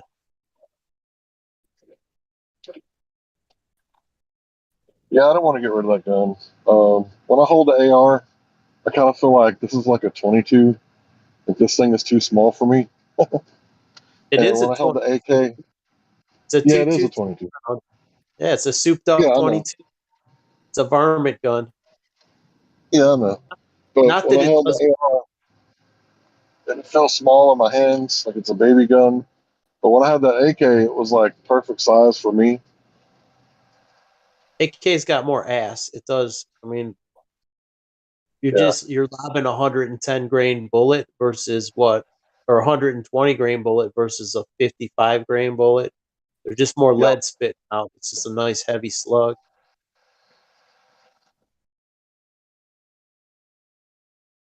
But really, the high velocity ammo probably does more damage off the back end. But it shoots flat because it gets there quick. It does. You're not lobbing that trajectory. But the reason I like the AK is because the heavier round had more chopping power on the entry. So it doesn't matter if you're wearing ammo or not. If I'm hitting you with AK rounds, you're not having a great day if I hit your plate 2 or 3 times.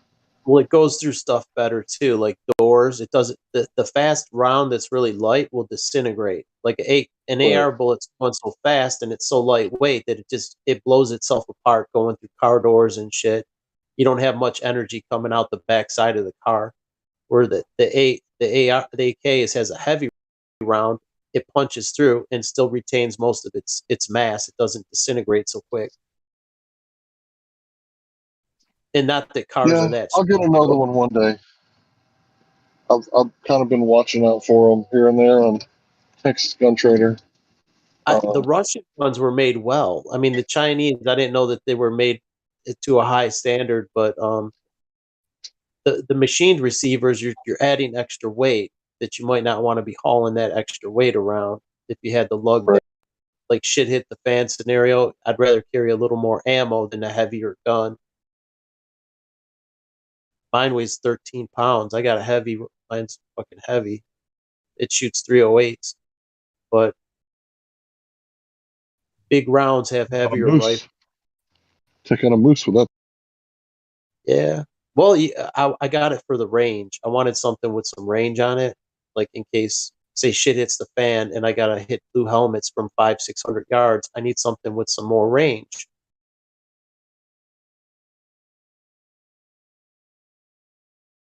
So I got the 308.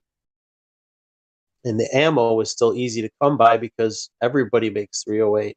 In a pinch, it's easy to find. You can go anywhere and get it. Not that it's the best round, but it'll be available.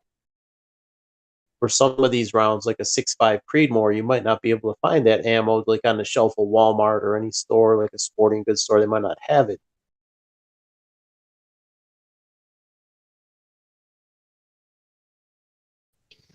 I don't think a lot of people understand the philosophy of use for a weapon. So mine is bare bones with a red dot. So what do you think my philosophy is? Mine close range self-defense. Mine is yours is long range.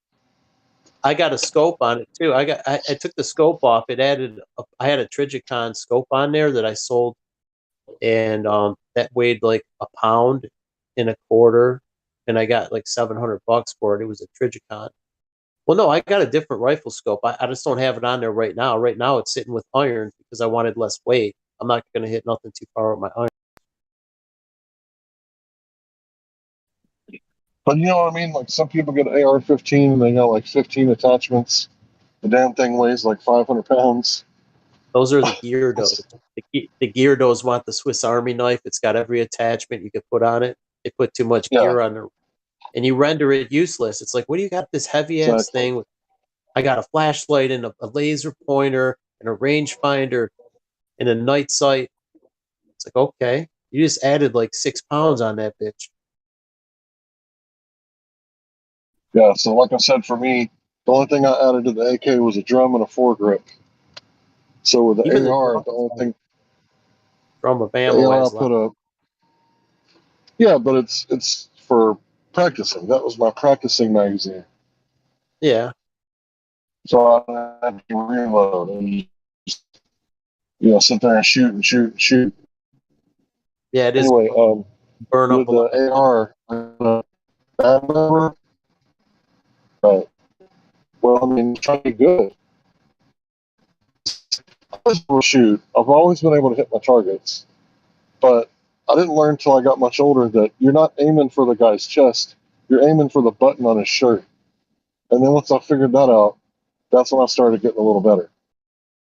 It's all your trigger control. And if you have a shit trigger, your groups are gonna be sloppy. But if you have a decent trigger, you walk up on it nice and easy, and your group size goes down a lot.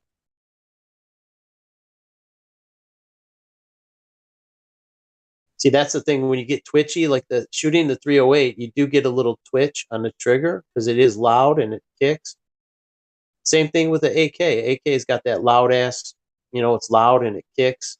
So it does give you a little bit more inaccuracy. Like ARs don't really kick much, so they're more accurate. You don't flinch. When you pull the trigger, it's not a whole big flinch. It doesn't take you a lot, but just the anticipation of that loud ass round going off, it sometimes makes your groups a little sloppier. I don't think my AK was very inaccurate because when it had that drum on it, it weighs it down, right? And then I'm pulling like into my chest. So as I'm pulling it into my, shoulder basically, and the magazine, the weight of the gun is pulling it down, it's not going to kick up very much. No, so I was pretty good at, Plus, they got not a suppressor, but that thing, they got a muzzle device on it, so it doesn't rise. The AKs. Yeah, they do. That helps out too. It keeps keeps it for your follow up shot. It keeps it nice and level. Yep, mine came with that. I think almost all of them have that. It's a good engineered gun. They built a good practical rifle. I wouldn't mind having the 74U, to be honest, with the 223 rounds, or like the Israeli, what do they call it, Galil? Oh, the AK-74. Yeah, that's a 5.45. That's a skinnier. It's a little skinnier than ours. Ours is a 5.56. Theirs is a 5.45. And it okay, I didn't know that. Yeah, it's a little skinnier. It's what is that, 1/10 of a millimeter skinnier, but it's almost the same, a little higher velocity. But the funny thing about that round, it's a longer round, like a pencil round, and it has greater penetration than an AR-15. It punches through things. There was a guy on the Military Arms channel. He was shooting through trees, like big trees, like 12 inches around, shooting right through them. He put a piece of plywood. The AK-47 didn't go through. A 308 didn't go through. AR-15 didn't go through, but that thing went right through. You put a piece of plywood behind it. That AK-74 it had penetration power. It was going through even bigger than 12-inch trees. It was like probably a 16-inch tree, like live trees. He's punching right through them. He goes, "Would you be safe standing behind this tree?" He goes, "Okay, you'd be safe if I shot up like an AK-47. You'd be safe because it grabs those larger bullets. Like a 308, it grabs it. There's a lot of friction, and they're not good at penetrating trees. But that skinny bullet, it punches right through trees. It has a lot of sectional density because it's long, and it has a tendency to go through there. It's long and it's skinny. It's skinny. It doesn't have much drag, so it punches through the wood just like a nail gun.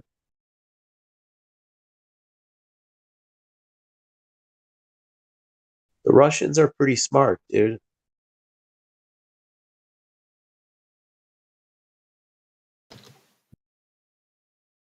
Yeah, I wouldn't mind getting, my Mac 90 back or another one just like it, and having maybe what are those other ones? Oh, I can't remember. The other Russian gun that everybody likes. SKS. SKS is kind of, I don't know that everyone likes it, but you can buy them really cheap, actually. Yeah, that's why everybody liked them, because the gun and the ammo are both really cheap. They got an internal magazine. They use the same ammo, but they don't have like a detachable magazine. Right, but you can get a conversion. But anyway, yeah, you could buy those back in the day for like $200. Yeah, I know. I seen there was a guy selling one at a garage sale. I didn't want it. I'm like, yeah, this thing looks clunky as fuck. But it's more of a long range barrel. So It's more of the wood stock is heavier. It's just it looks like a rifle. It's just kind of ugly. It's, I don't know, not my thing. But yeah, I think everybody should start out with like Ruger 1022s. I think everybody should shoot Everybody should know how to do that. It's like, to me, it's like if you don't know how to shoot, like it's like not knowing how to swim. Like, would you want to know how to survive in every situation? I think a lot of people do know how to shoot now because of just like airsoft guns or paintball guns. But I got my nephew a little airsoft gun. It shoots these plastic BBs. It's got a battery, and it looks like an AR-15, and it even has an automatic mode. It has like a fully automatic, but mostly it's just pip pip pip pip pip pip pip. You can empty a bag on there pretty damn quick. And those plastic BBs aren't that cheap. You know what I mean? If you're not going to try and reuse them, if you can catch them in a box, I was catching some in a cardboard box, trying to reuse them. You can waste a lot of money in plastic BBs. You're just letting them fly away. What the fucking gay are you two posers talking about? What fucking gay shit? Gay shit. Talking about firearms. We're talking about fucking BB gun bags. No. We were talking about AR-15s and AKs. The toy gun was for my nephew who was like 7 years old. I bought him a toy gun. It still has the same training capability. You train with something as simple as an airsoft gun, and it works its way up to an AR. It's just the handling is the same, but not the sight alignment. The sight alignment and trigger control. You learn those things as a child, and then the trigger control is not the same, but it's similar. You still have to have fundamentals. You're learning fundamentals. He's just spraying. He's a kid. He's spraying the motherfucker. Yeah, spraying fucking BBs everywhere. If you watch that, he was right, Fraud. I taught myself. You should have watched that episode of South Park, the new one, the new season. It's all about that. What you guys are talking about right now is fucking hilarious. You should fucking watch it. I don't know, but there's a lot of people in here. We just been hogging the whole chat. There's an episode where they're talking about that whole airsoft We're shit. talking about AR-15s and AKs for like an hour.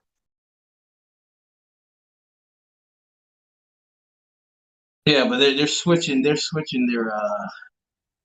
They're switching that. They're not. The military is not using that anymore anyway. Well, the public has them. The public has stacks of them. Most people have AKs. They're not semi-automatic like they used to be. Yeah. They are semi-automatic. That just means one round per trigger pull. Yeah, but they're discontinuing that. They're not gonna let you do that shit anymore. What are you talking about? After all this bullshit that's happening, dude, they're clamping down on that. I don't care what they do. Texas is a sanctuary state. No, dude, why do you think everything's happening in Texas? Doesn't matter. The way the law is right now, it doesn't matter what they pass in Washington. Listen, once they nullify Texas, the rest of the country's done. That's what their aim is to disarm Texas. Once they disarm Texas, that's it. Does that mean that the governor and the politicians won't have armed bodyguards anymore? No, what are you fucking stupid? Of course not. Wait, what? So wait, the actors and the politicians and the judges, they all get armed security, but the children don't get armed security. Go back to what the first thing that came out of your damn mouth is actors. They're all fucking actors. That's the problem. All right, let me say this real fast, and I'll be quiet and let y'all mill over it. Recently, there was a shooting in Texas where the cops were there in the building for an hour while the gunman was in there. And allowed it to happen. So that shows you that the cops have this thing where the Supreme Court has ruled. Cool. The Supreme Court has ruled that it's not up to the cops to defend you. So that incident right there, it's not going to be like pro anti-gun. They're not going to like that story. They can't use that story because it shows that the cops were keeping the civilians from protecting themselves, even though they were trying to storm the school themselves and go in there and take out the shooter. So the kid called 911, please send the cops. There's a guy here. He's killing people. 30 minutes later, the kid calls back and says, tell the cops to hurry up. They were outside. So that shows that, the cops, they don't have to defend you. They don't have to defend your children. It's up to you to defend yourself. That shows that they're bought off by the left. That's what that shows. That's all it's showing. That there's a dark entity controlling these people. They're just the mafia with badges and guns, bruh. No, the mafia has guns. We don't have any. That's what they're trying to do. They're trying to remove your guns from your pocket, from everything. You know what? You're right. They're worse than the mafia, because at least the mafia has principles. Where I live in North Dakota, full of guns. I move people every day that have safes full of guns.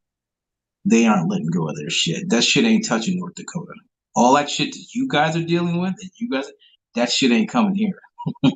So y'all motherfuckers in the rest of the world, the rest of the country will deal with that bullshit. The fallout. Don't worry, we're gonna build a wall around North Dakota and just forget about it. It doesn't have to. There's an ice wall around North Dakota, and nobody's coming up here because of the weather. So hey, there was I think it was a sheriff.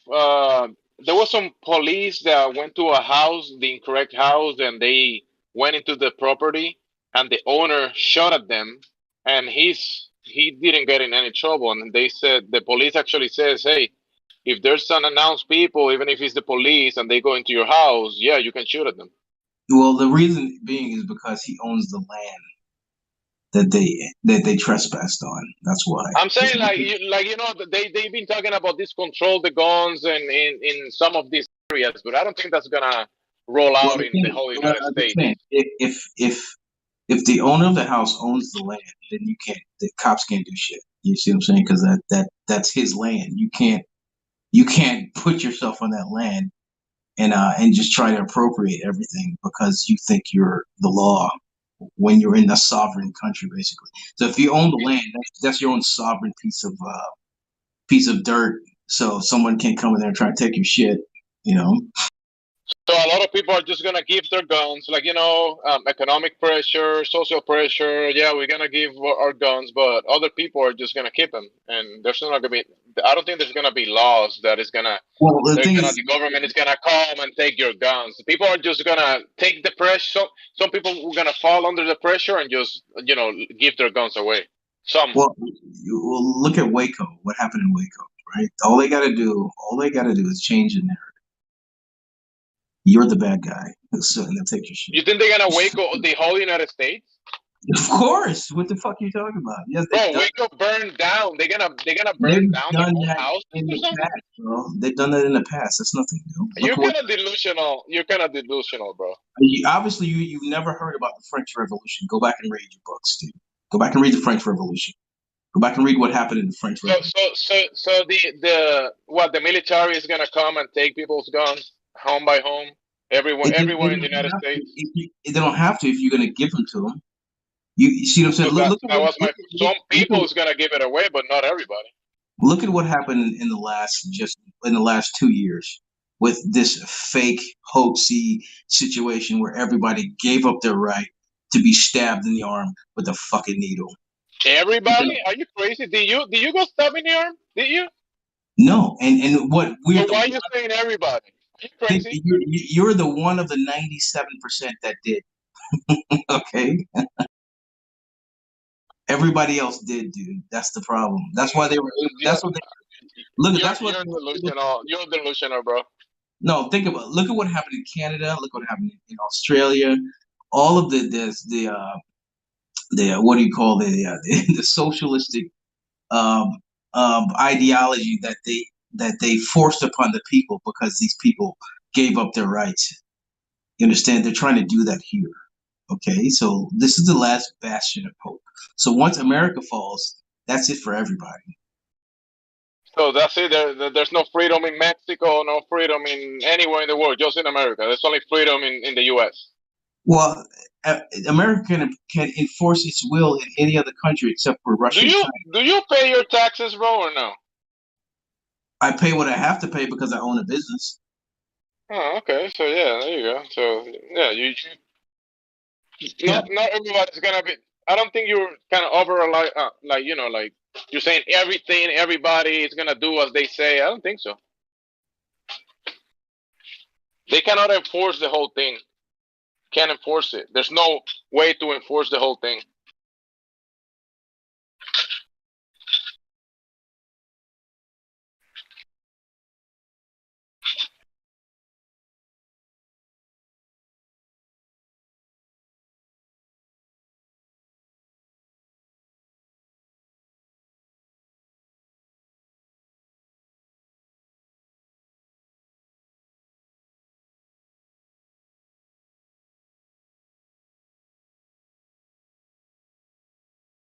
I didn't think so, right?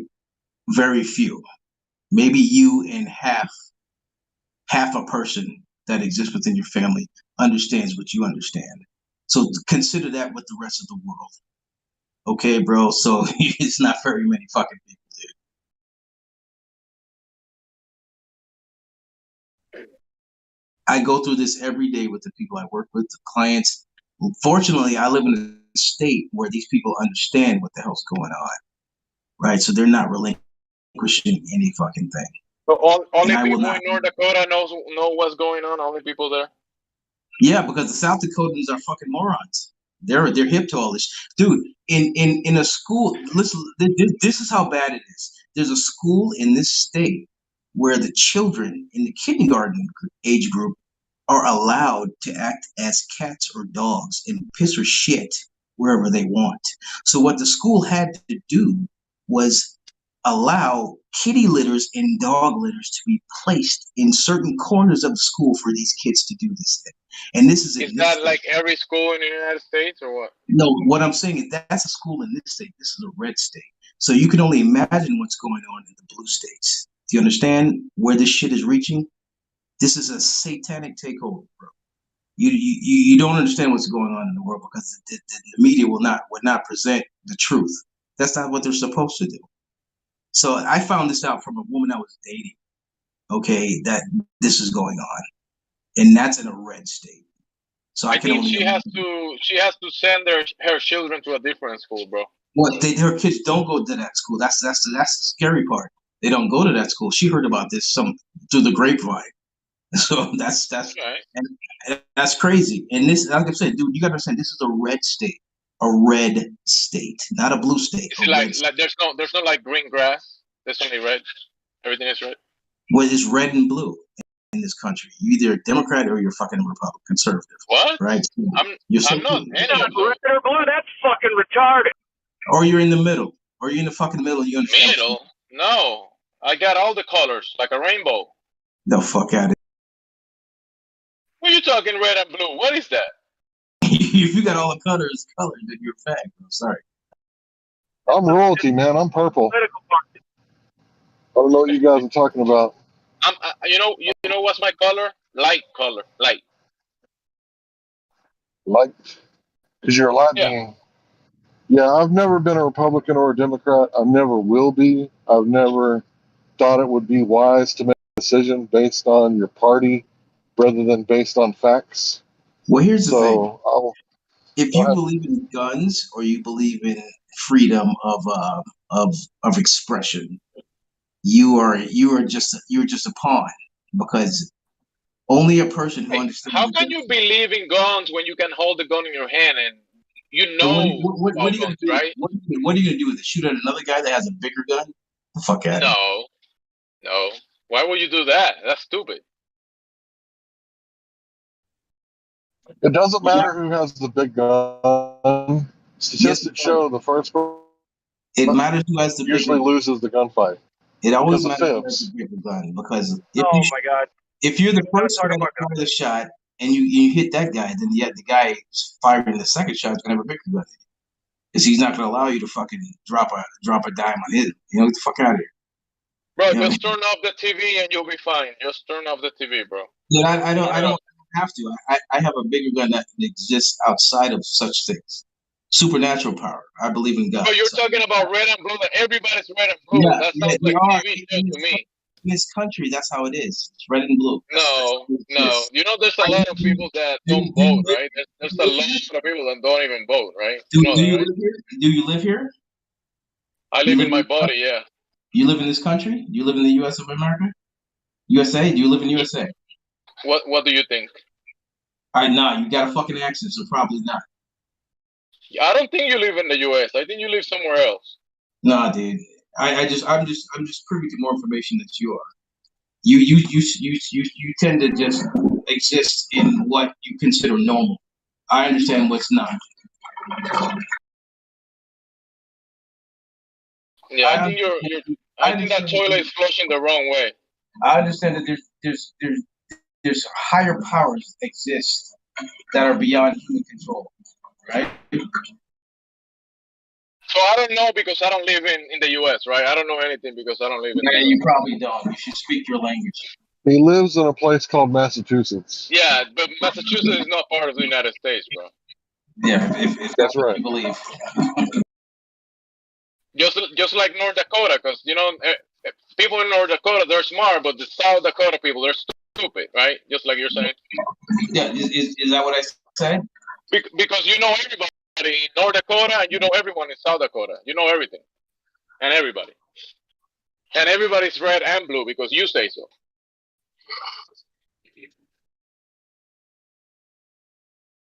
It's kind of delusional, bro. Is that what I said? Yeah, it's recorded. Okay, good. Then just accept it and go on. Move on with your life. No, I don't have to accent. Yeah, you don't. You speak with a funky accent and talk dumb shit. Your accent is stupid. Your accent is very stupid. Yeah, I'm sure. I can tell you're a nigger because of your accent. I'm a what? A nigger. A nigger. So that's supposed to hurt my feelings now. No, I don't think that will hurt your So feelings. why would you use those? Why would you use that terminology? Why would you bring accent to the conversation? Why? Tell me why.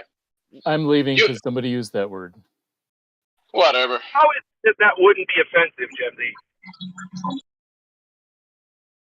Well, he's telling me you're not from the United States because of your accent. So yeah, I think he's from Africa because of his accent. you see where this guy went. So he's a hater. That's just what he is. That's his personality. No, you're the one. You want to bring it to accent or whatever. Right.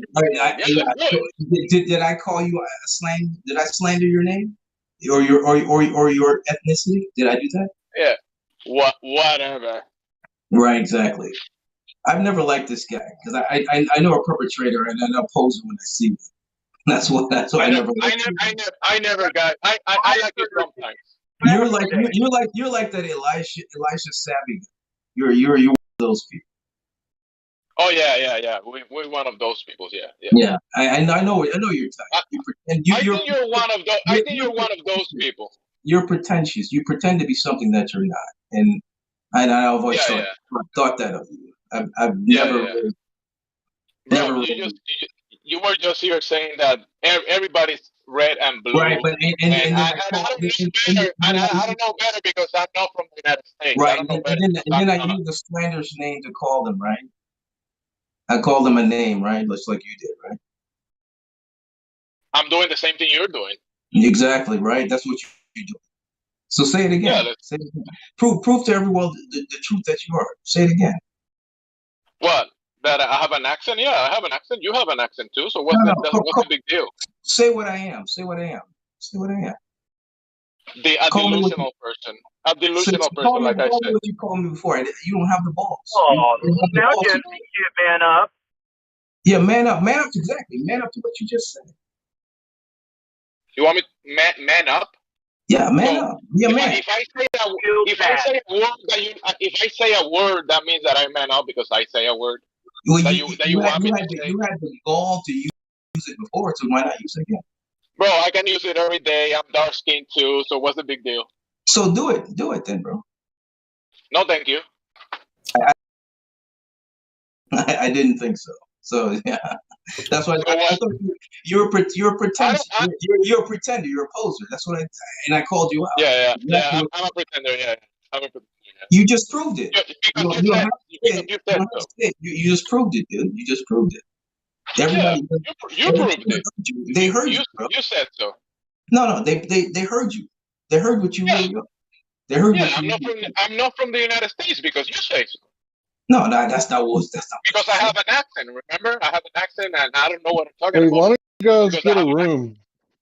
Why don't you guys get a room or something? Yeah, Larry's right. No, but first I just don't like this guy. He has a bad attitude every time he's in here. Bro, you have a bad attitude. Yeah, well, my attitude is usually with you because I don't like yours. And I'm not afraid to say the truth. I don't hold back. You're gonna skate back the words that you said. I will not. I'm not like you. Ooh. Exactly. So everyone's What are the words? What are the words? The bad words. So bad that you're offended by the bad words.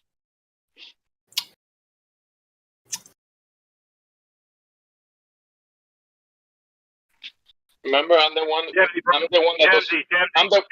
I'm the one with the accent that doesn't know anything because I'm not from America. Remember? Drop it, please. Yeah, bro. It's all good.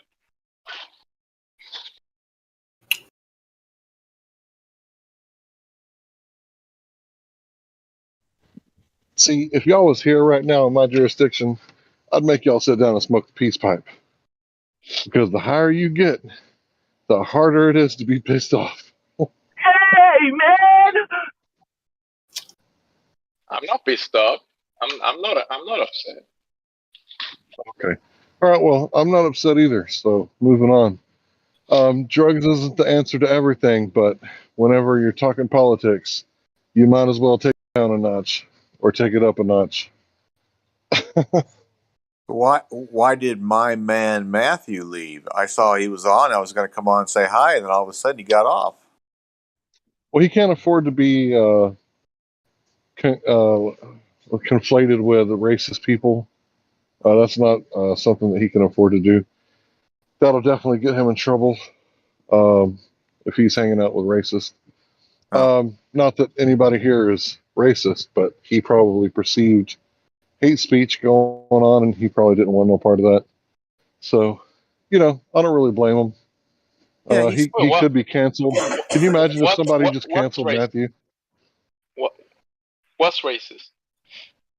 Bro, I'm talking about from his perspective. Hate speech could probably get him canceled. Because apparently leftists can just go around and be like, oh, yeah, by the way, Hulk Hogan said the N-word back in 1982. So we're just going to remove him from the World Wrestling Hall of Fame. Like, what are you talking about? Hulk Hogan is the World Wrestling Hall of Fame. How can you remove him from that?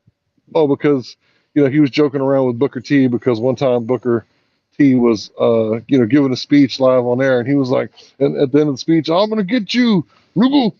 And at the end of it, he was like, fuck, I said that live. And then, Hulk Hogan started messing with him about it, because he said the N-word live. And back in the day, you couldn't do that, on live TV. So he got a fine, and Hulk Hogan started messing around. And guess what? Hey, you're up. I'm up. Thanks. Sorry.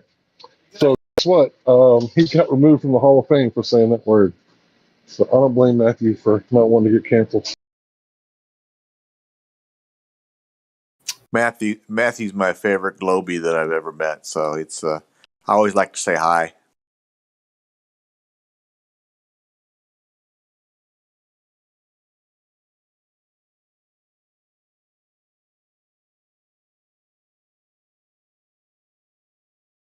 Oh, hello.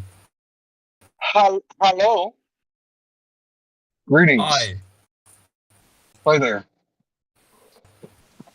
Can I just say it is? I've tried so hard to find this Discord server. You've been looking for it, so. It's just, I've tried to find people that actually back me up when I say the things I do, when I say the things I do. Okay, what do you want us to back you up on? No, just a flat Earth ideology, bro. You gotta. It just okay. There are just some guys out there they just think that like anything that is put in front of them is evidence, and they just say shit. It's not cool. Yeah, some people have a really low standard for what they consider to be evidence. No, Zon, his name is Will B, middle initial B flat. Like Monkey D Luffy, like the random middle initial in One Piece. That, yeah. I'm unmuted? No way. Oh my god, I'm muted. Okay, listen, guys. How are you guys doing? Where are you guys? Good. How you doing? I'm doing good. What can we do for you, Globehead? I'm not a globehead. I'm a glober.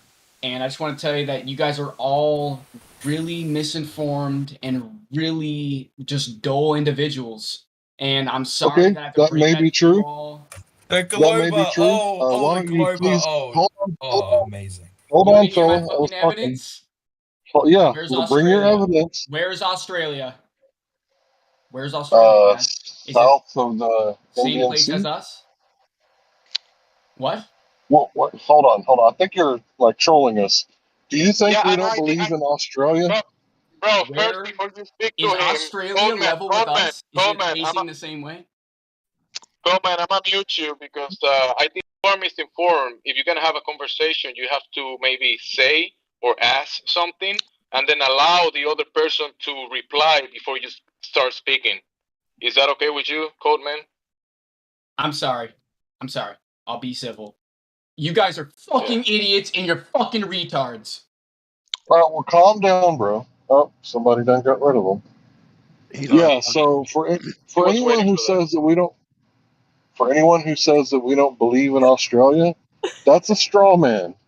So the guy came in here. He created a foul.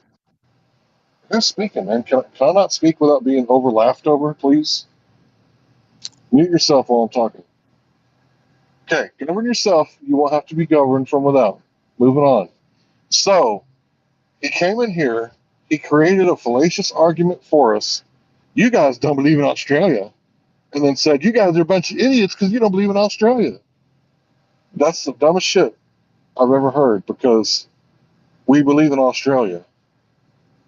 So that whole thing about we're not informed, yeah, we know about Australia, bro. Nice try. Hey, man, and it's okay to be deficient, downstairs, but you don't have to take it out on us, okay? So who was the flat earther I heard speaking before that clown, Knuckle Dragger? I believe he was from the UK. Who was that? What's that? The guy who finally found the server with flat earthers? He was speaking at the same time as the other guy. Then he left. Oh, well, it's a good thing you found us and then left. Coleman is still here, and he wants to be unmuted. Remember, after he called us like the R word, let's not say it because people get offended by some words. So go ahead, Coleman. Say something else. I love you guys and what you guys do out here. You guys inform and create and mend people's lives with the woven fibers you hold, and it's just impressive. Yep. I really Tell you what, appreciate Code it. Man. Tell you what, Code He's Man. bipolar. What? Tell you what, Code Man. What? You pick your best subject that you think you're so knowledgeable You said I picked my best about. subject. The thing you think you know the most about. Let's hear it. So I can The thing destroy I your know ass. the most about. Okay. Yep. Do you know about Joy Boy? We're talking about. Joy Boy. Yeah, Joy Boy. What is Joy Boy? It's a legend from the One Piece universe, but No, it's not. whatever. No, it's not. Yeah, he is. So, anyways, another subject that doesn't have anything to do with cartoons. Let's talk about something in reality, something tangible, something in the objective world. Go ahead, Codeman. Go ahead. Something educational. When you Something go in Fortnite, the educational. Earth is round, right? Right. What's that? Coleman, you've been entertaining the cartoons and the fantasy for a fucking long kick me, time. please. Come on. Let's not talk about that at this moment. Let's try. Okay, can I talk about something I to really talk. want to know? Okay, listen. At the Hey, bottom of the Codeman. ocean. Codeman, have you had a girlfriend yet? Yeah. He I think you're lying about that. he I don't left. Hesitate. He left. Hold on, I have guys. a boyfriend. Hold I on, have a guys. boyfriend. I'm not talking Hold on. about a boyfriend. I meant a girlfriend. No. He's talking about one of the old-fashioned women, you know, that have a uterus. Yeah. Yeah. Yep, one of those. Well, I mean, just like a bushy count. No, They not a have to cat. have a uterus. There's an off-color comment because I wanted to No, make I'm you. just No, a silicone vagina doesn't count. listen. When you curse at a group of people, it's juvenile. Do you know about Just the like theory of thing I said entropy? about you and girlfriend. What about entropy? What about entropy? Okay, what about it? Is it tangible in this conversation? You bet. Okay, so elaborate.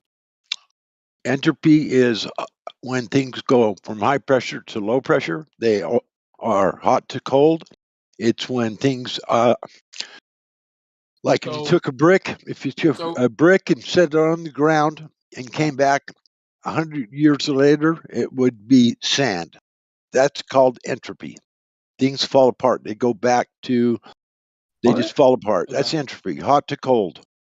So High pressure to low pressure. What else do you want to know about entropy?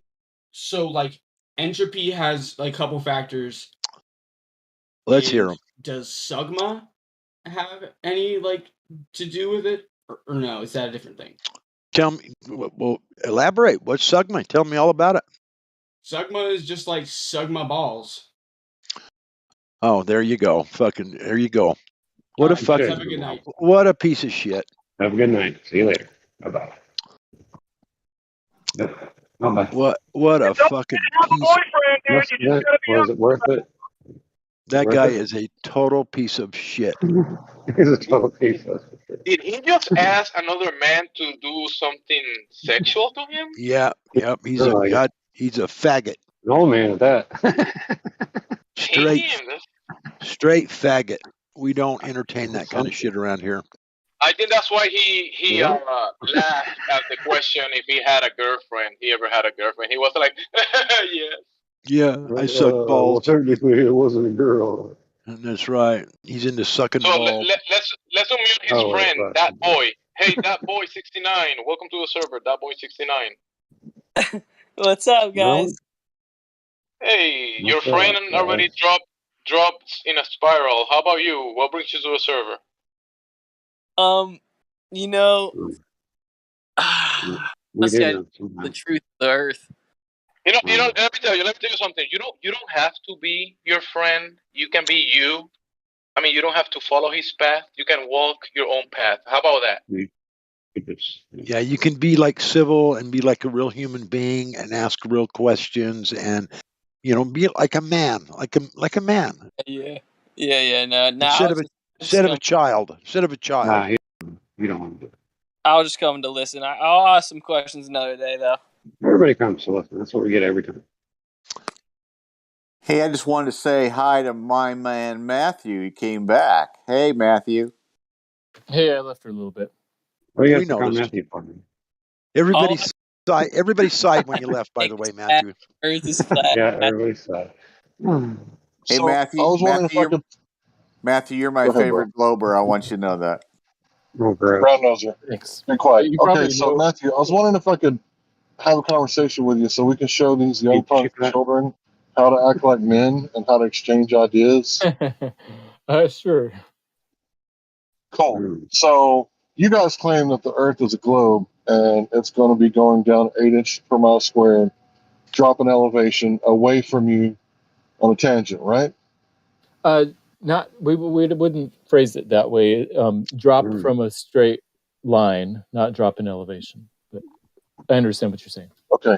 I'm not talking about elevation because, everything's relative, right? Even Einstein married his cousin.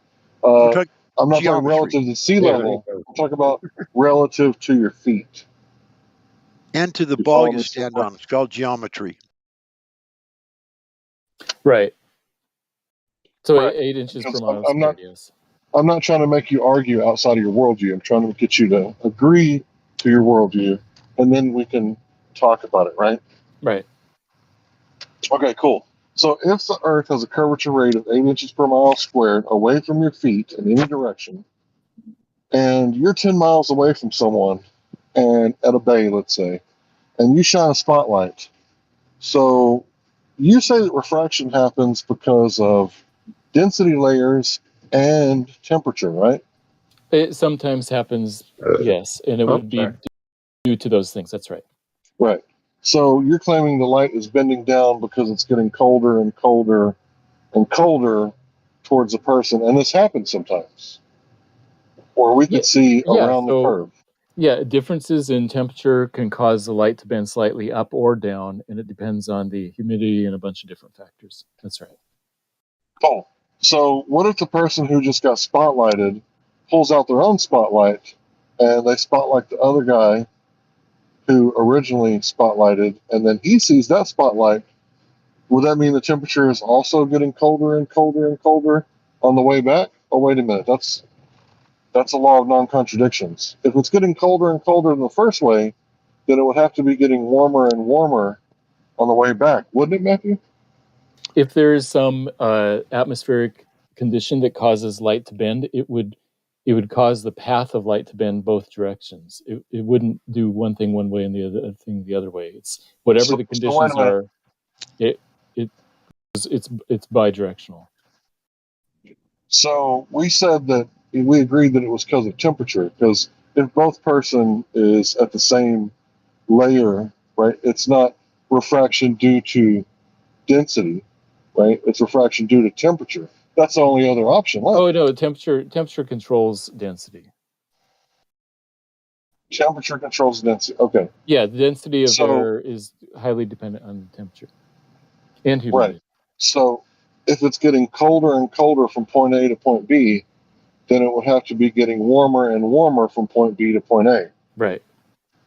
Right. So if we did an experiment like that, observation, excuse me.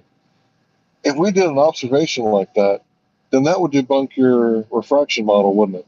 No.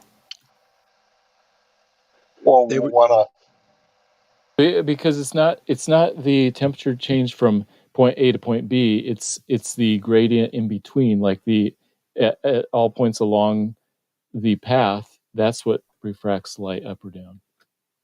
Wait a minute. You just said, not even a minute ago, that the temperature creates the density. And now you're throwing out the temperature. So we got to be consistent. Does the temperature create the density, which creates a refraction? Yes, the differences in temperature along the path, up and down, can cause the light to bend, but it's making a lens that works both ways. It bends in the same direction, going both the opposite directions. Goes down in both directions. I'll give you an example. How's that, Let's see. Okay, forget the atmosphere for a second. Let's just look at a piece of polymer plastic that I posted an image in 55 past the hour just now. How is that analogous to nature? It's not. Why are we using it? I might need to use more than 2 sentences to describe, if you would permit me. Okay. Go ahead. In this picture, the gradient change in that piece of plastic is causing the laser to bend down as it goes from left to right. But that same gradient would happen if you put the laser on the right-hand side. It would follow the same path coming back the other direction, because the refraction in that piece of plastic is causing light to bend, but it would work both ways. It's not unidirectional. It would be both ways. And the atmosphere would do the same thing, and you can show that in some sort of observation. Refraction in this piece of plastic would work similarly to refraction in the atmosphere, yes, but at a much, much less degree. Can you show that in some kind of observation, please? Sure. Yeah, we can see things. With the light that we see bent. When we see farther than we quote unquote should, that's what's happening. There's an example of it working. It could just be, we could just be seeing what's there. So no, that's not what's happening, because there's two explanations. In this example you're showing us, there's only one explanation. It's not analogous to the atmosphere, and you don't have an observation to show us that that's actually what the light does in the atmosphere. You're just saying it does. Right. So you were right. There are two explanations. If you see something too far, it's either A, because the Earth is flat and there's no refraction happening, or B, it's because the Earth is slightly curved and there's a slight refraction so that you can see that. And it's hard to distinguish between those two explanations. I don't see any difficulty distinguishing between those two explanations at all. Explain the evidence. How do you decide which one is true? Well, because one thing you could use several different light sources, and you could take measurement of the water. You could use you could take temperature of the air molecules at one end and then at the other end, and see if they're close to being the same. Then it would be pretty hard to believe that it's different in the middle. That all of a sudden it's going to be one temperature at the light source, one and the same temperature at the target source, and then a different temperature in between. That's pretty hard to believe, Matthew. I don't know. I mean, these are very slight changes. And if you're talking about looking over 10 miles, it's hard to believe that, to me, that it would be exactly the same, especially since most of these observations are very close to water. And if you know anything, if you've been to the ocean, you know that how close you are to the shore has a big effect on how warm it is. So if you're looking at from a shore over a cold ocean or a warm ocean to another shore, like all kinds of things can happen. I don't think it's possible to make any detailed observations and distinguish between those two stories there. You're right; they can happen, but in order to that's all we're saying. They can happen. Yeah, but in order to use it for evidence, you have to show that it is happening. Oh, I'm not using it for evidence. I don't think we should use that kind of thing for evidence. Well, then what are we talking about? You were saying it's that it cannot happen, therefore that it cannot be a globe, and I'm saying I think it can happen.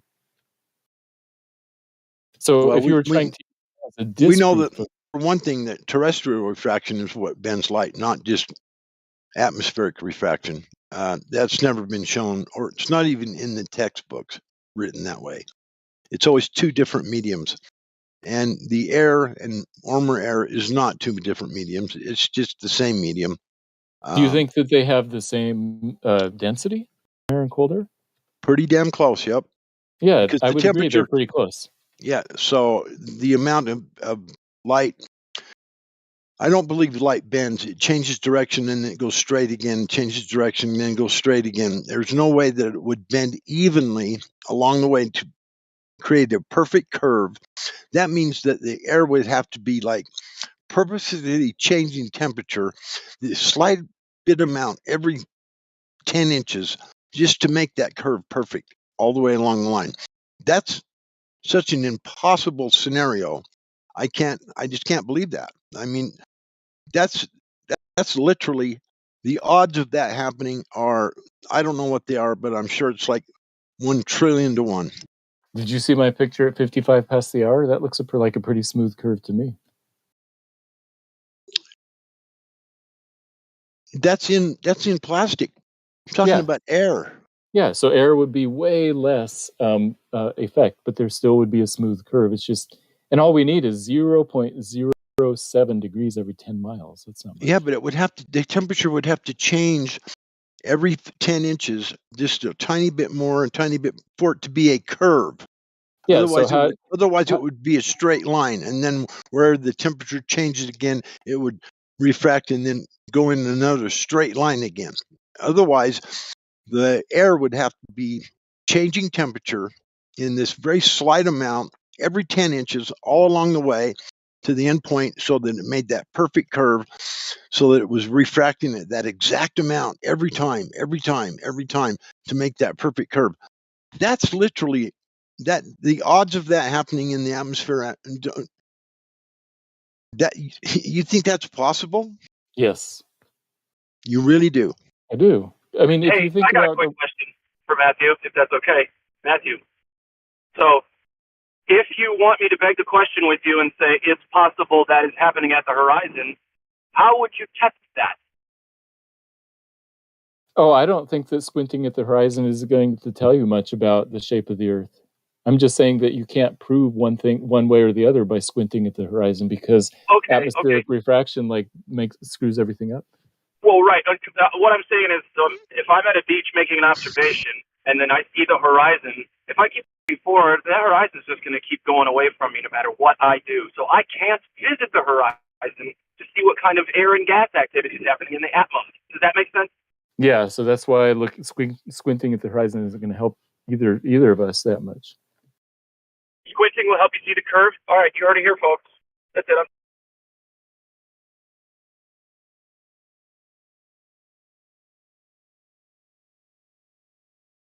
Well, to think that the atmosphere would change that specific amount every 10 inches or every 1 inch or whatever to create a perfect curve, that's such that's the odds of that happening are so out there that I just. Oh yeah, no, it's not a perfect curve. It's just a slight change. I mean, have you ever seen the Skunk Bay animation where things sort of wobble all over the place?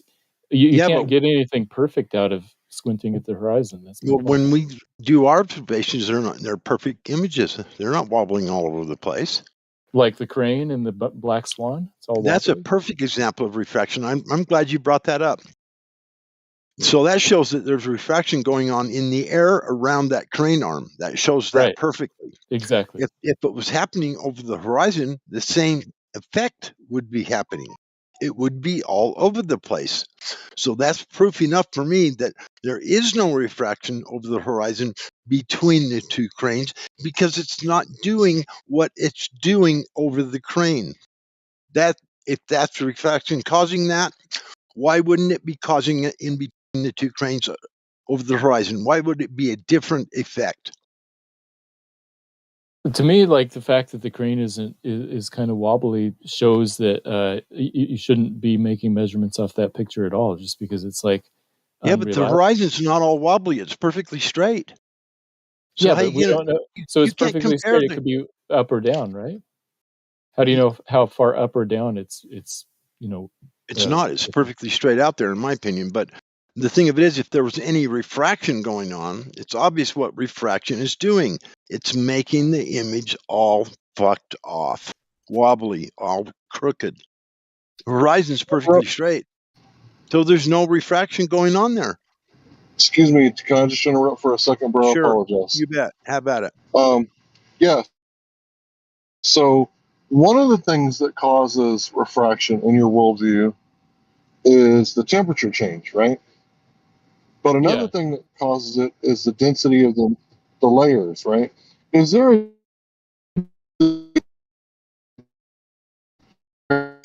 crane that's feet in the sky density layer? Hank, you were roboting after you said "is there." So can you repeat that again, please?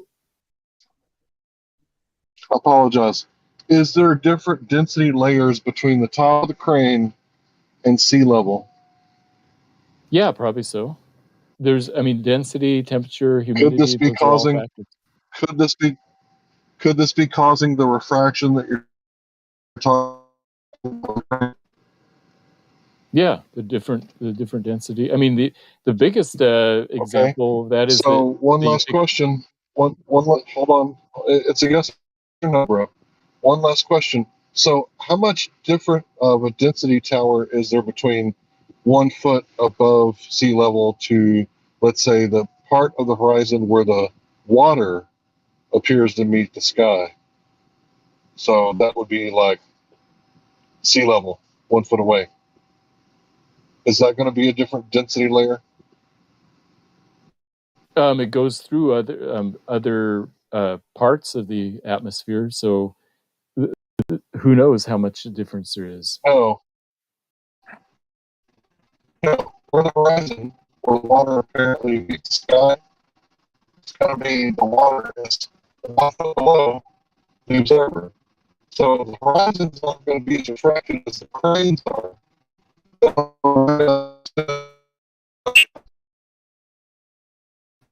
You broke up again, Larry. Sorry about that. You need to repeat that. But clearly, refraction is defined as objects above the horizon get refracted, not the horizon. It's in the definition, Matthew.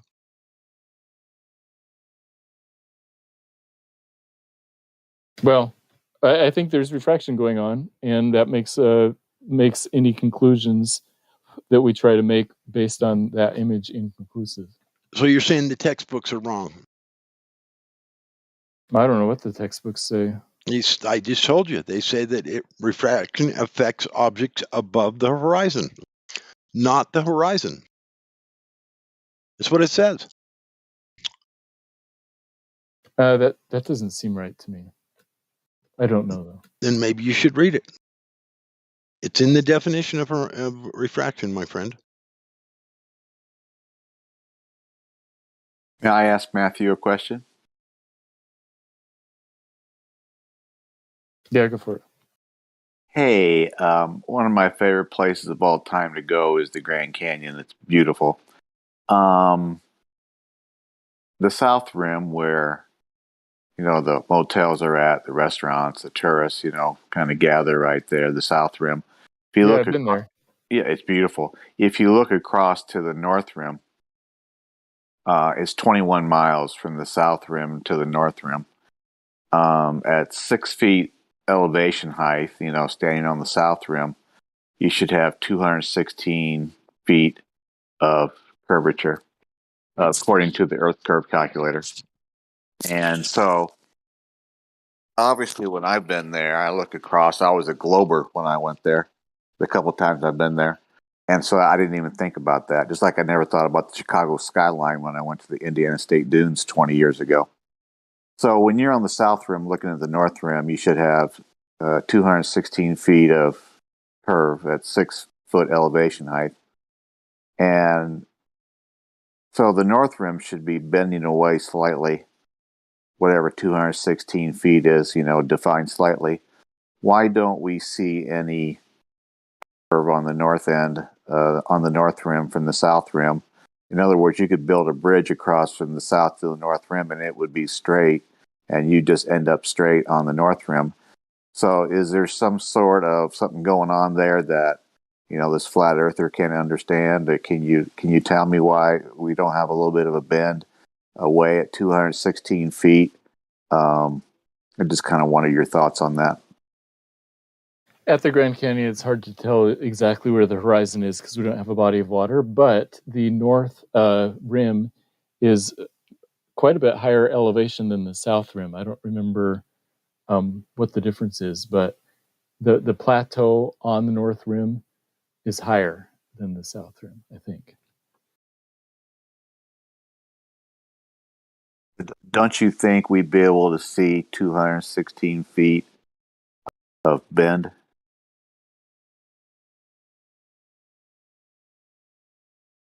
Well, so I think that it is 216 feet lower than it should be, especially since there's hardly any refraction happening across the Grand Canyon. There's no bodies of water there. Why so does I expect there to be not much. When I looked across there to the North Rim, when I've been there a couple times back in my Globy days, the North Rim was basically, the surface was basically flat from eye level on the South Rim. Now, at 216 feet of bend, it should be bending away from me, just like Chicago should be bending away from me from Benton Harbor, Michigan, but I can see it all with my eyes on a low atmospheric day. So I just kind of wonder, I'll have to get you on record on things because it's fun. So anyway, thanks. I would expect standing on the South Rim that if you looked across the North Rim would be above eye level, not below. I'm just saying you should be able to see some bend of 216 feet from the South Rim. So the elevation of the North Rim is about 1,000 feet higher than the elevation of the South Rim. No, it's not. It's not 1,000 feet higher, Matthew. It's not 1,000 feet higher from the South Rim to the North Rim. I will look it up right now. Maybe you already have, but I think most eyes could be able to tell if something is 1,000 feet higher over 21 miles. I would think that. But I'm going to Google that right now. Thanks, Matthew.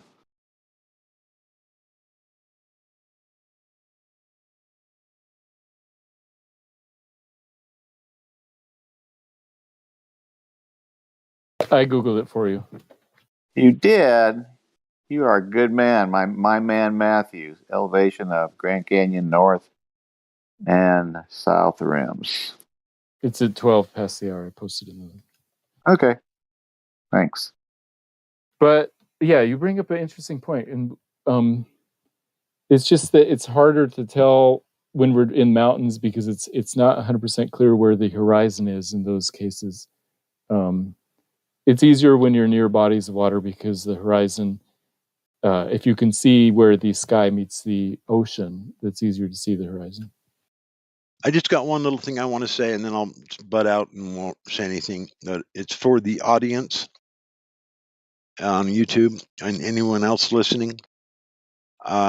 Just so you all know that this plastic that he shows the light going through is in no way analogous to atmosphere. So it's plastic, it's not air, it's a whole different temperature, it's got no properties whatsoever that are similar to air over the water. So to compare it to what would happen over water, in my opinion, is completely ridiculous because it is in no way similar at all in any way, shape, or form. I'm good, thanks. Yeah, I would say that the atmosphere is much, much less dense than that piece of plastic. So any effect you would see in that plastic would be way, way less in the atmosphere. But it wouldn't be zero.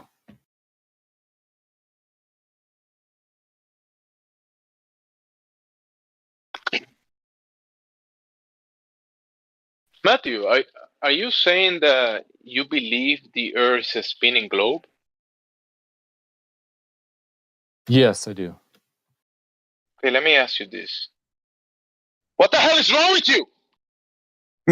Okay. All right. All right. That's funny.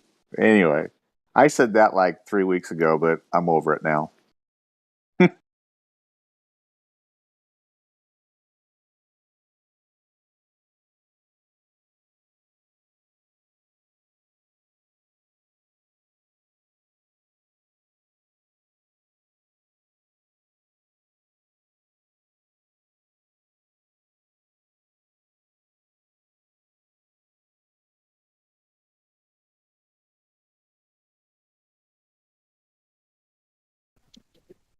It's really amazing to me that, you know, we've had this black swan thing out for a while, and they still want to talk about the refraction, right? You know, it's like, how refracted is the horizon? It's like, we don't want to talk about the horizon. We don't like geometric horizons. We're sorry we ever said the boats go over the horizon. The only reason you can see the curvature is if you go to space. So let's just forget about the horizon. And every time you mention horizon, I'm just going to go, refraction? It's like, come on, man. You guys were the ones who said this. The boats go over the horizon. That proves that we live on a sphere. And it's like, maybe we can't see forever. We got human eyes, very limited.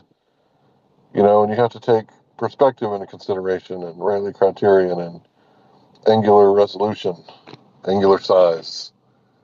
And it's like, they want to ignore that. Like the people who present the half a mile curvature. It's like, well, that object's like half a mile away. Is it going to shrink in apparent size? No, it wouldn't. It'd be negligible. Like everything that is like evidence for us on our side against you guys is negligible. And everything that is, you know, whatever kind of evidence you guys want to bring, it's like legit, no matter how sketchy it is. It's like, oh, so Eratosthenes, he measured some shadows and angles. It's like, yeah, that's all I need, you know? And it's like, Eratosthenes is like globe earth Jesus, you know? And gravity is like the God who created the earth. And the Big Bang is like the All Father You know, it's like, what a religion. You know, but at least we can admit, you know, when we're talking about stuff that, you know, we have a belief in and we have no primary first-hand knowledge, but you guys promote the Big Bang Theory as if it were science, like knowledge, you know, in science class. And how could it be science? It doesn't even pass the first step of the scientific method. Nobody's ever observed the Big Bang. Yeah, but we accidentally found some static on our satellite dish one time, and we couldn't figure out how to get rid of the static, so we gave those guys some, like, Nobel Peace Prize. And you know, that's how we know, right? The cosmic background radiation. And it's like, not that long after that, the cosmic background radiation gets mapped out, and it's like, oh, looks like it has layers. And we found the axis of evil. Well, just ignore that. You know, we'll just dub it the axis of evil in cosmology. And if you look it up, I'm sure we'll have, you know, 100 hit pieces on it, you know, because we don't want to admit that the universe lines up with the Earth. You know, that would be like tremendously scary. What did he say? What's the direct quote? Let me post it so I can remember it. Horror. The horror. Let's see.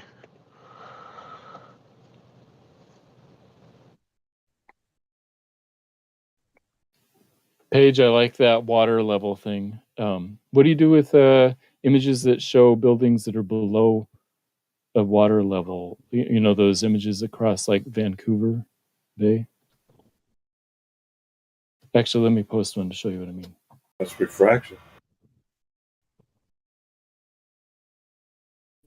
If you can dismiss one, if you can dismiss one. Sure. Yeah, So, I would be happy to use refraction. refraction as a answer for what I just posted. So 19 past the hour, there's the red water level showing exact eye level between the camera or the eye and straight out, and then you see that tall building behind the red things that is actually taller than the observer height. Right, I get that. But what I'm saying is, if we're going to dismiss one for refraction, we got to dismiss all because there's going to be refraction in every photo. I think you're exactly right with that. Yes, if we're trying to squint at the horizon, refraction screws things up, and it's going to be hard to distinguish between a flat Earth and a curved Earth.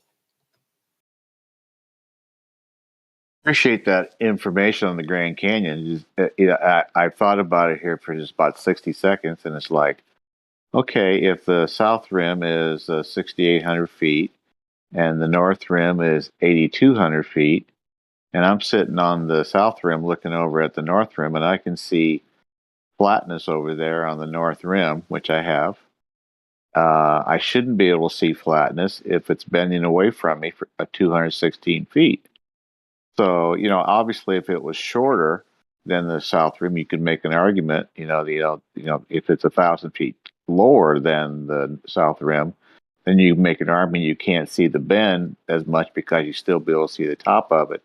But if it's 1,400 feet higher on the north rim and you're on the south rim, at 6 feet elevation height, you should definitely not be able to see any part of the north rim, away from the north rim. As you go further north, you shouldn't be able to see any of that land at all because it should be bending away 216 feet. So that just makes me wonder even more that it's flat. I mean, I'm sorry, it's not curved. There's no bendy ball. So I appreciate the information on the north and south heights for the Grand Canyon, but it just proves it even more to me that it's not curving away, because I remember being there and I could see obviously the rim of the north rim, but I could see farther north than the rim. I could actually see land up there, and it was just like you wouldn't be able to if it was bending away 216 feet. Can you show us the math that says it should be bending 216 feet away, please, in Livestream? Yeah, he was using 8 inches per mile squared, of like 20 miles or something. Yeah, I was using. Yeah, I'll post the Earth. Write that down for us so I can check it myself. Yeah, I'll post the Earth curve calculator. Thanks, appreciate it. So Jim, I would say that if you're looking across, and it's supposed to be 8,200 feet, but it only, due to the Earth curve, is appearing 8,000 feet. I don't know if you could tell the difference between 8,200 feet and 8,000. No. Well, no, I can see the fact that the rim is 8,200 feet above sea level, but then the Earth on the other, going further north would be bending away, and you wouldn't be able to see any of that land bending away. And I remember I did quite distinctly. Oh yeah, there's higher elevation behind the rim. You're right. Like as you back away farther north from the rim, from the elevation increases. There's some mountains back there, in fact. There's so many places. I used to live within 150 miles for almost 20 years of Lake Michigan. That's why we went there 20 years ago with college friends. We met at Indiana State Dunes, and that's about 22, 25 miles from Chicago. And I looked over to my left and I saw all of Chicago. Of course, I didn't even think twice about saying, Bend. And when I was up there, I didn't think about going to Benton Harbor, which wasn't that far a drive to get up there. But I didn't even think about it. And I would love to, not be 1,100 miles from it like I am now. Like I would make a field trip, in a heartbeat, and I might even buy a Nikon 9 P900, even though I still have my telescope from 1968 that my parents bought me when I was 10 years old. I just dated myself, and I still have it out in the garage. And I used to use that thing all the time. Have you used it lately? What did you see with it? I haven't used it lately. Bro, you're as old as NASA. I am. Hey, but I haven't spent $650 billion of the taxpayer money like NASA has. That's right. That's why you're cool in my book. Yeah. I don't know. I don't know if I spent any taxpayer money like NASA has.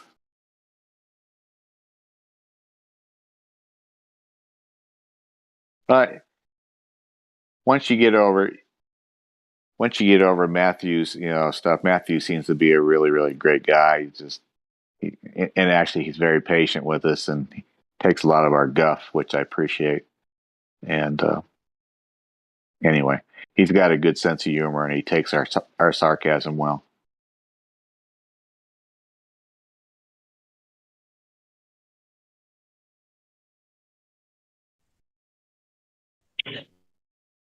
Yeah.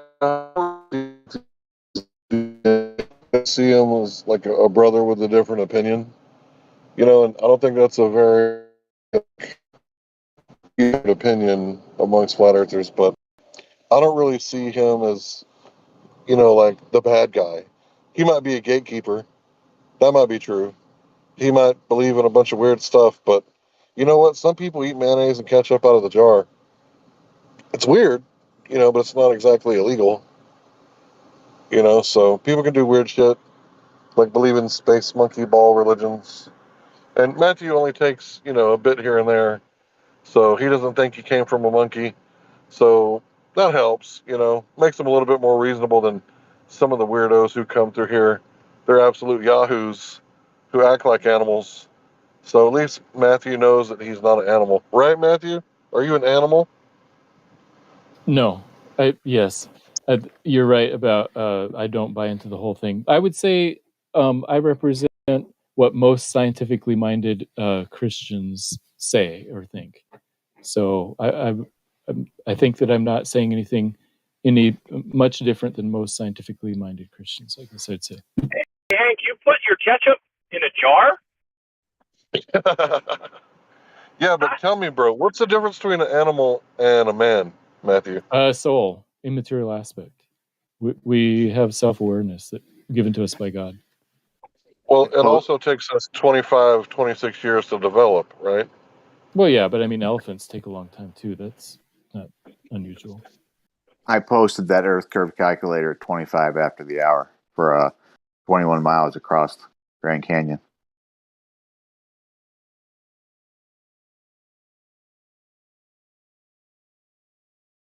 Matthew, I love you guys globalist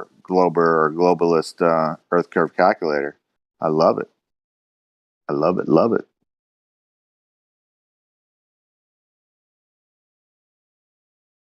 I hope you never change the goalpost on us and change the calculations of it.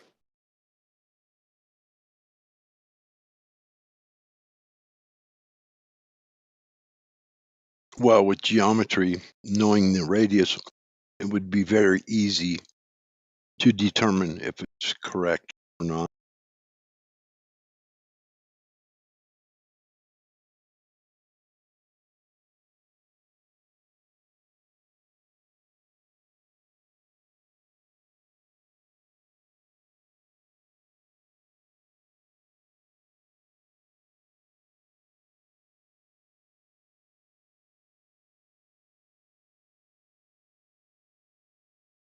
Yeah, I think there's a lot of people that come on this server that are globies, and I don't think they're. I can't tell you a percentage what I think, but there's got to be a decent amount of percentage that aren't serious at all. They just come on to name call or just waste time because they have time to waste.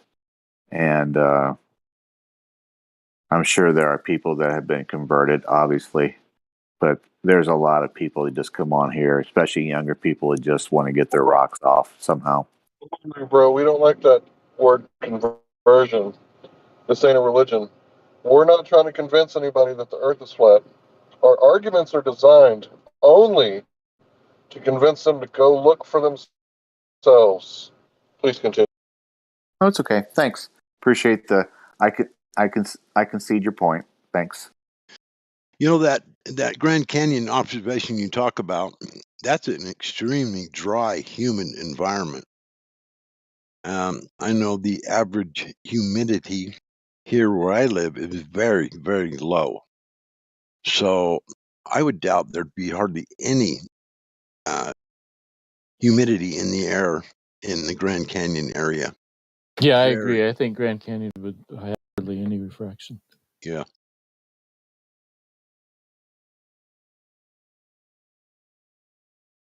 If you go now, I'll admit I have not been on the East Rim. I think I came in my wife and I came in from the East Rim back in 1989 or 1990 when we went up there. And I think we may have stopped on the East Rim because I remember looking out towards the end of the day because we got there later at night to get our hotel. And I remember looking out and the sun was basically looking right in my eyes. So obviously it was getting ready to move away and away from me and not be seen anymore. And, I've heard it's 150 miles across there, east to west. That's quite a bit of curve. And obviously, if the sun sets beyond that 150 miles, you have to start, asking yourself about geometric horizon and things like that. And it's just like, I would love to go there and not only see the north, the south, or the south, the north look. I would love to go back and look at the east to west look, especially when the sun is moving away. But well, if you're talking about the direction the water falls following the creek, down following the river, if you were to do how many miles that is, and then try to calculate what the curve drop rate would be, I can guarantee you that river would have to have several waterfalls and be very, very steep and be very fast white water the whole way. It wouldn't be the slow moving, deep, current of water just kind of flowing along naturally. Then a little bit of white water here, a little bit of white water there. So that's a good. There's a lot to be learned there for sure. Yeah, I'm 1,500 miles away from your party, June 18th. So I'm kind of stuck out here. And I could go down to Galveston. There's a lot of lighthouses down in the Galveston area. It's about 4.5, 5 hours from here. I could go down there and observe lighthouses and stuff like that. But gosh darn, I'm not anywhere close to Lake Michigan anymore. And I would love to go back there and I haven't done any flying since the thing started 27 months ago, and when the FAA got rid of the mind control device restrictions. It was like, I'm about ready to go now. I'm ready to go somewhere. And I was thinking about going to O'Hare or Midway, getting a car and driving Route 12 up to 94 and then going to Benton Harbor. But I was thinking, that's $1,200 to $1,500 just to prove a point to myself. So I was like, I don't know.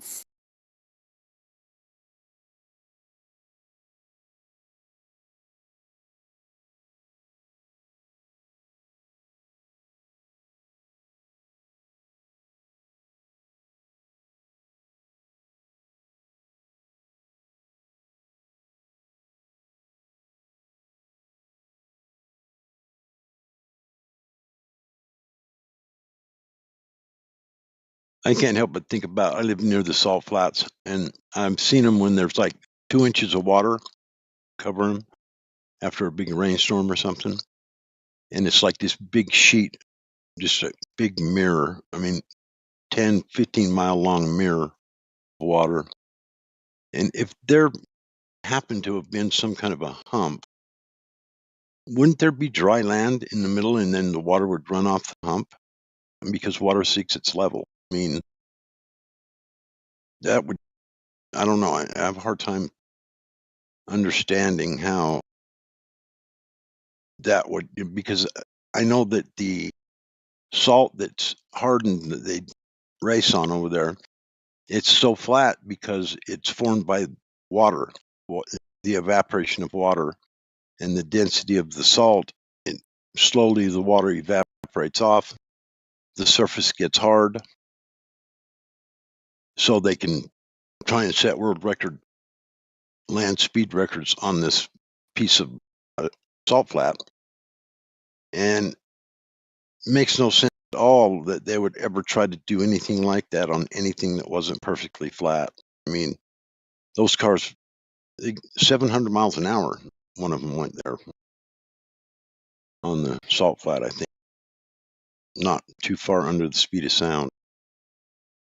Yeah, if you got 10 miles of flat and you have a couple inches, 3 inches of water that's basically looking like a lake, and at 10 miles you have one of those really nice 666 things, 66.67 feet, you would think that it'd be wet on one side and pretty much dry in the middle because you got 66 feet of bend, right, curve. So, obviously, if you have 3 inches or 4 inches of depth all the way across there, obviously there's no curve. Well, that's why they use it for what they use it for, because it's so perfectly flat. Yeah, makes it less dangerous trying to go those kinds of speeds. Yeah, any type of elevation difference or curve drop or anything would be extremely dangerous trying to go 700 miles an hour on if it wasn't perfectly flat. I mean, that's why they use it. That's why they do it, because of how flat it is. I think a lot. Just what I've seen. It's just me. I think a lot of people don't want to entertain flat because they've been told that we're uneducated and they don't want to touch that. They don't want to touch that with a 10-foot pole. And I also think they really don't want to have their cognitive dissonance blown away, because I have no idea, but there's got to be a certain amount of people that if they actually came to the realization that they've been fooled their whole life and that, they're living on a they're not living on a spinning, watery, curvy, bendy ball, but but possibly a flat and stationary and contained space, and that Genesis 1 might actually be true. I think that would just blow their whole worldview up, and I think a lot of them would have some sort of a cognitive issue with coming to terms with that. But that's just me.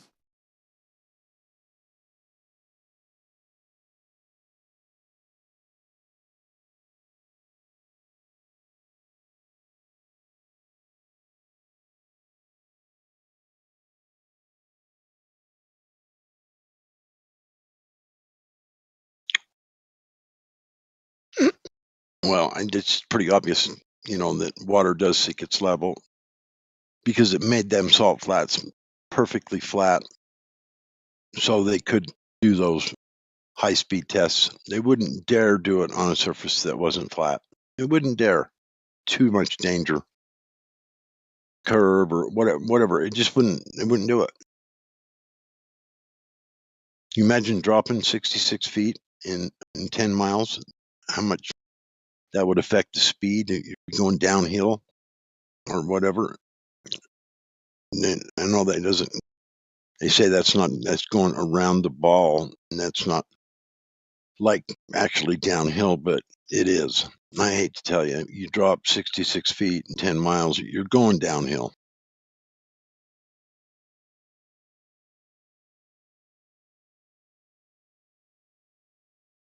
That'd be danger. Danger. Will Robbins. Yeah, I'm old enough to remember that one too, but that wasn't one of my favorite shows. I have to admit, with 3 TV stations back in 66, 67, 68, I was a huge Star Trek, James T. Kirk, Mr. Spock fan, and I kind of still am today. But it's like, I remember that show from my childhood. And Lost in Space. I don't remember. Yeah. That was the show Lost in Space. Yeah, and I remember July 20th, 1969, in the den in our home, and having a TV down there. We had 2 TVs, and I remember being in the den and just soaking in everything with Apollo 11, and not even questioning how that camera could have got there to watch Armstrong go down the ladder. Didn't even question that, and I didn't question the flag in the wind. I didn't question that at all. And obviously, we didn't have, the photos coming back showing shadows not parallel with one light source. And we didn't have any good pictures of the lunar lander, the silver part, which looks like it's a $400 science project, and the bottom part that looks like aluminum foil and black tape. We didn't have any of those pictures until NASA released them. And back then, I don't know where they released them to, magazines, museums, because they didn't release them to the internet. Maybe the Time Magazine and Newsweek and U.S. News and World Report. But it's just like, with the advent of the internet and NASA getting those photos all over the place, Apollo 11 is a joke. I mean, it's so obvious. And then you throw Newton's third law of motion in there, and it's just like, it's so obvious. Anyway.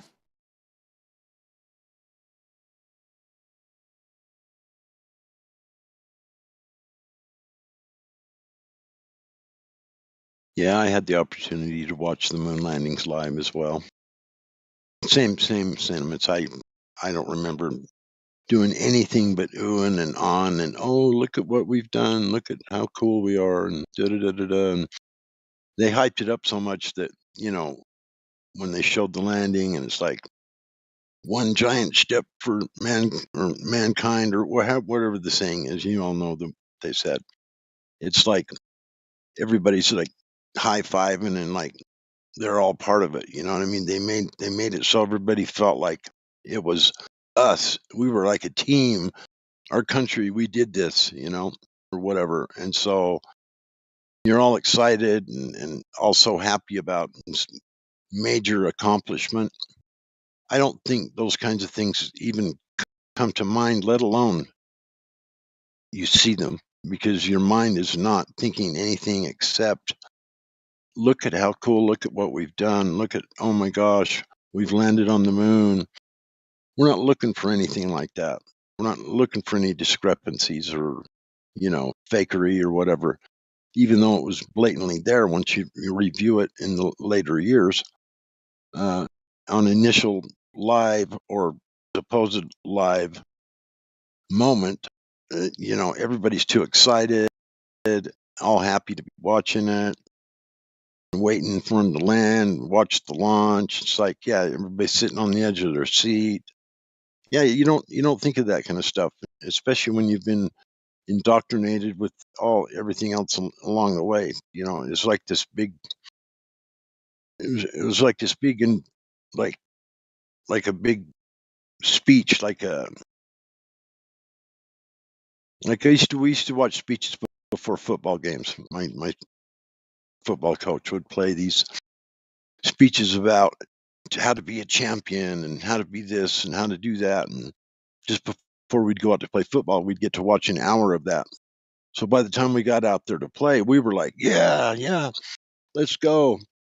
You know, we had people lay down in front of us rather than get hit by us. They were so scared of us. Our coach had us, when we got them on the ground, kick them in the ribs, smack them in the jaw when the ref's not looking. Tell them, you try to stop me again. Next time I'll hit you twice as hard. Anyway, they were scared to death of us. Anyway, it was because of that film. Those films this guy used to show us to get us all hyped up and get us all excited about being a champion and this and that. How we're going to go out and we're going to kill these guys, and then having these instructions from our coach. He was dirty. I agree with that. He was out to win by all means, and we did. We undefeated every year for like 8 years in a row. This coach, the school I went. But yeah, I feel the same way about the moon landing in a similar way, that we were all hyped up to be in a state of mind that wouldn't allow for anything other than to believe what we're being shown. It was interesting. Apollo 11 taught Americans to be proud to be an American before Lee Greenwood told us a few decades later. I mean, Lee Greenwood came along and said, I'm proud to be an American because at least I know I'm free. But Apollo 11 taught us to be proud to be an American. And we took our pride and said, hey, we're Americans. We beat those godless commies from the USSR up there. So we're better than them. Ha, ha, ha. And I'm proud to be an American, where at least I know I'm free. I'm curious if Matthew believes in that. Oh, he does. Which part specifically?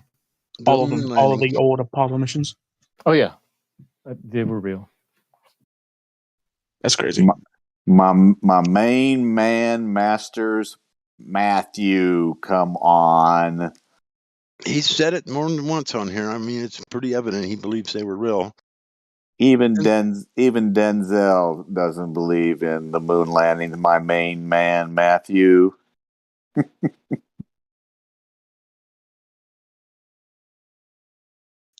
Again, though, I've heard him come up with all kinds of different, like they do with the globe, excuses as to why there's different shadow angles and different things, and instead of it just being what it was, the lighting, from different light sources, and there's there's this kind of refraction and this and that, and it could cause those kind of things, and just it's one excuse after another instead of just being what it is.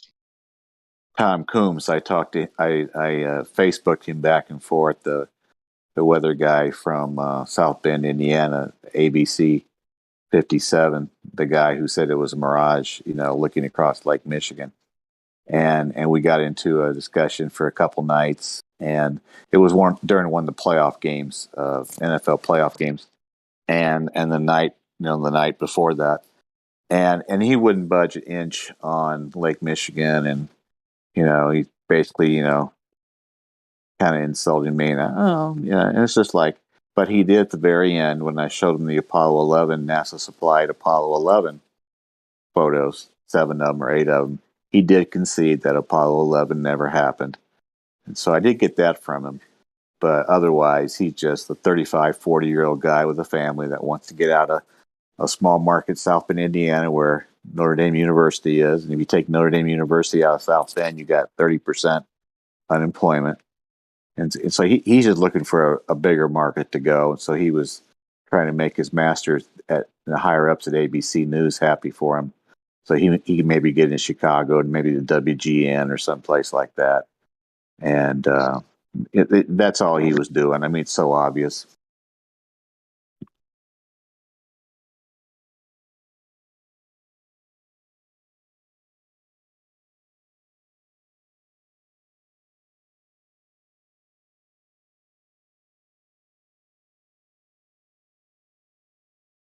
Still want the Adelaide.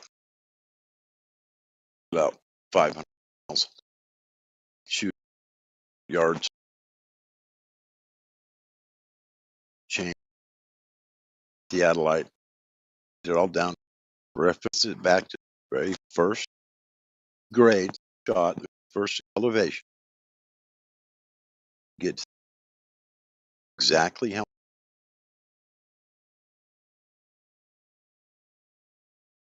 very doesn't petition takes us a bit of instruction, plus and figure out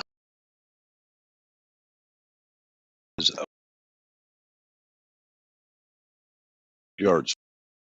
Very, I still would love yards at it. Hey, Matthew. Yeah. So I heard some really good evidence for the moon landing in the past few years. I think it was Bill Nye the Science Guy. You're gonna love this one. He said that the paperwork would just cost too much to fake all that paperwork. You know, so we had That to. doesn't sound like a good argument. Well, I mean, he's the science guy, bro. I mean, maybe he doesn't understand math, right? So maybe you could help him out with his argument. I'm hoping, because isn't it always uh, cheaper to counterfeit something than to actually pull it off? Yeah, I think it would be. Do you think he's a real scientist, or is He's more of a science educator. I'm not a big fan of Bill Nye, chiefly because he's argued against intelligent design. But yeah, I'm not. I don't know what his field is. I think his field was being a comedian. I think he was a comedian before they anointed him. Have you ever seen him walk down the runway? You know, with whatever suit he had on, where he's just enjoying the moment of being a celebrity, and he's some sort of a black suit with white shirt, and he's walking down like he's a model. I mean, just like, talk about loving the attention.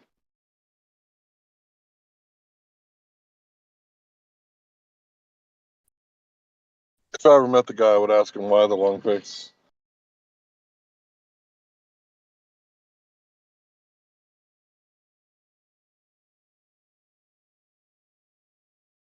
why the what? The one face? Is that what you said? Why the long face? Oh, the long face. Yeah.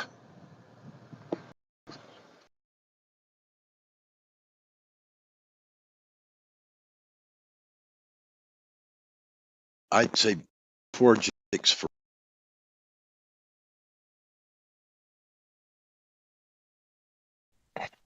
Now, to be honest, if I really had a question to ask, and this question goes for all the so-called scientists and astrophysicists, how is it possible that Halley's Comet needs the gravity of the entire solar system to lead it towards the sun, and needs the gravity of the sun to slingshot Halley's Comet back around into the Oort cloud? What is in the Oort cloud that's creating that kind of gravitation to sling it back? And how does it know to go to where the sun is going to be rather where the sun is? So it's like you have to lead your shot. So how does that work? I would love to know.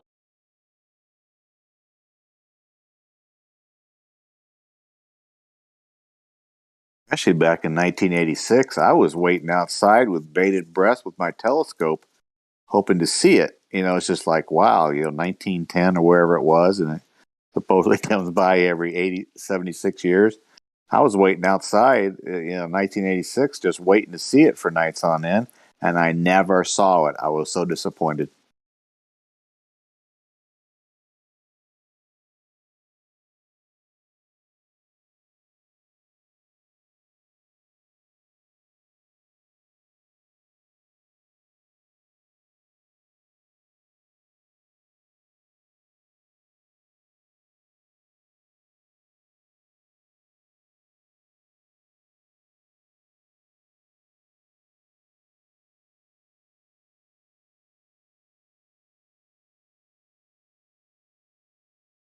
It's just my opinion, of course, it's speculation, but guy, part of the clock, repeating, like stars that go Polaris and whatever else happens. Just something happens every so often. It's a rotation above it. It's cyclical. Part of the system. For whatever reason. Tell you why it's there. Part of the clock, part of the rotation. Every so much, it's like 4 hours. The star rotates Polaris. You're kind of cutting in and out, God Rockin'. Oh, I'm sorry. Yeah, not rocking. You're quiet. My mic was down around my neck. Sorry. I am wearing my headphones right now. I usually use my mic. Now we talked about that. I know. I'm forgetful. Me too. I hear you. Wait, what were we talking about? Haley's comment. Oh, And how does little it know to go Haley. to where the sun is? Yeah, Haley. So I think Haley's comet really is when they shoot something up in the sky and they try to get out of the firmament. That's what I think. Because, they're like, oh, every 76 years. It's like they could fucking do it whenever they want. So they'll do it again when they say Haley's comet's going to come by. Oh, that was easy. Everybody thinks it's the fucking light in the sky. I want to know. Go ahead. I just want to know if anybody actually saw it in 1910 and took a picture of it, or if those pictures in 1910 were just paintings or whatever they were, because I didn't see hide nor hair of it in 1986. I mean, nothing. Yeah, I just, I think Haley's comment was like, it's just all part of the story. Like, hey, look, we can predict shit, even though they'd say it themselves, because if it happens on the dot every 76 years, it's no longer a prediction. It happens twice, it's a postdiction until it doesn't happen again,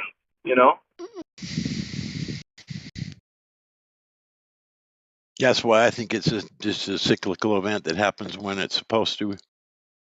Part of the clock. So you don't think it's fake? You think it happens in the sky every 76 years for real? Yeah, I don't think it's man-made. I think it was creator-made and creator-caused. That's just. I got it. Okay. Yeah. Well, the creator sure let me down in 1986. I'm trying to think. I remember that too, and I think I actually seen it. I'm trying to remember exactly what took place there, but I remember when it was supposed to be going by, and I think I did see. It was very faint, and you could see the tail. It was very. I think. I mean, I for some reason in my mind I remember, because I remember waiting for it when it went out in the night to see if I could see it, and I thought I did. I think I remember actually seeing it, but I can't. That was too many years ago. I can't really say for sure.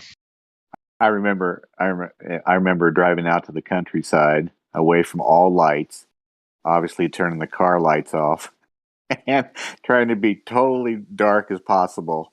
And it's just like, no, don't see it, no. Well, that would have been the way to do it. It's like, no, don't see it. I'm so disappointed. I had my telescope all ready to go. I was going to look at that thing really up close and personal.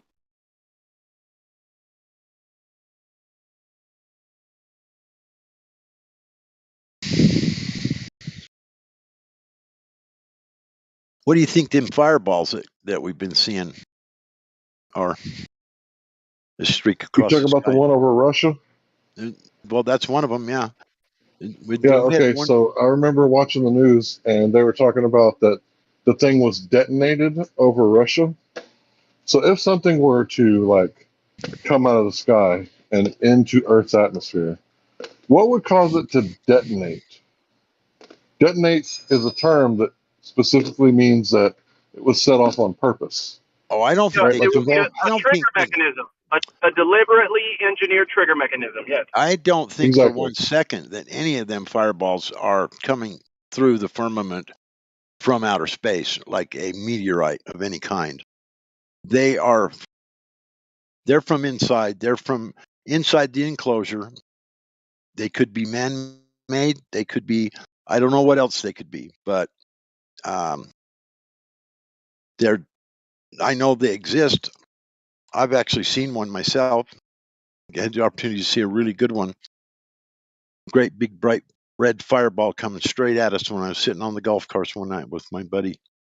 He owns the golf course. We were watering the green out there, just chit chatting. And I looked in the west skies and I seen this big red fireball. Just, I mean, it was huge and it was coming straight at us. And then all of a sudden it just went out. Poof, was gone. And there was smoke kind of behind it. And then, and this is no shit. And then in the same direction it was gone, I looked up and I seen there's something skipping across the sky. And it looked like a blue crystal, a blue, clear, see-through crystal. And you could only see it when it skipped. It was like it was skipping on something, like a part of the atmosphere or where it got denser. And it would skip. And when it skipped, it would flash and it would shine bright blue. And it had a point on the front, a point on the back, 2 points on the top, and 2 points on the bottom. It was a specific shape. And me and my friend sat there and watched the fireball. And then I said, "Look at that thing." And then we looked at it and it went doo, doo, doo, doo, doo, skipped across the sky. And every time it skipped, it would flash blue. And I drew a picture of it in the sand, in the sand trap right there, because we were sitting right next to it. I said, "This is what I said. This is what it looked like to me." I drew a picture of it. And he said, "Yeah, that's exactly what I seen." And it was light blue, and it was like a piece of glass that you could see through, and it skipped across the sky. And the only time you Yeah, could see it was when it skipped. it's like it's upside down up there, and somebody's skipping the old rocks. You know what I mean? Yeah, it was skipping on something. I'll guarantee you that.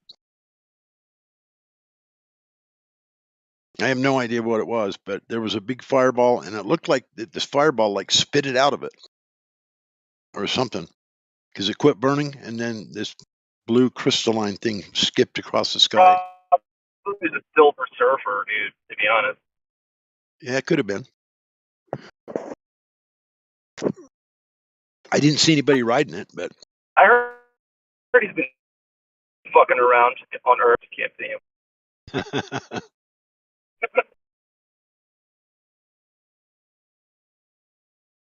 I even seen a UFO up close and personal once, laying in the backyard. I think I was about 12 years old. We lived right next to Hill Air Force Base, huge Air Force Base. It's like about no more than a half a mile from where I was laying in my backyard, right to the fence, to the main gate. The main entrance gate was no more than a half a mile from my house, maybe even a little less. And I was laying on a blanket. I took a blanket and spread it out in the backyard, and it was a summer evening.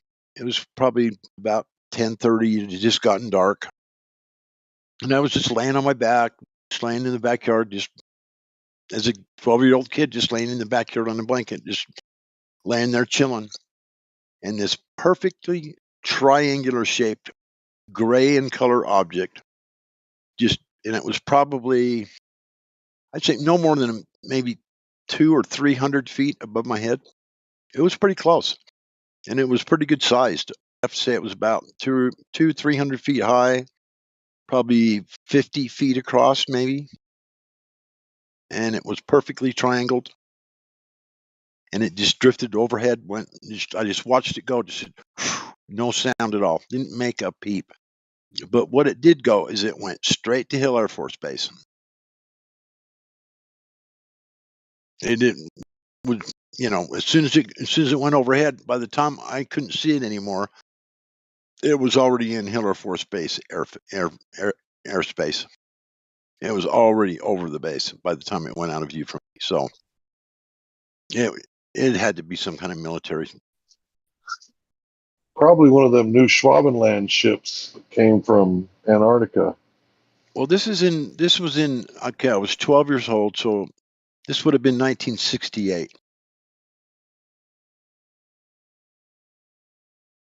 I can still remember it clear. I mean, I'll never forget it. I mean, it was pretty, I mean, I was playing out there all by myself.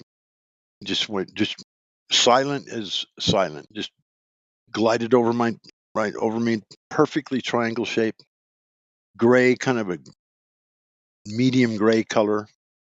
So you couldn't really see it. I mean, I could see it because it was close. I mean, it was just right there. I mean, hell, it wasn't very far above me. But it didn't make a sound and just drifted straight over to Hill Air Force Base. So that's when, even at that young age, I thought, now, wait a minute. I know what that looked like. And I know what I've been told about UFOs and different, and, you know, been taught to believe or think about, you know, craft from outer space or something, or whatever you want to call UFO. What most people's opinion what they are. But the minute I seen it drift overhead and go straight to Hill Air Force Base, I thought, that's got to be military. That's got to be some secret military aircraft they're not telling us about. And I was only 12 years old. That's the first thing that came to mind. I still don't know what it was, obviously. There's only one of my earliest memories. I lived in Dallas and Hot Springs, and my uncle was like always watching like Star Trek. You know, you older gentlemen were talking about how you watch Star Trek in the '60s. Well, it was still playing on TV in the '80s. Of course, you know that. Excuse me, And I just remember, watching all the older. Excuse me, I'm not older. I'm just kidding. I'm sorry to interrupt you. Go ahead. You're older than me, bro. I I'm was sorry. born in '82, so I'm sorry I interrupted you. I'm sorry. Well, you're not a gentleman either, so I'll go ahead and continue. Okay. I'll concede. So yeah, so basically the point was that brainwashing shit was on TV like the whole time, and then there was George Lucas, who was trying his own brand, with his space opera, and pretty much everything in literature just about was like pointing everybody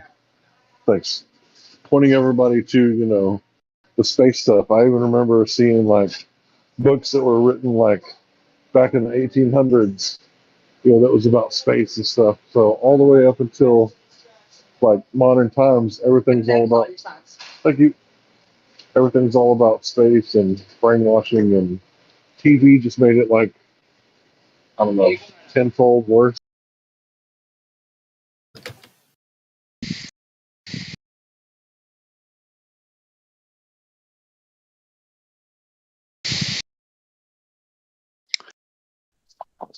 They even had a movie that came out, in the last decade, Cowboys and Aliens. Just to retroactively like take it back. I seen it. It wasn't such a bad movie.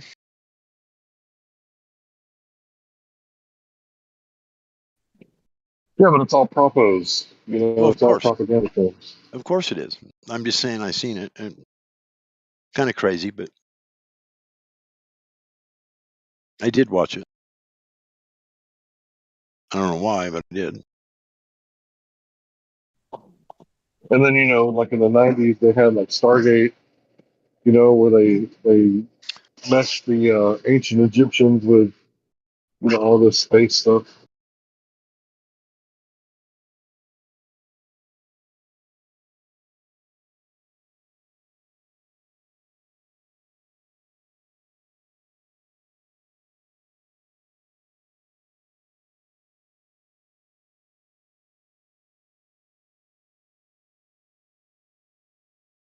So at 19 years old, what was your first impression of September 11th when you saw it on TV? Yeah, so I didn't even know what the Twin Towers were, and I just remember thinking, New York got attacked. Like, what does that got to do with me? Because I never really felt like connected to New York. Like, I understand that they're under the same federal government that I am, but like, if someone were to ask me, like, hey, you want to go get even on those people that attacked New York? No. Sorry they got attacked. Sorry for their loss, but for the most part, I was indifferent.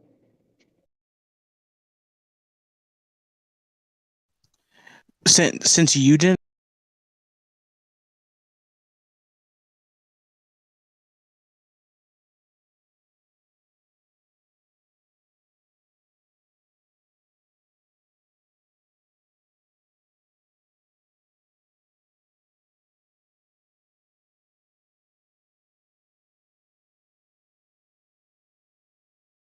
Well, since no one's speaking and talking about UFOs and different things, I'm curious. Have you ever seen one, Matthew?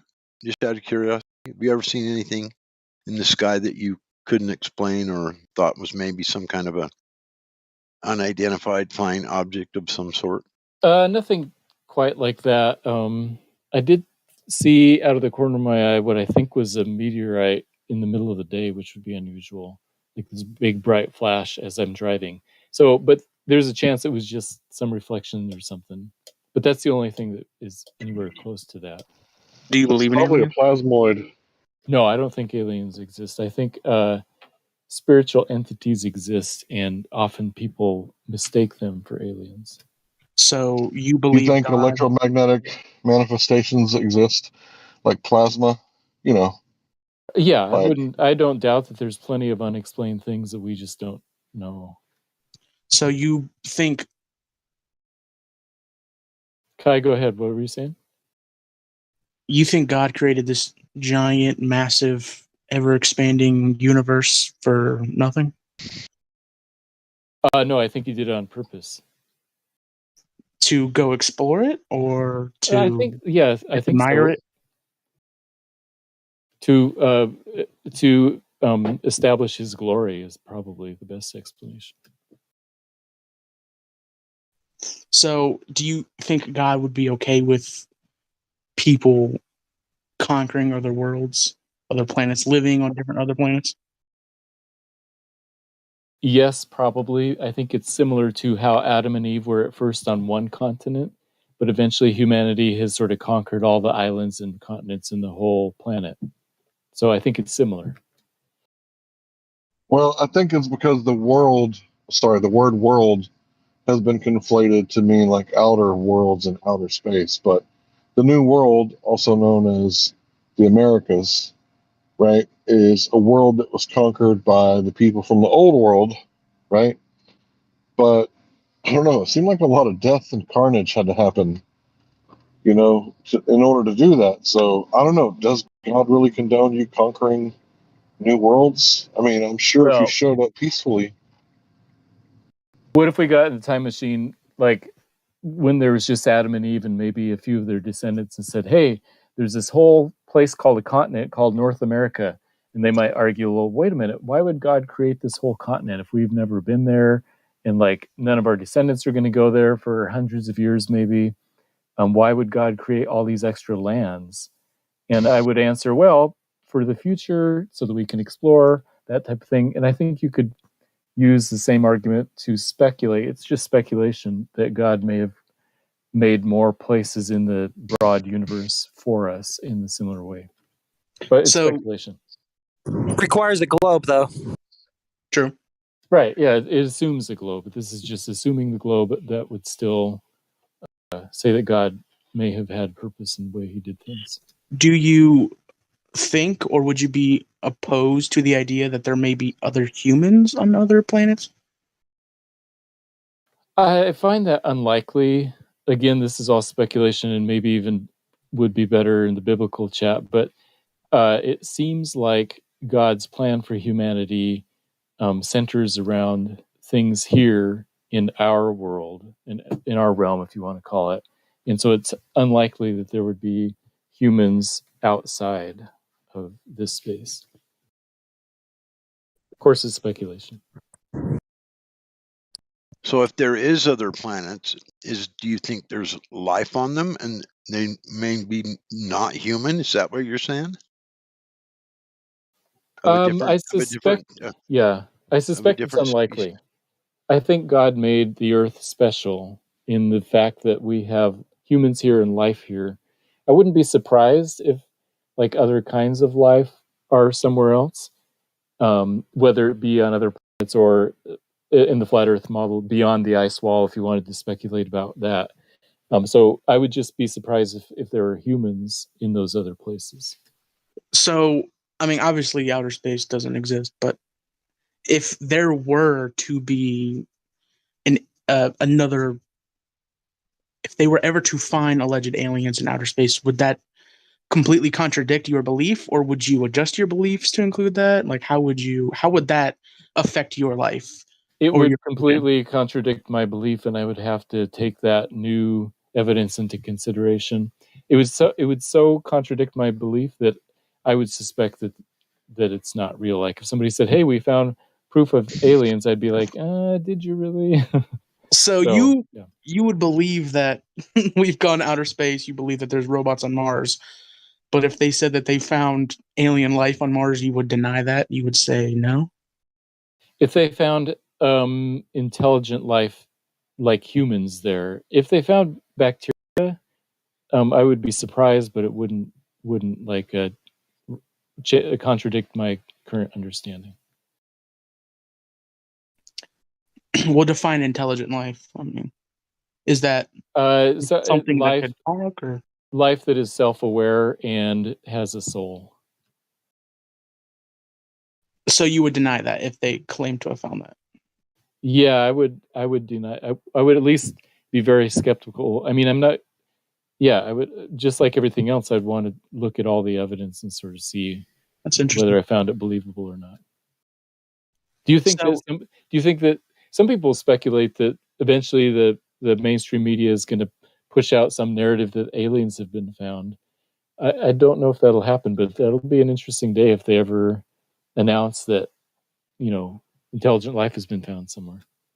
Yeah, I've had dreams about Then that. maybe the globe psyop will finally have gone too far for even you. Yes, that would be an accurate way of putting it. I wasn't expecting you to say that you would deny that aliens exist.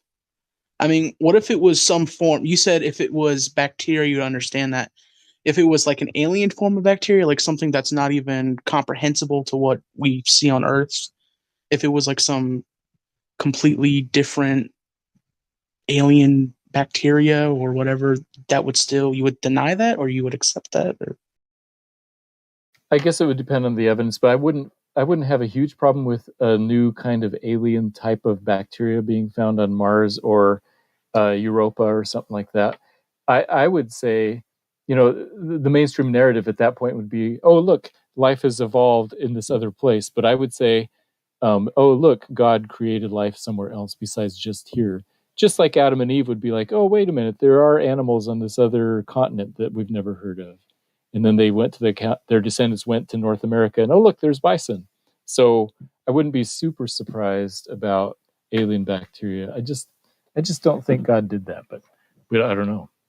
So if they ever do enact blue beam, whether, I'm not sure if I believe that or not, but if they ever do enact that, will you join this Discord and be like, you guys are right all along, or will those be your final words? Or blue beam meaning that they would come up with it. I'm not familiar with blue beam. Oh, like I think that's what it's called, Project Blue Beam or whatever. Like the thought that they're planning a fake alien attack or something along those lines, or maybe not even attack, but just fake aliens arriving on Earth. Would you think that has something to do with the flat Earth or something to do with controlling? Like, because if you said so yourself that you would deny if there was a fake alien, or you'd be very skeptical. So if they ever did, enact an attack that obviously would be fake, how would that affect you? Would you think that maybe they were lying about the Earth? Because if they're like gonna show their hand, if they're gonna act like there's an alien attack. Yeah, that's an interesting question. I guess I would say that if the mainstream news comes on and says there's an alien attack happening by these intelligent creatures coming from outer space against us, I would be very skeptical and say, I don't know if that's really happening.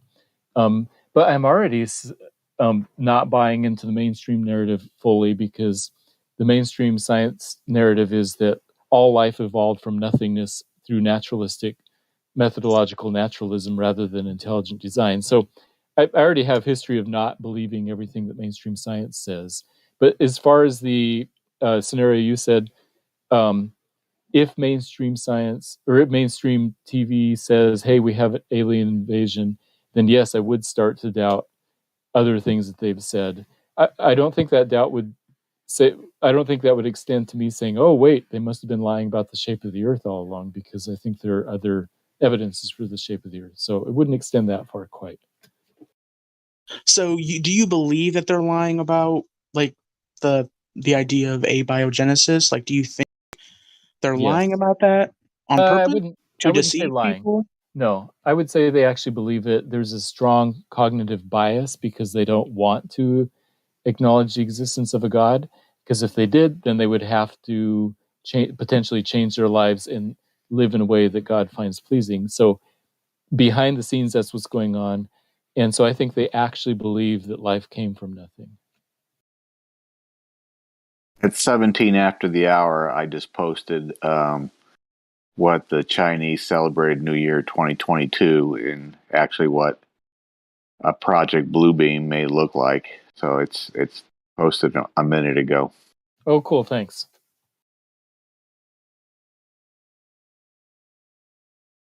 Looks pretty real to me.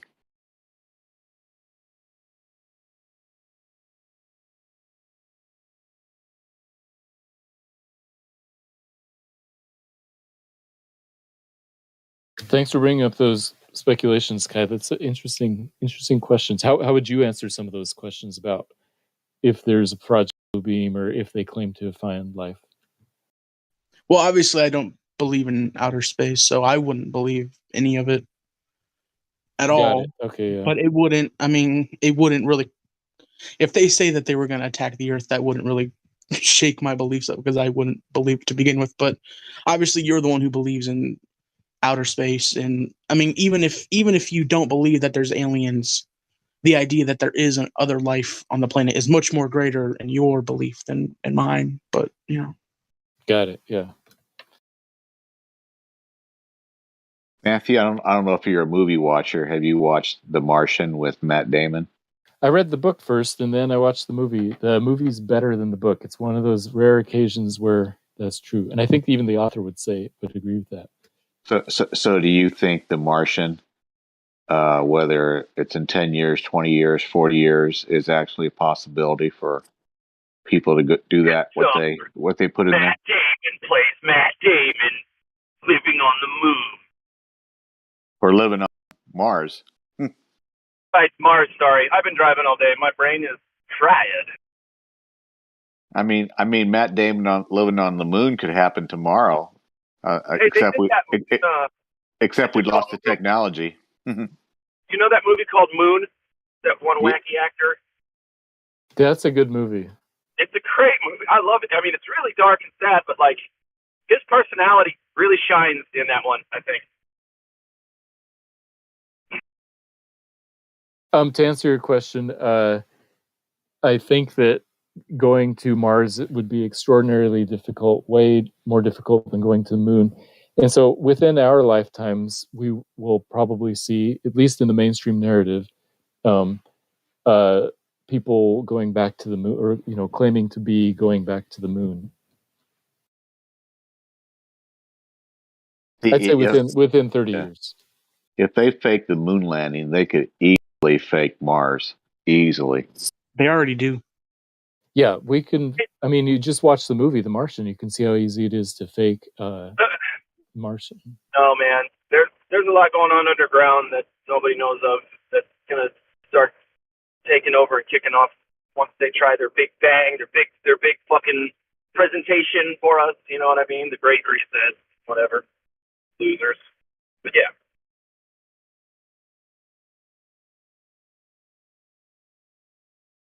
There won't be aliens from outer space. It'll be whatever the fuck's been underground in the deep underground military bases that nobody talks about for some reason. And yeah, Matthew, do you believe in domes? Yep. Sorry? In what? I was wondering if Matthew believes in dumbs. Yeah, do you know about the deep underground military bases, Matt? That exists? That totally exists? That you don't fucking walk up to yourself? I only know about NORAD. You can go in deep into a mountain, and there's a base in there. In the mountain? Yeah, that's the only one they want you to know about, and that's how they kind of, they give you 99% lies, but with the 1% truth, you're like, well, got a chance, I guess. Got a chance for my You think there are more than just NORAD? Oh, I think. Oh yeah. My opinion is that there's tens of thousands, if not hundreds of thousands of miles worth of cityscapes. So you think they're gonna like glass the Earth and then just live underground until it's clear or something? I don't know what's going to happen to the Earth. They might know something's coming. Okay, they might know something's coming because they can live for a long time. That's how they do it. These reptilian monsters, right? And I'm not kidding. They're real. They're underground. That's one thing Alex Jones is right about, because he's right about 47% of the shit he screens. Anyway, so these reptilians, they take over the body with their proboscis. They put their fucking tongue thing in a person's eye and then hijacks the body. And then it's that body until the body falls apart, and then it goes into another body. So I don't know how long these fucking things, like Invasion of the Body Snatchers, right? Truth in Plain Sight. I don't know how long this has been going on, but you got to know that if that's the case, these things can fucking live forever. So they might know something's coming. It's all speculation, obviously, but interesting shit. Yeah, I don't necessarily believe in that the lizard people thing. Seems a little too easy for me. Well, it's out there. Here's the deal. Deep underground military bases do exist. Oh yeah, I believe that. Yeah, but there's a lot more people think. There's thousands. In every state, there's like 10, 15, 20. There's a lot of them. So they have a lot of space that they're taking up underground. And that's whatever. If something happens, that's where they're going to go. Whether or not there's reptilian shit down there, I don't know. But I know that there's a lot of space, miles and miles and miles, deep underground military base. Could be preparation for the rapture, maybe. I don't know. Yeah, maybe. Well, and think of this. Orphan cities or something back in the late 1800s, early 1900s. Or orphan trains. Where did those fucking kids come from? You know what I'm saying? So that's the kind of stuff that leads me to, it's correlation at best. Leads me to think that might be going on. They might be hiding somewhere for shit to go down, then they come out and they start the fucking evil, circus again, and they just keep doing it. I don't know.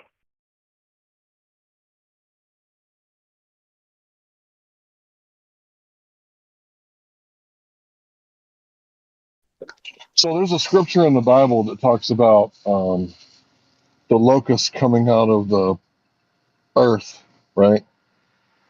And they'll be stinging those and messing with those who took the mark, but they don't mess with the people who didn't, right? So it's kind of like the people that willfully accepted it, they didn't really know what they were getting themselves into, because for some reason there's this secret underground army that comes out and like destroys them, right? So it's like, now that we know that we got like all this technology and deep underground military bases where they're manipulating like genetics, that doesn't sound so far-fetched. Well, do you think the mark's already out there, or hasn't presented itself yet? I don't know.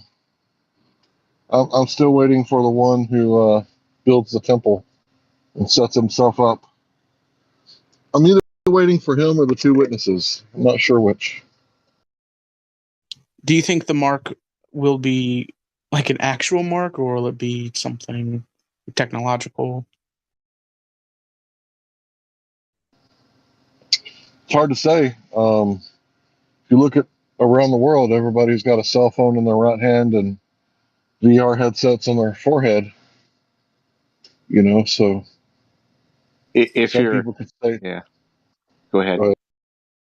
If you're so sorry for interrupting. I shouldn't do that. But anyway, I'll be short. If you believe anything of Revelation 13, 16 to 18. I know a lot of people don't. It's it talks about the right hand or forehead, and in Sweden and Israel they're already doing the right hand. They're already doing the right hand, so it's quite possible that it's a physical mark under the skin. I'm sorry to interrupt you.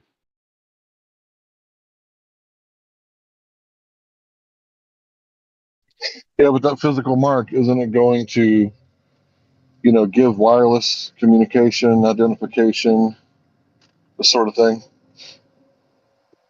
Well, that's quite possible. I mean, very, very possible. Yep.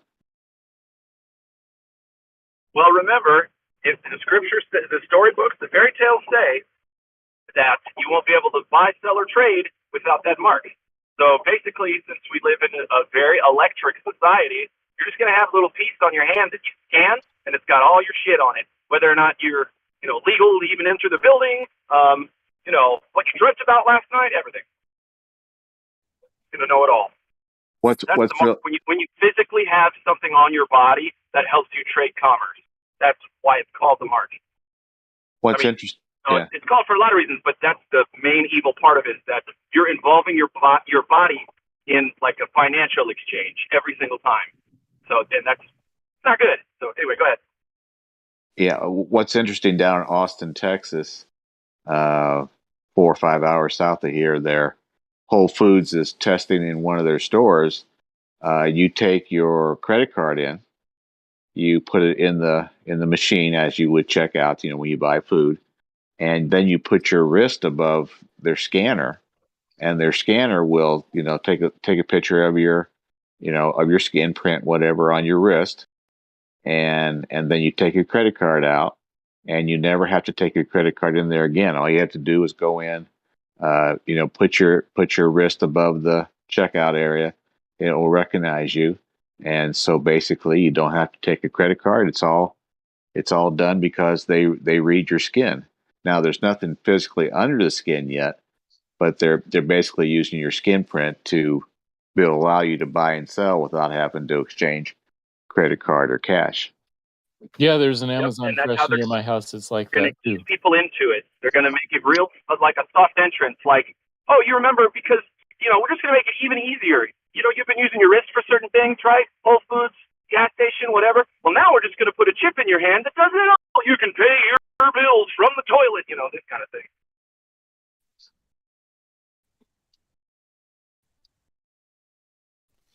It's sad because I feel like they're going to make it very tempting to get it.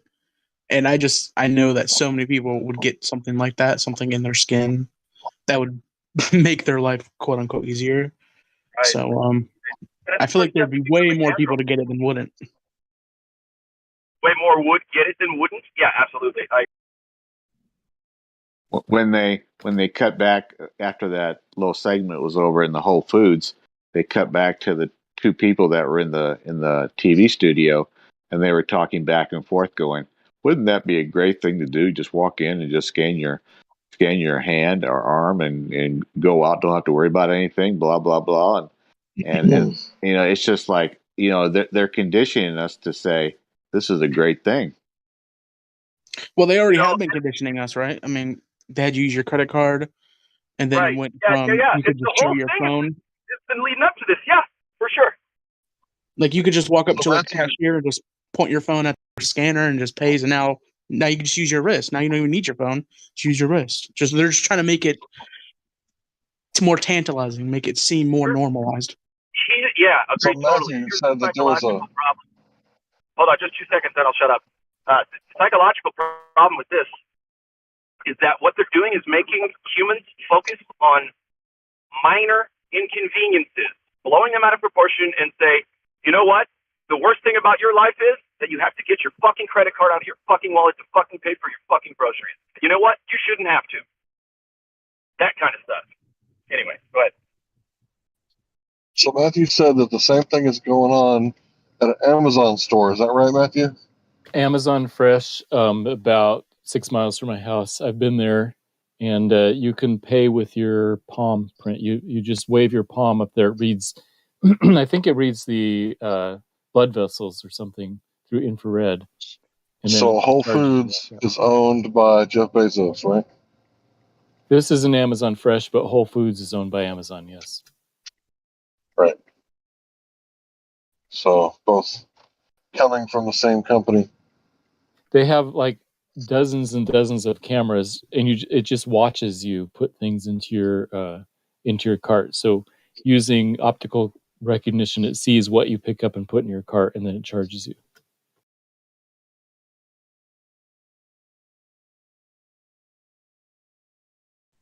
Interesting.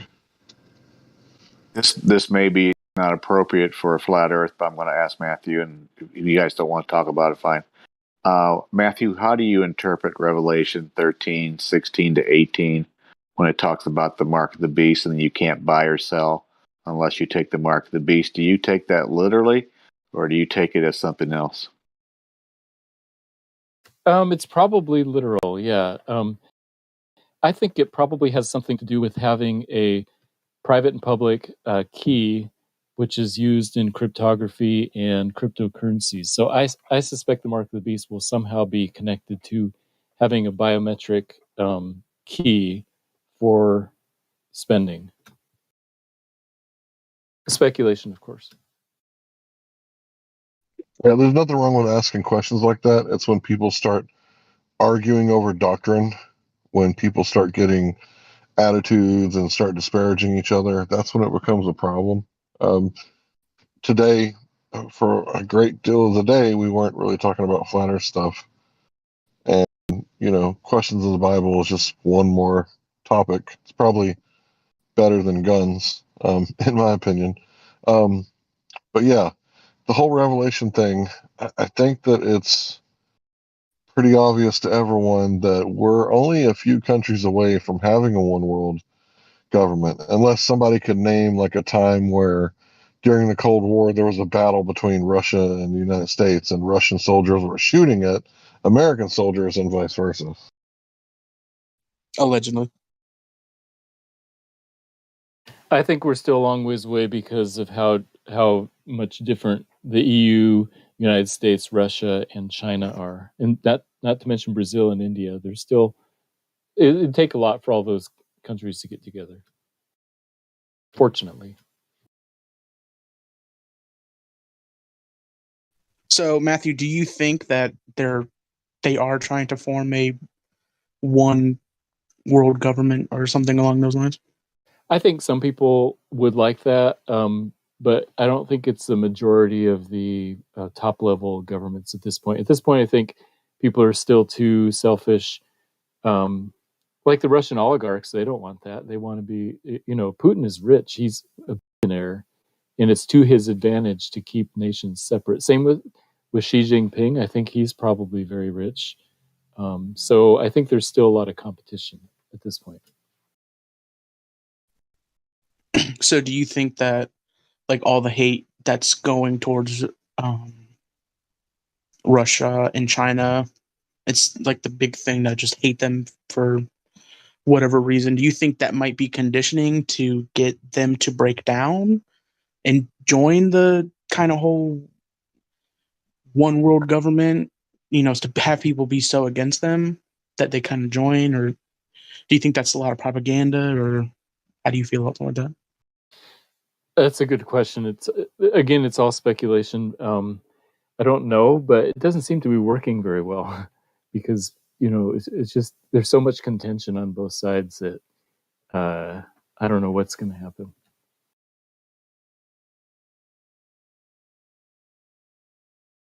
How deep do you think the corruption goes in like American politics? Like, do you think all of the government is corrupt? Some of it? Do you think there's some good people who run for public office? Or I think it's always been true that there are varying different levels of people all throughout all the different levels of government. I think there are some people who sort of have nefarious plans, but on the other hand, I think there are also genuine, sincere people who believe the government is going to help people, especially at the more local levels. So maybe the higher and higher you get, then the idea of power goes to their head. So I would say that there are sincere people, and I would also say that there are some people who are very selfish. But that's nothing new. I think that's probably been true for thousands of years, as long as there's been government. There's been a variety of evil rulers versus righteous rulers.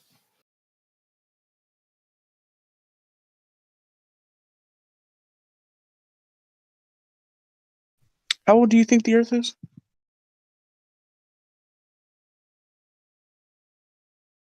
I don't know. I think that there's evidence, however, that it is intelligently designed. So, and I think that's the bigger question: is there intelligent design, or did something happen just naturalistically? So you don't think that the 6 billion-year-old rock or whatever, you don't think that's a valid way to tell how old the Earth is? It's plausible, but I wouldn't, bet everything on it. So I don't know. So do you think they're lying when they say that the Earth is this many years old and that the universe is this many years old? Or they just don't know? That's their best guess? Or do you think they are being very misleading on purpose to, I don't know, try to push a narrative that the Big Bang and all this stuff is real? No, I don't think any of them are lying. By lying, if you mean by lying intentionally being deceitful, even though they know better, none of them are lying. They all genuinely believe that the Earth is 4.7 billion years old. So they're not trying to push some narrative. They genuinely think that that's the right answer. And so if they are trying to tell people that, it's just out of a desire to educate people about how the Earth is in their view. Matthew, what would make you bet the farm on the globe proceed? I'd bet the house on that Earth measures flat. Sure would. I'd bet all my possessions, everything I got in my whole life.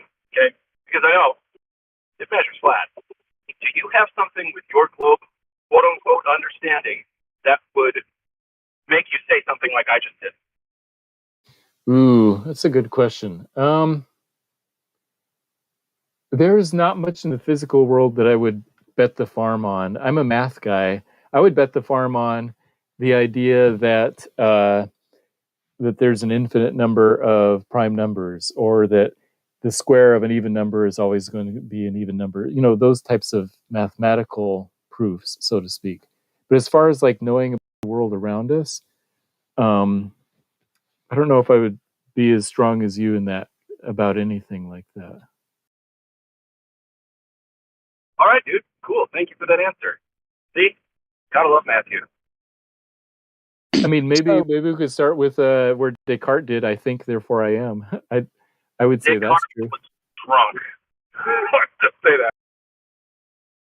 Sure, So I like that All idea. those dudes were sitting around drinking whatever drugs they've discovered, and they're just like, man, let's just think a bunch and write a bunch of shit down and pick words, and nobody really knows yet about philosophy. Let's just be like the first guys to ever think outside the box. You ready for that? Yeah, that's fine.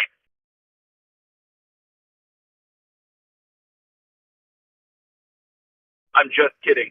But I don't understand a lot of what Descartes said. Is it correct for me to blame solipsism on Descartes? I think I think there are a lot of people. I mean, each person in history kind of like is a product of their surrounding context, and so probably a lot of people would have agreed with Descartes at the time.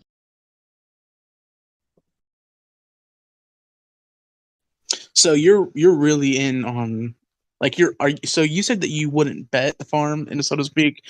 So does that mean you're all in on the globe Earth? There's nothing that could ever change your mind about the Earth or space or all that? Or are you waiting for empirical evidence that the Earth measures flat and doesn't rotate?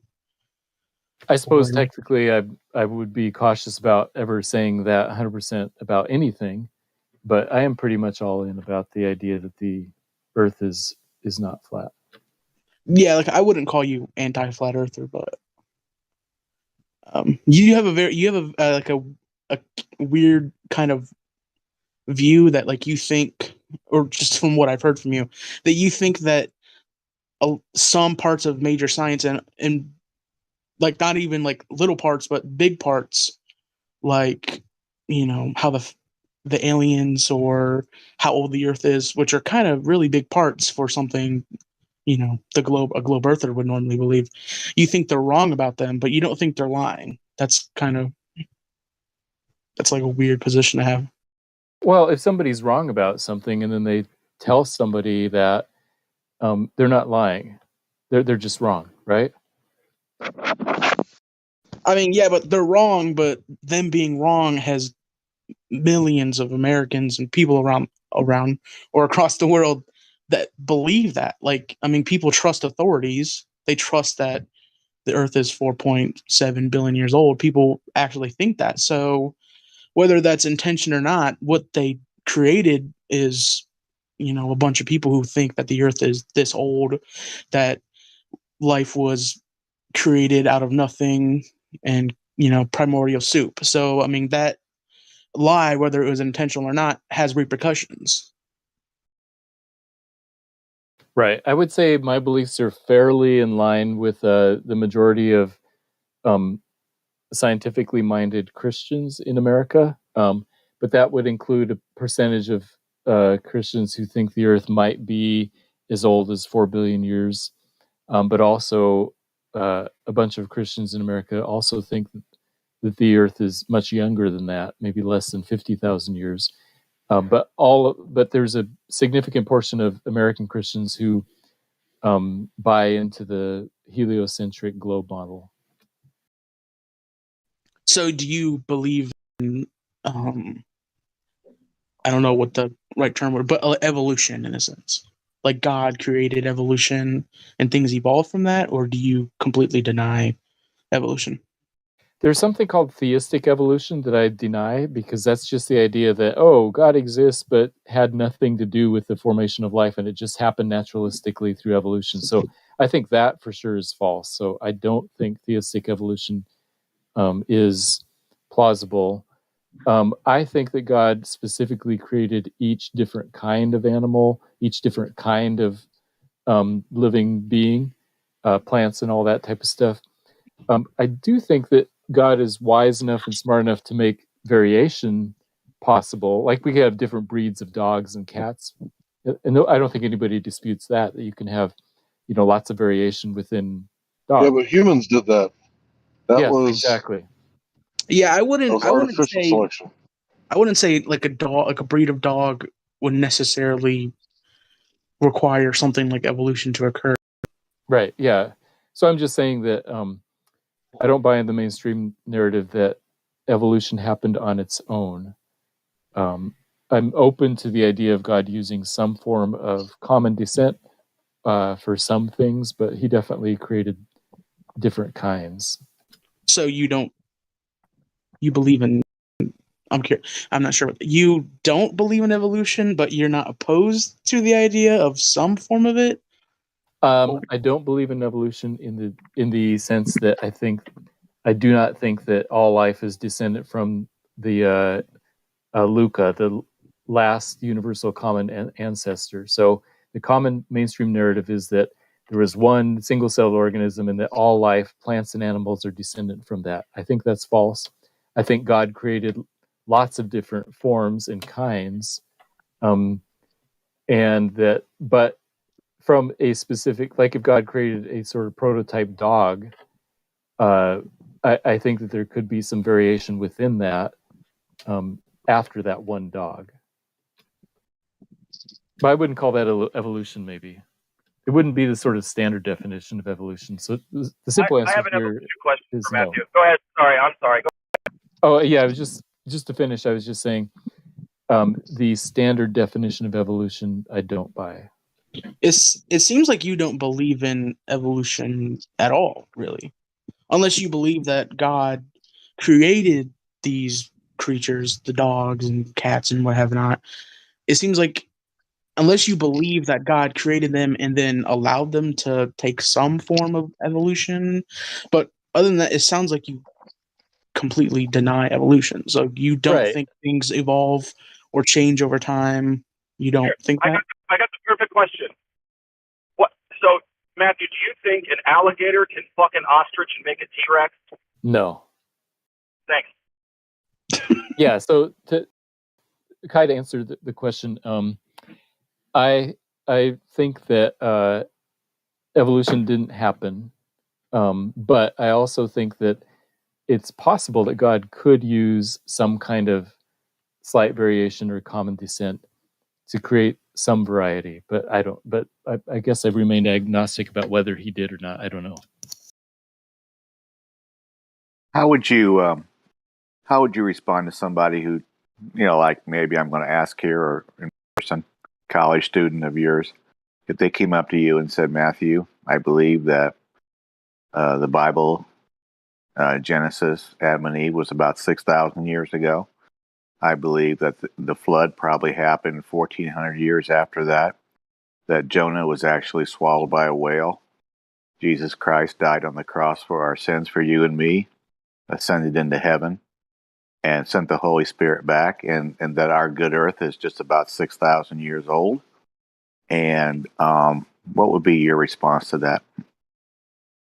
I would say, yeah, that's a fine position to take on all those things. Those are 4 or 5 separate questions. We'd have to look at those things separately. So yeah, I don't have any problem with people who say those things. Do you if you've heard of Kent Hovind or whatever his name is, Hovind? Kent Hovind, I met him. Yeah. It seems like you kind of have the same sort of beliefs as him, or like at least the same perspectives, or you share common thoughts about the world, because he believes in space and the round Earth and stuff like that. Yeah, so probably my cosmology would be the same as his. However, he's a very strict young Earth creationist, and I wouldn't call myself that. Yeah, I used to watch him all the time, and before I even became a flat earther, I'd watched him and thought he had like the most profound thoughts. But yeah, sounds like you kind of think like him besides the young Earth. But you also don't seem to think the Earth is 4.67 billion years old. So you're like, would you say you're somewhere in the middle? I think it's possible that it's 4 billion years old. I don't see any direct contradiction to scripture with that idea. So I think it's possible. Matthew, come on, bro. We know that it was 14 generations from Christ to David.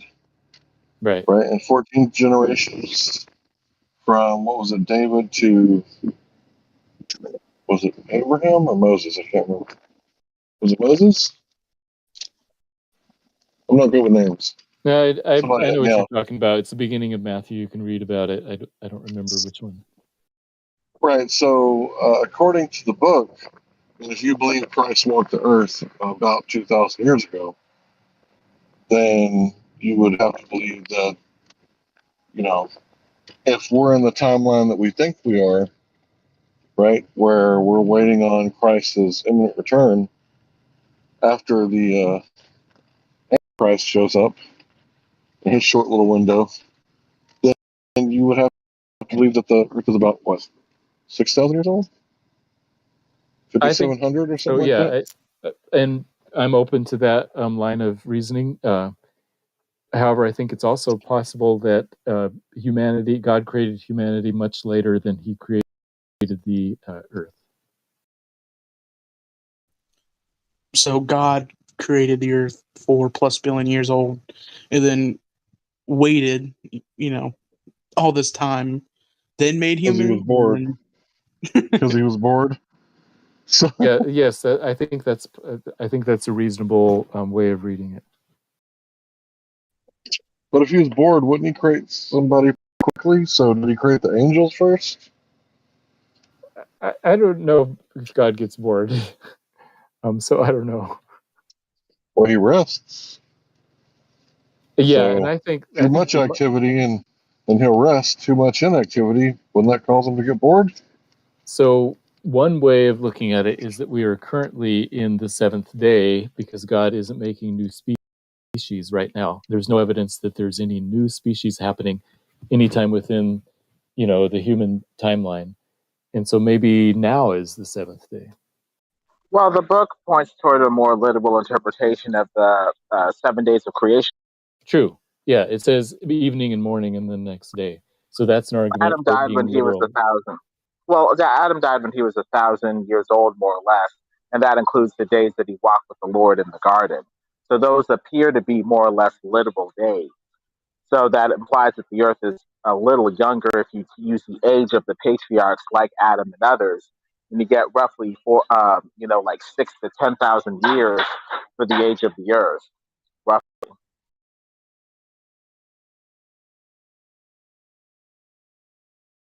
Yeah, I mean, if you take the Bible literally, then here's the. I guess it means what you mean literal. Like, okay, did Moses really part the sea? Did Jesus really walk on water? Did Lazarus raise from the dead and the Messiah also? Do you take it literal, right, when it says literal? And do you take it symbolic when Daniel was interpreting dreams? Well, I guess If you it take depends the on whether literal, you, it depends on whether go you ahead, take Bob. it literally as your final authority. If the Bible is not your final authority, you're going to be like, well, I'm going to go with scientism and that'll be my final authority. And I'll, reconfigure scripture to match that final authority that has the final say about what is or is not the case. It just depends on what your final authority is. Scripture, scientism or whatever.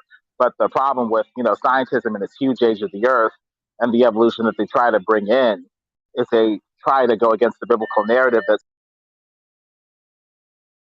that says that sin came after man's death came after man's sin. Evolution and that timetable appear to say that death came before man was even a thing. So right there you have a subtle contradiction with scripture that forces you to choose which narrative you're going to have as your final authority.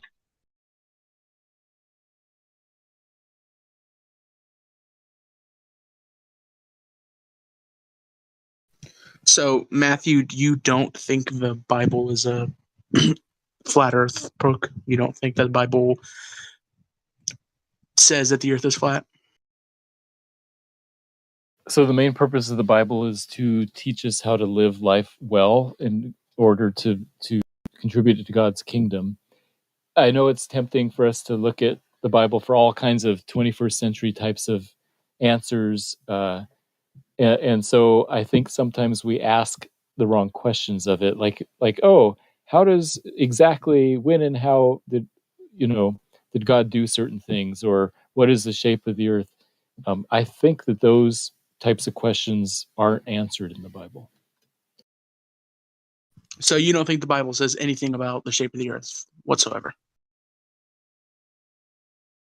I don't think it says anything about the shape of the planet. No, I don't. I know that Earth is like a footstool. Yeah, so right? it's describing what it looks like. So it looks like a place you could put your feet on. Yeah, I can go with that. if you're standing in a big plane, that's what it would look like. But I don't think Okay, it was but meant to be read as like, wait a minute, exactly what shape is this whole place? It's more the description of what God's power and might in the way that He what created about pressed things. wax? What shape is pressed wax before you press it? Well, it could be any old shape, right? Yeah, it But could be after you like a press it, lump. it's a particular shape after you press it, though, right? Yeah, it's flat.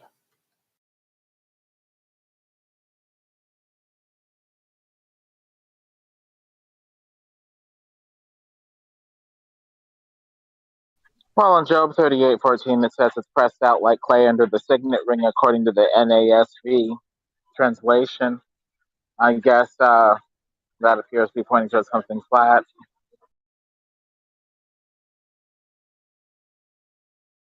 Yeah. Yep. Also, one more thing about that is I forgot. Thanks.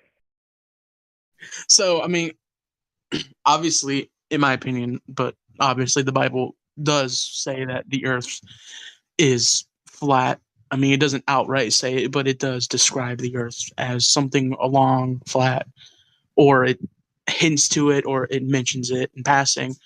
You don't agree with that? Like, you don't accept that, or you don't think that's what it was trying to say? I don't think that's what it was trying to say. It's describing what it looks like from the perspective of the person writing it. I don't think it was meant to be like a 21st century answer to a scientific question. Matthew, how do you feel about 1 Corinthians, and I'll just say it to you, 1 Corinthians 16:30 says, "Tremble before him, all the earth. The world is firmly established. It cannot be moved." Now, does that sound like it's spinning at 1,039 miles per hour at the equator, 66,600 miles around the sun, 450,000 miles around the Milky Way galaxy, and 1.3 million miles an hour throughout an ever-expanding universe? Because it does say it's firmly established. It cannot be moved. What's your feelings on that? So you bring up some scientific and modern day questions about this ancient text, that the purpose of which was to describe that the earth is like firmly established in God's order and his kingdom. And it's not meant as a scientific answer about whether the earth is turning or not. Just like the other verse, another verse that says the righteous shall never be removed. It doesn't mean that righteous people have their feet planted in the ground and can't ever walk. It's more like a description of the spiritual standing of someone who is righteous in God's kingdom. Same with the earth. Can you see our standpoint if you're? Yeah, no, I totally get it. Yeah, if you read Yeah. that hyper literally, then yes. Yeah. If you tried to answer a 21st century question about the earth from that verse, then I get what you're saying, and I understand that. So I understand what you're saying, and I do believe scriptures are inspired by God. I just read it differently than you do. Okay, thank you. Do you think if the ball were, if the Earth was a ball, that the Bible would hint more towards it rather than kind of hinting towards more the fact that it's flat and stationary? I mean, not necessarily, because we also don't read in the Bible about electricity and magnetism, information theory, computer science. Like, there's a whole bunch of things that the Bible doesn't mention, but that doesn't mean it's not true. We know about electricity and magnetism. I think God makes us in his image Did you such that say we the can go Bible explore. doesn't talk about information theory? Did you say that? Yeah, Claude Shannon's information theory. Well, I mean, I can't say specifically that his version of information theory is different than the Book of Romans, but it says that, basically it's the same argument. God's fingerprint is, on creation, so that we are without excuse, right? Isn't that what it says? Right, and that's a great verse to say that, to show that the creation tells us about the Creator. Right. Because he could have just been like, well, if you just happen to live in like an Amazon rainforest, then you're screwed. That could have been the outcome, right? And I know Right. atheists love to ask, what about the people in the Amazon rainforest? Well, it's answered right there in the beginning of Romans, if you made it that far, right? That, God's law is written upon man's heart, so they are without excuse. His handprint, or I forget how to say it, his fingerprints are right there for everyone to see on creation. Like, Werner von Braun, does it trouble you about that scripture? He lists the first verse of the chapter, which means start here, right? And it's kind of open-ended on where you want to stop reading. But when you read Psalms 19:1, does that make you feel confident that you're on a globe? I don't think that the English translation firmament necessarily has anything to do with the word firm. Modern translations would say the sky. The heavens declare the glory of God. The sky shows his handiwork. Well, the only problem with Well, it that says is the vault that, of heaven. Sorry. well, historically, firmament implies solidity and something that's hammered out like a sheet of metal. And also, this firmament keeps out the waters above from the waters below. And as far as we can tell, the only thing that really keeps back, water is something solid. So that may imply that the firmament is a solid, expansive sky. And at that point, heliocentrism becomes very problematic if we accept that premise. The firmament is a solid structure of any sort.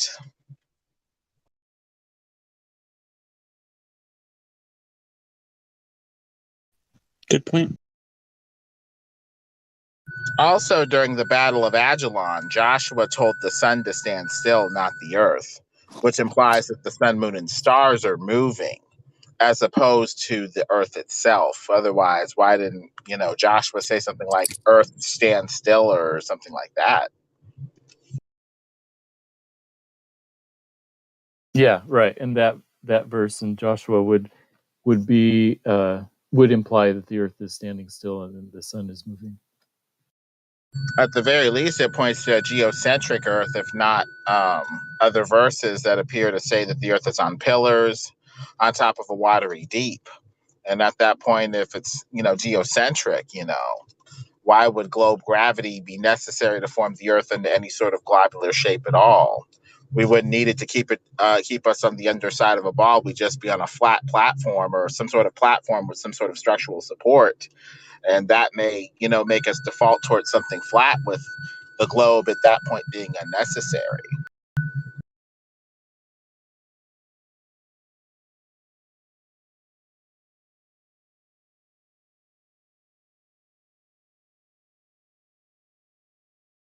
The biblical cosmology appears to say that the earth is motionless, flat, on pillars on top of a watery deep, with hell in the heart of the earth. The sun, moon, and stars revolving within the firmament being a solid structure of some sort, keeping out the waters above under the heavenly throne of God. That appears to be the biblical cosmology. The heliocentric ball doesn't appear to have as much support.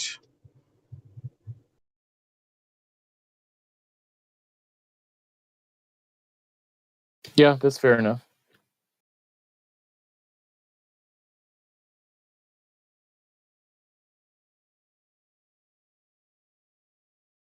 Well, I guess Matthew's a flat earther now, so. No, I'm saying that yes, there are some verses in the Bible that read literally seem to support the flat Earth model, but I don't think that it's enough to say that the Bible is a flat Earth book. It's one way of when I reading say it. that the Bible, when I said that the Bible, or when people do say the Bible is a flat Earth book, I think it's more along the lines of it just says that the Earth is flat, which it does.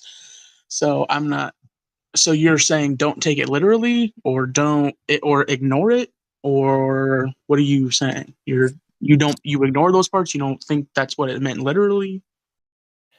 I think the answer is to apply proper hermeneutics, which means like reading scripture and understanding the context and what's meant to be taken literally and what the purpose of each scripture is. And I don't think the purpose of any of those verses are to answer 21st century questions about the shape of the earth. I think that they are talking about history and spiritual truths and that kind of thing. And I don't think we should read into it more than is there. Well, I really think this question ought to hold on, please. I really think this question ought to stun you like you've never been stunned before on the subject. But when it says in Genesis that the windows of heaven were open, and this caused the deluge, right? Amongst other things, there were springs below the ocean, but what caused the deluge? It was the windows of heaven that were open, right? Right, yeah. Matthew? So God promised that he would never do it again. And he left his bow in the heavens. Have you tried to make one indoors? No, but if you spray water, you can see rainbows. But yeah, the deluge. Indoors? Indoors? Yeah, if there's sunlight in there. It doesn't have to be outdoors. It won't bow, Matthew. You can't make it bow without adding additional glass or mirrors. You might get what is it called? Refraction, where it goes splits it from white to all the different colors. You might see that. Is it diffraction? Excuse me. Yeah. Sorry. Whatever. Yeah, it doesn't matter, dude. Thanks. You know what I meant. So yeah, it doesn't bow indoors. So I guarantee you that you can't recreate a rainbow underneath the carport without being outside of it. You might get some of that same refraction. Did I say it again?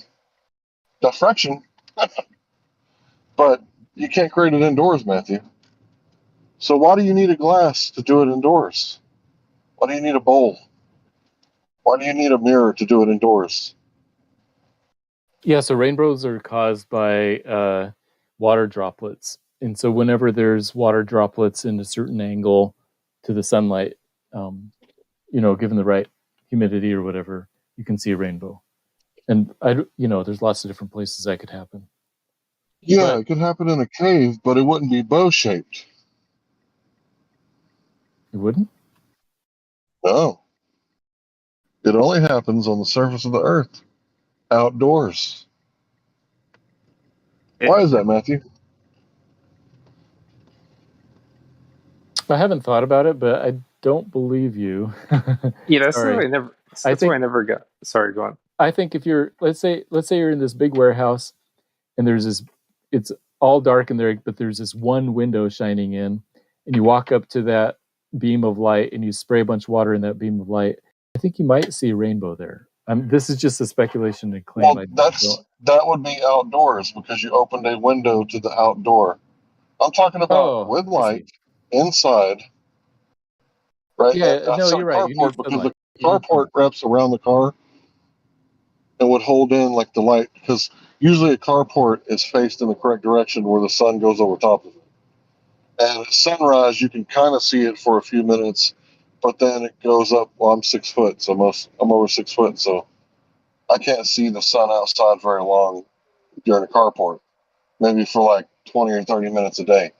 So that's why I said carport, because the sun will be over the carport and you're right in the middle of it. There's light all around you. You can use artificial light, but if you use the sun's light and you're outside, that's outside. So Yeah, all you have to do, Matthew, is produce a rainbow inside, like with a night light or a flashlight, or without using the outside light. And you prove them wrong. Yeah, I haven't thought about that, so I don't know. But as far as the opening of the floodgates of heaven, it does sound like that was something unique that God did. I don't know what happened specifically. maybe he turned off his vacuum. Well, it would explain the waters above and the waters below. Like if it was contained by a firmament, which is what it says.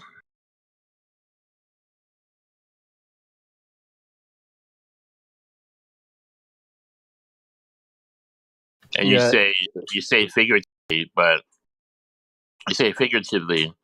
but are there any verses in the Bible that explain a spinning space globe? No, there aren't any. Or there are none. Okay, yeah, but there are verses that indicate a flat surface. It doesn't outright say that it's flat. It says that you use a line to measure. The line is a flat. Yeah, it says that it's immovable. Yeah, so it does have verses that refer to it, but we don't like to use those as proof of any kind. Matthew just happens to be a guy who works at a Christian college and proclaims to believe in the Bible. So some people have questions for Matthew, which is perfectly fine to ask questions and kind of see what other people think. And it's perfectly fine for Matthew to believe whatever he likes. I appreciate everybody not ridiculing the crap out of him for his belief. Matthew, how do you feel about that picture I just posted at 10 minutes after the hour a minute ago? A NASA supplied photo. What's your reaction to that photo that supposedly took Armstrong and Aldrin from the spacecraft that Collins was, circling their moon with, and took it down to the moon, and then the upper half, we're told, went ahead and went back up and docked with Collins. How do you feel about that picture? So I've seen one of the Apollo capsules in real life at the Air and Space Museum in downtown Los Angeles. So that photo and the actual physical object that I see it seems plausible to me that is something that went to the moon. As far as not being able to recreate it, I think that quote is basically saying that it would take a lot of time and energy and money to redo that space program, and we don't have the manufacturing capabilities and stuff spun up to do that. Just like right now, if somebody, let's say that Lady Gaga said, "You know what? I want my next album to come out on an 8-track." People would say, "Well, we don't really have the capability of making 8-tracks anymore." Yes, we could make new factories and go like buy the new equipment and all that type of stuff, but I think we've effectively lost the ability to create 8-track albums now. So you're okay with that picture posted at 10 after the hour that supposedly took Aldrin and Armstrong to the moon? Yes. Okay. Well, at least you're honest about it. I mean, I'm laughing inside so hard, but I'm trying to restrain myself. And but okay, thanks for your answer. So, what do you think is the real reason we haven't gone back to the moon? No motivation to. Well, why not? Because it takes a huge percentage of the national GDP. And in the 60s, we were in an all-out race with another major world superpower to do that. Once we got to the finish line, like, okay, we did that, and there hasn't been a similar driving force to do that since then. But it's coming soon. I think that in the next 20 or 30 years, we'll see, new missions to the moon. You think they're going to put like hotels up there on the moon and you have like a Burger King up there? Not right away. Okay, here's a prediction. I predict there will be a Burger King on the moon within 100 years.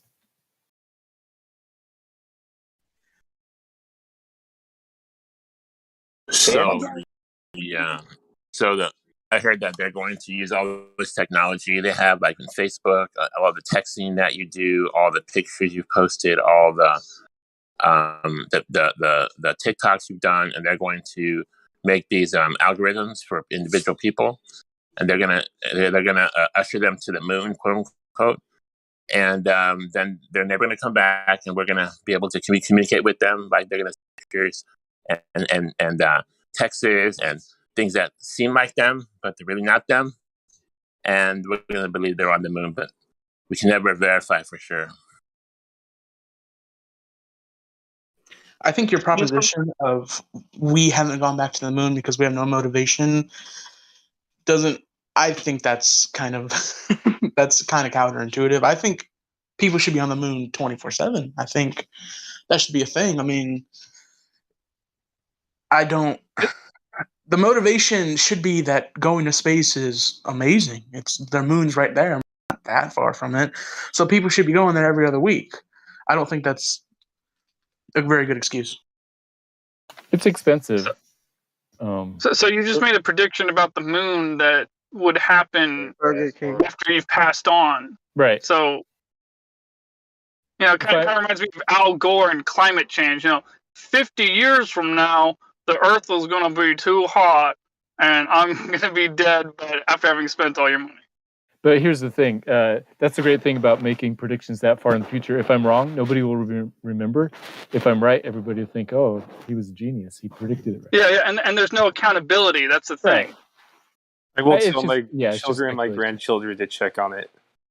The algorithms will find the live stream recording on YouTube and say, oh, look, this guy predicted it on May 29th, 2022.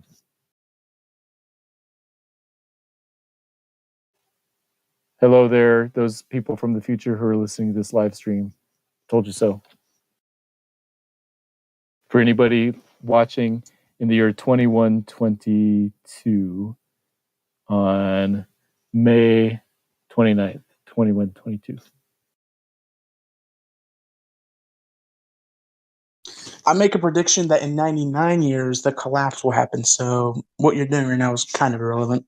Oh man, just 1 year. I almost made it 1 year.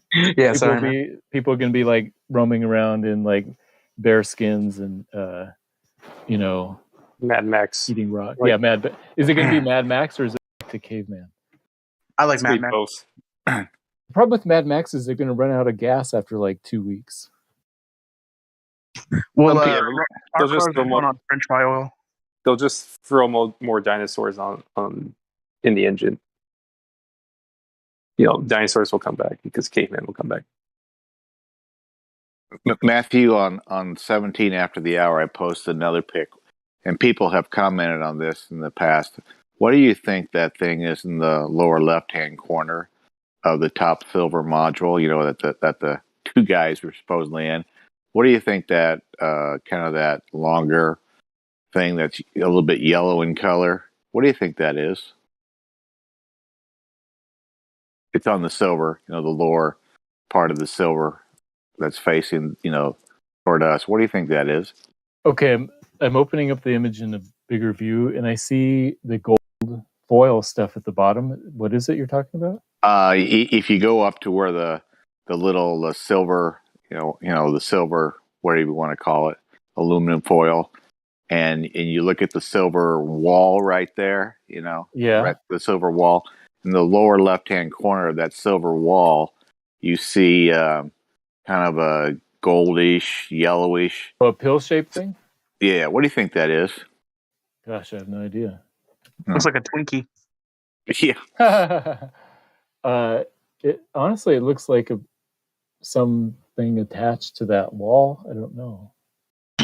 Answer this honestly. Would you trust your life in that thing? If they were going back to space and they were using that exact same thing, would you trust your life with that? No. Thank you. Yeah, I would say those astronauts acted very bravely by going in such a rinky-dink thing. Oh, Matthew. That's crazy. My main man, Matthew.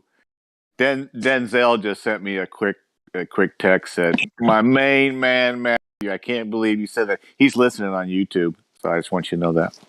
I found a hole in the shuttle. On top, there's some lines. There's some obvious gaps in the construction.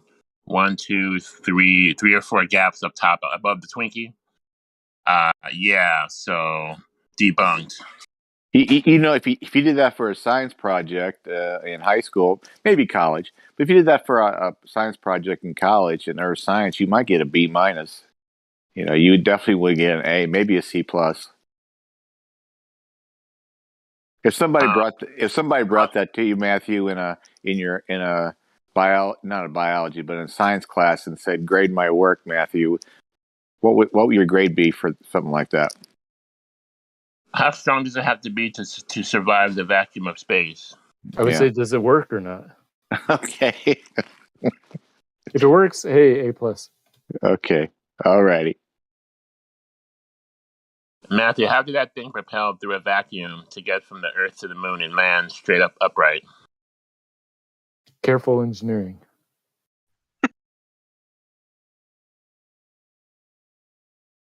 Matthew, you are always good for a smile. You can't see my smile, but you're always good for a smile or two. Thanks. I'd be happy to let somebody else take over the conversation. I feel like you guys have been talking to me for a while. If there's anybody new, pipe up. Hey, thanks for staying. Thanks for Matthew. Thanks for staying with us, Matthew. Vacation.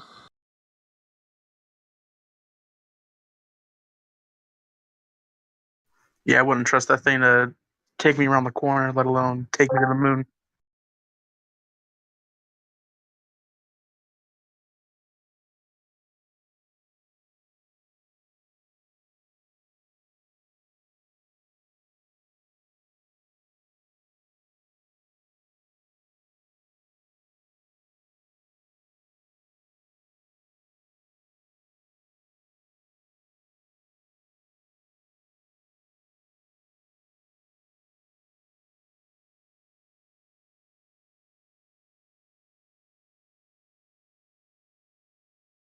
I know not many people are as old as I am, but did they have Twinkies back in 1969? I think they did.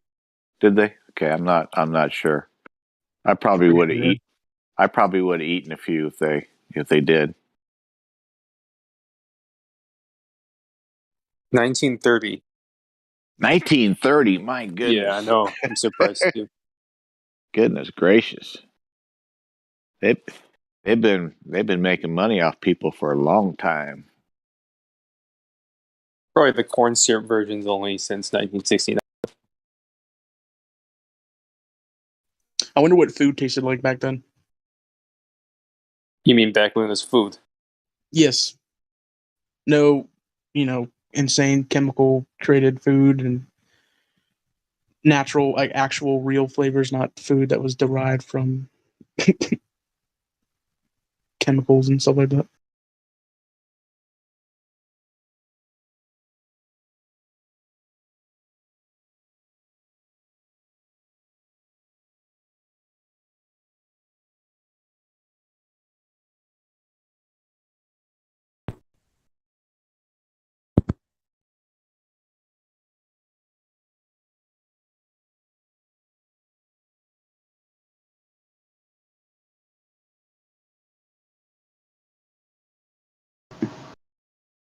I think a lot of food in the 1960s was homemade and cakes and things, not sort of go down the shop and buy it.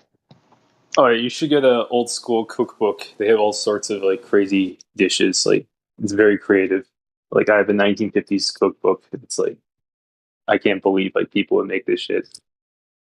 A lot of gelatin. Yeah, what was up with people eating Jello back in the day? I don't know.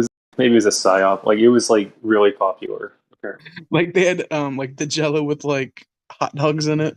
Yeah, they put everything in it. Like it could be any course. It's just Jello. Or they had like bologna cake back then. Like what were they doing back then? I don't know, man. It's a psyop. Yeah, my mum was always making cakes. She was a professional cook anyway, so she knows exactly what she was doing. Yeah. You can still find real food today. You just have to pay a little bit more for it and search it out because it's not everywhere and it's not subsidized with your tax dollars. Or you it just definitely is more expensive. Well, keep in mind, be careful with how you use the word expensive. You might mislead someone by saying that because, it's like, Tesla electric cars. One reason why so many people have them is because they're subsidized. So it's like the only reason why this product X is so cheap because it's subsidized. You've already paid for part of it with your tax dollars, along with everyone else. It's the same thing with gasoline. I mean, $4 gallon of gasoline here in the United States. It's really probably more like $10 or $12, but you already paid for the first half of it with your taxes.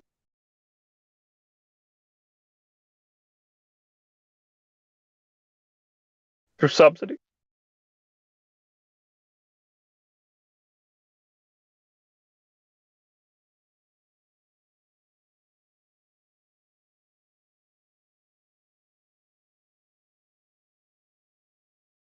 I don't know, an 89-cent frozen burrito or paying for something that's farm grown, that's, double, triple the price.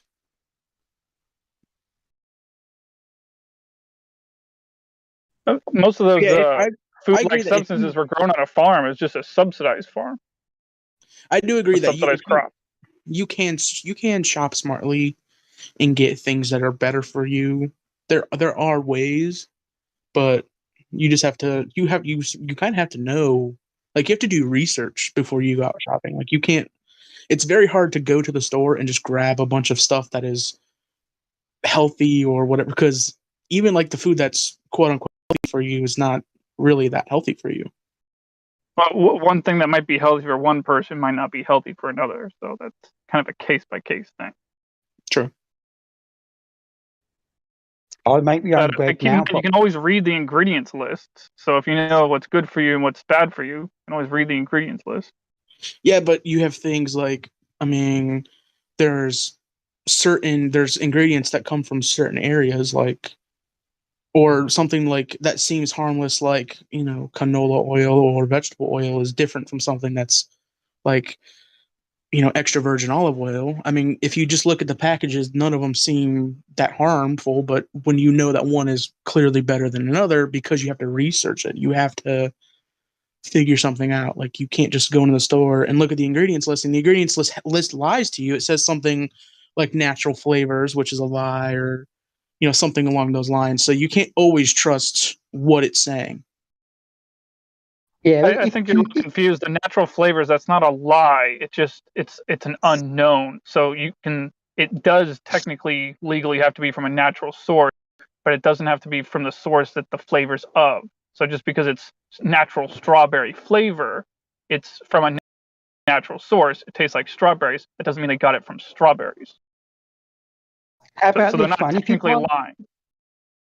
If you buy a sandwich and it's got 20 plus ingredients that you don't understand, you don't have to do any research for that, because why they got 20 plus ingredients that you've got no idea what they mean. I would call natural flavors a lie. I would say that it's obviously there is a difference between natural and artificial flavors. It's misleading. It's misleading, but it's not. You know the difference? You were cutting out. I couldn't hear you. It's misleading, but it's not a lie. Well, the intention is to see if it's on the marketing that from natural flavors, how natural is it? How do you define what natural is? I mean, well, it has to be derived from nature, and that part's not the lie part. That's the telling the truth part. The lie part, the part that's misleading. No, actually, no. Hold on. I mean, there's no lie in it. What I'm saying is the misleading part is the name of the type of flavor. Like I said, strawberries. Most, not all, not the kind that I get. I actually get it some through the mail, made from actual strawberries. But a lot of the times when you see natural strawberry flavor on a product in the store, there's at least a good 50% chance it didn't come from strawberries. It is natural flavor. It tastes like strawberries, and it's natural, but it didn't come from strawberries. It just happens to be flavor that tastes like strawberries. That's why I put the word strawberry in the name. That's why it's got capital letters at the beginning, capital N, because it's a product name. But I'm just saying, if you want to know, I mean, these natural strawberry flavors that aren't derived from strawberries, like the kind I buy, to the best of my knowledge, I've heard a bunch of people say this, it comes from the glands of a beaver near their ass.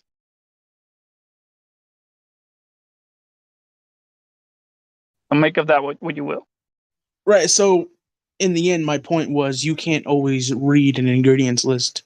Obviously, using common sense, you can't always read an ingredients list and know like what you're getting is truly good. You do have to do research. You do have to know like where does this company make their rice? Where does this company get their onions or their garlics from? Like it's about where the food comes from. How is it in the product?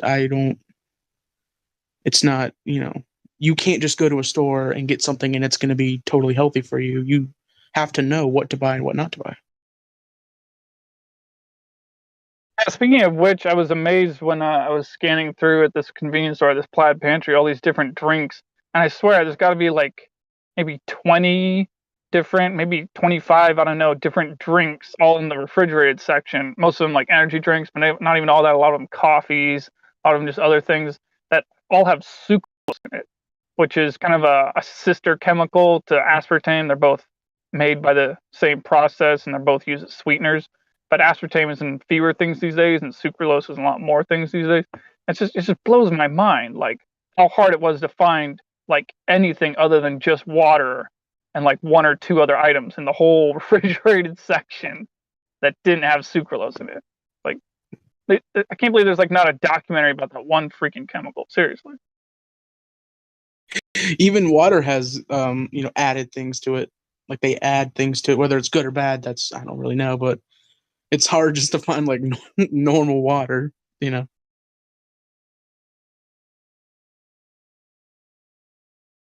but most of them are just basic minerals that your body needs anyway, or at least that's what it's labeled to be. So you think that aspartame, stuff like aspartame, is and other sweeteners is bad for you? Well, the artificial alternative sweeteners are bad for you. So that'd be aspartame, saccharin, acesulfame potassium, sucralose, and a few other ones. But it's mainly just the aspartame and sucralose that are the common ones, along with acesulfame potassium. But yeah, those are all pretty nasty tasting anyway, especially the aspartame. But there's always stevia, monk fruit extract, erythritol, allulose. Those four don't really mess with your body. And the monk fruit extract is actually really good tasting. I mean, that's the best tasting coffee I've ever had. It's sweetened with that stuff. But you gotta get it at juliansbakery.com, because if you get it anywhere else, it's just false advertisement. They just take a bunch of erythritol and they take a little bit of monk fruit extract and sprinkle on top, and they put it in a bag and they sell it to you and label it monk fruit extract, and people just buy that stuff up because they're silly. Yeah, well, I want to know why you think sugar is bad for you. I lived off sugar and water for 90 days and I had nothing else. Well, yeah, because your body is not the same as my body. You just ate or sweet other people's. sugar and drank water? Is that what you did? Well, I had sort of like teas and coffees as well, but yeah. So technically, I did not eat anything for 90 days. No food. It was all in a dissolved form, mainly sugar. Well, that's technically food. It's just not solid food.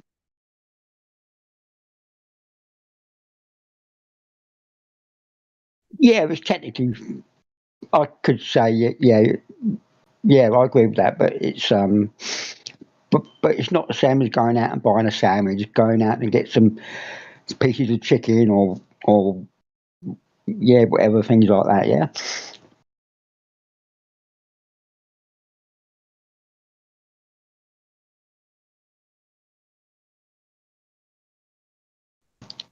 And the thing was, during those 90 days, I was never hungry as well. Weren't you hungry for the first few days?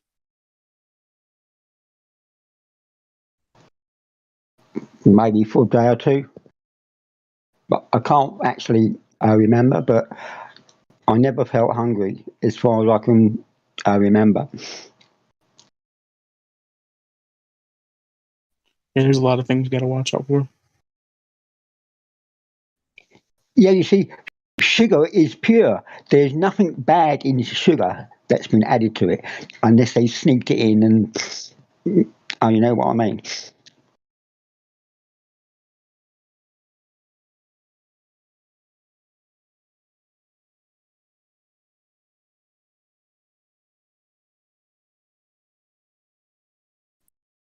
There's a lot of things which you can find out and do research. Did you know you can cure yourself from all forms of diabetics? That's type 1 and 2.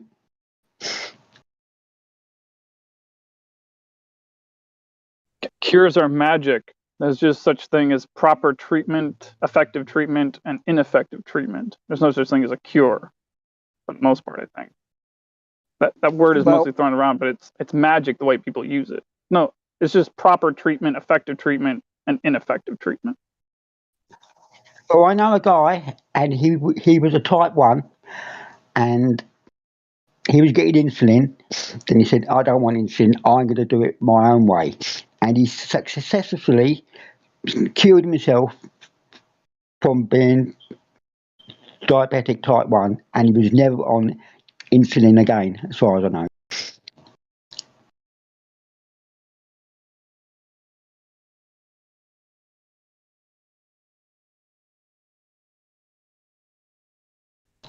And the other thing about insulin, it's very difficult to lose weight if you're on that stuff.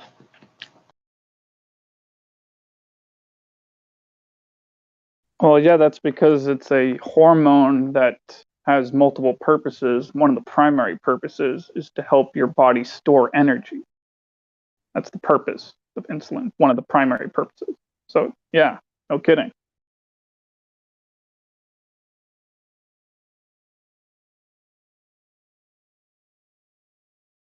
Yeah, I mean, I wish I knew things that I know now that I could have applied to things in the past. Like my partner from years ago, she was diabetic and her weight was just going up and up and up and up all the time. And eventually, well, she passed on. But this was a time I didn't used to do much sort of like research. But if I knew now what I know, I could have probably have cured her weight problem.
Anyway, see you later, guys.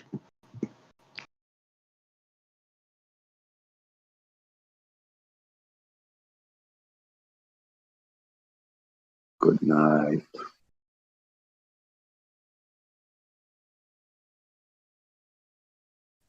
Except it's morning here. Anyway, see ya.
What happened? Everybody decided they didn't want to talk no more?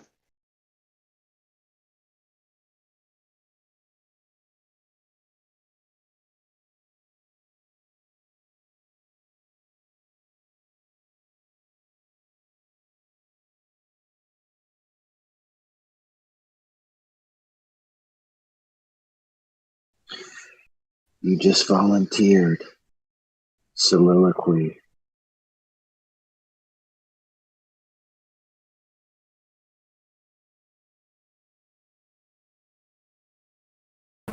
How are you all doing on the flat Earth today?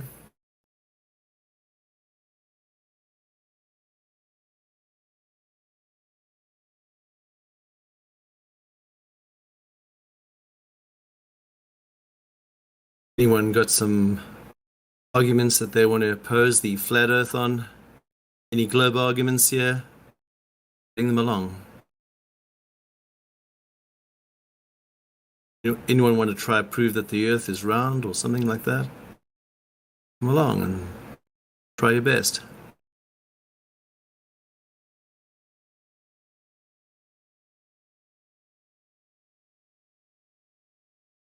Be waiting for you.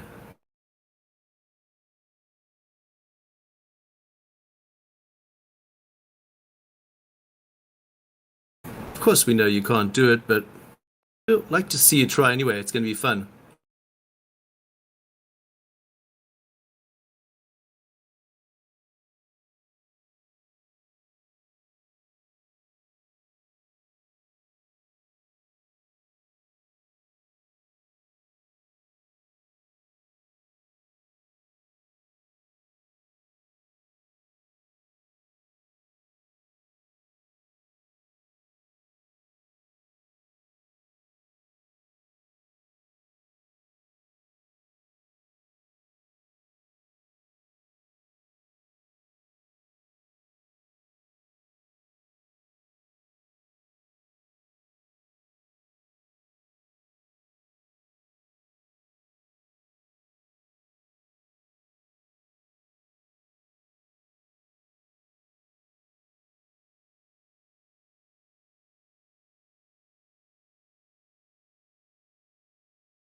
So, what amazing information has over here got here to prove that the Earth is round? Have you got some amazing information here to show us, maybe, so that you can persuade us all to show us that the Earth is round? We just want to see this amazing information that you have.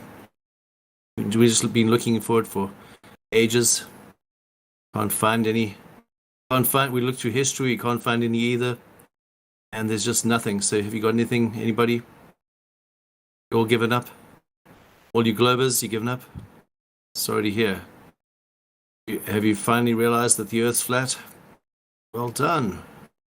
Congratulations.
Hey, I only know what I see. I seen enough to know what it means to me. Learned from red dirt and I got degrees. Veered off left turns and wild out east, and we're poor and rich and hold all that class. Still wanna know any signs, still wanna know where you are. Mind made up already, we're not here to watch. We just don't wanna fall off the edge and into the dark. So we clench our fists, clutch our pearls to anybody critical about view of the world. Tongue like a slammed door I keep closed just to beat those doubters of these blindfolded free throws. And the channels love a G up, shoot the heat up, we'll beat up, need up, and I don't wanna have to read up. Just drop a grenade and put my feet up. I don't wanna fall off the edge of the earth. Don't wanna hear nothing. How is it real if it's not what I felt? Does it filter it out? Don't tell me what to believe or accept what I cannot see. Fuck you and your facts, I'm free. If you don't like it, leave. I don't even wanna walk in your shoes. What about me? Flutter, flutter. Flutter, flutter, flutter. World gone mad and it's too PC, and they're trying to take away the freedom that I wanna speak. Click, click, click. Cut them off, run them out of town, shut them off. Shh, I don't wanna hear another beat, but my gut got this, then my head take note. Cause I know when this story's a slippery slope. So stay in your lane, son, stick to your songs. I don't care where you're coming from, just a simple answer to confirm a doubt. And then baseless opinions that come out of my mouth. In a nerd, tell me I don't know what I'm talking about. When the so-called experts ever sorted this out. When we're swamped by Muslims, swamped by Asians. Different time, the same old station, crowd ovation. Whip up hatred, that old chestnut, that vocation. Do anything to truth but face it. I don't wanna fall off the edge of the earth. Don't wanna hear nothing. How is it real if it's not what I felt? Does it filter it out? Don't tell me what to believe. Fuck you and your facts, I'm free. Don't tell me what to believe. Fuck you and your facts, I'm free. Don't tell me what to believe or accept what I cannot see. Fuck you and your facts, I'm free. If you don't like it, leave. I don't even wanna walk in your shoes. What about me? Flutter, flutter. Flutter, flutter, flutter. Don't tell me what to believe or accept what I cannot see. Fuck you and your facts, I'm free. If you don't like it, leave. I don't even wanna walk in your shoes. What about me? Flutter, flutter.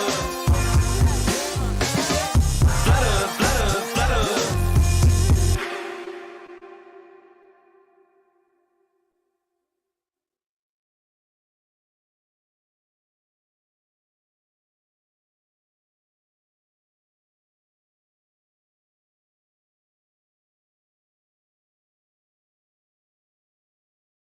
Ladies and gentlemen,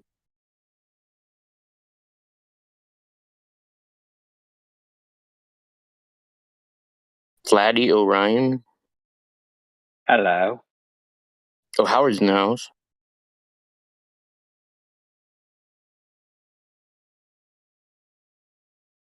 You got the Black Swan logo.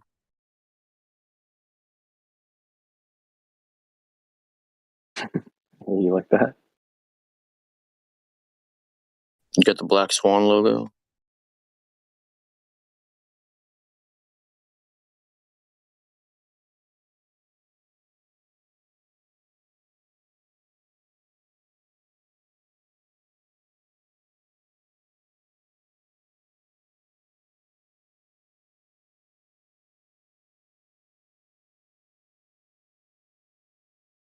What's your favorite color, Howard? Black. Is it really? Yeah. So, like, the absence of a color is your favorite color? Well, that's one way to look at it. But if you mix all the paint together, it makes black. I'm beginning to feel like a black swan, black swan. From the front to the back on, back on.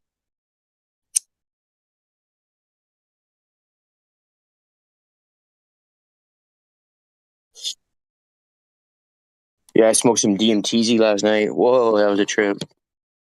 Oh, yeah? First time? Nah, it's been a minute, though. It's been like 6 months at least. But I was sitting in the car, and it was all dark, and I was watching cars pass by, and all I could see was their headlights coming and then their taillights. It's like, whoa. It was crazy because like I tried to talk for a second, and this came out of my mouth. It was like, whoa, like I couldn't even form words properly. Excuse You me didn't do for enough. What up, Bo? yeah, I was wondering if somebody would join me in cog disc with 42 ounce. Bro. I can't hear you. Your voice is coming real quiet. Yeah, you're kind of muffled. Yeah, I was wondering if anybody would like to join me in cog disc. Yeah, I'll be over there right now. 42 ounce. Y'all don't have to come. It's just if you want to. Voluntary. Peace out. Okay. Where's that?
Where's Cogdis? Or what is Cogdis?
All right. Hey, Brenda, did you bring with you any brand new globe proofs that you think are globe proofs with us? All the old ones work perfectly good. Oh, I see. Since they don't, do you have a new favorite? Foucault's pendulum. That's not new. I guess we could maybe talk about how that doesn't prove the Earth is moving because you have to start it yourself, but sure. Let's talk about how you were hypnotized by the pendulum, right? Because you know that's a device that the hypnosis guy uses to hypnotize. Brenda, are you still in a state of hypnosis because of that pendulum? Wait, I am not hypnotized. dude said he's hypnotized. Hypnotized. What the hell? See, I would just like to go over, like, how do you know that it isn't caused by, like, a rabbit's tail, right? How do you know what's causing it? Because I know you got observations. We all see it doing what it does, right? The pendulum swings this way, right? And we all know that, it changes degree, right? But how do we know what's causing that? How have you, like, ruled out all the other possible, I hate to say the word, but variables?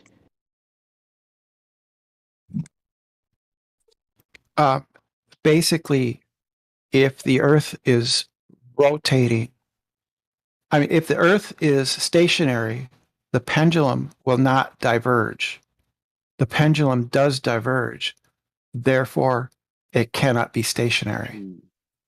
All right, so let me give you an example of affirming the consequent.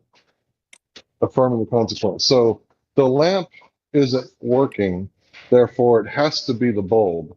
The lamp isn't working, so it must be the bulb. Yeah, that's what if it's not what I unplugged? said. That's not what I know said. that's not what you said. That's what I said. Right. Yeah. So what if the cat unplugged? What if the cat unplugged the lamp, or what if the dog chewed it in twain? Right? Is it possible that you're not aware of the Earth being stationary? So how would you know what it would do when it would be stationary in your worldview? I just know that it can't be stationary because if it was stationary, the pendulum would not diverge. What pendulum? Foucault's pendulum. Where is that? Where is this pendulum that's moving? Where is it? And wait, I have a question though. Before that, do you have an example of an Earth that is stationary where a pendulum does something different? No, it's just that if it was stationary, the pendulum would not diverge. But it does diverge, but can't be stationary. Wait, hold on. Let me break this down in a different way. So in order to know that what you're saying makes any sense, wouldn't you have to have two Earths, one that's stationary and one that's not, with two pendulums doing different things? That is correct. Why would I need two Earths? Because then you would know that's the difference. You'd have one Earth to look at that's moving and the pendulum's doing this thing, and then one Earth that's stationary and the pendulum's doing that thing. And then you can see, oh yeah, so this pendulum doing this is an indicator that the Earth is moving and it's not stationary. No, I don't think I need two Earths. I think I just need the modus tollens, which is that if the Earth is stationary, it will not diverge, and it does diverge. Therefore, it can't be stationary. How do you know it doesn't diverge on a stationary Earth? What if there is some magnetic phenomena that we are not aware of, or we don't know? I mean, literally ask the illiterate people, because the literate people, they do know.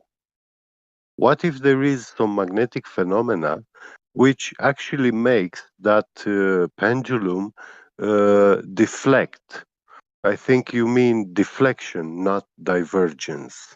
Divergent They are deflect. driven by motors and magnets. Diverge and deflect are the same thing. They're synonyms. And plus, the pendulum isn't made out of a magnetic material. Yeah, it is. Read the No, manual. it isn't. It's driven by magnets. Diverge means to spread. Yeah, It's synonym with spreading. Yeah. But deflection means to change direction. Yeah. It's not a synonym. As I am using them, they're the same. Well, as you are using, yeah, but Yeah. you're using it wrong. Anyway. No, I'm not. You guys are desperate for a glober. Yeah. Right. So it diverges or deflects from a straight line. So is there anything else that the Earth rotates under, or just this one pendulum that's driven by magnets? The pendulum isn't driven by magnets. Yeah, it is. You don't If know you- it very hold on, well. hold on. Some are. Look- Some hold on. You don't know the globe proofsy very well, Guys, do you? Guys, hold on. Brenda, would you please look into the live stream voice text if you're Yeah, able? I see it. I I see just it. posted a link from the Smithsonian Institution about the Foucault pendulum they have there. They say there's an electronic device, an electromagnet in it, and you're saying there's not. So who's wrong? I'm not talking about that one. Well, which one are you talking about? Yeah, can you tell me the name of the pendulum you're talking about? Any pendulum. Where is it? Okay, well, I tried to make a pendulum, and what happened was it ended up diverging in different directions when I. Therefore, the Earth isn't spinning. Then, But I mean, he's the changing Earth is stationary. Brenda, If it diverged, then it's. You know, the Earth has a electromagnetic field that could also be the reason why a pendulum works. Well, not if the pendulum is non-magnetic. It can't be.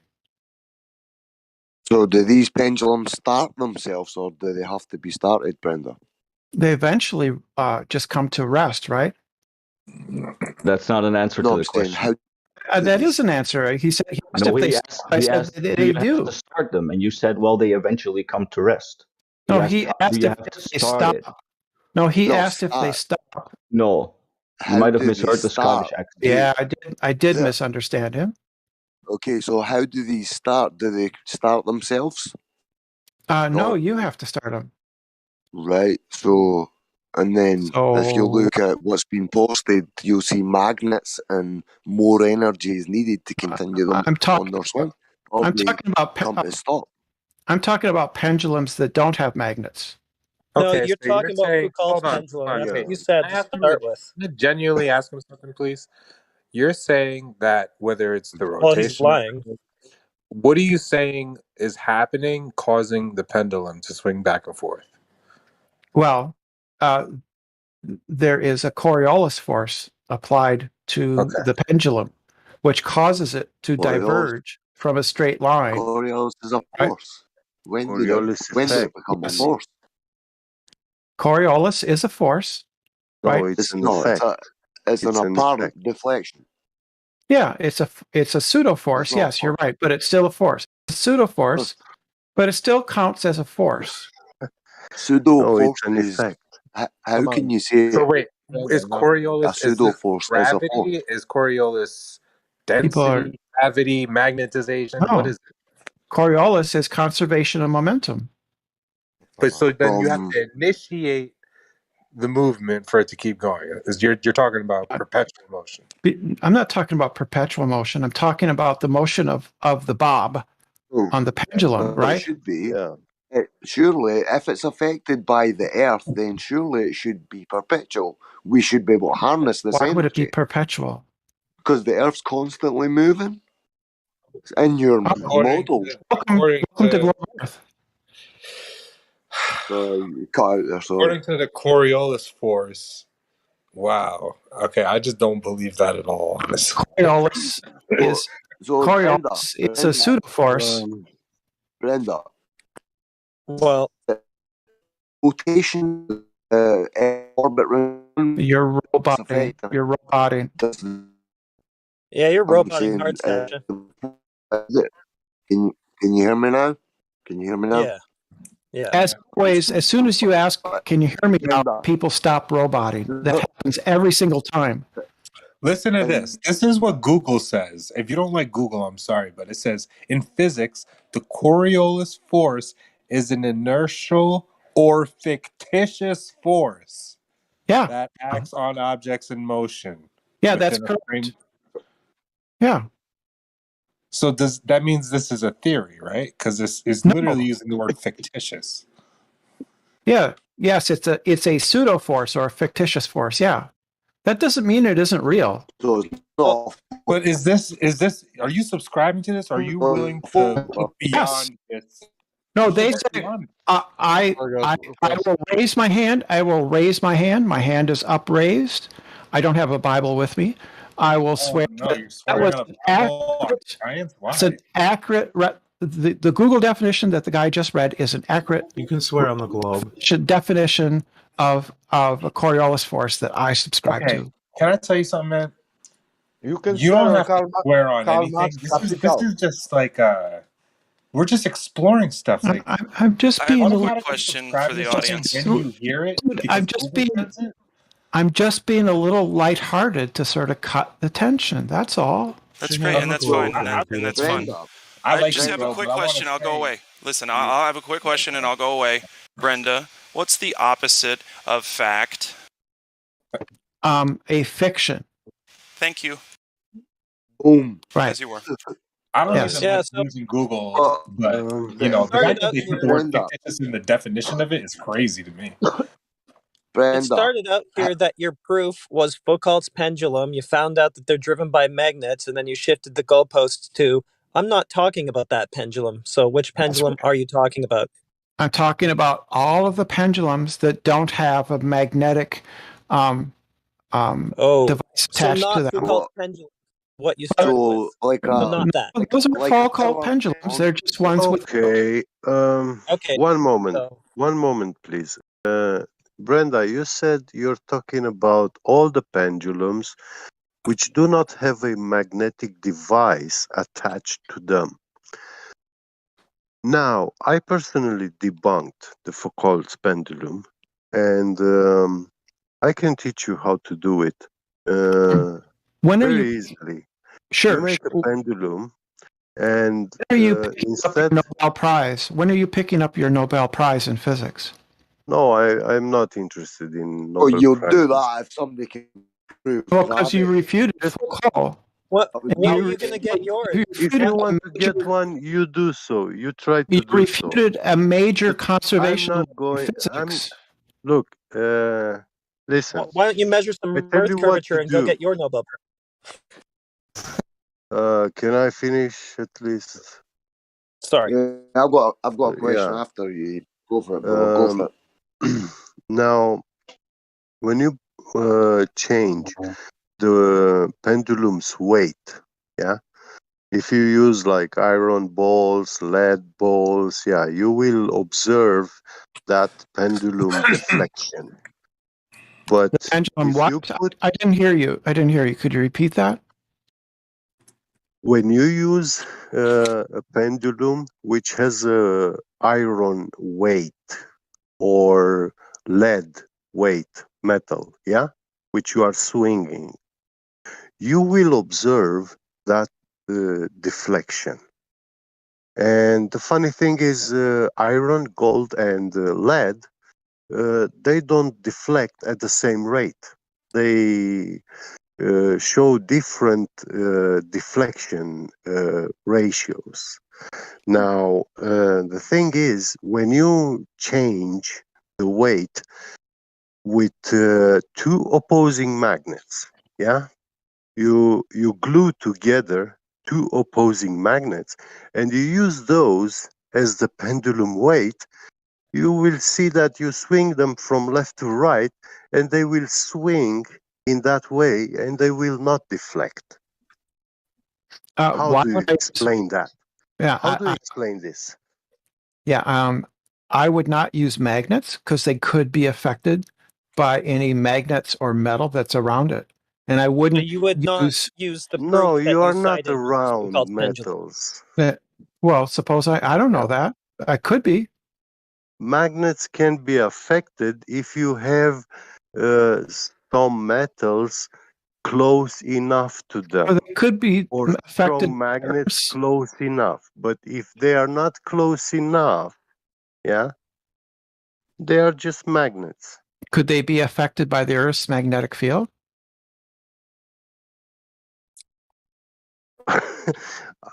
aren't the are Wouldn't they? Wouldn't aren't they be? all magnets in the world in direct? So I wouldn't use magnets because they would be affected They by the are Earth's magnetic present field. in. Listen. So then you wouldn't use When Foucault's you hold the pendulum, which is the magnet thing in that you your cited. hand, when you hold the magnet in your hand, that magnet is being present in the world's gigantic magnetic field. So it's already present in the magnetic field. Right. So I want to eliminate that variable, so I wouldn't use You magnets. can't. You Well, don't that have. eliminates your You proof. don't have a place. There is no such place in the world where you do not have I would just use like the world's magnetic field. I would just use a material that isn't affected by magnetism, like say concrete. Yeah, but then you wouldn't use Okay. Foucault's In pendulum. a concrete chamber, a room, a concrete room. Concrete plumb, the concrete, the ball at the end. And you make this pendulum. You make this pendulum with you glue together two magnets. Yeah, and you hang them on that wire, and you swing them, and you will see that they are not deflecting. I would not use magnets because they would be affected by the I Earth's ask magnetic you field. why the magnets do not deflect. Probably because they're affected by the Earth's magnetic field. Well, I'm not asking about probably. You did. I'm not You asking did about. ask me. No, I ask you if you know. I would say that that's How do you most explain likely. if you know? I'm saying that's most likely the explanation. Well, obviously, you are not an expert in Foucault's pendulum to know that it's actually a scam. Yeah. How is it a scam? Yeah. Official scientists, they explain how Foucault's pendulum is a scam. Who? Scientists. Which Physicists. scientists? Quantum just agreed physicists. No, they He don't. just agreed that it's Yeah, not they proof do. anyway. No, He they just don't. agreed that it's not proof anyway, though, because he says that he wouldn't use a magnetic pendulum, which is what Foucault's pendulum is. So next. Foucault's pendulum is not magnetic. It is, buddy. Read the No, it manual and isn't. check the live stream voice text. No, it is it driven isn't. by magnets. It is. Yes, it is. isn't. You're just wrong. You don't understand your own proof. And Brenda, it is. Brenda, Read the manual for it. That's just for their pendulum. That's not for you that's for Foucault's pendulum. That's how that works. That was your proof. That's not how it was magnetic. You've now admitted that you wouldn't use a magnetic pendulum, which is what your proof is. So you got to move on now. Proof isn't Brenda, pendulum. Brenda, it is driven by magnets. Check the live stream voice. And more. Brenda, you said in the beginning that you're not talking about the Smithsonian pendulum, and then you said you are talking about all other pendulums except that one. Yeah, Right. the Smithsonian. And now, when I presented you, when I presented you a pendulum, which does not use magnetic devices, it uses two simple magnets. That's all it uses. I would not use that one because in scientific. Well, you will not, but you have to explain what's happening. Because why? And listen, when you put two magnets, listen, Brenda, when you put two magnets which attract each other, and you swing them, those magnets will deflect like any other metals, like all other pendulums. But only when you put them the way they repel each other, that's when you do not observe that deflection anymore. I would not use magnets, period, because you will not use magnets. Okay.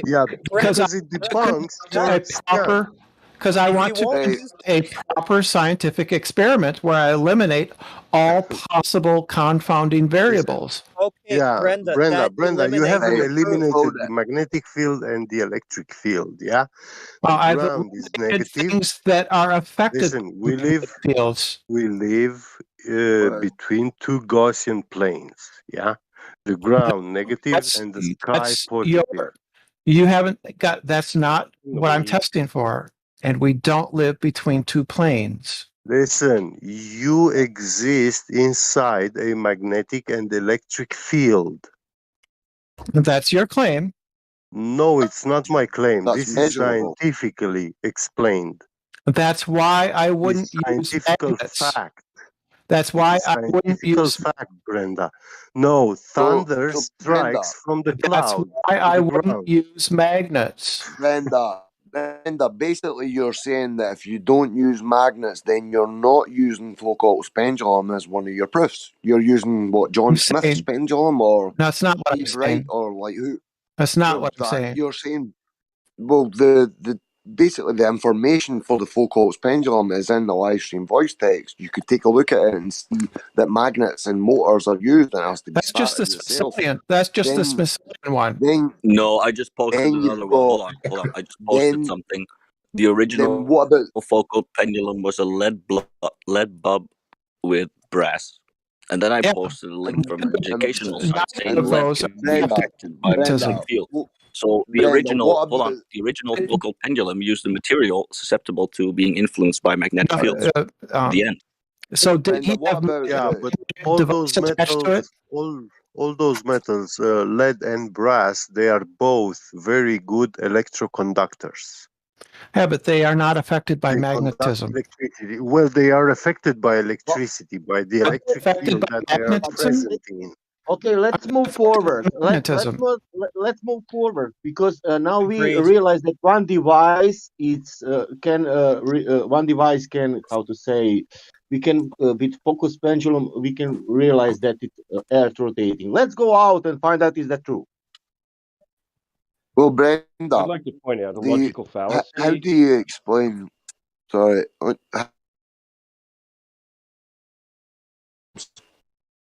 Brenda reduced his own argument to a lie. She tried to use the modus tollens, as in, she actually used an inverse fallacy. If not P, then That's not not Q. a. It's not the. I didn't make a fallacious argument. Yes, because you did so. I said if P then Q, not Q, therefore not P. That's Yeah, modus you did tollens. that. Hold on, time out. You inversed Time out. it. Just give me a second, Just let me finish for a moment, please. She inversed it because she was trying to Modus escape tollens. the assuming the consequent fallacy. Modus tollens is not fallacious. You inversed it. It's an inverse If fallacy. P then Q, not Q, therefore not P. That's modus tollens. That's the argument I presented. You are saying it as in, if not P, then not That's not what I Q. said. Great. I said, Yes, it if is. P then Brenda, Q, not So, Q, Brenda, therefore Thank you, not P. thank you, Brenda. Yeah, Because of this, electric. Okay, he told you. Maybe he misspoke. Yeah, so What'd it's I been say? clarified. Get over it. Brenda, hold it. But What can did I you say? explain, Brenda? Can you explain the Elias effect with these pendulums during I eclipses? don't know what that is. I don't know what that is. That's where during eclipses, supposedly these pendulums alter their swing and possibly. Has anybody been able to reproduce that? Well, I mean, Google's no, have they? Nobody's been able. Has been able to reproduce. I understand. I'm familiar. I'm familiar. I thought you never knew anything about it. Nobody has been able to reproduce it, have they? Apart from who? Elias. So just one person. Right. Then so you it hasn't know you know every person in the world has done this. It's been tried. Nobody's been able to reproduce it. But so why is it even a thing? Why is there people arguing it? Well, people aren't. Not real physicists aren't. Nobody's arguing it. What's a real physicist? Yeah, nobody's arguing that. No, but what's a real physicist? Like, as long as they believe in gravity that can't be proven experimentally, right? That these pendulums swing by themselves, and like all these things that you have to have faith in. So the definition of science is repeatable, right? No, it's a method. Repeatable. No, the scientific. Yes, that's right.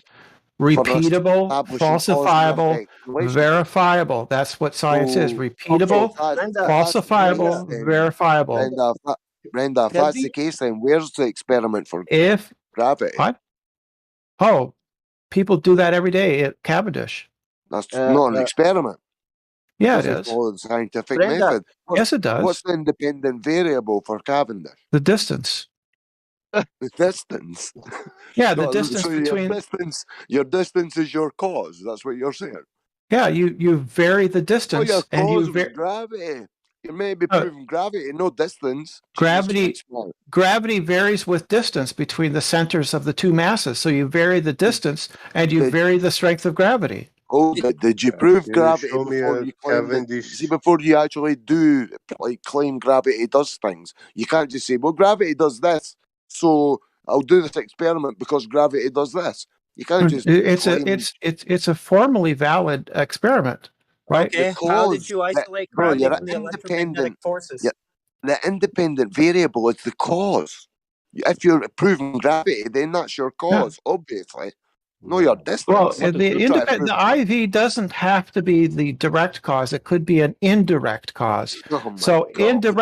indirectly, by varying the distance between the two masses, you'll vary the effect of gravity. But you never proved gravity in the first place. You can't Because claim gravity is defined as proportional to the distance between the centers of the two masses. And was it defined? You're defining the thing you're so you're trying to saying that it prove. was defined before it was even backed up by That's- experiment. Right, because Newton was a genius, so he came up Newton. with. Yes, Newton. Fuck Newton. It might Don't not care. have even fucking existed. So we let Newton defined gravity as a force that varies with inverse proportion to the distance between the two masses. But it's not a force. It's not a force. According to Einstein, you've not got a force anymore. It was supplanted by Einstein, I say, over a century ago, man. It's a inertial force. Yes, you're correct. So it's not a force, but it's a force. It's a pseudo force. Gravity is a pseudo force. Again, so Brenda, what's the difference between a force and a pseudo force then? I mean, this language is very confusing and very hard to follow. What's the difference? I can explain it to you. It means that it's not fun. This means that it's not fundamental, that it is caused by other underlying physical properties going on. Okay, so what's the underlying thing for gravity? What's the real force underneath the pseudo force of gravity, or whatever the bending of space-time. Whoa, concept. You're giving concept. To me, it sounds like there's a ton of questions, and for every question, you have another explanation, and that needs an explanation, and that needs an explanation. It's like it's just never ending with the fucking. That's true. Well, it does end. It does end at a certain. There is an ending. Brenda, where did space and time do concepts? Where did they get physical properties and be able to stretch a conceptual medium? Space-time is not a concept. Space is a concept. Time is a concept. Yeah, but the two space-time of them together. Who proved this? Space-time is different from space and from time. Who proved it with experiment? Following the scientific method. Tell me. Eddington. By observing the bending of a distant star past the sun at the prescribed amount. Does that include the photographic slides from the second telescope where it didn't bend around the sun? No. So right. So there were two telescopes, he showed right? it doesn't matter, right? So they showed. Yeah, it does matter because they had a bunch of photographic slides, and they selected the ones where the light was bending according to their theory, and they threw out the ones that didn't match. That's called cherry picking. It's bullshit. No, that they were thrown out for other reasons because they were just not good. They were just not good slides. Come on, space-time is Google.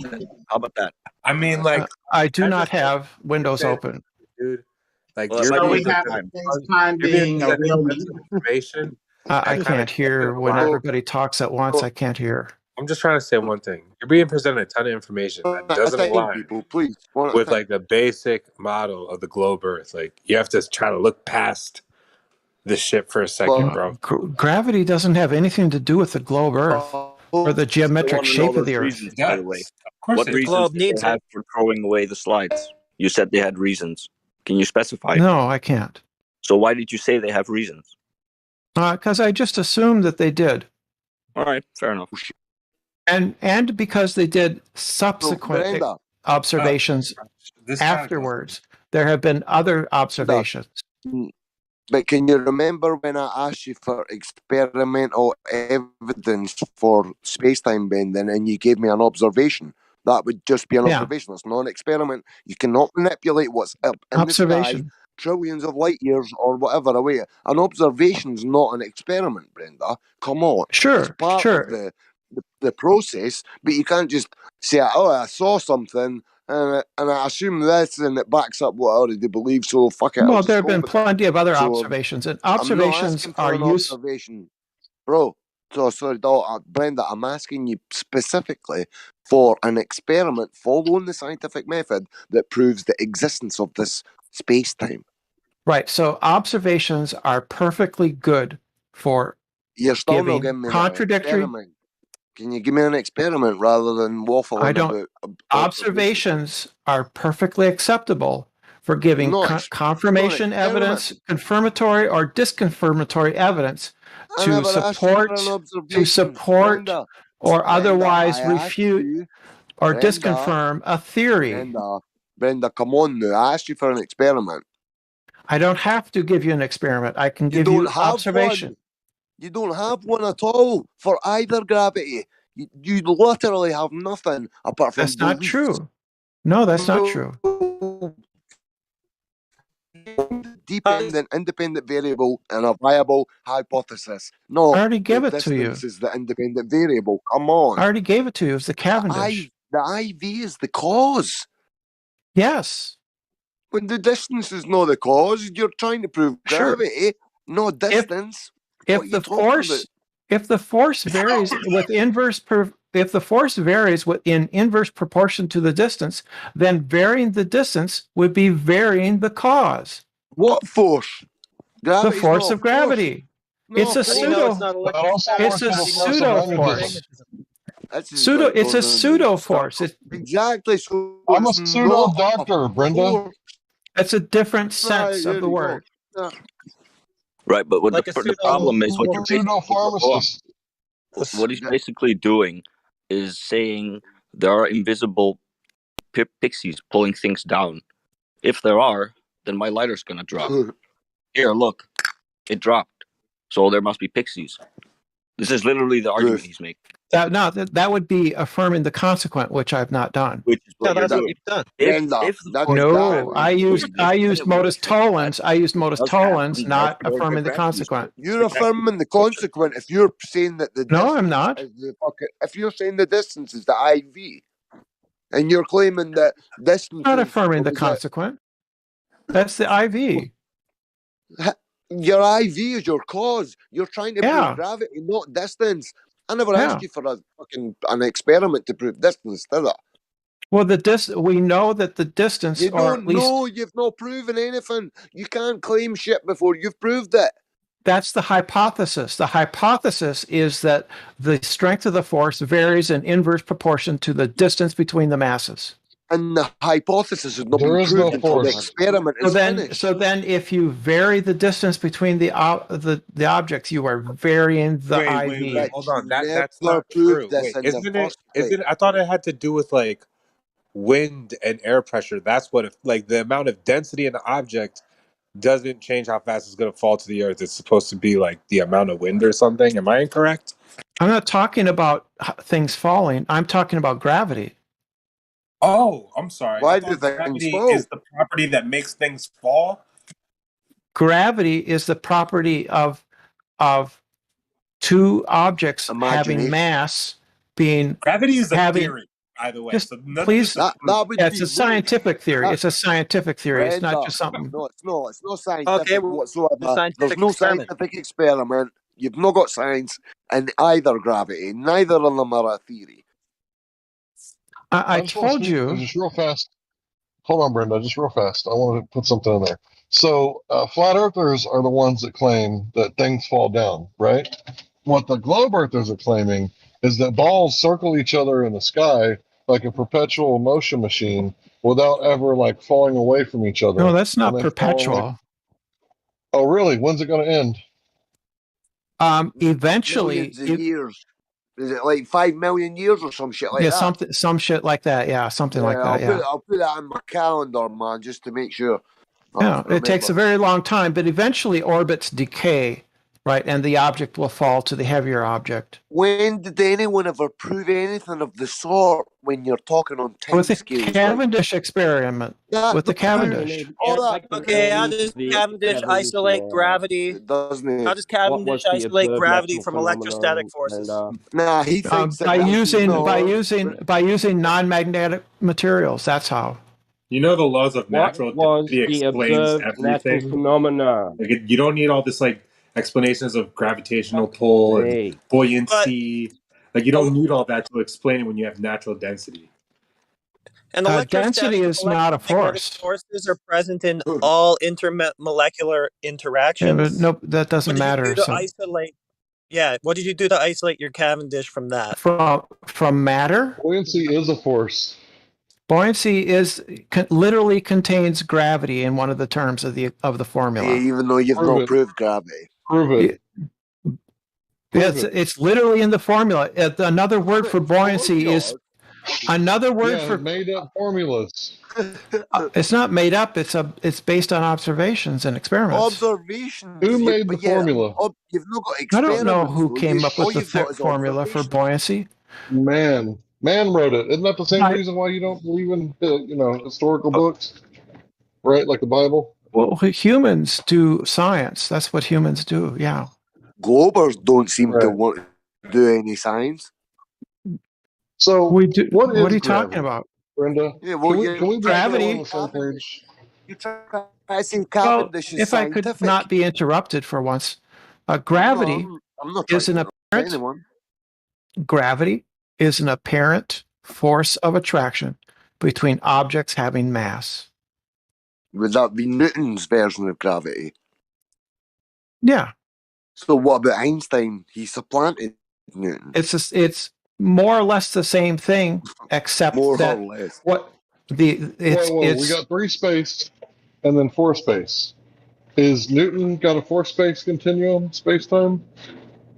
You said it's the same thing, right? I said it was. Has Newton got 4 space? So no. Here's the deal. So you ask me questions and then you keep talking. Could you let me answer Make you? him answer that. What? Make him answer Go that. ahead. Right. So I don't think Newton had the idea that space and time were separate. Einstein unified them into a new thing that's separate from both, called space-time. It's neither space nor time. It's neither space nor time. Okay, so it's a fabric, it's right? like a super concept. It's a fabric. What is this fabric made out of? The space-time continuum. Well, there are people that think that space-time itself could be the result of underlying physics properties going on, but that hasn't been confirmed yet. There are people working on theories that would explain space-time as an emergent problem. You're willing to accept all these changes to these scientific theories? Yes, because that's how science advances. So what exactly? What your like stream of information? Who do you trust? Like you're just trusting whoever is just giving you heliocentrism? I will trust official sources, and I will trust physics books and official sources. Okay. Yes. So appeals to authority. So what about No. reality? Nothing empirical. Brenda, No, Brenda, I do you appeal not to trust reality? Do you trust the fact that you experience a flat stationary Earth, that you've never seen any curve and no one experienced motion? Do you not trust your senses? I don't experience a flat stationary Earth. Well, you do. You've never seen curve. No. Apart from on Yes, TV I have. and on Yes, images. I have. Okay. Where? When? You've seen At curves. what height? Yeah, let's get those measurements. Boats go over the horizon. Boats go over the horizon. That's curve. the Well, apparent optical Brenda, horizon that is not geometric, that we can zoom the boat back in after it goes over You by can increasing never, the resolution power of the observer? you can Okay, never zoom the boat Brenda, back in. Yeah, you can. Check seriously, the live stream voice Brenda, text right now. see if a boat disappears at 3 miles, how small do you seriously think the Earth must be for it to go over the horizon? That is insane. I mean, that's You're All you have is incredulity. I'm going to get you a new rope. He just said that. He just said that you Radio can never. frequencies, they shoot beams perfectly straight and He said level. that you can When they're never zoom a boat communicating with back in. other boats, whether they're 50 miles out, 100 miles out, these radio signals do not try to follow any curvature of the planet. So, like, Actually, they will bounce. They will bounce back and forth between the ionosphere and the surface of the Earth. that would have to happen on a flat plane for a radio signal to hit an object and actually come back. It would have to be on a flat plane. That's not Okay, true. but now he's. Yes, it is. Biosphere You can look up is the known. science of radio signals and all that. It'll tell you that. It's fine. They bounce. Radio signals will bounce from the ionosphere to the land not and the back. atmosphere. I'm talking about objects. Show us your dome. Show us your dome, Brenda. What dome? You call it the ionosphere? What's it made out of? Electric, can I ask a question? No. I want to know what I the don't- ionosphere is made out of. I don't know what's going. I Brenda's don't know what's invoking going some on. sort of dome. Brenda's invoking some sort of barrier that these radio waves are bouncing off of. What Yeah, is it? the What is ionosphere. barrier? The Is that ionosphere. like a dome? Is that like a dome? It's no, it's not a dome. But the radio waves bounce off of it. It's a layer in the What atmosphere. shape is it? It's a layer in the. Sphere, huh? It's a Sphere? Do I So get if to? it's Do I get to spherical on answer your one side, then question? it's- Do I get to I'm just answer your asking a question? question. Or are Yes, you you are you can. I just done wanna yet? Just know. let me know. Let me know when I can talk. Folks, Just come let me on. know. Folks, If the atmosphere is circular, spherical. Sorry, I apologize. If the atmosphere is circular, wouldn't that be like a dome? No, it would be like a shell. It'd be like a sphere, but wherever you're looking up, Yeah, it would be like a sphere. Semi-spherical dome. Brenda. Yeah, over your head. Okay, It would just be let me a know. shell. So when do I get to answer his question? Can I answer his question? You just said a The sentence. ionosphere. I'm sure you could But he have asked said me. the question. He asked me a question. Well, So- answer it instead of asking if you can. Well, if you could be quiet, please. What do you mean? I just piped in because you're like whining that you're not getting to speak while speaking. But the point you made about boats going over the curve of the Earth, multiple images, zooms have been put into the live stream for you to take a look at if you want to go back to that, where these boats are brought right back into view again, and there's no obstruction whatsoever. I'd like to answer the other guy's question first, Oh, please. I know you'd love to just avoid the boat zoom images. No, I'd just like to answer it first. Go for it, man. Man. Maybe I'll run into talking you. about it. So can I do that? Can I do that Stop now? talking about Have a it. good Just one, do it. Or just let me know when I can talk. You Right? just could have said it there just now, but you're still whining. Why not just ask or answer what you want, mate? Okay, so the ionosphere is a layer of charged atmosphere. Particles. It has a charge, right, in the atmosphere, and it reflects radio waves. And it's a positive charge, yeah? Is that right? Ions are positive. And then down on ground, the ground's the earth, like the ground part of the Negative. circuit. Thanks for proving the Oh, dome, Brenda. Thanks. That's not a dome. A layer of charged particles isn't a dome. Have you been up there? You can fly. You can fly a plane through it. What is the speed of ionosphere? I don't know. What the fuck do I know about it? Well, it's keeping up with the earth, Is so it must. it ionosphere something around the Earth? I guess so. Yeah. I don't know if it goes all the way around the Earth, but I guess so. Okay, great. Because it's ionosphere. That means it's spherical. That ionosphere. Yeah, just like the Earth. Okay. What is the speed of ionosphere? I don't know. How Well, do you the radius. For all I know, maybe it doesn't move at all. The air in it probably moves. But it's got to be keeping up with the spin of the Earth, surely. And if the higher it goes, it must be spinning. It must be going even faster the higher up there you go. Can I try again? If ionosphere doesn't move, that means that air will go out from ionosphere. Why? Because there is something else, or everything is ionosphere after atmosphere. I don't know what you're talking about, but the air. Let's go back. Is it ionosphere something around Earth's sphere? It's a layer in the Earth's atmosphere. The Earth's atmosphere is held to the Earth by the force of gravity. That's not a force. It's a pseudo force. Yes. That's not a force. A pseudo force. Yeah, but it's still a pseudo force. So it's not a force. I'm a pseudo pharmacist. Doesn't mean it. It doesn't mean it. It's a pseudo. It's not. It's a you have different sense. demonstrated still. That doesn't mean that It means that it's. It means that it's not foundational. So it's not a force. Yeah, it means that I'm really not a doctor. No, it means that it's not. It means that it's not a fundamental force. It means that it's not a force. No, it's still Literally. a force. It's a force. It's just not a fundamental force. Oh, It's the cool story. That's why you weren't able to demonstrate it. No, it is demonstrated with the Cavendish. No, it's You not. demonstrated You didn't isolate from confounding variables. I did. We did. That's why the balls. Brenda, Okay. you do it blatant, but you can rewind it on the live stream. You said your IV was the fucking distance.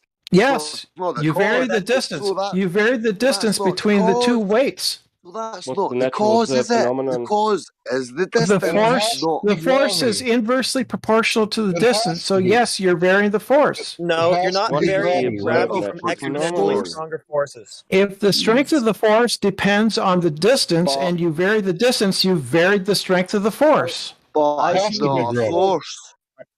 It can't be Cause is anything a- else. Cause is an angle. Where's the hidden camera? Not Is this a hidden distance. camera show, Brenda? Because what you're saying is like absolutely outrageous. I don't know how you can think. Well, it's these just things your are true. incredulity. That's just What was that incredulity. of mine? You're telling me your IV in a scientific experiment is the fucking distance. So you're not Yes. proving gravity. All you're doing is Well, proving distance. You're the claiming force- distance is related to gravity that you've not even fucking proved in the first place. You can't claim something Right. does something till it's been proven, surely. The force, Taking the the force varies with inverse proportion to the distance. Therefore, if you vary the distance, you're varying the force. And how did you What's the prove observed this? natural phenomenon? What is the unit? for That's the that? hypothesis. That's part of the What's the hypothesis. observed natural phenomenon then? What's the observed natural phenomenon? The observed natural phenomenon is an apparent attraction between objects having mass. Where do you... I didn't understand that. So you're assuming that No, that's it's- what you're observing. No, gravity is an observed phenomenon. Can I ask a question? Can you give me an example of an observation where two things are pulling each other? As an Well, observation what we of a phenomenon observed, in nature. right? Well, this is what you said. You said the apparent attraction of two things. Where's Yes, that? yes. So Galileo conducted experiments with rolling objects down an inclined plane, and he discovered that objects fall down the inclined plane at the same speed regardless of their composition. Therefore, he hypothesized, or at least Newton did, that there is a force or an apparent force of attraction that attracts all objects with mass equally. Oh my God. So, because that's what the gravity is. All objects, you can have a basketball and a cannonball. If you have a basketball and a cannonball, they will fall. They will fall at the same speed. A basketball and a cannonball will fall at the same speed. The same. And Why do things fall at different rates at all? They don't fall at different rates. They all Yeah, fall they at the do. same rate. Like, That's I not can give you true. an example right now. No, you drop can't. Yeah, I can. I can drop a feather and a bowling ball. They're not going to fall at the No, same you rate. have to eliminate confounding You have variables. to So you eliminate. hold Yes, on. you have to eliminate air resistance. You have to Also, you have to eliminate. pretend that the air doesn't exist. That's just doing a proper experiment. You eliminate confounding variables. Wait a minute. Now Brenda understands. Hold on. Let me point something out. Everybody be quiet. Everybody be quiet just for a second. Just for a second. Just for a second. All right, Yeah. that's the end of that, Holmes. Just wanted to say that now Brenda demonstrates that Brenda completely understands how the variables work in a scientific method. But won't use them in our explanation.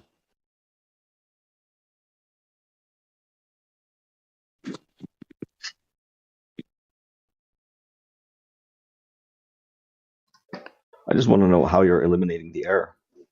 If the air can affect how things fall, then how would you ever demonstrate that things fall at the same rate? Well, you would eliminate the air by putting the objects in a vacuum chamber. That's not eliminating the air. That's minimizing the air. Yeah. Right. Below the Right, so- tolerances of the instruments that you're using, that's good enough. Oh, it's good enough. That's good enough. Yeah, it's good You know what, enough. just roll with it anyway. Fuck it. Yeah, if you Well, can't measure, hold if you on. can't measure the difference, then you've effectively eliminated it because, right? You can never eliminate anything absolutely. So, so where is the observation that you've got for Cavendish? The apparatus was built on a naturally observed phenomena, and you've not got one. So the observed phenomenon is Galileo's experiments on an inclined plane that showed that objects of different compositions fall at the same speed. Therefore, the hypothesis is that there is a force or apparent force of attraction between all objects having mass, and they fall at inverse proportion to the distance between the objects. But you never proved this in the first place. You can't. That's the hypothesis. That's the hypothesis. But that's not been proven. You've never actually given us anything that proves. The Cavendish confirms the hypothesis. It Cavendish, measures. You claim Cavendish proves distance. Well, it doesn't prove. Science doesn't prove things. Science doesn't prove you things. Just use the word prove. I just There's a colloquial definition and there's a proper scientific definition. I'm surely I'm allowed to use that word if you just used it, and I replied specifically. No, I can understand by context. So yeah, I can understand. I can understand what people mean, but sometimes people think that pedantry is. Sometimes people think that pedantry is what intelligent people sound like, but that's not true. So again, where's the natural phenomena? You're claiming who's Galileo? Galileo's experiments. Galileo's experiments of dropping balls down of different composition down an inclined plane. How is that a natural phenomenon? And what was his independent variable in this non-natural? Those were observations of the phenomenon. So just observations, so no experiment. Yes. So you've not got an experiment. But it's also an experiment because he dropped multiple objects down multiple inclined planes and timed using a water clock how long it took them to fall. He used 7 foot long inclined planes, and he rolled objects down it of different composition, and he timed how long it took. And objects of different composition took the same time to roll down the inclined plane. And how can that possibly be a scientific experiment following the scientific method? It's an observation. Yes, it's an observation of a natural phenomenon. It suggests that there exists a force or apparent force of a mutual in objects with mass that is independent of what they're made out of, and inversely proportional to the distance. Are you saying that two objects with the same weight will fall on the same rate? Are you saying that? Yes, a steel ball and a feather will drop at the same speed if you eliminate air resistance. So, how come if mass attracts mass and there's more mass in the lead, why would it not fall quicker? Are you saying that Galileo dropped the things in vacuum? No, he didn't. Oh, really? Now I'm asking you: does two objects with the same weight will fall down on the same rate? all objects, regardless of weight, drop at the same speed. So, okay, listen this now. I have a sheet of paper, and then I have two sheets of paper. They have the same weight. One sheet of paper, I will, how to say, put, how you say when you push, You have to eliminate air resistance. You know that, so don't even start that down there. You have to eliminate air resistance. Galileo did that. Did Galileo did that?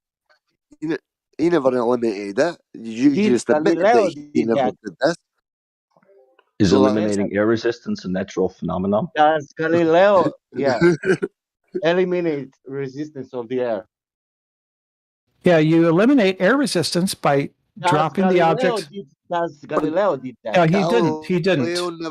He never had a vacuum chamber. Why? So But he used because he used objects that were affected the same by the air resistance, right? He used balls.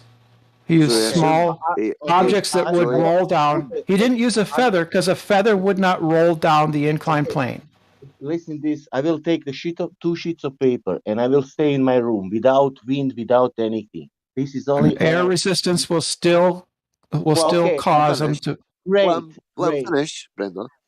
Great, but the sheets of paper has the same weight. Now one paper I will push in my hand and I will make garbage, and I will drop it. That thing has the same weight like a sheet of paper, but we fall down before that sheet of paper. Do you know that?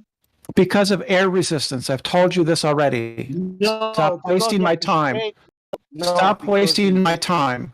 I've already told you that it's air resistance. Don't waste my time with this. The shape of the Don't waste my time with this. You have to eliminate air resistance. Okay, does Galileo did that? Who cares? I already said no. He used. Why are you walking? I already told you. I already said this. Stop wasting my time. Why are you wait, Brenda. We're having a discussion. Just chill. But I already told. I'm tired of getting answered. I'm tired of getting dogpiled. Stop dogpiling. Can I do 101 with Brenda just for a few seconds, please, guys, if you don't mind? So I've been pretty quiet so far. Brenda, thank you. I just posted something, right? This is from the drop tower. So this was done in a vacuum. And what you're going to see is they got different elements. They all weigh the same. And even though they weigh the same, they're falling at different speeds in this drop tower in Germany. Now, if you want to, I could find the original source, but for now, you're just going to take my word because I'm driving, that this is done in a vacuum, and they don't actually fall at the same speed. Oh, okay. What's their explanation for that? I don't think it needs an explanation. It's just a fact. Yeah, I think it does need an explanation. Obviously, they were the people experimenting. They must have seen that as an anomaly and tried to figure out why that happened. What did they say happened? Does it actually need an explanation? You don't know. You just saw a video on YouTube. What can you show me a scientific paper? A paper. Okay, so does it need a paper? Yes, I don't take videos on YouTube as being authoritative science. But papers are not science. Yes, it is. Academia. That's what science is these days. No, science is a method to establish cause and effect relationships, and you need to follow it, or you're doing pseudoscience. Published scientific papers are not pseudoscience. YouTube is not science. So where do you get your observation of the... Of what? You cut out. He said something and I didn't catch the end of it. I'm saying, where do you get the observation that the Earth is this? You cut out again. I don't know what's going on. You're maybe lifting up on your push to talk? Where do I get the observation that the Earth is a globe? From pictures in space, from the ISS, right? From the Gemini, from Apollo, from satellites, right? We get pictures from space. The ISS. What does the ISS show? The Earth. If you seriously Does think the ISS NASA show the are whole credible? Earth? The ISS orbits the Earth every, what is it, 94 minutes Who or something? cares? You said That wasn't the pictures. I was question. just asking you. Yeah, live video and photographs Of what? from space Of what? of the Of what Earth. though? Of The the whole Earth. Earth or a portion of the Earth? Some of them are the whole Wait a Earth, minute, some you are a just said portion. you don't accept. You What? just said you don't accept videos. Exactly. How can we verify it's live? Don't accept YouTube. How Holy can we crap. verify it's live? NASA's on YouTube. NASA's got a YouTube channel, and it's on a. It's not even live. It's on a loop. Guys, 1 second. Let AI come through because we can barely hear him. So let him please come through. Thank you. I mean, it sounded like we just heard you say that the ISS takes pictures of portion of the Earth and the whole Earth. That's incoherent. It orbits the Earth every, what is it, something like 94 minutes, and there's a live video feed of the ISS orbiting the entire Earth. I can give you Right, video. you take that as a picture of the whole Earth? Yeah. No, that's not how that works. Why not? Oh my God, dude. Well, Because why not? pictures are an instance, not a video. You can't confirm. Video is not an they're instance. taking. Video isn't an instance. You never see the whole Earth in full frame, correct or incorrect? You can with some of the photos. Some of the photos from the ISS, you can see the entire Earth. Not from the ISS, but some photos Okay. from space. Yes, try clearing that up. From the ISS, there is live video of the ISS orbiting the Earth, making a full revolution. No, there's video of Yes, the there is. ISS traveling above the Earth. There's no evidence that that video means it's orbiting. It's orbiting. Yes, it is. It completes a full Well, keep saying revolution. it. Yeah, it completes a full revolution. Yeah, around the Earth. There you go. Yes, Not- yes, not there you orbiting go. the Earth. Thank you. Those Thank are two you. different things. Brenda.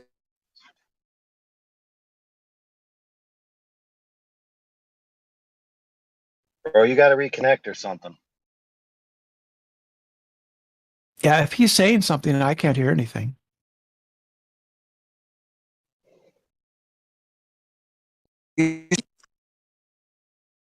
Yeah, he's having Quite problems. a bad signal, folks. We didn't catch any of that. No, I was just saying, you said that you didn't accept TV, media, shit like that. That's all you've got to prove that these people are in this tin can. No, that's not all I've got to prove. So what else have you got? As far as the ISS, there's Yeah. all kinds of records. There's all kinds of records, right? Yeah, I'm saying- there's but the, there's the specifically building. There's the plans for building it, the actual building of it, the launching of it, the launching of. I'm asking you, how do you verify that what we see on TV, because you don't accept TV, like, we see these people, like, where is the proof? Plans, no diagrams, no evidence that they had All a of plan that- to waste millions. All of that is evidence, right, that there is in fact a satellite in low Earth orbit, right? All of the evidence, the plans, the building of it, the multiple launches of material up there. It's assembly You mean in the low Earth construction orbit. the construction that was going on at 17,000 miles per hour? That Yeah. still doesn't prove. You That's say all that evidence. It's evidence that lends support to my belief that it's true. Yes. but you've still, the only thing you do have is the TV, though, to confirm it. Hey, thank you for being honest, No, by the no, way. there's- Thank you for being yes. honest. Hold on. Let's just take credit. I'm happy to be honest. I'm happy to be honest. I will admit a good deal more than you probably think I will. Yeah, fair. So your next moral aptitude test is to not interrupt people. So anyway, thank you for being honest that you do indeed just have a belief that you believe is informed and that it's Yes. not knowledge. Thank No, you. that's what knowledge is. Knowledge is an informed belief. No, that's what it's a knowledge is. justified belief. Yeah, that's what I used your word. I could have said justified. I have a knowledge of epistemology. So yes, knowledge is a justified true belief. Way to Or go. if you want to say informed. At least you're admitting that it's a belief. Yeah, all knowledge is a belief. No, it's not. Yes. Belief. I don't believe that I'm not moving right now in 4 vectors at millions of miles per hour. Yes, you do. Yes, you do. No, Of course you. No, I do. don't. That's self-evident. Do you think it's true? Do you think it's true that you're not moving? Can you look up the definition of belief? Is it true? Is it true that you are not moving? Well, my vestibular system in my ear, for starters. Is it my true? Inner ear, well, I accept that. So it's yeah, you accept it as true. That is what a belief is. A belief, a belief is a sentence or a proposition that you accept as true. No. I got a definition. My definition's kind of funny, right? Because I just made it up. But I think it's a good definition. So you have mine is not knowledge. made up. This is the standard epistemological Yeah, definition of beliefs. Cool. Can I speak? So basically what I'm trying to say is everything that you experience, you have firsthand knowledge.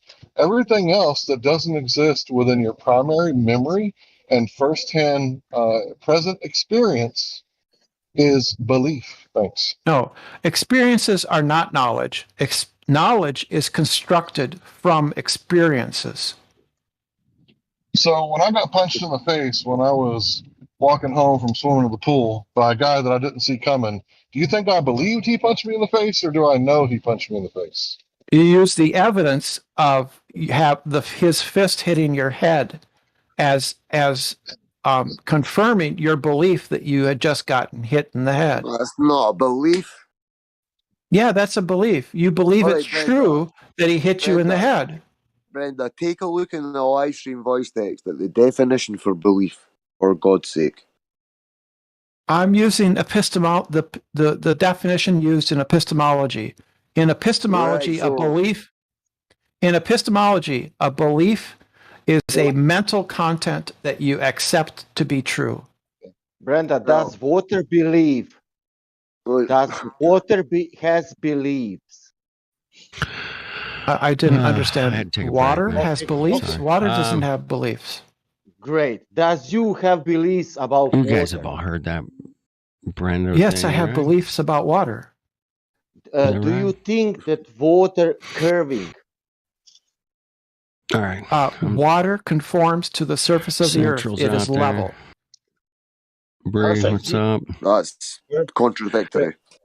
No, that's what Latter-day level means. Saints, where you Level at? means conforming to the I have curvature the of the whole earth. Brenda thing, man. No. Cool. Show me a definition older than I 10 just years can't old that handle says it. that. I can't handle it. Yeah, it's on Go ahead, McToon's. It's on McToon's. Brenda, sorry. Yes, it's on McToon's. Is it older than 10 years old, or did Globe? Yeah, it's from the 19th century. It's from the 19th century surveying manual. All right, cool. What else is going on? The definition of horizontal. It's Saturday night. Because people are allowed to use words in different ways if they want to. Oh, just like you done there just now with. Yes, you just have to be consistent. You can use words in different ways if you want. That's the Brenda. I am gets on. consistent. Yeah, Brenda gets a little stupid in there. No. Come on. Change what you've said. Brenda You gets change your position. on You add many shit times. on. You assume stuff. You claim It's people just from fucking centuries ago did shit. Thank you, Brenda, Well, let's for just- double speaking. It's Thank just you, Yeah, Brenda, listen, for double Sasha, you're on to it. All right, okay? cool, man. I hope you guys are good. I'm man. pretty sure that people from listen. centuries ago Enjoying the did shit. weekend. Yes. No, I have no that's good. problem with Yeah, I that. can mute the Let's talk bot. about current technology. Yeah, I can do it. I guess All I right, did Sasha, you it. said the same thing 4 times in a Do row. you hear it? Now, Sasha's Maybe you on do to still it, hear and it. Brenda Fuck, I don't know. admitted Maybe that it's just according muted to for me. the Globe claim that the level it's- looks water like is it's just conforming to the muted. surface of Yeah, the I ball, think allegedly. So, if No that's Discord true, expert here, all that man. needs to That's be for done to sure. falsify this But, proposition is to measure some figured out a water couple and prove things. it's not curving, and the proposition Here and fails. there. Sure. Now, You- that setup, but, whether true or not, would you agree that Yeah, I that would was be hoping correct? somebody was around. Sure. Do you have a around measurement and of how flat the Earth interesting is? You got any measurements? Conversation or something. How come you changed the proposition? There's the flat, nasty I have, Federation, man. Do you have a measurement of the Earth being I flat? Brenda's asking me, Sasha. Okay, sorry, I have it. Doesn't matter.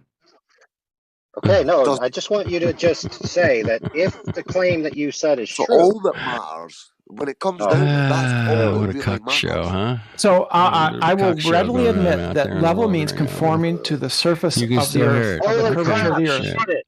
All Yeah. right, well, Him sorry. interrupting me wasn't your cue to overtalk. I'll mute it then. You weren't talking. Or I'll unmute it or whatever. Yeah, I just mute was. He myself, interrupted man. me, How about that? and then you went. Oh, I didn't hear him. I can do that.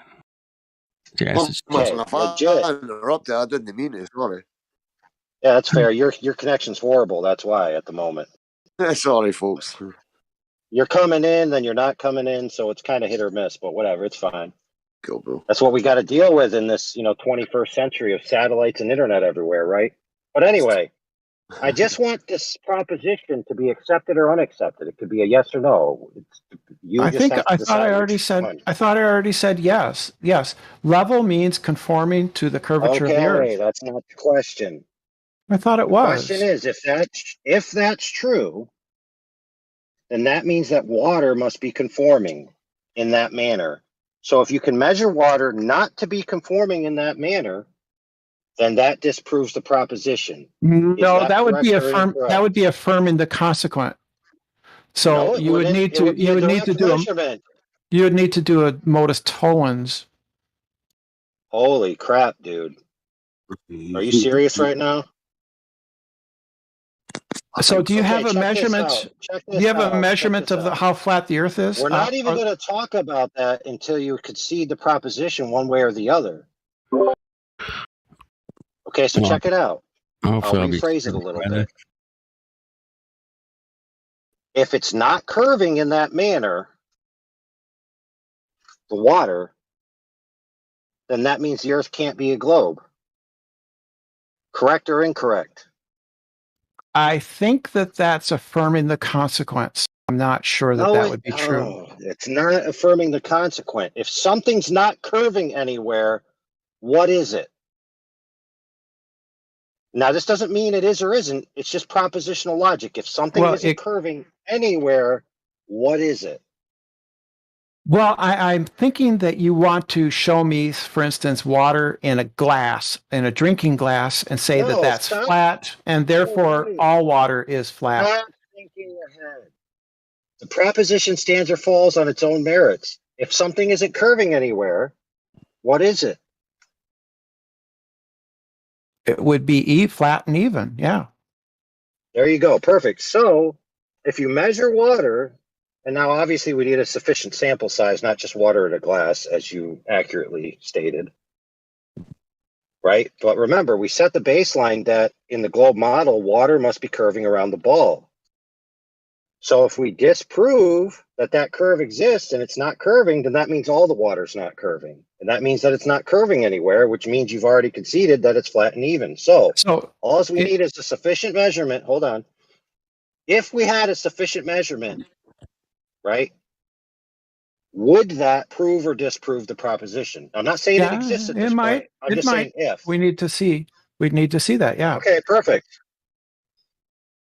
Perfect. So you take a laser over a 25-mile body of water, you set it up 6 feet on one side, you set up a storyboard 6 feet on the other side, hit the target, and you disprove the curve of the Earth. Yeah, but they didn't do that, did they? Yes, they did. It broke. The collimator broke. Collimator's irrelevant. The collimator's irrelevant. It's pretty important, isn't it? No, Isn't it it? isn't. I No. think it's pretty important. Not if the Earth not curves in the manner you say. They weren't able to do it over the curvature of the Earth, and there's no controls over that. They just pointed it at the target. How do I know it was level? That is not. That is relevant. Hold on. Okay. We're not going to be sidelined. We're not going to be gish galloped. We're not going to be over talking each other. We're not going to be losing the points. Okay. If anybody knows anything about gunnery, if you hit the target, you've hit the target. It's irrelevant whether you have a certain shot group or not. If the target is hit, the target is hit. It's that simple. Now, yeah, but that doesn't show that the bullet. That doesn't show the bullet traveled in a straight line. But if the Earth yeah, that's correct with a ballistic object. You are correct that that's correct with a ballistic object. Are you claiming that a laser is a ballistic object? Lasers are subject to refraction, aren't they? I'm so glad you said that.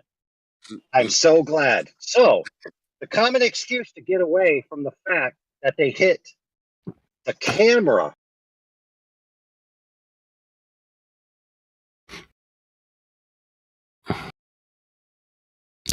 Cool, man. Anybody here? Yeah, thanks. KJ, right on. Yeah, I was just dropping in, saying hi, what's up? See if some people around. Brenda's fine. It's a funny argument, you know. It's always interesting. Her answers to things are pretty funny sometimes. Yeah. Anyway. Cool, man. Let's see what's happening in the NASA news, man. Give you guys a little rundown here quick. NASA's been up to some stuff, man, you know. World keeps moving, man. Oh, damn. It's bright. Google's bright, man. Damn. All right. NASA news, man. Let's get some news going here. All right, in the past week or so. All right. The Mars helicopters got captures some video. So it's on Mars, boy. That's the first 3 stories. Incredible new footage of the NASA helicopter. Here we go. I'll drop it in the... Yeah. Excellent footage. Space.com. There you go. Nope. Yeah, they want you to sign up for crap. Sorry. There you go. NASA's going to pick up the next generation spacesuits for moonwalking. NASA's going to pick up the tab for that? Is that what you're saying? What do you mean? Next generation spacesuits for moonwalking. NASA to pick them up. Okay. Mm-hmm.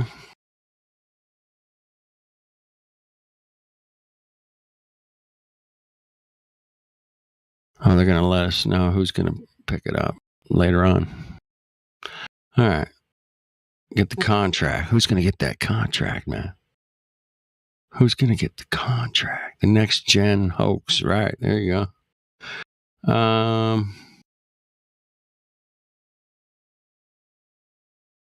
They're going to test the new moon rocket next week, or June 19th, man, is the next test.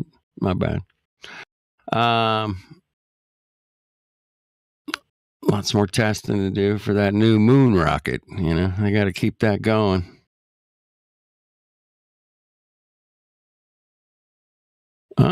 NASA's got a new toy, man.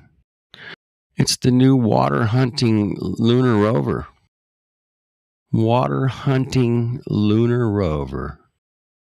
Check it out. No.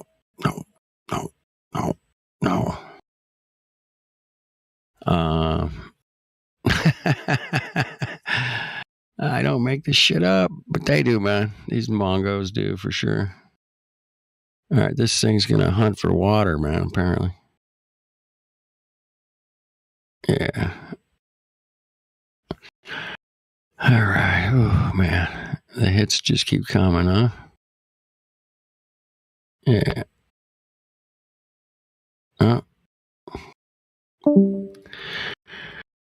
NASA's got the first look NASA visitor complex to open gateway to future of space travel. They're going to open up a new visitor center that's going to be the gateway to the space travel. Okay, I got it.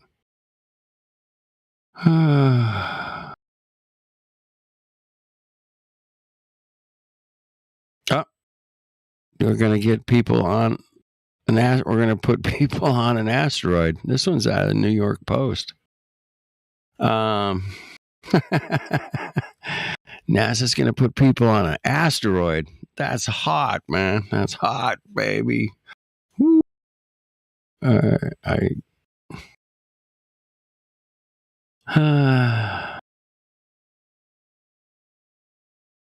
you go.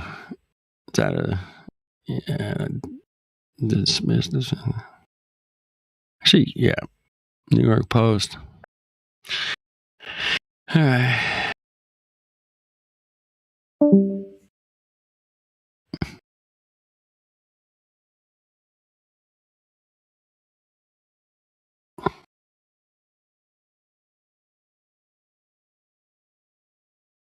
NASA's going to re-examine their space-based solar power. NASA has an award for $2 million to advance rainbow-colored solar sail project.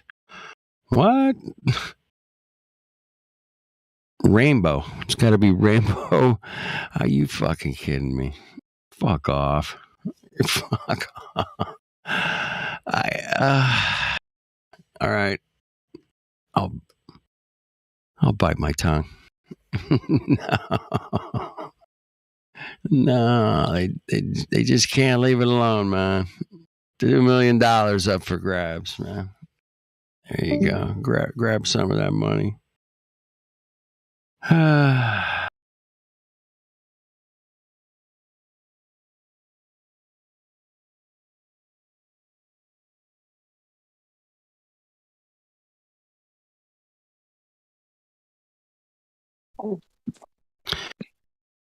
Hello. Hey. What's happening? Not much. Yeah, I was just reading the. Yeah. This that link you put about landing on an asteroid. Mm-hmm. It says it could take place as soon as 2073. Hilarious. Yeah.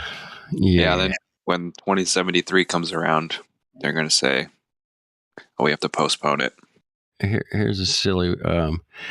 This is a silly video, man. I did watch it. It's a short one. It's all about putting a colony on the moon, and it's closer than you think. I just started giggling. Shit! I should probably share that. But yeah, there it is. I laughed at the end. I was like, I go, "Are you kidding me?" Okay, it's closer than you think. You should see the graphics in it; they're pretty cool, man.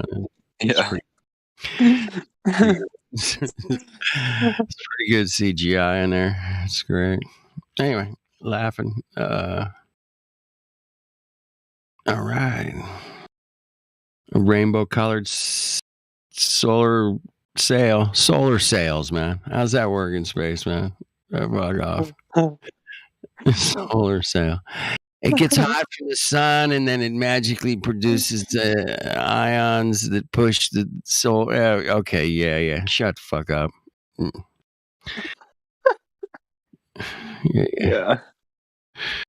I remember seeing Andrew Scholes. He's like a comedian.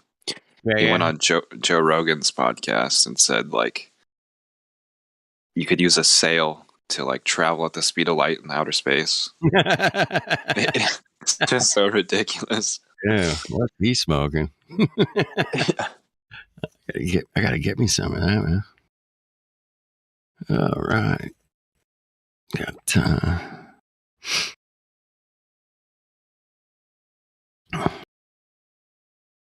getting a new Japanese astronaut. America is. We're gonna get one of the Japanese astronauts. All right, CubeSat set. Demonstrate fast. Oh shit! This is interesting. This CubeSat, is going to demonstrate NASA's fastest laser link from space. Laser link. What's a laser link? Is that like fiber optic without the fiber? Without the fiber? What the hell is? Okay. I'll drop that one in there. You guys take a gander at that. You got to keep up with what these cucks are up to, man. What they're telling people, anyway. You see where your money's being spent, man. You can check it out. You know, they spend money on the craziest. You know, it's the funny thing is most of the people working there are like, yeah, this is great. You know, cool job, good benefits, good retirement plan. Yeah, of course we're going to the moon. Yeah. They're paying me, aren't they? Of course we're going. Duh. We'll get there, man. We had some setbacks, I know, but we're supposed to go to the moon next year. I don't know. Might have been 2024. But they kicked that down the road already. So they're on maybe 2029 and shit. I'm like, I keep telling all my friends, like, dude, watch it. They're just gonna kick that shit down the road. We ain't going anywhere, man. Come on, shut up. Fuck off. Yeah, it's too hard to build the technology. Right, we lost it. They're going through all those hard times right now. They have to just keep pushing it down the road. Kicking the can, man. I call it. And a lot of other people have called it that. Yeah, it's genius. I mean, they give like such a long time until they're going to do stuff, and then when the time comes around, everyone like forgot. So they just say they just extend it, and then no one even notices. What the hell's a capstone moon mission? What the fuck is that? Capstone.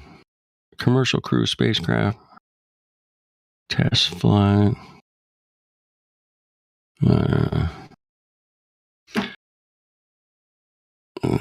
Fucking clickbait right there or something. All right, NASA got a winner to the Power to Explore essay contest. It selected 45 essays as winners from K-12 students. There you go. Mm-hmm. Brainwashing the little ones, man.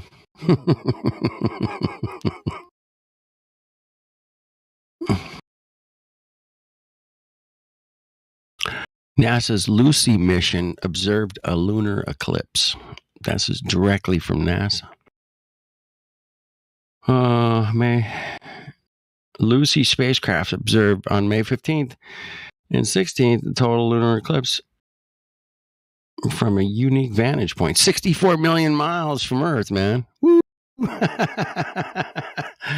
right, there you go. I might have to watch this. Is it what? 2-second video? Shut up. No, I didn't get. Oh, that's it. 2-second video. I got to see the lunar eclipse from 64 million miles away. Mongos.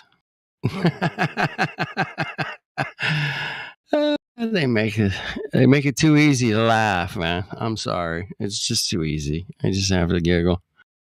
And what else you gonna do, man? They're just yeah.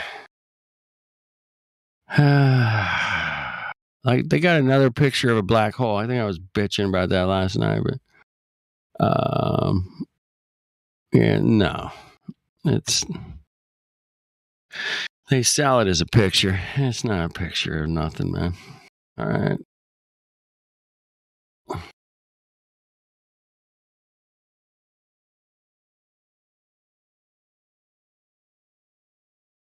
Oh, wow. We got telemetry data from NASA's Voyager 1. What? Well, we don't have the telemetry data for the moon, do we?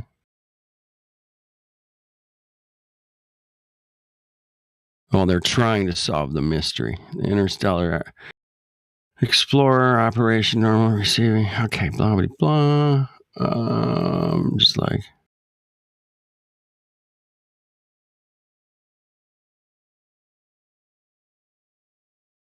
Still working to figure out the telemetry data for Voyager 1.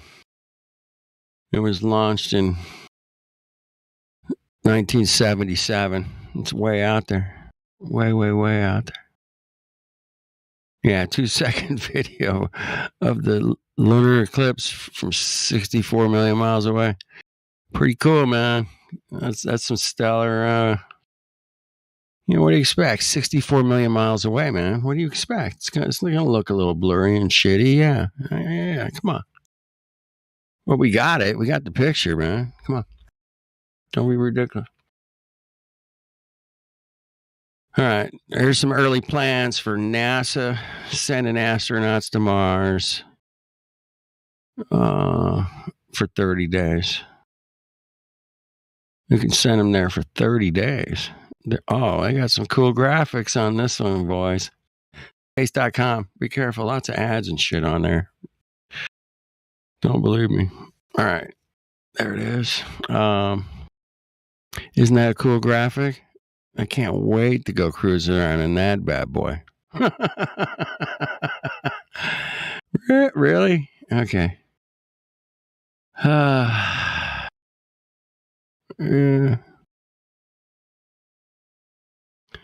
The Moon Dust Buster. The Moon Dust Buster. Moon Dust Buster. Moon Dust Buster. That's moon dust is one word. Got it. Threw me off. All right. Hey, it's Flat Earth, dude. Hey, NASA's got new pictures of the universe, and I got a picture of an eclipse from lunar eclipse from 64 million miles away, man. Unbelievable. Really, dude? Man. I know, and it's great. It's beautiful. Where can I see them? In the voice text. Yeah. They can send them there for 30 days? What? Well, I'm working on that one. That was they're working on a plan to how this is how they're going to send them anyway. Did you see the animation where they're showing how they're going to go to the moon? The Artemis missions are going to go to the moon? Yeah, I haven't seen the entire. They're working on that one. Oh, I know. They got they got to test the rocket on June 19th this year. They're going to run it through tests. They're not going to test. The new moon rocket is just going to go through some tests on June 19th. Yeah. They're going to fill before gas. They can do that, though, they got to build a space station that orbits the moon before they can even land on it. That's one of the steps. They're building a second international space station around the moon. Right. Instead of service modular thing, man, they'll go ahead and build a whole station up there. You got it. Yeah. Yeah, that's the quickest way to do it when you think about it. Yeah. Why not? You can just sail around the moon for years, man. It's cool. Right? That's where you live now.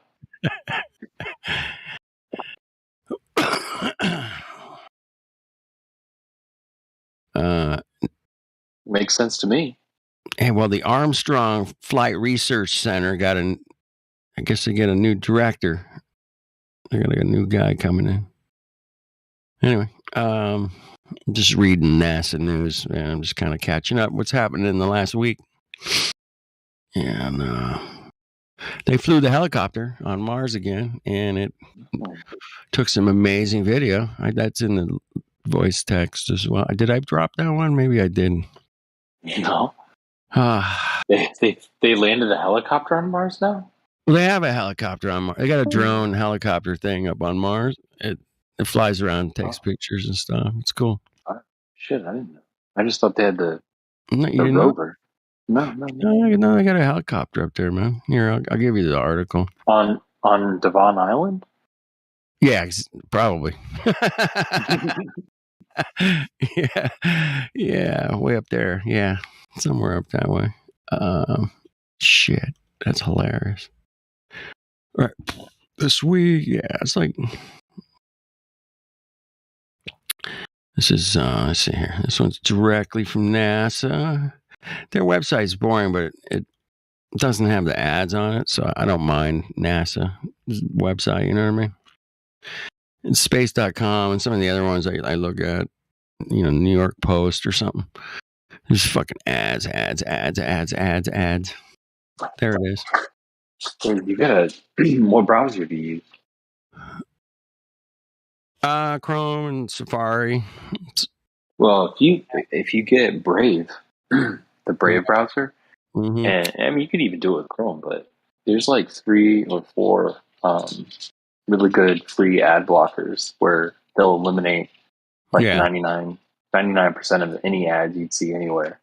That's pretty good. Yeah, I use them. I can't even look at the internet without them turned on. Yeah, so, you can install it on Chrome if you go to the Chrome web store and type in if you want to know, I'll send them to you. I probably should check that out, but I don't know if this is about the only time I click on articles like that, but I'll read headlines. I usually it'll change your life. This is like just laughing and shit. This would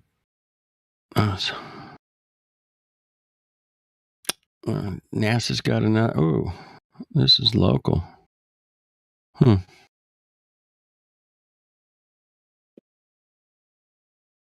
that's a fancy. Oh, okay.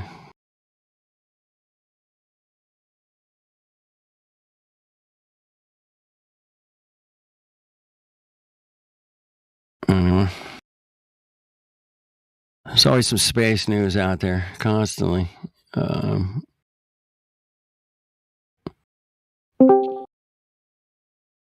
Did they get that new satellite working yet? The telescope, James Webb, Webb telescope, the big foily diamond thing. Yeah, I think they got. I don't know. They're still working on it. I don't know. I haven't seen much picture. I think they took a picture or two and just kind of test it out or something. I don't know. Let's look.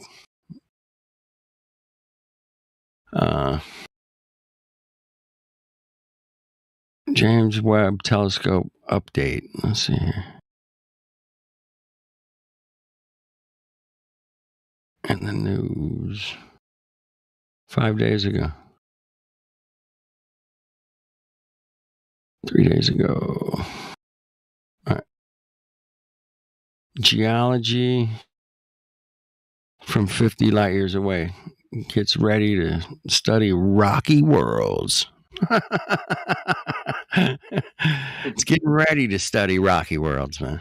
Oh, really? It is. It's cool. There you go. Like in a new way.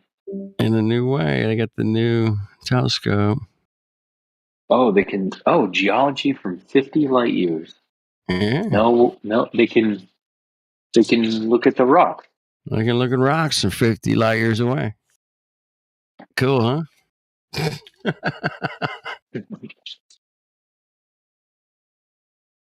Impressive, man. Impressive tech, man. That's top shelf zoom on that bad boy.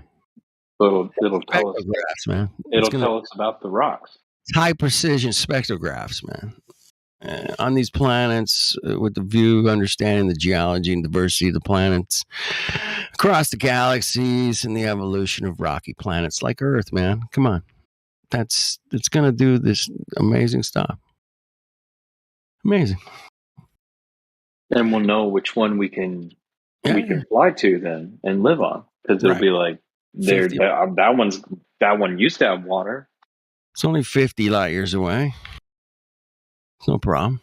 So if we're going, like 90% light speed, we could get there in a lifetime, right?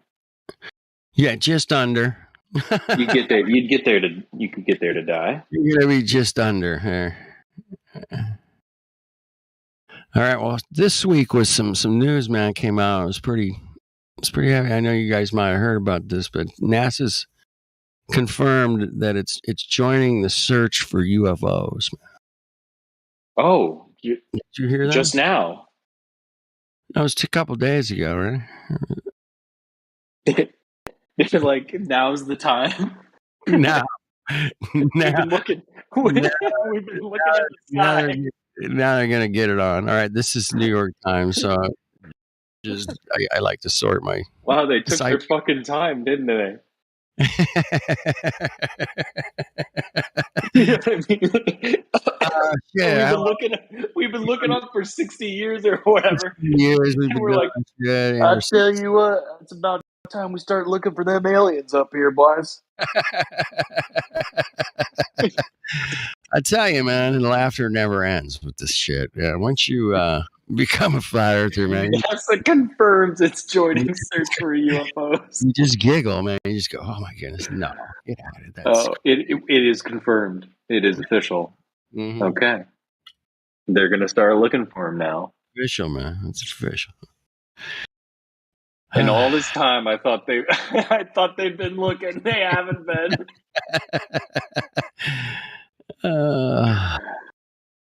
Oh, fuck me. Oh, my goodness, right? Okay, what else? Here we go. Yeah, UFOs are called UAPs now. What? UAPs, UAPs. UAPs. Unidentified aerial phenomena. It's no longer a flying object. It's a aerial phenomena. Aerial phenomena. Like it's doing something in the air. It's not necessarily flying. Right. You know? This is next level, baby. Next level right here. Yeah. Oh, that's funny, man.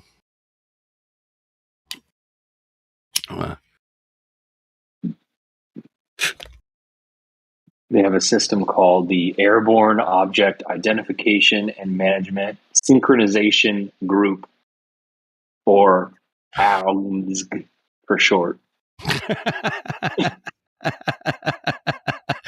No. Yeah.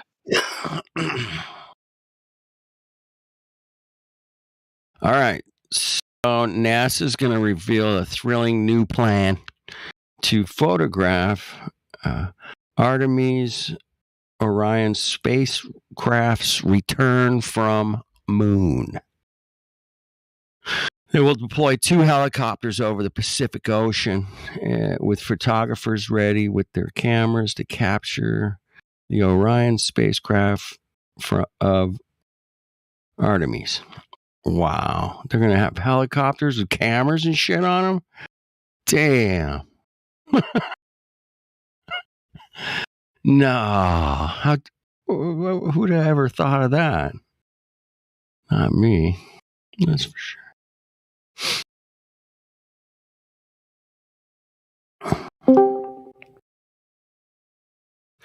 I always those SpaceX re-entry when the rocket comes back to Earth. It always cuts the video. Always cuts to shit, and you never see it really like land. There's like smoke and shit in the way, and it's super sketchy, man. Super sketchy. What's sketchy? When SpaceX brings back their rockets to land on the sea platform or wherever they landed, a couple of Cape Canaveral. Apparently, there were some people out there videotaping something coming out of the sky, man. Came back down, landed. Looked fairly convincing, but it was hard to tell. It was done. It was people were so far away you couldn't really see. You just saw some kind of light come out of the sky. When they don't go into space, it's pretty easy for them to come back down, right? Well, it's the booster rockets that they send back down to the reuse them. They land exactly pinpoint accuracy, traveling thousands of miles an hour over a spinning globe. They land this thing on a fucking postage stamp. Right. Like in the ocean. And like, That's what it looks like when it's coming in. You know, that's pretty hot, dude. I mean, yeah, well, it's Elon, man. You know, he's doing stuff. Has anybody got the telemetry data on any of that shit? I'd like to see. No. We had to record over those tapes. Oh fuck. I don't know. I'm just getting the same stories over and over. You know that NASA story, right? Oh yeah. We lost the tape. We don't know what happened to it. Even if we had the tapes, we don't have the machines playing back on. Yeah. So it wouldn't even be worth it. It wouldn't even be worth finding them. You guys just go home, go beach, get some beer. See you guys later. Okay, thanks. Yeah, the hardest part about the whole mission, this is how you know they landed on the moon, is because it would be too difficult to fake all the paperwork. Well, Neil deGrasse Tyson said, dude, look at all the fuel they put in it. Yeah, I mean, come on. Where did this fuel go if they didn't go to the moon, right? Like, he did not just say that. Oh, yeah. You can look. Where do you think they went? You think they just dumped it over the ocean? No, you can't do that. Yeah. No. I mean, why would you put all that fuel in that rocket? If you weren't going to the moon, you know what I mean?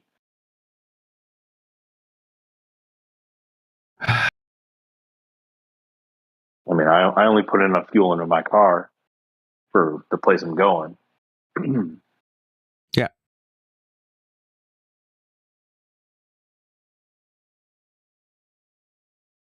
So I saw a funny meme recently where it's like the rover on Mars, you know, is all clean and they dusted off, spotless looking still, and it's been out there for a lot of years or whatever. And then next to it was like a car left in the city for like a month. The wind. Dirt, fucking just like, you know, it was just a funny meme. I thought it was pretty clever. It was like, it looked clean in the photo. In the Mars rover, yeah, it looks like spotless. You know, it's like, well, that's just from refraction.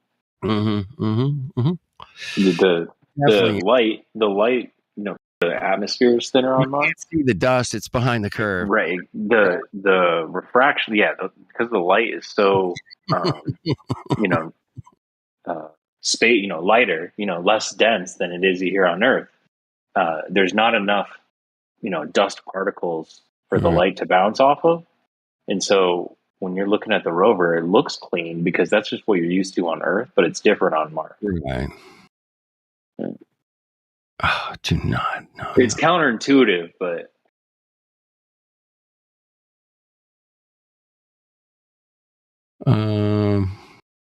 NASA has a problem with the spacesuits. More water's getting in? Leaking water, man. Oh, God, what the fuck?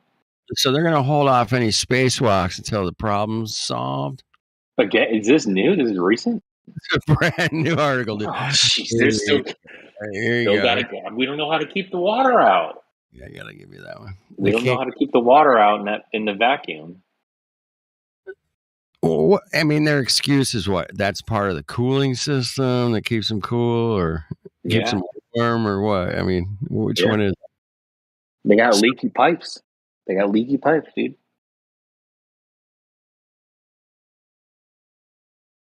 Anyway, like, have you ever been like snorkeling with goggles on and water keeps leaking in? You know, you can never keep it out, and then it gets all foggy. Same thing with spacesuits. All right, well, there's your article. We got leaky spacesuits, man. We're still leaking them as of 5 days ago. There's no way that this is still an actual problem. It's still a problem. They haven't fixed it. They say a lot of those suits are made during the shuttle era. So they're getting leaky, man. They're gonna have to replace them. Yeah.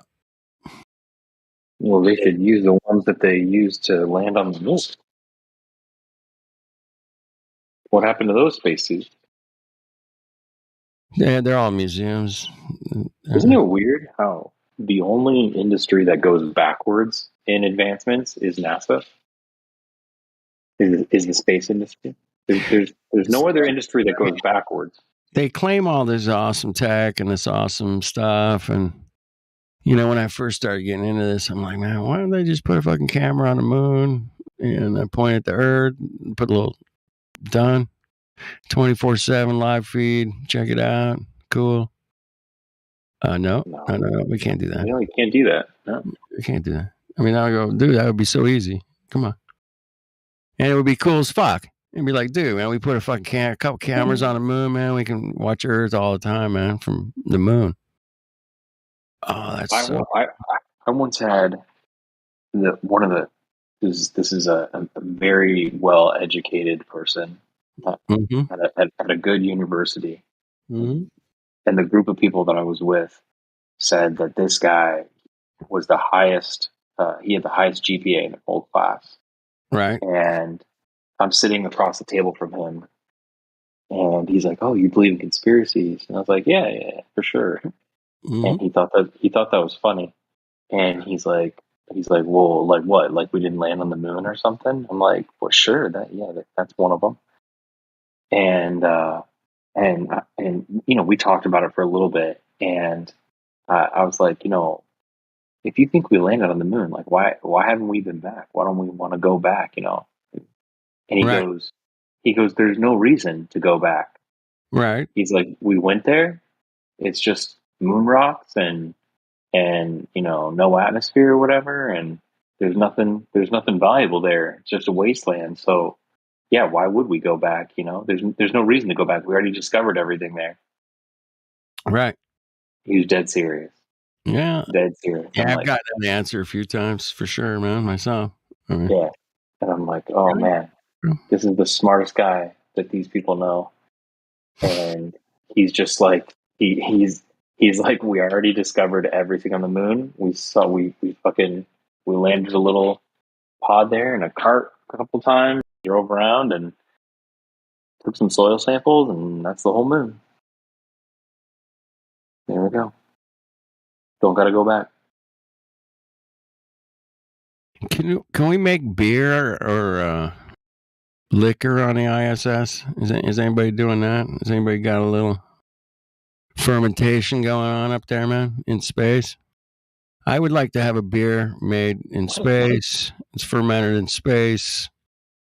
Bring it back down here. I heard this one story about some coffee once, and you could probably check it out, man. But this company was putting together this program where they were gonna send your coffee to space on some nanosat. I don't know how they're gonna put some little rocket together, send it to space, and then you get your coffee back from space, and you can buy it at $100 a pound. I was like, your space coffee? It was a real story, man. I do a lot of NASA news reading, and I come up with this like craziest thing, man. But nobody's ever brought up the idea of fermentation in space. With the floating water, and yeah, it could be interesting. Anyway, just thinking about it. People would buy it. Oh yeah.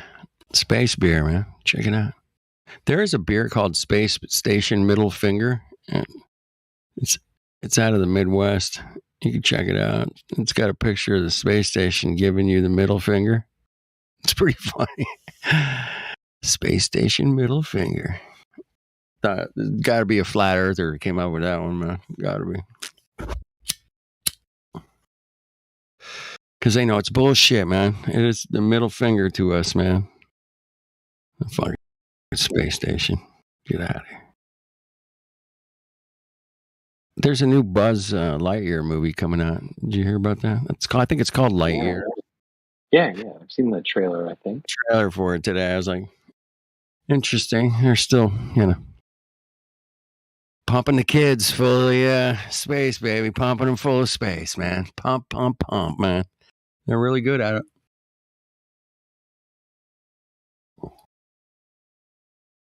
Really damn good. I take it you are more of a Woody fan than a Buzz. My niece's nephew, I think I bought him a fucking Buzz. It was pretty funny having the thing around. So put the batteries in it and whatever. To infinity and beyond, you know. Every once in a while, it would just scream out on its own. You didn't even touch it. It's kind of creepy, man. Yeah, it was a clever movie, wasn't it? Yeah, it was pretty clever. It was really well done. There's a lot of laughs in it at the time, man. I thought it was pretty funny. Do you think the Lightyear movie will be good? Does it look good? I don't know. I mean, the graphics, they're all the same. I'm sure it'll be hilarious. They'll bring up weird shit. You know how they do it. It'll be, the kids will miss the joke, but there's a lot of adult humor in the thing. And it's a little brainwashing tool. One of their little, if it's good for the cause, we'll put money into it. Yep, no problem.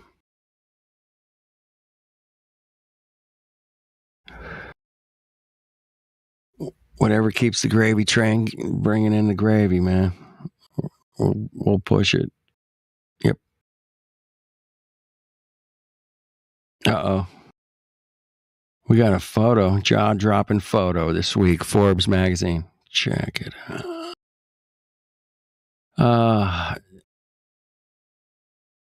It's got the Jupiter picture with fucking Forbes. Yeah, I met that dude one time, man. Steve Forbes.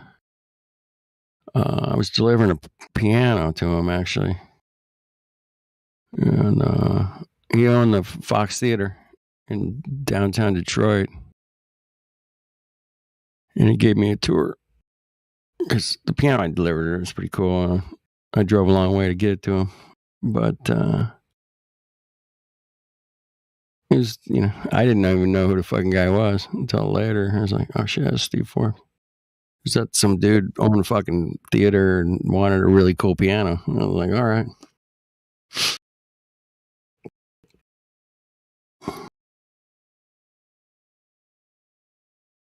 All right, here's your picture of Jupiter. Wow.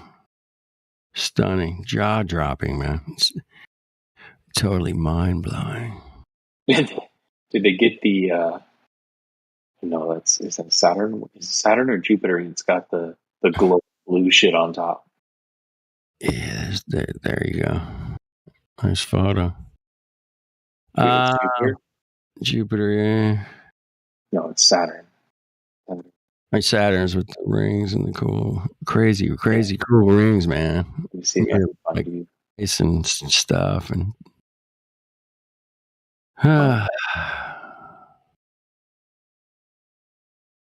uh-oh. We got a new launch. Here it is. Super pressurized balloon, man. Uh-oh. Look at this.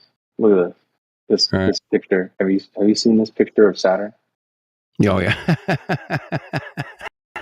when the blue glowing shit showed up? No. This is real. Mm-hmm. This is what they said that.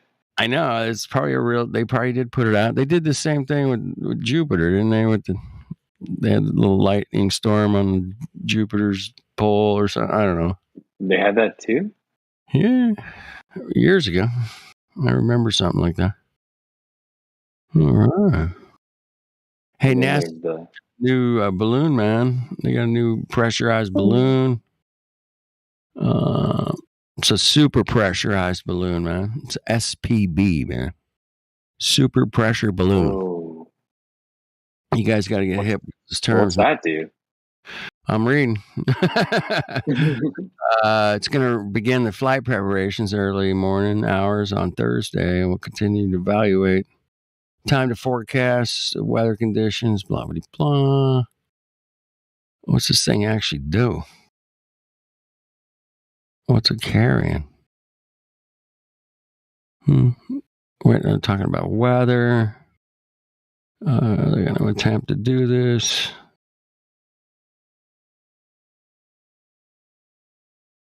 Okay.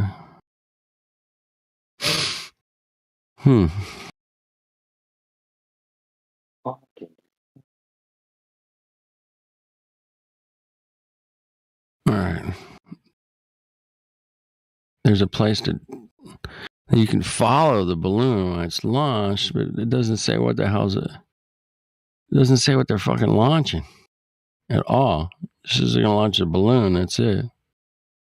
You can watch a live stream. Okay, thanks. On Ustream. Oh fuck. All right. Good luck with that. Yeah, isn't that great? It's probably the same graphic they use for the Jupiter one.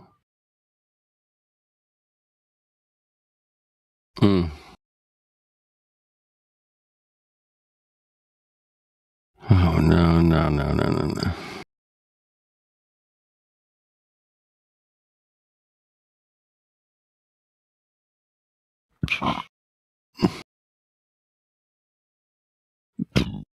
NASA's InSight Mars lander takes its final selfie. Oh, and it's all covered in dirt. Get the hell out of here. It's all covered in dirt.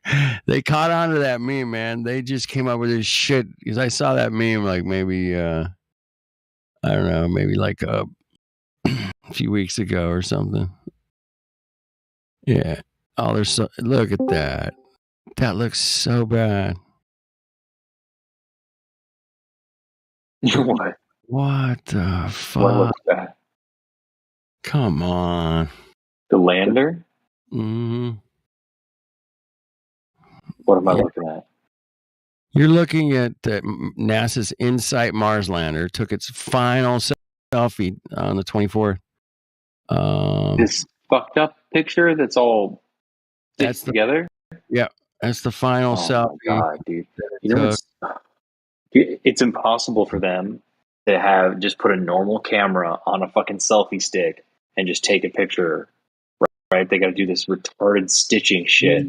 They couldn't get it all. There's, it was some data loss, but it made it. You could still see it, but it looks 1980s cutout, fucking, graphic. Dude, when they sent that, they have to colorize all those photos.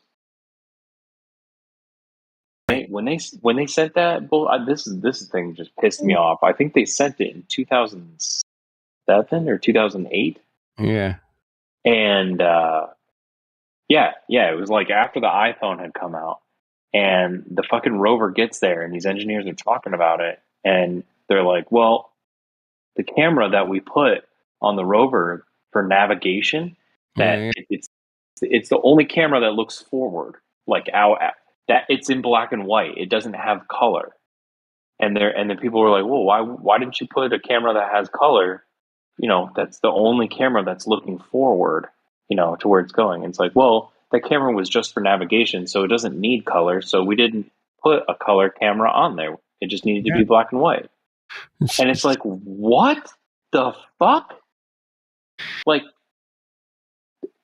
and then the only camera that allegedly has color is the one that looks just straight down from its fucking asshole into the soil. That one has color, because that one we're using to study the rocks and the soil. But no, the camera that looks up and forward and around and all around, nope, that's in black and white. How fucking stupid. A space balloon. A space balloon? Did you say space balloon? I did. The Pagos. You're getting me all worked up. You're getting me all worked up now. Oh, dude, wait till you see this bad boy. I gotta share it straight away, man. I ain't not gonna even read it yet. You're just gonna laugh at the picture.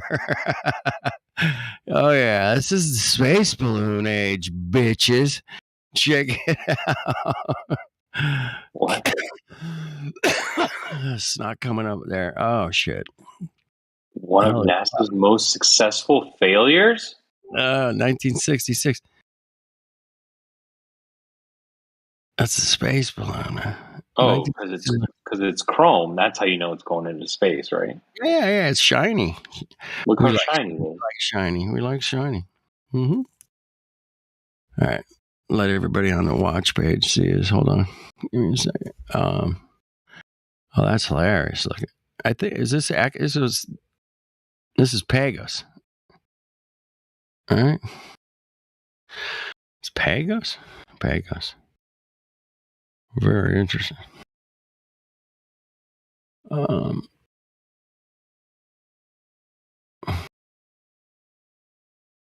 we go. Check it out. Pagos. All right. What was it saying? I didn't read it yet. About the balloon? All right. This incredible satellite served as a tracking target. Bunch of bullshit. It connected 46 stations on Earth and spotlighting real science, ground shaking implications. That's 542,000 cubic feet, man. That's pretty big. Oh my God! If you scroll to the bottom, the recommended articles. The luxury space balloon firm. How far debuted? Go ahead. No, it's a. You scroll to the bottom, you can see the space balloon tourism that they're doing now. No, don't get me started. Look at the photo. Look at the photo I posted. I went over this a couple weeks ago, man. The same one. I was like, "Hey, check it out." So back in 2017, I was like, "Okay, well, shit. What if I just wanted to get on a balloon ride and go up really high, 100,000 feet or something?" I go, "That'd be cool." So I started looking at companies that do this. There's a shitload of them too, man. Oh, we're gonna do this in 2021. We're gonna. Or by 2020, 2020, we're going to have balloon tourism. We're going to be doing the tourisms and shitloads of companies doing it. I can't remember all their names. I got a file somewhere, man. It's called Space Balloon Rides or something. Okay. And I got a bunch of links and pictures and shit in there. Space balloon rides. And I'm like, okay. I'm like, cool, man. At 10,000, all right, shit, save up maybe. I don't know. Yeah. But they always wanted money down. Reserve your seat. Right.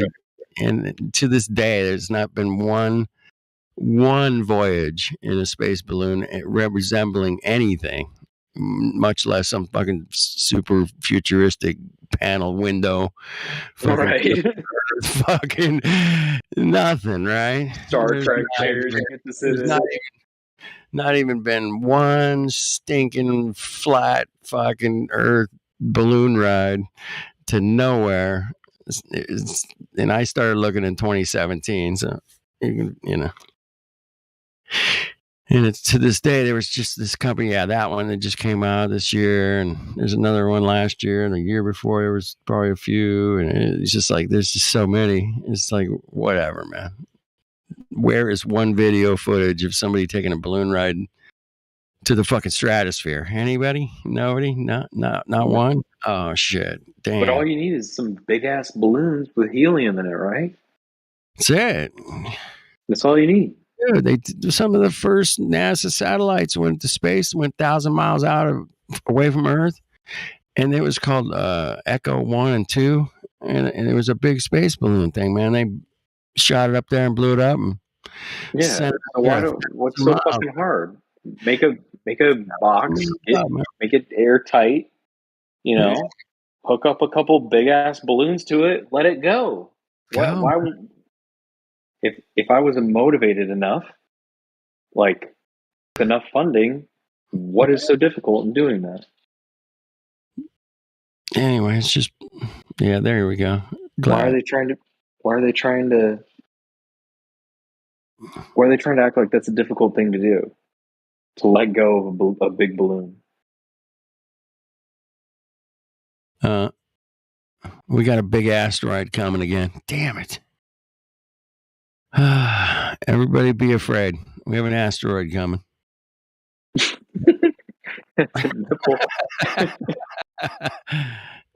Yeah.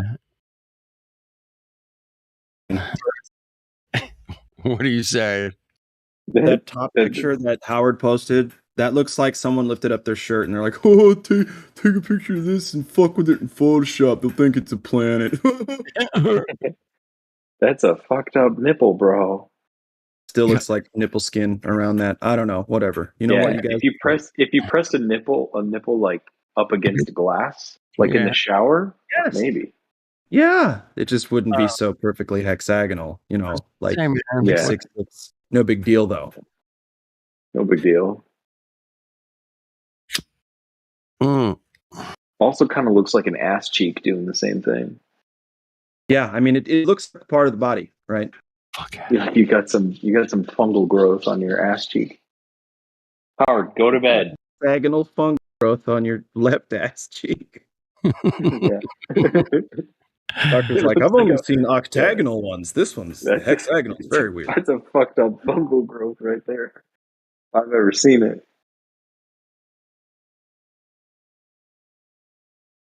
Yeah, so they created the hexagonal one.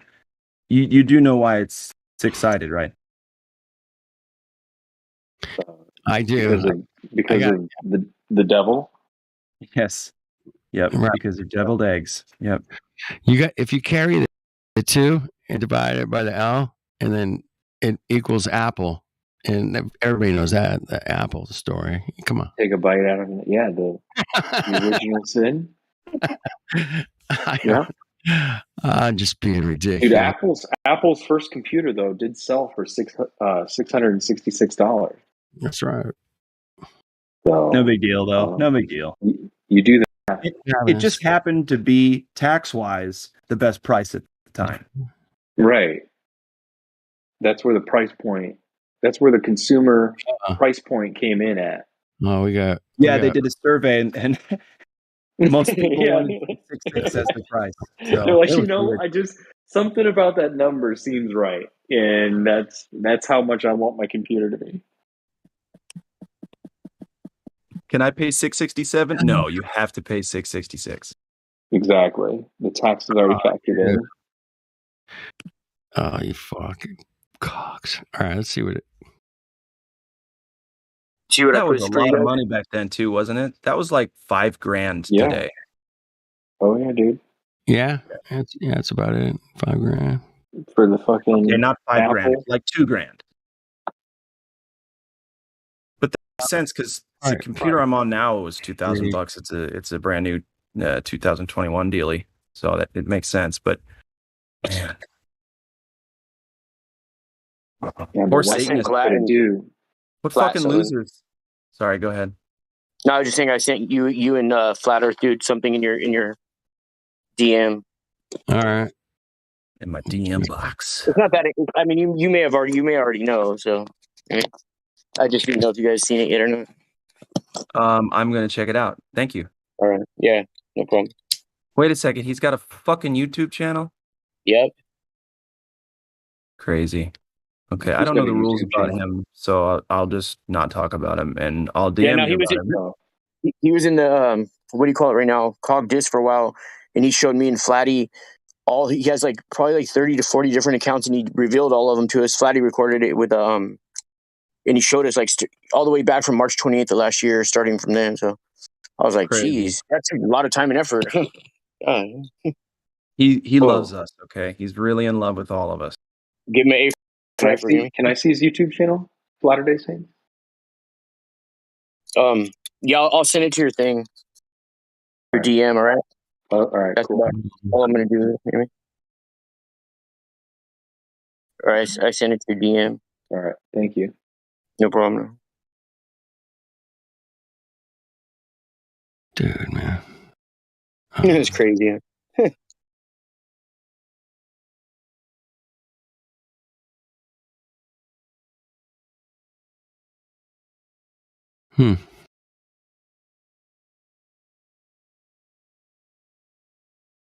Just when you thought it couldn't get any weirder, it got a little bit weirder. Just when you thought it couldn't get any stranger. It's always getting strange. In a world. It's always getting strange, man. Right? Oh, man. Strange days indeed.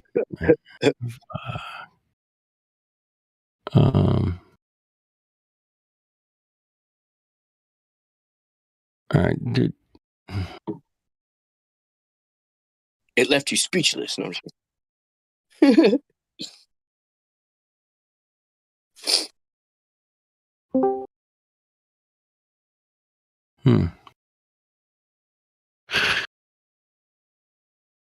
Anyway, moving on. NASA's fucking around. ESA's messing around in space. And then I haven't checked JAXA lately. I don't know what those Japanese are doing, but the Europeans are busy. They got a new $3 billion Earth observation budget. $3 billion. You know, you got to have those laying around all the time. Those are cool. Yeah. You know, the last couple, $2-3 billion